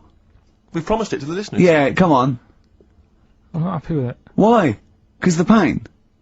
Well, I've never had it done, so I don't know how painful it is. Well, what reason to do it then? Yeah, we've got to try it out, haven't you? You're perfect. It's like a little cowbell or wood block. He said, that's what I'm hoping for. Yeah. I'm hoping for pop. Like, and I'm gonna film it for my website. Brilliant. So go to that this week, rickygervais.com, and see Karl Pilkington getting hit. A high-powered cork coming out of, Lindauer sparkling wine. Lindauer sparkling wine. And of course, if you want to send us anything in, and perhaps next week that you feel we could, actually, that'd be great. That's you the sponsor us to do. This is like interactive because a lot of people plan the show. Like Dr. Fox plans his show. We sort of come up, we riff on the. That's a great idea. Send stuff in that we could harm Karl with. Yeah, we can harm Karl. Harm Karl. We do a jingle. Harm Karl. I've always wanted one of those George Foreman grills. I've always wanted one of them. I know, but that's too much, isn't it? We could. What if we just pressed his head inside it? But we'd have to put it on. Don't put it on. See, yeah. Just squeeze his head inside it. I've got to do that thing with a tea towel one day. You know that thing I did with a tea towel? You put a tea towel around his head, right, tie it. I put a wooden spoon in, and you only have to turn it like a couple of inches, and it kills you, doesn't it? Yeah, sure. It really is, yeah. So we'll be firing a cork at Karl's head. I'll be filming it for the website. So that's coming up about 10 to 3. Look forward to that. Yeah. Do you know what? I'm loving this. This is my. just being in a room with him. I just can't. I want to squeeze his head all the time. I'll tell you, if you're a fan of imbeciles and idiots, yeah, you're missing out if you're not watching Celebrity Love Island. I watched about 30 seconds of it, and I hate them. Just desperate idiots and slappers. I actually angers me. I switched on Celebrity Love Island. The first thing I thought is, where's a tsunami when you need one? but seriously, there's a guy on there. There's a guy on there, Paul. I think his name's Paul Danan, ex of Hollyoaks, and he's an absolute joy because, like Karl, he's an absolute simpleton. Oh, really? And it was fantastic. And he was on one week, and he was talking about how he fancied Lady Isabella Harvey. Oh, yeah. And he said to her, thing is, right, I really fancy her because, she don't like reading books, and I don't like reading books. I've got something in common! But I love the idea that he's attracted to someone for something they don't do. I know, yeah! I've never killed a kid. She's never killed a kid. We're gonna get what married. about sleep around? That would be a good thing to be attracted to someone for. Just honestly, and Big Brother's the same. Is it? Just a load of ropey old cats. Yeah, I know, just like a horrible, cellulited, wobbly, rice-arsed, fat-titted tarts, and idiots, and show-offs, and they all disgust me for a different reason. I don't know which one to hate most, and why. They all give me a couple of reasons to hate them. That's what the nomination should be. Yeah. You know, nominate who do you hate the most? Because I thought I was going to switch on and find that actually, people like Abby Titmus and Rebecca Lewis had been misrepresented by the press. Oh, what, the one that wanked off a pig in public? Oh yeah, go on. Yeah. Yeah. Did you say wonked off? I said wonked off a pog. Yeah. Wonked off a pog. Yeah. That's great, isn't it? But I mean, it's amazing, Rebecca. I mean, don't even get me started on Abby Titmus. Don't even get me. Don't. I like the idea of her parents perhaps going to some kind of someone's birthday or whatever, meeting some old friends who've been away living in another country. Yeah. How's young Abby? Is she still a nurse saving lives? No, she gets her tits out for a living now. Aren't you funny? Yeah. Rebecca Lewis, by her own admission, I don't know if it's true, but she said she sleeps with a married man, then sold her storage papers, then wonked off a pog, right? That's a hell of a CV, isn't it? I'm looking forward to that. That is amazing. I bet her nan's very, very proud of her. Yeah. Oh, God, don't, just forget it. Don't get me started. I'll be watching every night for the next 10 weeks. Yeah, you can't not. My adrenaline rushes, and you get, oh God, I'll just tune in to see, it's almost like you tune in to see which one gets hurt. Yeah. That's the thing, isn't it? Emotionally scarred. But maybe one of them will come through, we're always gonna find out that one of them was like, had a really, really bad childhood, and we feel sorry for her for a little, like the Jade Goody syndrome or something, and oh God. Then they release an exercise video. Oh, Karl, we got to get you in on this. Oh, imagine Karl in Big Brother. That would be a joy. That would be amazing. But you turned on and you hated it, didn't you? Yeah, I gave it like 3 minutes and it's gone. There's always something better on though. You annoy me that you watch it. You moan about it now, but you watch it. I know, yeah, I know. There's always something else. I really did not watch any of Celebrity Love, and that was just too awful. I think the celebrities are worse than, general public though, to me, because if they're so desperate, they want 9 little bites of the cherry, and it's embarrassing. It's embarrassing. Or at least these people, they think that they're gonna get out of their job they don't like, maybe, or, it's sort of like, I give them their 15 minutes, but it's, oh, God. The Thrills, One Horse Town on XFM 104.9, Ricky Gervais, Steve Merchant, and Karl Pilkington. Now, Karl Pilkington is getting ready. It's the start of a new strand in the show, a new quiz, a new competition to replace Rockbusters. Now that's quite a tall order, but what have you done? Right, like I said, right, if you've only just tuned in, what it is, I've took, and I'll be taking, a well-known saying every week from the show, something that crops up a lot. First one that sprang to mind was... There's a little gay fella standing next to me in the urinal? That's next week. Okay. This week, there's this airy Chinese kid, right? Yeah. That's crops up quite a lot. Sweeping the nation. Right. So what I've done, I've got 5 songs. Yeah. And I've edited them together to make that saying. You've got words from songs where any part of that sentence occurs to recreate it. Yeah. Now, what do they need to do? Do they need to say what the song is? Just the 5 songs? I mean, I was going to say song and artist, but if you want, just a song. So there's 5 things there, and if someone doesn't get all 5, it's still worth emailing in, because we might give it to the one who's got the most, and then... Yeah. Can I suggest we go for artist rather than song? Only because sometimes it's quite tricky to get a song title. Sometimes it's it's very odd, or it's not quite what you think it is. So maybe artist is an easier one. Are you happy with that, Carl? It's your competition. Right? I mean, Steve always does this whenever I come up with an idea. Oh yeah. I'm just trying to make sure it's just the best it can be, Carl. Yeah, no, he came up with a few game shows, and Steve was going, no, it's no good. And Carl said to me, he said, it's the one of The Office ever got on telly. Yeah, but, well, we shall see how Cheapest Chimps plays out. But frankly, the fact that... The fact that you said to me, Steve, I've come up with the best game show ever, it's called Cheapest Chimps, what's the idea? I don't know, I just like the name. It's something to do with chimps. I thought, well, I'm not sure that's the best game show ever. And what was the other one you came up with that you told me about? I think a few people will be disagreeing with him, Carl. I think people will say that Cheapest Chimps could be the best game show ever. You know, when I was in school, people like you, I really didn't like. You're a stirrer, Gervais. He flits, doesn't he, from one side to the next, Carl. The one thing, we may argue, mate, but at least we're consistent. Ricky Gervais flipping from one side to the other. One day he's on Carl's side. When was the last time Steve wrestled you to the ground and got you in a leg clamp? No, you're right. Never. What, is that supposed to be a good thing? Well, did you see us? Yeah, I saw you struggling in Carl's office earlier. He was punching my legs to release me. We were on the floor, and I was squeezing him with my mighty legs, wasn't I, Carl? What? It was like, I imagine that's what a crab feels like when an octopus has got it. We were playing that, weren't we? So anyway... So, I'll play you this clip now. It's 10 seconds long. We'll play it a couple of times, because you'll need to take it in.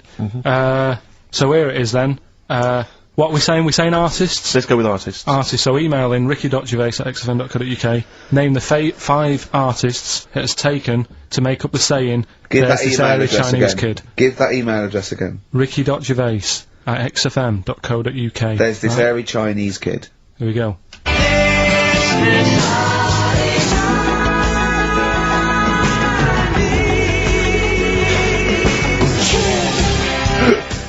Play it again. Play it again. There we go.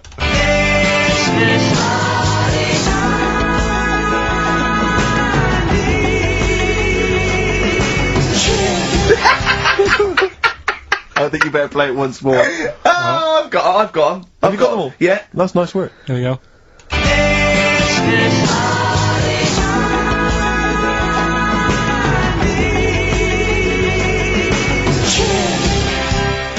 I can just remind you now that the prizes include a Red Dwarf DVD, Marion and Jeff, the first series of that on VHS, a Live Forever Britpop CD, and also the very best of Led Zeppelin. Let's play one of those actually while we're here. Brilliant. Rock and roll. One of the prizes on Karl's competition this week is the very best of Led Zeppelin. That's obviously rock and roll. We've also got a Live Forever Britpop CD, Marion and Jeff, and Red Dwarf. And should we play it again so people have got There's this another hairy chance? Chinese kid. Who are the artists? Here we go.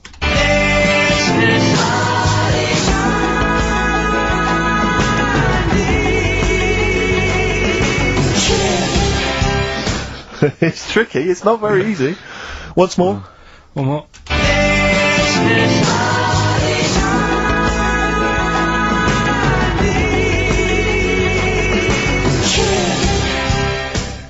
Well, there you go. Ricky.gervais@xfm.co.uk. Those prizes can be yours.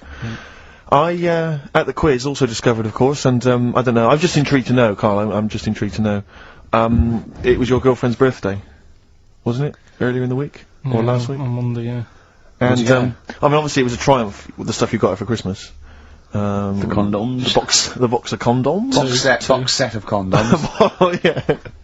not just the singles, the whole set. Yeah, a complete collection. Brilliant. So what do you go for this What did you time? get her? Yeah, but No, Yeah, but it's her birthday. How long have you been together? about 9 years. Okay, so, ooh, God, it must cost you so much. I know, but it starts getting tricky, doesn't it? Because I spoiled her a lot in the first few years. Yeah. So then you Here's start- a packet of rubber bands, enjoy them. Oh. Well, it's what she wanted. Okay. I mean, you're making out as if... No, everyone wants paper clips. Come on, what did you get her? Got her a new pair of gloves. Right. Alright, well. And? What, nice leather ones from Selfridges or Harrods or something? They were good ones, the sort she likes, so... They Well, weren't... they weren't the little woolen ones that she had. Yeah. I thought that was a joke when she said he got me these, because I laughed.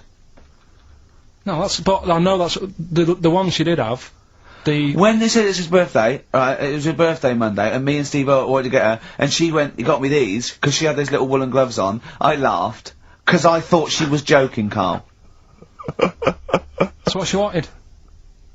Right. I've told you before about buying presents. It's... Did those gloves have your name sewn in them? And a piece of string that ran over the back of your duffel coat? You know, I've never been into getting presents and that. I had the problem at that Christmas one, that time with the Victoria Plum.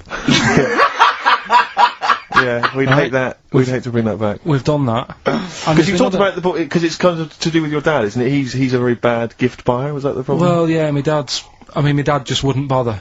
It was my mum who sort of made an effort, and she sort of worked out half of what I wanted, then she left it to my dad to get it off someone, see if he could get one cheap or whatever. I love the fact that usually people talk about, like, drinking heavily, or, violent abuse, right? Yeah. But here's what he's been left with and scarred with from parents is bad gift buying. Yeah, and That's the not so Victoria bad, Plum is it? incident. In the greater scheme of things in the world, Yeah, but- that's not a bad thing to have, is it? Right, there was this, this is what it's like about getting presents and stuff, right? With my mum and dad. Go on. My mate, Colin, right? Colin Makin? No, Colin Bailey. Oh, right? He had a, little, Sinclair Spectrum, right? Yeah. Computer. Yeah. Which was like the thing to Oh, have at that yeah, time, yeah, right? yeah. You used to always go round to his house. The deal was... Not the one you had to play through the window because you weren't allowed. No, that's another lad. Oh, right? yeah. This is a different lad. And the deal was, he came to our house, and my mum gave him a pie. And then I'd go round to his, and I'd stay there for a few hours playing, you know, Hungry Horace and stuff like that on it. Sure. Right? Now, my mum and dad knew that I really wanted one of these computers, right? So I waited about a year. Came round to Christmas Day, I thought, I reckon, might have one. Turned out, they bought me the wrong one. They bought me a ZX81 instead of a Spectrum, right?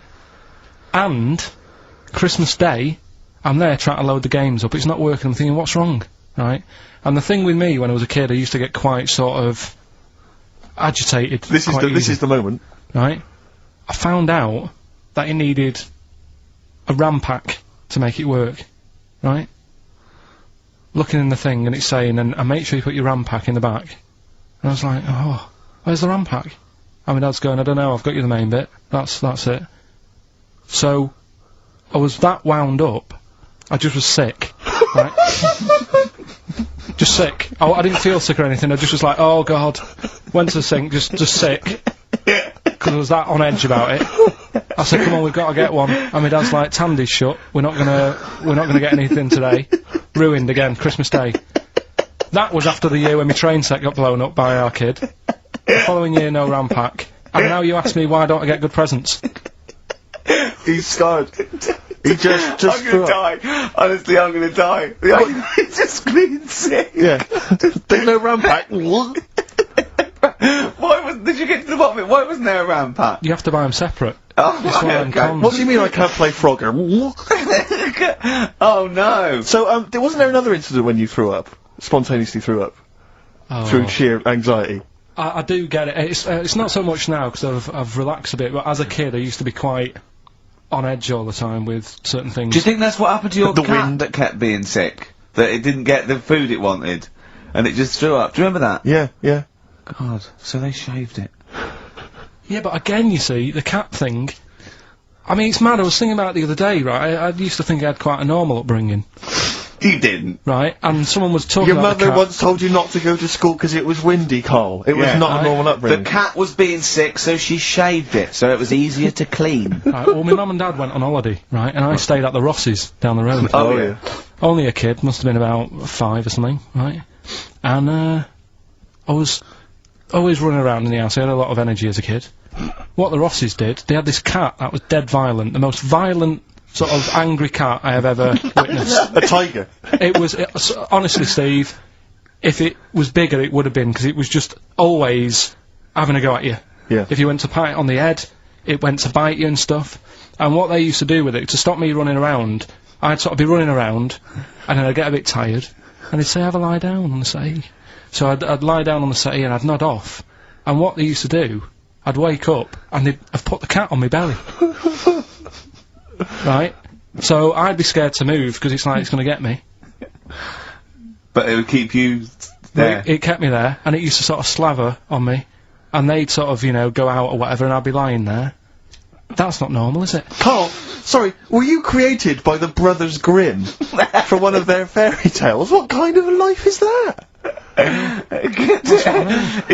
A cat paperweight to keep Karl in place. He keeps blowing around. It's windy.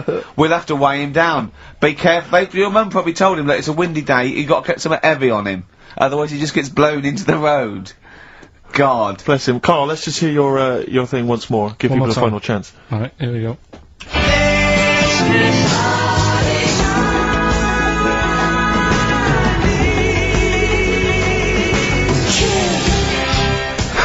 Right, so it was the Lars. Yeah, what's the second one?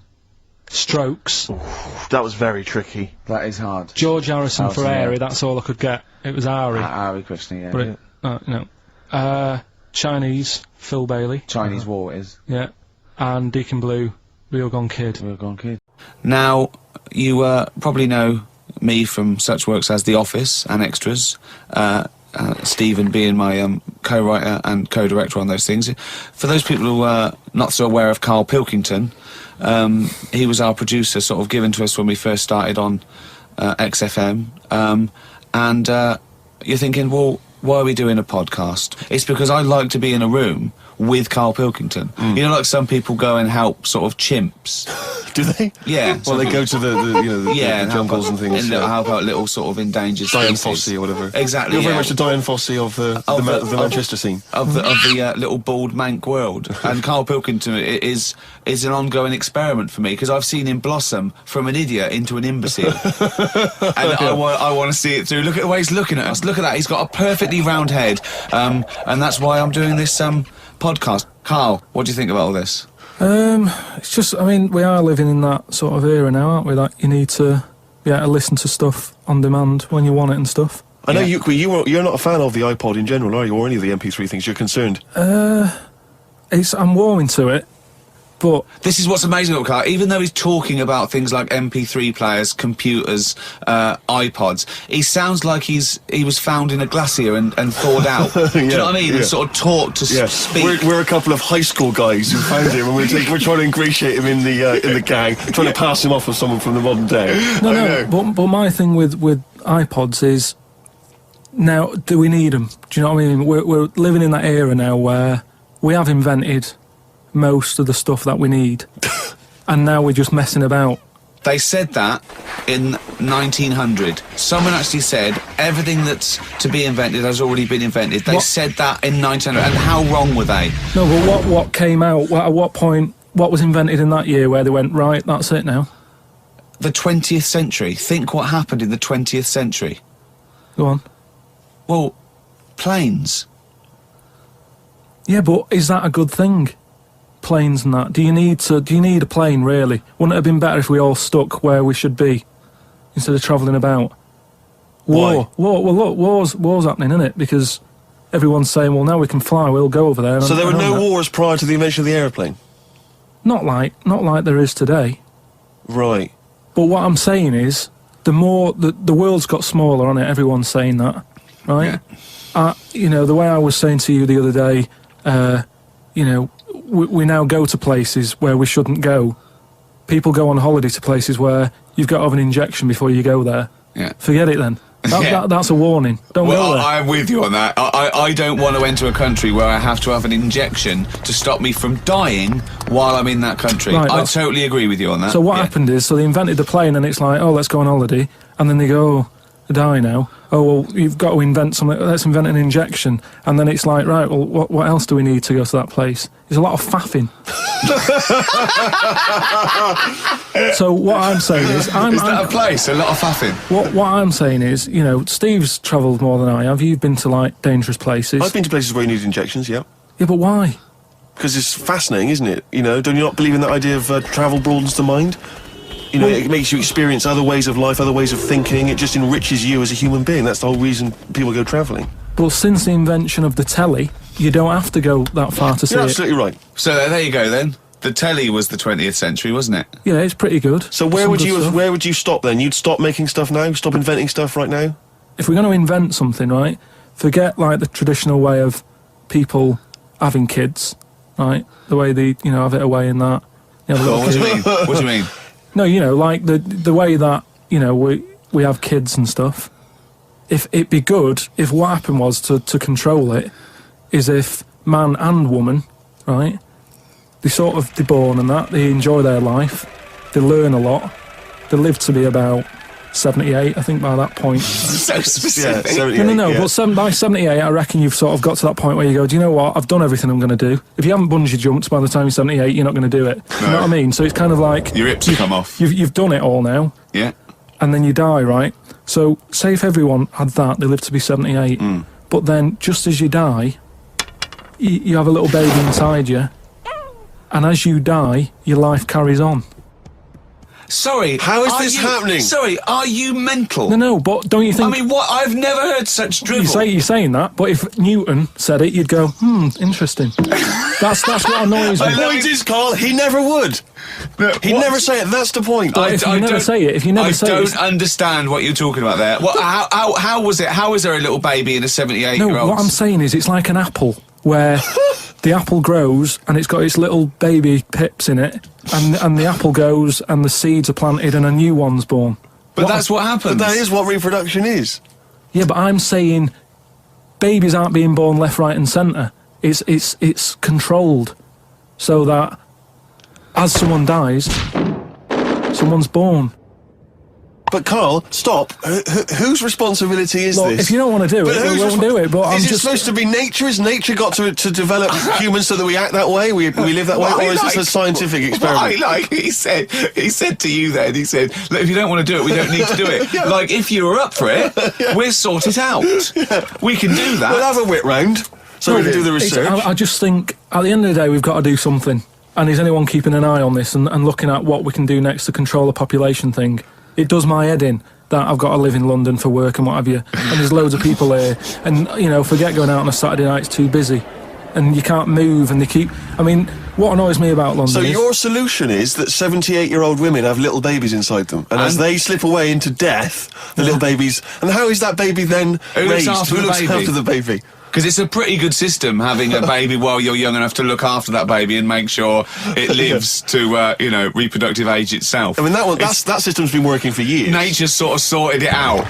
Natural selection and evolution sort of makes that a good model. But wait a minute, nature. Pop that on hold, because Carl Pilkington's got an idea. Yeah.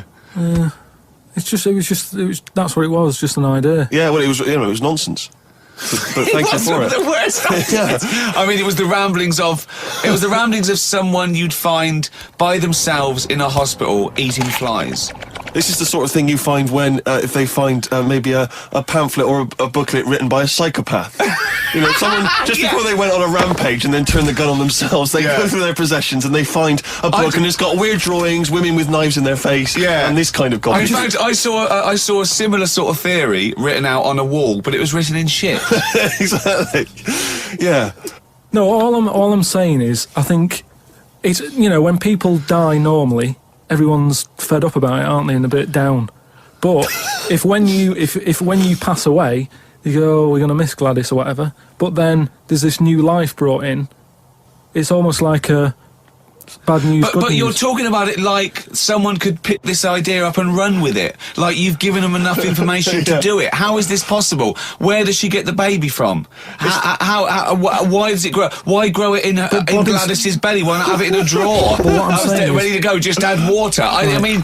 Who looks after son of Gladys? There is no theory here. There's no... It's the ramblings of a madman. What I'm saying is, though, the body's always changing, innit? From caveman to now, or whatever. In some cases. And they're always finding out more and more. Like I read the other day about how they're saying, do you know, like they say, people have 6 senses. Yeah. There's loads more than that. Right, and there's this one. I say, show me that you've got one. No, right, and there's this one that's knocking about. Go on. That what it is. Say if I'm in a pub, right, and I'm just doing a crossword or whatever. Unlikely, but go on. And there's some woman who's walked in, right, and she's staring at me. Yeah. I know she's looking at me, and I look up and I look round. She's looking at me, Right. and they're saying that's a new sense that they found out from, like, you know, doing tests and what have you. Yeah, it's rubbish. And they're saying okay. that's been around since like man and dinosaur was knocking about. They've stopped. No, they've explained I it. think it's safe to assume that, you know, that with your perfectly round head, people are always stopping and looking. No, but they explained I mean, it. you just know that there's probably going to be someone there if you look right. They said it's from the time when, like, caveman was, like, wandering about, and he'd go, hang on a minute, and he'd look round, there's a dinosaur there, or whatever, and he'd leg it. This is nonsense. I hate it when people use the term when caveman was wandering around. Caveman and dinosaurs, oh, they used to live together, yeah. Oh, that's the same era. Yeah. What have you been watching? Raquel Welch? What do you mean? Well, what do you mean caveman wandering, knocking around with a dinosaur? You know the Flintstones is only partly based on fact. Dinosaurs and man did not coexist. The dinosaurs had long gone before man arrived. Extinct. Kaput. You don't believe us? Well, you don't believe it because you've seen... Because you saw that film where they took pictures of lizards and magnified them and put them next to men in films so they looked like they were fighting. Yeah. No, but why couldn't that have happened? What is the film with Raquel Welch? A Million Years BC. A Million Years BC or something. A Million Years BC. Brilliant. Yeah. Yeah. No, but... She had a sort of woolly mammoth bikini. Fact. But why wasn't the dinosaurs back then just like how we have dogs now, in a way? He's watching the Flintstones. He's thinking of the Flintstones. Yeah. That's what he's when thinking. He puts out the saber-toothed tiger. Yeah, and then and he mixes his concrete in a pelican. I just think that there must have been a crossover point. Why? Why did you say that? Why do you think there must have been a crossover point? Because if nothing was knocking about at any point, how did anything carry on? I know. Exactly. Why didn't Hitler meet Nero? It's weird, isn't it? There must have been a crossover. They must have met somewhere. They must have met at a party somewhere. They mixed in similar circles. Yeah. They must have bumped into... I can't believe it. Yeah, forget it. Oh. Karl, go for it. This is Rockbusters. The last ever Rockbusters. Right, yeah, it's a accents special one today. I've done it before in the past using accents, so... Yeah. 3 cryptic clues, initials, email in, you can win, do the email address now, so I can take it down and start going. Right, ricky.gervais@xfm.co.uk, right? Yeah. Right, first one, the northern lad remembers he had to tell his mum's daughter something. Oh, dearie me. The northern lad remembers he had to tell his mum's daughter something. That's O, the initial O there. Think of a band. Yeah, I've got it already, yeah, okay, that's easy. Go on, next. Second one, the person from Birmingham got a C in their degree. Right, the person from Birmingham got a C in their degree. The initial there is T. You don't get A, B or C with your degree. Well, that's... And the final one, the Cockney fella isn't happy. Everything's going wrong. That's DH. The initials there, DH. So very quickly, the northern lad remembers he had to tell his mum's daughter something. God, they're not going to get the second one. O. Second one, the person from Birmingham got a C in their degree. Initial T. And the last one, the Cockney fella isn't happy. Everything's going wrong. DH. Email in, ricky.gervais@xfm.co.uk and win some stuff. Is it important that they bear in mind the accents? Does the will the accent help them? Of course it will, yeah. Well, of course it will, not necessarily, course. Yeah. So, has anyone got any right, Karl? Well, what we'll have to just do as well, we haven't got any prizes to give away anyway, because we gave them away our next month. Yeah, we're coming through now. Let's see, just hang on a minute. Well, this isn't radio. You can't just sit here looking at a computer screen going, hold on, that isn't radio. Right, well, it'll have to be the one who got the closest, right? Okay, who got the closest? What are the answers? Give us them again. Right, the northern lad remembers he had to tell his mates, his mum's daughter something. I'm so glad this is the last one ever. This is the last, I promise it's the last Rockbuster ever. The northern lad remembers he had to tell his mum's daughter something. That was O. Yeah, I know that. What was it? Oasis. Oasis? Right. Yeah. Oh. So that was a northern that one, lad. that works. That works, though. Go on, what's the next one? This is what this one worries me. Go on. The person from Birmingham got a C in their degree. No idea. That was T. Go on. Toto. 2-2. A C as well. Just made it up. A C. 2-2. I love it. I love Toto.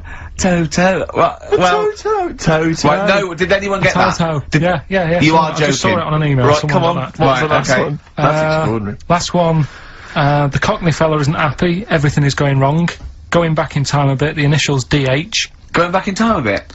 Yeah, that for the song. It's not a sort of. Oh right, I remember. I thought I didn't hear that first time round. Cockney fella isn't happy. Everything's going wrong. The initials were DH. Yeah. That was Dan Hill. Dan Hill. Right. Dan Hill. Nobody got that one. That's a tricky one. But Steve, do you want to pick someone who got a couple? No. I mean, I imagine Dan Hill was on everyone's lips. I mean, I'm sorry. I think I know about music, but I don't know who Dan Hill is. Sometimes when we touch. Yeah, honestly, it's too much. It's an awful ballad from about 1973. Yeah. Right? No one would get Dan Hill. Did anyone get Dan Hill? Well, I don't know. Steve, you are just. I'm not gonna check. I can't be bothered. I just want to celebrate that it's over. I'm just pleased that we're finished with Rockbusters. Marcus has emailed. He says no to Rockbusters. He hasn't heard it, but it sounds rubbish. Believe me, you couldn't be more right. Well, does The Office sound good as a title? Right. This is someone else. Don't bring back Rockbusters. Please, can we have more Holy Fook? You're not pronouncing it right, Steve. I know. I was just a bit edgy there. It's Holy Fuck, the little Chinese fella. The little funny. Holy Fuck, the little funny Chinese fella. No, okay, alright, well, otherwise, Carl, other than those few negative ones, most people want to see the return of Rockbusters. So, do I tell people what the prizes are? Let's go. Let's do it. Yeah. Are these the prizes? Yeah, they're the prizes. Alright, let me have a look. We've got the new album from Goldfrapp. What's this one here? Oh, I've no idea. The Yardbirds. A new album from the Yardbirds. On VHS, Coogan's Run, the show where different characters make an appearance each week, including, I think, Pauline and Paul Calf. Good stuff. Who the hell wants this? Meglos, a Tom Baker Doctor Who edition. And the only decent thing really in the collection, other than Coogan's Run, is the X-List, the double CD featuring lots of current indie favourites. So, not bad little selection there, Carl. Yeah, well, if you are new, you haven't heard it before, I sort of give a cryptic clue, and then some initials. I'd say it isn't cryptic. It's like, what am I thinking? That might or might not be the initials that I'm gonna say. That's how you gotta think, really. Yeah. But go on. Do you want to remind them of any that spring to mind? Just as a... Exploding Pet was Atomic Kitten, doesn't really work. What else? I fell down in a puddle in Texas. I got my legs wet. Knelt down in the puddle, got my legs wet. Wet Knee Houston doesn't work either. Whitney Houston. Jamaican, swinging a fish round. D-trout spinners doesn't work in the slightest. Doesn't work in the slightest. That's how they work. So, there's three of them, you email in. So here we go then. Number one. The gingerbread man has only got one leg. Right? The gingerbread man has only got one leg. Got the it. Initials there. LB. LB, right? Okay. Second one. These people from the East Midlands swear a lot. Alright? These people from the East Midlands swear a lot. These people from the... East Midlands swear a lot. The initials TTD. Right? And, the third one.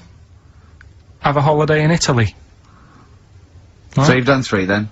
TB is the initials on that one. So quickly again, the first one, gingerbread man's only Yeah, I got that leg. one as well. I got that one. I got two. These people from the East Midlands swear a lot, TTD.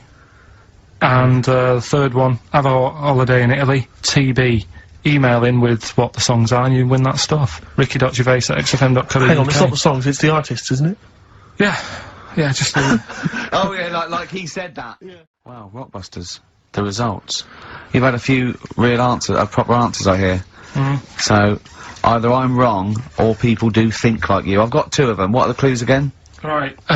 First one was the gingerbread man has only got 1 leg. I got that. That was LB. Limp Bizkit. Right. Yeah, the that third works. The third one that I think you worked out. Yeah. Have a holiday in Italy. Chewing Breaks. TB, Chewing Breaks. Yeah, this is the one I can't get. If there's a reason why I can't get this, we're not doing Rockbusters Can I again. give the answer to this one? Yeah. What's the clue? The clue, these people from the East Midlands swear a lot. Yeah. TTB. TTB. The answer? TDD. Yeah, go on. Give the clue again. These people from the East Midlands swear a lot. Tourette's Trent D'Arby. Right, you're never doing Rockbusters again. Tourette's Trent D'Arby. Right, you're not doing it. You're never doing. You've blown it. You see, you sneak that one in. You. Yeah, but I always like to sort of give 2 that, you know, are fairly easy, and then you sort of work out the men from the boys then, don't you? Yeah. Well, I mean, if I'd have done a character called Tourette's Boy, friend of the little Chinaman, and it went, ding dong, oh look, it's Tourette's Boy, friend of, holy fuck, holy fuck, you'd have been annoyed. Do you know what I mean? Oh, who's your mate, Tourette's Boy? Holy fuck. You'd have been annoyed, wouldn't you? Is that a character from Lenny Henry's show? I can't remember if it's Chris Moores and Lenny Henry. Yeah, one of them. Carl, what are you thinking, mate? Right, Rockbusters, that's what I'm thinking. Straight to it! Straight to it, go on then, who's the winner? Right, I've got to do the clues again. Right, the first one was, the hitchhiker needs a lift, but in something bigger than a car. Yeah, snappy, go on. VH. Yeah. Right, that was Van Halen. Van Halen, hailing a van. Because he wanted something bigger than a car, that's the first one. Yeah. All the tenses are mixed up, everything, it's just, go on. Second one, don't be selfish, hand some of that out to your mates, that was C, that was share. Alright. It's alright. Yep. And the third one, the Scottish fellas can't get into their emails, the initials there, KL, they, Kenny Loggins. Right. That's the last time we do Blockbusters. That is the last time we do it. No. It is. That's the last time. Blockbusters coming up, isn't it, Carl? We set it up now. Get it going. No, let's I thought we weren't doing this anymore. I know. I don't know what happened. I don't know. I mean, but I mean, we're shooting off in a couple of weeks, so yeah. What difference does it make? Well, we might as well. Now you've mentioned it, it's a good time. Go on then. Right. 3 cryptic clues like the one you just heard there. First one. Cryptic, go like that. Is cryptic a word? First one, my younger brother spotted you the other day. Right, that's the cryptic clue. My younger brother spotted you the other day. The initials JS. JS for the band. Second one, that champagne belongs to the Boxers Kid. The way he looks up, like, it's Oscar Wilde. Yeah. It's, That champagne belongs to the Boxers Kid. The initials there, AM. And the third one, the vibrators. And the initial B. What? Right? The vibrators. And the initial is B. So the first one, my younger brother spotted you the other day. Oh, I know that one, that's ridiculous. JS. The phone's going. Second one, that champagne belongs to the Boxers Kid. AM. And the third one, the vibrators, the initial B. So, email in, and you win. You can say the prizes later, can't you? Well, I tell you what, this is terrible. I mean, we didn't even say the prizes, we weren't going to do this. The phone's going. Look at the phones, are going mental. Well, we're struggling here, we're struggling, Steve. Wait a minute. You say that, but wait a minute, the answers for Rockbusters are coming up right now. So, you thought people were turning off? Oh, my God. Oh, what have we done? We've done Take My Shoes Off for Money. Take My Shoes Off for Money. We've done that. We've done, oh, look at these funny postcard breasts. And, we've done We Didn't Win a Sony. Coming up, regular features. Oh, jeez. Got nothing, have we? Come on. Sometimes it's good. Come on, Carl, save us. You've got to save us. So Rockbusters answers now. Are we doing them now, Steve? Yeah. Right. First one, my younger brother spotted you the other day. The initials there, JS. That was junior, senior. Right? Yeah, good. I'll give you that. Second one, that champagne belongs to the Boxers Kid. That was AM. That was Alison's Moye. Alison's Moye. Alison Moye. Sorry, just give us the clue again. That champagne belongs to the boxer's kid. So, Muhammad Ali's son. Yeah. Right, Alison's Moye. Yeah. Brilliant. And then third one, always an easy one in there for everyone so they can take part. The vibrators, the initials B, that's Buzzcocks. You can't say Cox. That's why with the award, that's why you can't say Cox. Have we got a winner? So we've done a lot of stuff today. We've covered. We've done Arnold's Minge. We've done. Oh, what else have we done? We've done chop your bollocks off for free. Yeah. We've done the operations for £5 which I'm not happy about. Yeah. Leave the cat up there. Spend money. We've done most stuff. I think we've done a lot. Yeah. We still haven't done Forrest Gump in a wheelie bin, but we can leave that till next week if you want. See, I still think there's something in the spending money in areas that it's not needed. Like, well, you know, the fella, if you haven't, you know, if you've only just tuned in, you've missed the debate about a fella who needs his tackle taken off. A debate makes it sound like it was a bit more informed than it actually was. Well, and I'm just, you know, all that time, that was probably half an hour ago, and I've still been thinking about other things that it would be good if more money could be ploughed into things to get them out there. Like what? Do you know what I mean? Well, I was looking, you know, I'm a fan of going on the web and that. Sure. And there's inventions, right? We were talking about a few weeks ago, inventions that are out there, and there's some that, you know, are well known by famous people who have brought stuff out. Do you know why we didn't go on with this? Because I remember saying to you about Einstein, who's thinks clever, you weren't impressed with it. I said Einstein, and you went, this is a quote, you went Einstein, well, yeah. Now, I've never needed... You got it wrong. You went, I've never needed MC² in my life, but the fella who made the video recorder, I watch one a week. Yeah. Right. That's right. Brilliant. And it's the fact that everybody's got one good idea in them, yeah. Right? Like Newton said about the apple. Yeah. I did Rockbusters.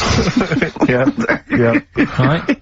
And there was this thing that was on the website. So they shouldn't be spending money on investigating, sort of medical procedures that might help people. They should be spending it on what, Carl? Well, I found this thing, right, Ricky? Brilliant. Yeah. What it was, little sort of mops. What? Little mops, like little mop heads. Like floor mops? Yeah. Right. Fit them on your cat feet. If you've got a cat... right, if you've got a little cat... Yeah. Put these little things on the feet, and there was a picture of one, just like walking around the kitchen, like that. Looking a bit like that. Nick, right? you can't do looking like that on the radio. No, but it's just looking a bit sort of fed up, but he didn't really know what was going on. Walking around, you see like the woman of the house, sat in the background having a cup of tea. Yeah. The cat's there, walking about on the kitchen lino, mopping the floor. That's what I put my money into. Can we get shares in this? No, that's an invention. How good is that? Yeah. Can we get shares in that? It's good though, isn't it? I'll tell you what, I'll market that. If so, I'll, yeah. That's amazing. I just like the idea of people struggling with their cat to get, hold on though, wait a minute. Then, what if I had a bad kidney? Ah, well then it's worth paying $5 I suppose a year, because it'd cost a cleaner that, wouldn't it? Yeah. So that's what I'm saying. I mean, there's loads of other things out there that gets loads of Of course, you can stick a brush in its head and make it go down the toilet. It'll be genius, Carl. No, but there's loads... you see, you say that, if Newton came up with it, you'd be loving it. And there'd be loads of them out there, and everything, right? That's what annoys me. Imagine Newton coming up with that. Imagine Newton coming up with that, Carl. Think of it. Well, there's other things that gets loads of praise. Penicillin. Everyone, who came up with that? Who came up with that? Fleming, was it? Yeah, so discovered it on a... Right, I'm 30. Don't think I've ever used it. I've had Nurofen and Benylin. Right, so there's one thing. What's something else I was talking to you about? Oh god, you like video. Okay, so video recorders... Telescope was another thing you seem to think's important. Well, no, you asked me about great inventors. I know someone, so I said Alexander Graham Bell, the telephone, everything from that, linked from that. John Logie Baird, television, Marconi, the radio. I said Galileo, the I was naming you stuff. It wasn't that. I was just saying that I think those things are more important than Rockbusters. I think they're better ideas. Telescope, even telescope. Carl, play a record because there's a website. I must try and find it during this record. It's got loads of inventions. I think you're going to love it. Vicious from Lou Reed. Always a joy. Yeah. XFM 104.9. Ricky Gervais, Steve Merchant, Karl Pilkington. Carl, someone pointed me in the direction of this website, and basically, I swear to God, these are real inventions. Okay, that real inventors have applied for patents for, you know, so that they own the copyright. Why don't I come up with one, a real one, yeah, and then you do that one, I think some of these, and Karl has to vote on which thinks the better invention. I think some of these, Karl, you are going to be absolutely excited by. If you love the little mops that go on cats' feet, I think you'll be excited. Okay, well I'll throw one up to start with. Have you got one there ready? Yeah. The X-ray machine. Alright. Oh. So we've got the X-ray machine on the one side. X-ray machine, Karl. Think of that. So, you've come to me with this idea. It goes through a pathing, so it doesn't need light. It excites, it can, well, you know what an X-ray machine can do. What's happening is, right, I'm sort of head of some business, I've got a load of money. Yeah. You're coming to me with an idea. Yeah. And Steve's coming with me to an idea. I've got, say, $5 and I've come with you, I said, look, I can do transvector operation, you go, I'm not interested. I said, my cat needs a kidney operation, you go, I'm not interested.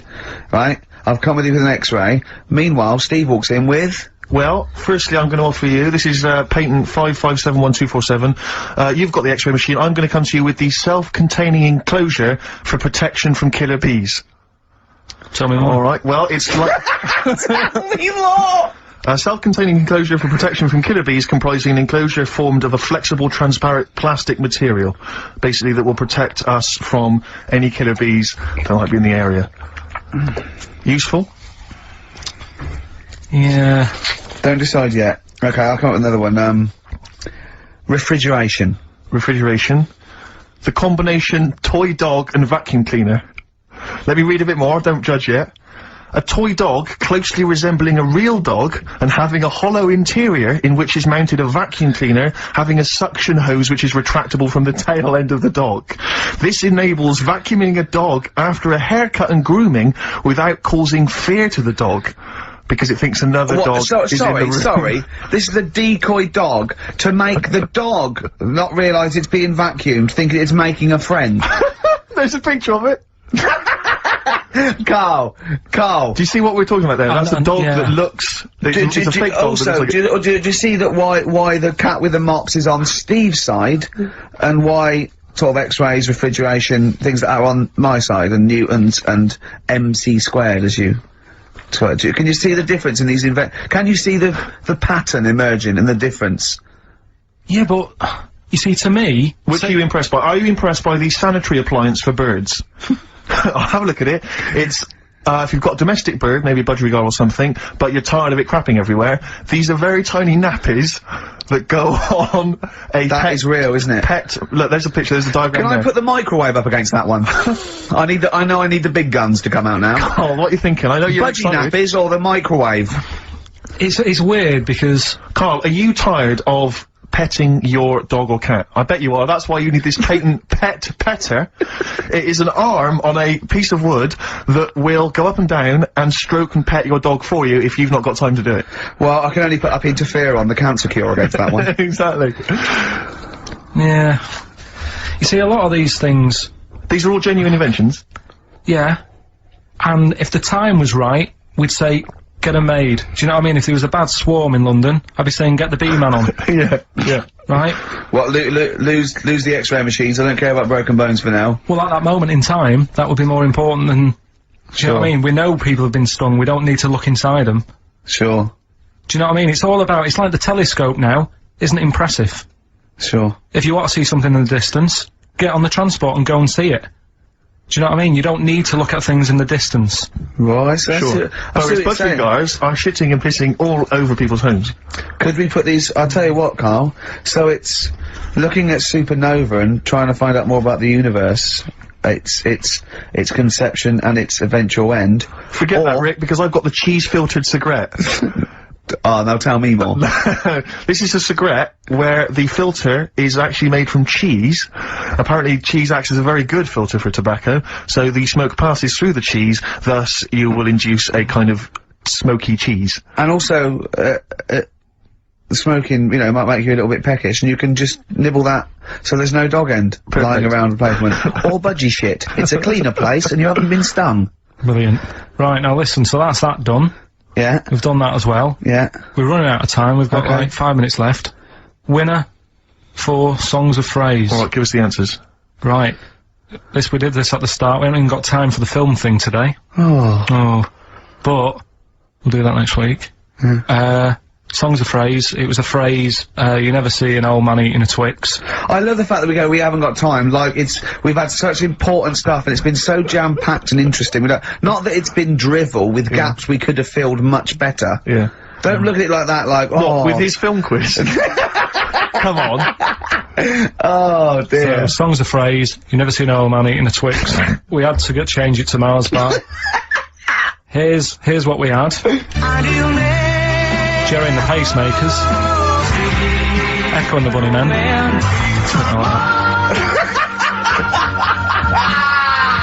David Bowie, and the Beach Boys finished off. Oh, what do you mean I thought that one was? What do you mean? Who's the winner? Oh, it doesn't matter. You gotta give the answer. Who was that one you didn't know it was us? It was Neil Young, wasn't it? Jim Crochet, is it? Old Man River, it's called. Jim Crochet. Old Man River? Yeah. Jim Crochet sang Old Man River? I don't think so. What was it? Who cares? Right. Well, people— I can't believe this. You— Old Man River, it was. Let's give the prize to— Jim Crochet wouldn't have sung Old Man River. Well, let's give the— Paul Robeson. Let's give the prize to Mitchell Sterling, who has got some of the answers right. On XFM 104.9. We'll be playing that great quiz again next week. Next week. Ricky Gervais with it on XFM Sports. And if you want to send an email, it's rickygervais.com. Or check out the website on XFM's All the Comms. Good night, 3:30. Coming up is Narrow Levine and Stooping Nouns. Right, Rockbusters, what have you got for us, Carl? Right. There we go then. 3 clues, 3 cryptic clues, couple of initials. Email in ricky.gervais@xfm.co.uk, win some stuff. Do you want to go through the stuff?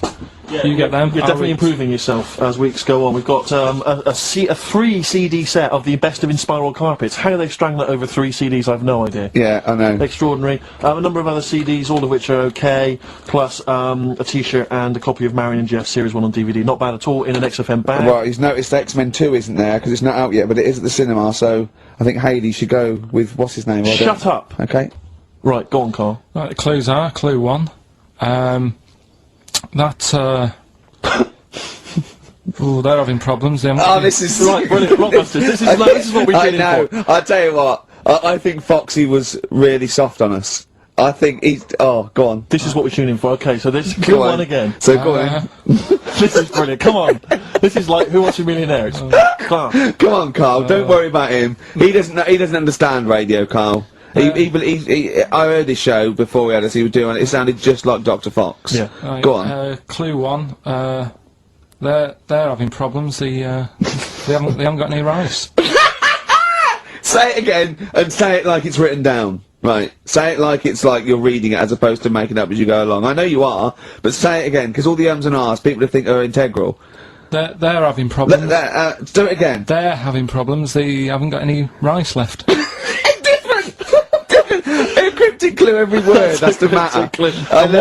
What's the initial? CC. CC, and the clue again. They're having a few problems in that. Because they haven't got any rice left. Different every time! God, that's number 1. Second one, the Geordie fella doesn't know what he's been charged for.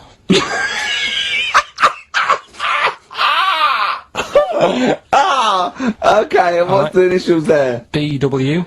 The Geordie fella doesn't know what he's being charged for. Right. And the final one, if he had 2 bricks, and he had to throw them at 2 women, right? Stop! Right, you've got to go through this without going, right? Oh, just do it again. Just say it again. Think what you're going to say, then say it. I had 2 bricks. Oh, no, it was if I had before. Well, I've got a couple... Stop it a minute! Stop! Because I'm gonna burst! Right, Carl, work out what you're gonna say and say it! Right. Okay, just calm down. Can we just everyone calm down? Okay, right. I had 2 bricks to throw at 2 women, and I didn't hit either of them. Right, okay. The initials MM. Right, so Okay. quickly again. They haven't got any I've rice. got that! I've got that, and it's brilliant! That is a brilliant one! Okay. Right? They've run out of rice, they've got problems on their hands. CC. Right? The second one, Geordie fella doesn't know what he's being charged for. Right? BW. And I had 2 bricks to throw at 2 women. Didn't hit any of them. Right? That's MM. Email in, ricky.gervais@xfm. Blockbusters. The result in... Sorry. Oh, what a giveaway. Oh, no, embarrassing. I've given it away. Straight into monkey news. Go on then. So, yeah, Rockbusters, what were the clues? The clues were, the first one was, they're running out of rice, so they've got problems. That was CC. That was China crisis. Right? Okay, yeah, if they ran out of rice in China, it would be a crisis, fair enough. Second one, the Geordie fella doesn't know what he's being charged for. Right? That was Bill Wyman. Brilliant. Yeah. Brilliant. And the third one, I had 2 bricks to throw at 2 women, and I didn't hit either of them. That was Mister. Mister. I let him up, those were alright, those. That's extraordinary. Rockbusters, please. Do you want to, look at the prizes? I'll have a look at the prizes, see what people can win. It's an email-only competition, please remember that. Alright, we've got the Later with Jules Holland Louder DVD. There's stuff on there from the Cardigans, Rollins is on there, Mercury Rev, Sonic Youth, the Datsuns, Queens of Stone Age. No, wait a minute, they're all great bands, but I think they need a boogie-woogie piano at the top of everything they do. Well, hopefully Jules Holland would have Okay, helped. good, Yeah. good, because there was something missing there on most of those tunes. Yeah, current album from Goldfrapp, that's there as well. What have we got this on DVD? The Life of Mammals, the complete series of that. A couple of, we've got the Inspiral Carpets, again, a 3 CD set of the best of the Inspiral Carpets. I don't know how they strung it over 3 CDs. The best one-hit wonders in the world ever. And, let me see. Oh dear. A 3 CD set. A 3 CD the set. best of Inspiral. I'm struggling. I'm assuming CD3 is just the Corals album. Anyway, there's some good things there. You've sourced some good stuff this week. Alright, well, Alright, yeah. Here's your Alright, clues here's your Rockbusters, yeah, right. cryptic clue, a couple of initials, and you sort that out. Right, first What one. was Dr. Fox on about that we don't sound like proper presenters? Strange, isn't it? It's mad. Go on, Carl. Right, the first one. A customer wanted some paint to darken up a room. Shop assistant knew what to do. Right? Customer wanted some paint to darken up a room. The shop assistant knew what to do. The initials there, CB. Right? CB for the first one there. Right? Second one, it'd be alright if their heads weren't that big. Right? And again? It would be alright if their heads weren't that big. And that's SF. Right. SF? Yeah. And the last one... I know that. I know that one. Yeah, go on. And the last one, Chanel have got another perfume out. N-O. Right? Chanel have got another perfume out. N-O. You email in ricky.gervais@xfm.co.uk. That's that done. And those prizes can be yours. Yeah. Just checking some of the answers, Rick, and it seems that an awful lot of people have got it right. Go on then. Tell us them again then. Remind us of them before you give us the answers. Alright, Rockbusters number 1 was like this. It was a customer... We're stopping monkey news, by the way, until you start getting some credible ones. Because that's it's ridiculous. It's not true. No, it seems mad. But no, but it's through the internet again, so anyone can go online, download that story. It's insubstantial. It's get ones from journals or where the source is quoted. Okay, or we're not interested, or we're not. Well, you don't. Okay.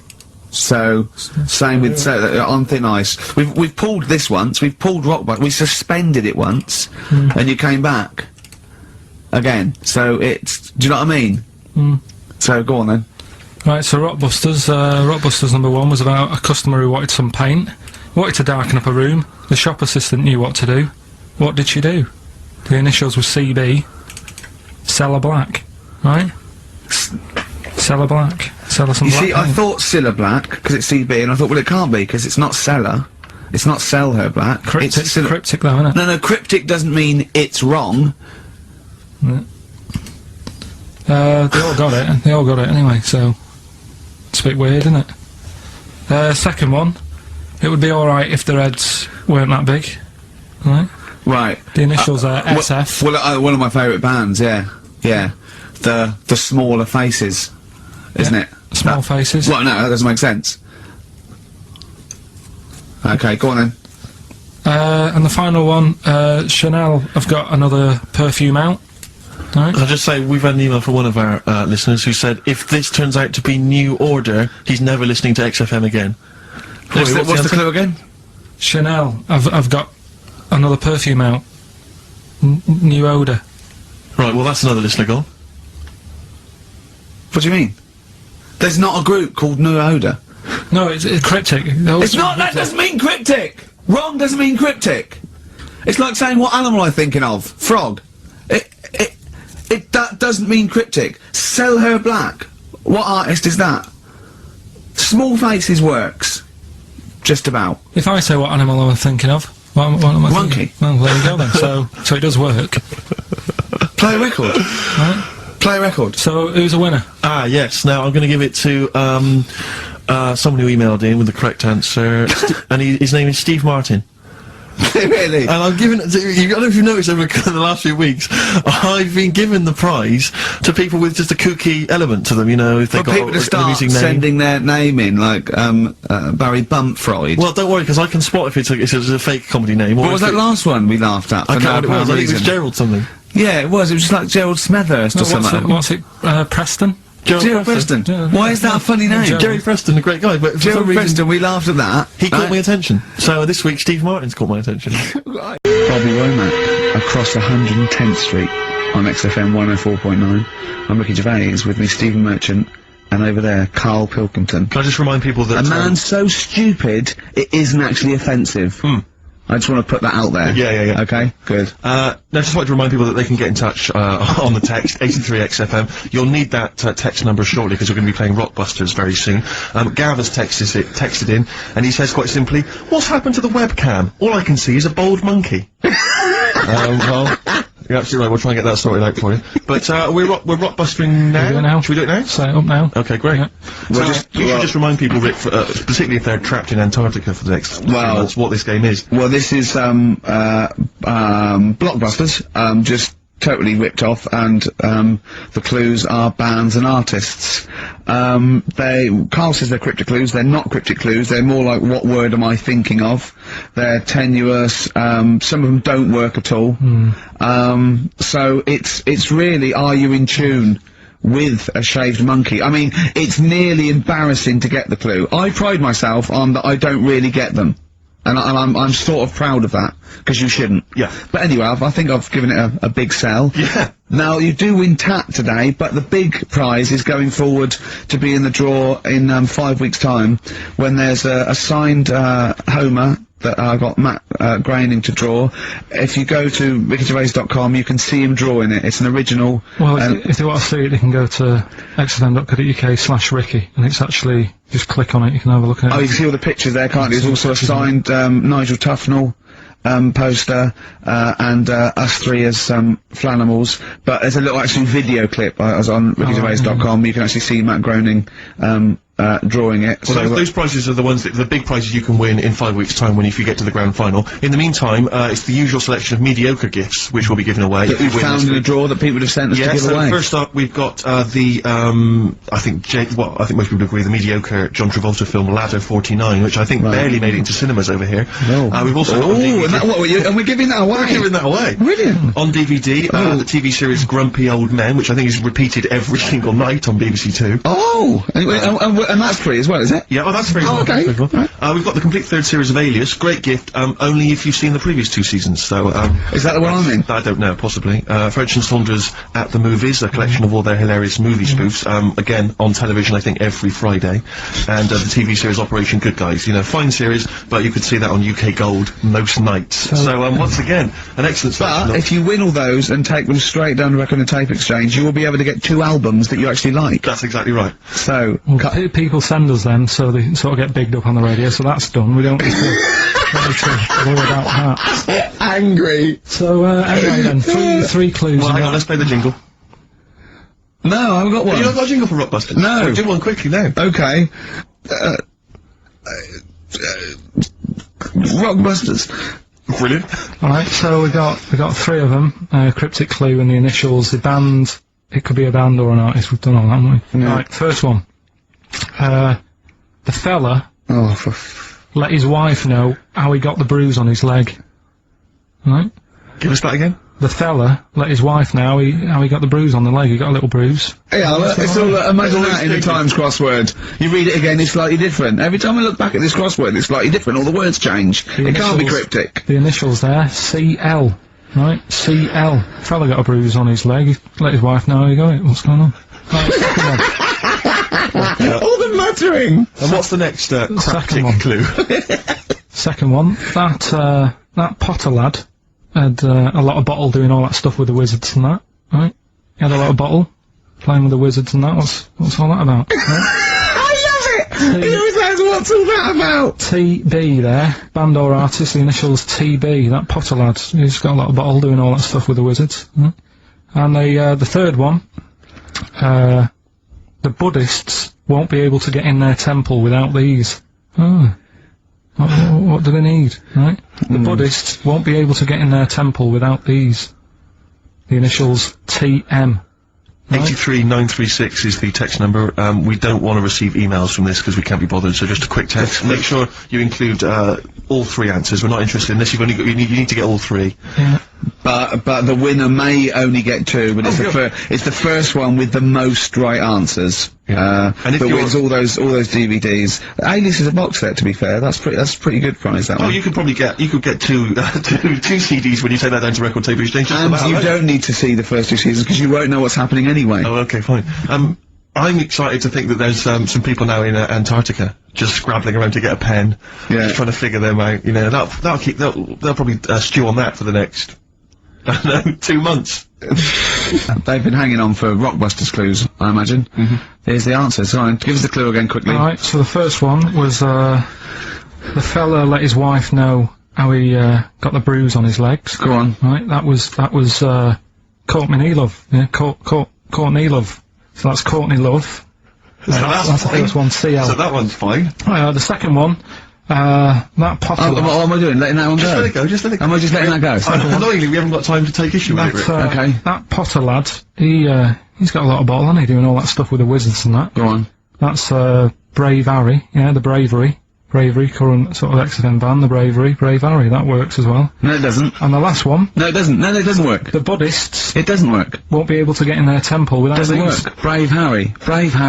Doesn't work. Brave Harry. The Brave Harry. Buddhists won't be able to get in their temple without these. TM. That's the monk keys, right? Forward Inc. Gorillas on XFM 104.9 on Ricky Gervais with the Steve Merchant and Karl Pilkington. Karl, okay, we've got to sort this out. We didn't meet again this week, and this is a shoddy show. I thought we had a sort of framework for it, but do you know what I mean? No, I thought a bit, you know, Karl could sort of tell him what was going on. He doesn't know anything except watching telly, late night telly on strange channels. Like he gets all his information about the news on Anna Nova, and I mean.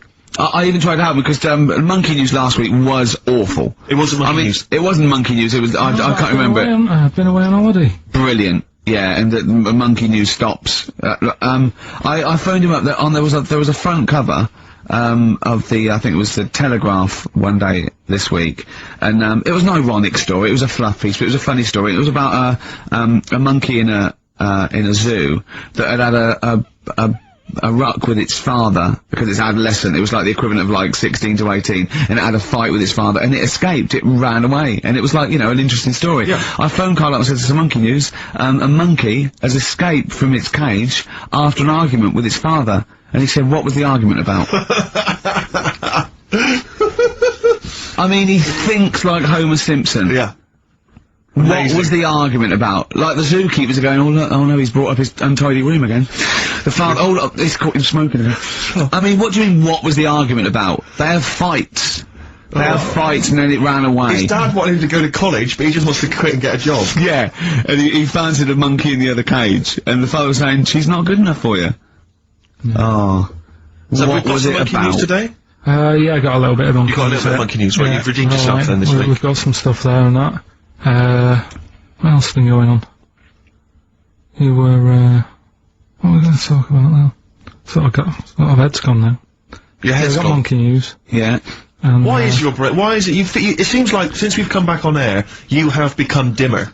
I mean, it is extraordinary. It's like BSC has kicked in. Or and did you we really just are. forget? We just forgot. Maybe it's been a long time we've forgotten just how stupid he is. Yeah. It's proper, do you know what I mean? It's the silences. You know, he forgets we're on the radio. There's just I know, dead air. it's unbelievable, and it's our name on this. They put up but as I said before, you know, he is that's no offence, he's not a bright lad or educated or anything like that. But some things he says does border on the retarded. I've been trying to take in too much information though, that's the problem recently. Well, I said to you last week, I've been like reading more books and what have you, and trying to take in too much, but the problem is, like, even watching telly and that now, Suzanne said to me, you know, stop doing that, stop watching telly late at night and going to bed, because it's making your brain too active. And I'm sort of... Heaven forbid. And, you know, I'm trying to get to sleep and I can't, and then when I wake up, she had a go at me the other day, right? Because it was the night after watching The Fat Baby, right? Woke up in the morning, and, she had a go at me, because as soon as I woke up, I said, something like, how can you freeze time?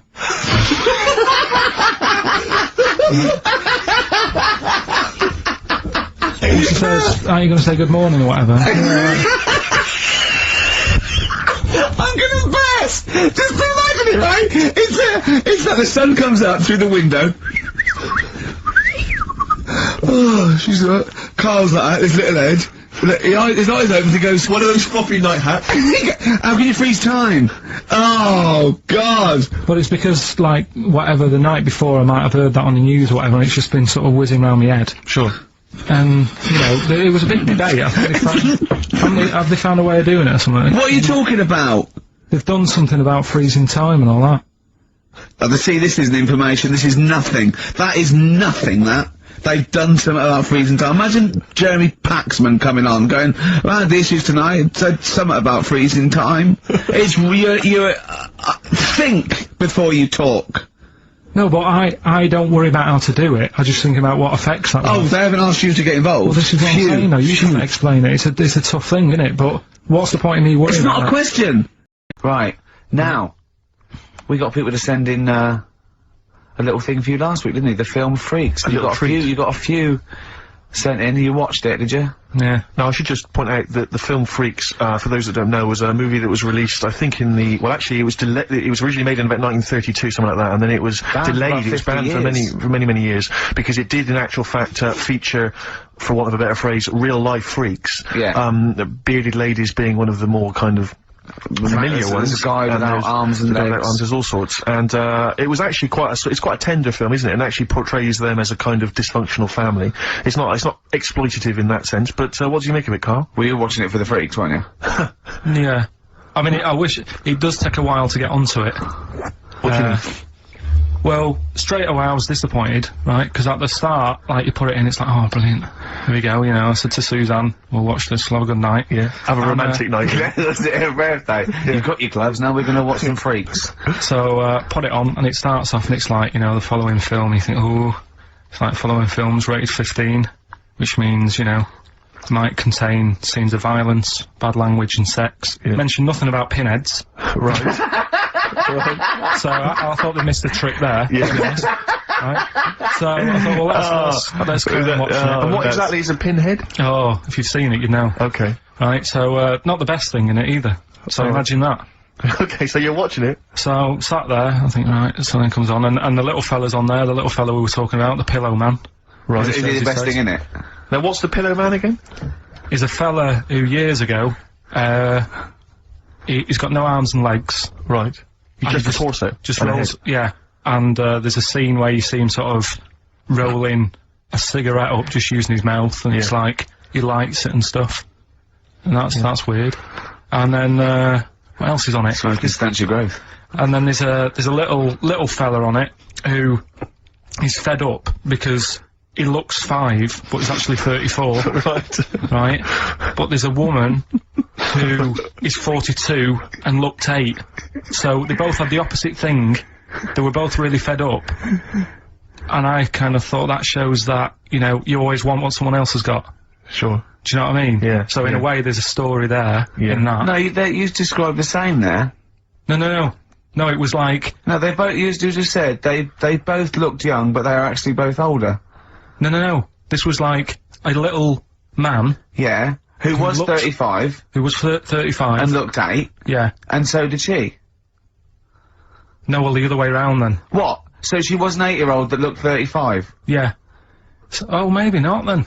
Anyway. No. But that wasn't that weird. I kind of thought it's a slow start on that. Yeah. And then, It's not a difficult film to follow. No. Yeah, but I wasn't really listening to what it's all about, I was just looking at what they had, and they had like a fella who's running about on just... They had like he was shopping. You know, they had a fella with no legs and he's running about on his hands, and sort of got about on a skateboard, talking to someone about it. They said that's how E.T. was done. There's actually a little fella in E.T. Right. Who's just half of, sort of half a body. Is that true? I've no idea. I've never heard that before. Why haven't we heard that before? I've never heard that before. I don't think he would fit in E.T.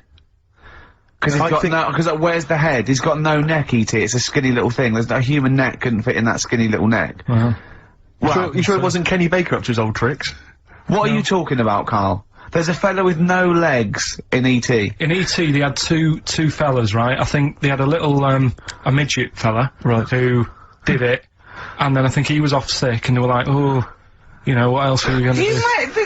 So they saw a guy on a skateboard going by. And said, do you fancy some work? Right. And he's done it. I think someone told me. I mean, it might be wrong. Exactly. Might be wrong. It might be, mightn't it? I mean, you've never been wrong before, so I don't know why you'd be wrong there. So what's the worst thing in it? Now, it's intriguing to me because here's a film called Freaks, featuring real-life freaks, and you're sort of a bit nonplussed by it. Just because it wasn't, because it's built up. If you call a video Freaks, you've got to make sure that there's some good stuff on there. Yeah. What were you disappointed about? Was it that?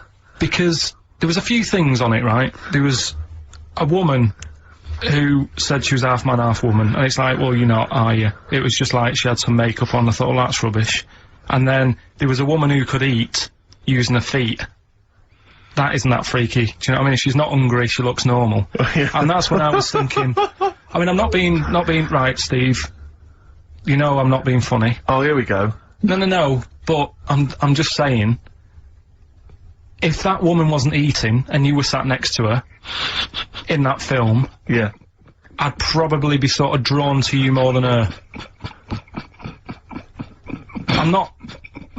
I know you hate me saying it, but there's no point sort of pretending.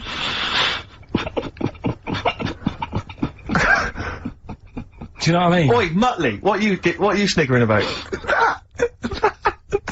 The fact that he's... Well, you mean there were things in it that were less... What are you saying? I'm just saying... Play a record. Seriously, I'll slap you. I'm gonna slap you live on air. Yeah, but you always get... I'm slapping you live on air, I swear to God. Alright, play a song then. He's playing a song. I'll play the song. Keep the fade up. No, keep the fade up. Bruce Springsteen, Atlantic City from the album Nebraska. So melancholy, that one. I love that one.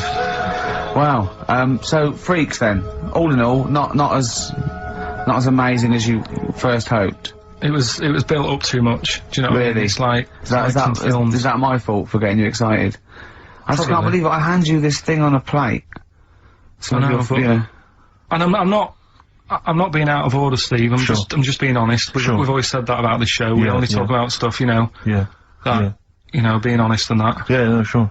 And I've always said the first time I saw you. Sure, no, you've always been honest, and I've always been honest with you. I've always said that, you know, you've got the intelligence and insight of a gnat. Yeah, but if I keep quiet, people don't know that. Sure. Alright, incredibly they do, Carl, because you look stupid as well. Well, you know. Yeah. No, but Carl was being nice then. You don't. I'm just saying, you're a good bloke, and now I've got to know you. Sure.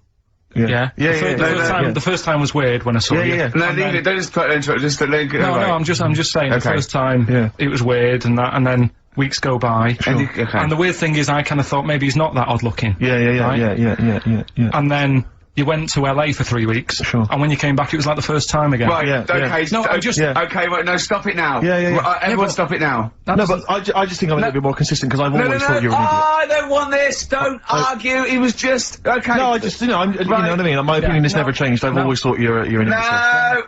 No, it's just all nice. Let's look. Peace. Shut up, fatso. Peace, not war. He's just such a stirrer, isn't he? No, he loves it. I don't think I didn't see you whispering behind the microphone about what to say to Karl. Look what I've just drawn, Karl, subconsciously. Yeah. Let's see. I drew a picture of him, it's not going to be on the website. It's not been on the website. No, it's going to be. I drew a little cartoon of him. No, not yours, I drew one of Karl. Right, okay. What are we talking about? That was a... So, yeah, no, the Freaks thing was over and done with. It was alright if you want to get it out on video. Sure. You know, it's probably worth a look. Yeah. There's a couple of things on there that get you thinking more, you know, it's like how their life is and stuff, do you know what I mean? How it's affected, and like the little pillow man, or the fella who's got half of his body missing. Yeah. You know, it's stuff like that you think, ooh. But what's the one that was disappointing? You said it was a half man, half woman. Yeah, I don't quite understand that one. Do you mean hermaphrodite or half? I can't remember it. Do you mean it was one sort of like it had bits of both? It was just like half a face done in makeup and long hair, then on the other side it had it shaved. I love the idea that you go to this circus and there's people in there that have been sort of persecuted all their life, and they think, well, maybe I can make some money, and then you boo them because they're not freakish enough. I love the idea they go, boo, you're not freakish enough, boo. Oh, you've got bits of legs, boo. You know what I mean? Yeah. But there was, I mean, talking about that, you see, why did they join the circus and that? Because there are things they can do. I was telling you in the week that I was reading something on some news website about some sort of, Olympic-style games, where they're going to see, like, disabled people against able-bodied. Right. Let's be careful here, shall we? No, I'm just saying though. Okay. Do you know what I mean? So there is other things. It doesn't mean just because you haven't got legs you can't do other stuff. Yeah. And in this race, there's like disabled people who are beating able-bodied people. Yeah. I mean, what? Would you go and see that? I don't know. But I mean, it depends. What do you mean? They're beating them? At what? He didn't state what the little races were and that. Little races. Does can't help himself. No, little races. Oh look, there's the disabled with their little races. Yeah, they're having another little race. Oh dear. Would you go? Would you go and watch that? Now, Karl, I know you're fascinated by the concept of the doppelganger, of seeing someone who looks exactly like you. Yeah. Jake has emailed in, he says, Karl, if you could spend a day with an exact replica of you, okay, so somehow they've cloned you, Karl, and you've got him for one day, what would you do with this? What would you make him do? What would you, what conversation would you have with him? What would you do? Is there anything you could, you know, how would you utilise him for one day? Well, they'd both say, I'm not bothered, and that'd be the end of conversation. Yeah. What would do me head in is, does he think the same way, look the same way, Exactly the same. Yeah. How would I know which one I was? Because you'd be you. That's amazing. How would I know which one I was? Incredible. No, because... That is the most stupid thing ever said by a human being. Can we get the Guinness Book of Records on this? Has anyone anywhere in the world said anything more stupid than, how would I know which one was me? But think about it, this other person's going, alright, thanks for meeting up and that. And I go, hang on a minute. No, you came to me. And then Suzanne would come home and she wouldn't know the difference. And then suddenly you'd start doubting yourself. And you'd go, should I be leaving? Or... So, how do I know if I am that real one, if he knows what I know? But you know who you are because you're experiencing it. But he'd it. be saying that because he'd say, yeah, it's a bit weird. But you know the truth, you idiot. How would I know which one I was? So anyway... But bear in mind, what would you do? You could pass him off as yourself. What would you do? Would you play tricks? Would you, you know... You could be in two places at once. Would you do stings? Would you do scams? No, because it would only end up getting me into trouble, won't it? Because people won't believe that there's another one like me. Otherwise, everyone would be saying that when they get caught robbing. They go, oh, it wasn't me, it was my doppelganger. It can only... I wouldn't want it, to be honest. It's again, it's a bit of a headache, isn't it? Because he could be going off, going mental, causing all sorts of trouble, and you're going, will you pack it in? And he's going, what? What are you on about? But then that wouldn't happen, would it? Because he's being me, so he'd be sat wherever I am anyway. Because he'd want to do what I want to do. So pointless. But I still wouldn't want it. It's unbelievable. That was a conversation with himself. That was amazing. That was like experiencing what it would have been like if there was two Karls. Yeah, he was having a discussion with himself. We could have left in that time and come back, and he'd be arguing still. What does this mean? Does this mean? Does this mean though that I could just sit at home and not do anything, and just send me out on? Yes. And when he's seeing something happen, I'm seeing it. No. You're separate people. You're separate people. But then he's not a doppelganger then, Well, is he? you're identical twins then. You found out identical twins and he's got exactly the same input as you. I mean, it's not a real question, is it? It's just a little, again... But I said to you the other week about twins and that, how I wouldn't like to have a twin. It's alright when you're a kid, but unless you're a Siamese twin, even they don't even look alike, do they? They're just stuck together. You don't go, oh, don't they look like each other? They have different haircuts. They don't carry that thing on, do they? That normal twins do. Like normal twins, the mums say have the same haircut, wear the same shirt. Siamese twins never look the same. They've just got their arse stuck together. Again, it's a dialogue in his own head. It's unbelievable. Okay, Karl. This is a logical conundrum. To a certain extent, there's a little bit of lateral thinking because, but there is only one right answer. Now, the pressure here isn't to get this right. The pressure is, when I've told you the answer, to then understand it. Because when I've explained this to people, I've laid out for them, they still can't quite get the concept. Okay, so, there's two doors, Karl. Yeah. One leads to heaven, one leads to hell. Okay, they're identical, you can't tell them apart. Okay, 50-50. Right. Obviously you want to go to heaven, I assume. Right, there's two guards, identical guards, guarding each door, okay? Right. The one guarding hell always tells a lie. The one guarding heaven always tells the truth. You have to ask one question to find out which is which, and then go through the door you want. What question do you ask? I've only got one. Yeah. And what, one to both? No, one to either of them. You don't know which one's which, though. So what question do you ask? Why can't I ask, like, both of them one? Because it's because not the rules are you can only ask one. There aren't actually two doors labelled heaven and hell, Karl. It's a leap of imagination here. And I've definitely got to answer. I've got to ask them a question. I can't just sort of have a feel of the door to see if there's any heat or anything. They're identical. You stand a few yards away. You cannot tell from the outside of these doors which is which. What question do you ask?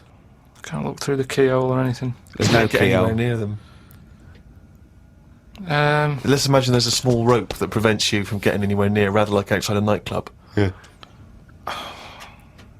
So they stood there. Yeah. They both look the same. They're both smiling. Yeah. But one of them's not really smiling. Really, he's trying to make me make a mistake, isn't he? Well, he's just going to lie when you ask him a question. If you ask him. So what's the point in asking a question? Do I know one of them's going to lie? Yeah. But would they be neighbours like this? Would they be that close? Why?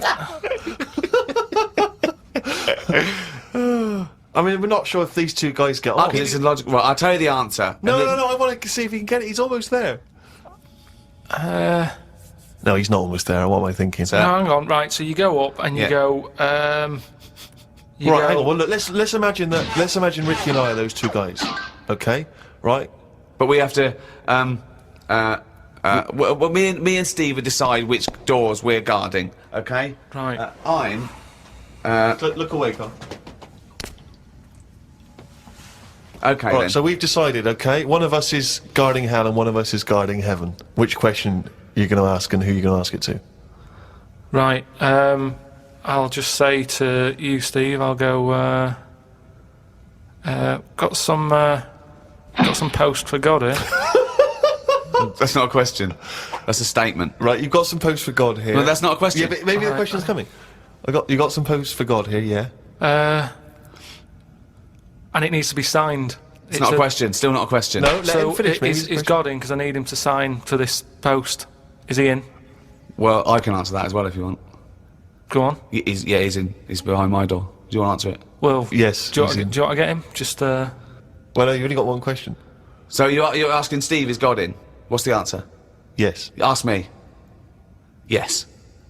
Look, lads, I'm just trying to do a job here. What am I going to do with this? Well, give it to me and I'll give it to God, because he's behind my door. Steve? Yeah, give it to me and I'll take it into God, because he's behind my door. You're an idiot. Let me tell you the answer. I'm guarding hell, by the way. I'm the devil. Steve's God, okay? So you asked me what Steve would say if you asked him what door he was guarding, and I'm going to lie. I know he'd say heaven, because he'd tell the truth, but I'm lying, so I'd say he'd say hell. So the question is, if I was to ask the other one what door he was guarding, what would he say? And whatever the person answers is the door they're guarding. Steve, what door are you looking after? Well, heaven. Yeah. Why should I believe you? Because you don't know. No, that doesn't work. Because you asked me the same, and I'd say heaven as well. Right, so who do I believe? This is where you use your gut feeling, though, isn't it? This is what life's... Well, as opposed to the pure logic that Ricky's just used. I just think, because there's a lot of questions in life where you don't know the answer, and you go, do you know what? I don't like the look of him. So... They're identical. Yeah, but they're still identical twins. You always get a little snidey one. Oh, chimpanzee, that is written it down. That's the jingle there for Karl's diary. Here we are. Spoke to Ricky and his friend Glyn about art. I just don't get it. Ricky had some odd pictures on his walls. I don't have any pictures up in my flat because of the mirrored wall. But I can't say I'm bothered. The mirrored wall, we should just explain what that is. When you moved into your flat, there was an enormous mirror on one wall, was that right? We just got this flat, and, you know, it's not a big flat, so I think the people who had it before us, he was a gay fella, right, which was a bit like, oh, so you've been doing with that mirror and that. But that was... What? No, just, you know... What? What has he been doing with the mirror? Well, What's he been doing? Why? No, it's just because they're quite sort of experimental in that, aren't they? And I don't know, what do you mean? What do they do? Well, I wouldn't know anything about it, but go on. No, what do you want? What? No, I don't. Experimental in what way? What do you mean experimental? I just mean, you know, they'd be doing stuff... What? Whatever they do. Chemistry, they have a chemistry set out, they were doing experiments, what? No, just doing what... Singing I Am What I Am and just checking out their each the to their dance own. moves. I'm not having a go at anyone, but What? I'm just saying, like, they're doing what they're doing, which Carl, you're not is annoying as well. homophobic, are you? Because, You're not no, I'm not. I'm What? not. This is why... Why are you worried about what a little gay fella was doing in your flat before you got it in front of a mirror? I wasn't worried about it. Why are you thinking about what he was doing? Why are you fantasising what a little gay fella was doing in front of your mirror in your... I'm not bothered. I'm just telling you why it was a bit odd that he had a mirror in there, right? But forget the history. But you've got a mirror in there now, haven't you? No, because what I did was, I was going to take it down, and I thought, oh, it's a bit dangerous. This, you know, it could crack and... Because it's the fall on size me. of the whole wall, isn't it? It took up a whole wall. Right. So, like, when he's moving about everywhere, he's got a good view of it and that. But he's got this full wall of mirror, and I thought, I can't take that down. And I thought, what can I do? So I've just put wallpaper on it. Brilliant. And it looks all right. You wouldn't know, what have you? But it means that I can't put any pictures up. That's all I'm saying. Because I've put a nail in. And what don't you understand about art? What about art don't you understand? The concept, specifics. No, So- that's like when we were in London having a shop around at Christmas, and there was that picture of fruit for 700 quid. It's like, well, just get some fruit. You know what I mean? You can get some real fruit for 3 quid. Yeah. I understand that, but don't invent cameras then, one or the other. Do you know what I mean? That's what annoys me. Someone invents something, and then they go, we've got to invent something else. Like the abstract thing. Why has someone gone, oh, I can't have paintings anymore because... What do you think of Dali? Going, melting clocks and stuff? No? I mean, the first one was alright when he did the first clock, but then all the time he's just like, oh, I'll draw something and it's got a melting clock on it. I'll do a sheep, put one of them on it. Have you seen his lobster telephone? That annoys me. Why? Because I think what annoyed me more with that is when he heard about how it happened, he had some artist mate round, right? And I don't know what happened. They were eating. That's a hell of an anecdote. No, but they were eating. They were eating some food and what have you. Yeah. Lobsters? And they were eating lobster. Oh, right. And That's handy. I don't know, the other artist, whoever it was, sort Had a of phone? started saying, "Oh, you and your clocks and all that," right? Brilliant. And, This didn't happen. They started arguing, Yeah. and he chucked some of the lobster. Bollocks. And it landed on the phone? bounced off his mate's head, went on the phone, and they both looked at each other like, are you thinking what I'm thinking? And they brought out that phone as a bit of art. Things like that annoy me. because it was them just messing about. That didn't happen. Just telling you what I know. I saw his work. Each to their own, if that's what he's doing. I'm just saying, I'm not putting my stamp of approval on it. Art should be there to tell a story, not just to have a splash of colour. Do you know what he said to me the other day? This is unbelievable. This is one of the most stupid, incredible things I've ever heard. He was talking, and he suddenly stopped, and he was thinking about it, and he went, oh, I went, what? He went, you'd never see a black ghost. Extraordinary. True though, isn't it? I've never seen a ghost, full stop. There are no ghosts. There aren't ghosts. No, but I mean when you just see them in, like, magazines and that. Play a record! Anthony and the Johnsons. Isn't that beautiful? Interesting. Hope There's Someone on XFM 104.9. I'm Ricky Gervais with me, Steve Merchant, and Karl Pilkington. Well, Karl, more, revelation. We were talking about it last week, but Karl brought it up again, just now.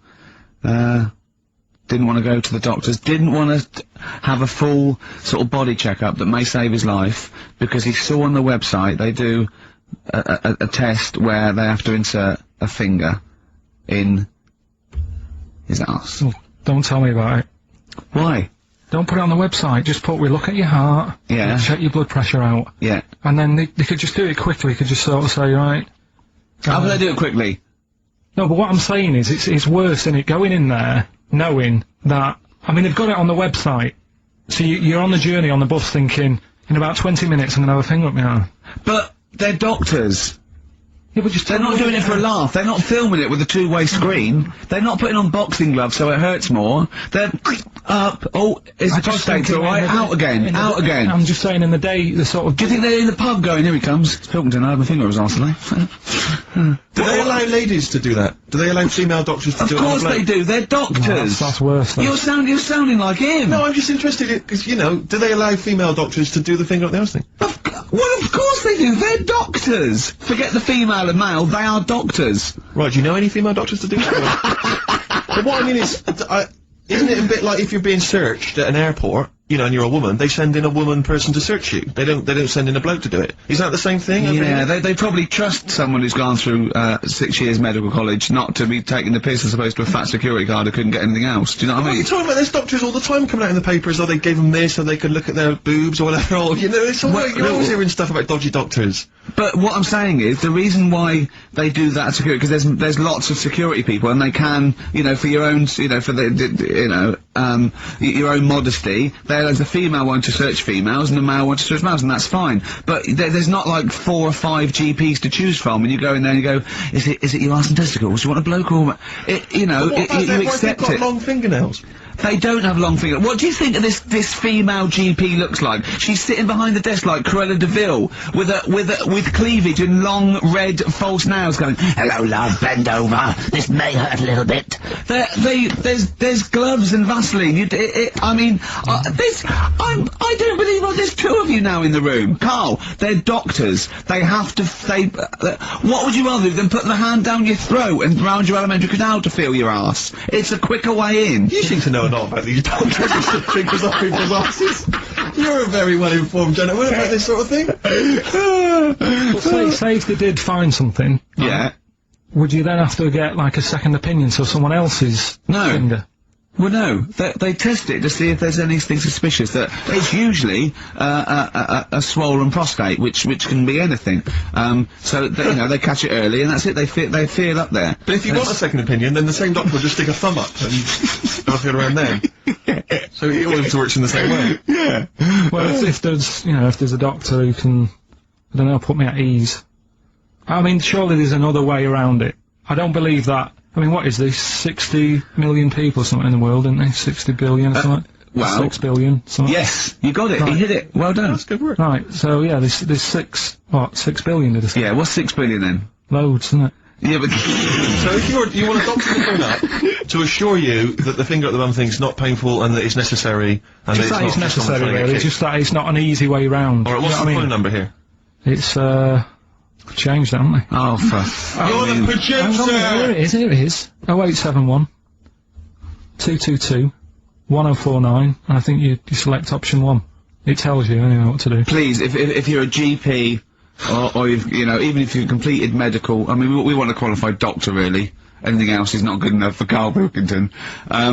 just to we'd love to. You can ask him all the other questions because you know Karl. As I said last week, he doesn't feel his own testicles because he doesn't like the feel. Yeah. So you know, I'd like a doctor to explain to him how necessary that is. And this is truthful as well. I've got a very slight pain around the genital area at the moment, and I think it might be some kind of groin strain, but I'm a little bit anxious, not entirely sure. Yeah, what it is, you've been with me twice when I've gone along to get them checked. Yeah. And I go, oh, what's that? Yeah. It's terrible. I mean, but, you know, it's usually... I think you're in a pretty low risk, aren't you? I'd hope so. You're coming out of the 20s. I think testicular sort of... I shouldn't be doing this, I'm not qualified. All they said was to me sort of like it's 20s and 50s. So we're in... Mine sort of felt like they dropped a bit the other week when I was on holiday. I don't know if that's like when you're relaxing or wearing shorts a lot. How far? If it's 2 foot, it's too far. I was having problems walking. What do you mean? Why? It was just a bit, I had shorts on all day, I'm happy, I'm walking about on the beach, what have you. And then, at the night, when I put some long trousers on, I was sort of walking like they probably like stretch a little bit. Sometimes, I told you, when I was about 18, I was scared. I went to, the doctor, I felt a pain, right? And, because I was doing biology, I thought I'd show off this doctor. I said, I've got a pain, I think it feels like it starts in the epididymis and goes up to through the urethra, either. And, he went, finger up my ass? He said, your jeans are too tight, they're squashing your balls. So, we want a doctor like that. So what's the phone number again? It's, 0871 222 1049. A qualified What do you mean the balls dropped, though? We've got to come back to this. I don't know, they just felt like, it's not too bad at the moment. I was alright on the way in, but I feel twinges all the time, but you never know whether it's just because they're No, but they felt like they weren't my own. Do you know what I mean? They sort of felt a bit like these other There wasn't a bloke standing really close to you, was there? No, you didn't get them mixed up just on the way back. On the flight back. Someone else has got Well, take a leaf out of nudist books. They just walk around, they've got nothing on it. About nudists. Why? Well, let's play this ad break and that. And have you had another encounter? If we've got time, I'll tell you about it. Have you really? Thunder Road by Bruce Springsteen, possibly the greatest rock song of all time. I don't know. Big words. Big words indeed, but I echo them. Well, we're running out of time. We've got to get on with the show. It's near the end. I hope you've enjoyed it. The scientists stuck in a big, I don't know, hut in the middle of nowhere in pitch darkness, 10 of them. I imagine they've been fascinated, Rick, by the finger up the arse discussion. We had Chinese don't age well, gingers, all that. The big fat kid. Well, actually, they're probably secure in the knowledge that if they want to kill some time and it's dark, there's nothing better than stick your finger up someone else's ass. Exactly. So enjoy that. But they've been hanging on for Rockbusters clues, I imagine. Here's the answer. So give us the clue again quickly. Alright, so the first one was the fella let his wife know how he got the bruise on his legs. Go on. Right, that was Courtney Love. Yeah, Courtney Love. So that's Courtney Love. That's the first one. See how. So that one's fine. The second one. That Potter. What am I doing? Letting that one go? Just let it go, just let it go. Am I just letting that go? Annoyingly, we haven't got time to take issue with it, Rick. Okay. That Potter lad, he's got a lot of bottle, hasn't he, doing all that stuff with the wizards and that. Go on. That's, Brave Harry, yeah, the Bravery, current sort of X-Men band, the Brave Harry, that works as well. No, it doesn't. And the last one. No, it doesn't. No, it doesn't work. The Buddhists. It doesn't work. Won't be able to get in their temple without Doesn't these. work. Brave Harry. It doesn't work. Brave Harry. The Brave Harry. Buddhists won't be able to get in their temple without these. TM. That's the monk keys, right? So who got all them? The monk keys. Who got all them right? Which band are called the Monk Keys? The Monkeys. Oh, the Monkeys. Yeah, the Monkeys. Right. So who's the winner this week? The winner this week is Gina. Well, we're letting that go, yeah. Gina got them all right. I think her text said she was from Horrorstead. I don't know. I've never heard of that place, but I assume that's right. But Gina, you win that selection. I can't believe she got them. I cannot believe she got them. But she goes wins those and also goes into the prize draw. We'll have 6 people competing for that original Matt Groening thing. If you go to rickygervais.com, you can see Matt actually doing that. We've got a signed Nigel Tufnell and original drawing of us as Flanimals. See what I say, xfm.co.uk/Ricky. Yeah. We'll look at the picture. And well, that's it. It's 3 o'clock. I'm Ricky Gervais with me, Steve Merchant and Karl Pilkington. More drivel next time. A shaven monkey. Right.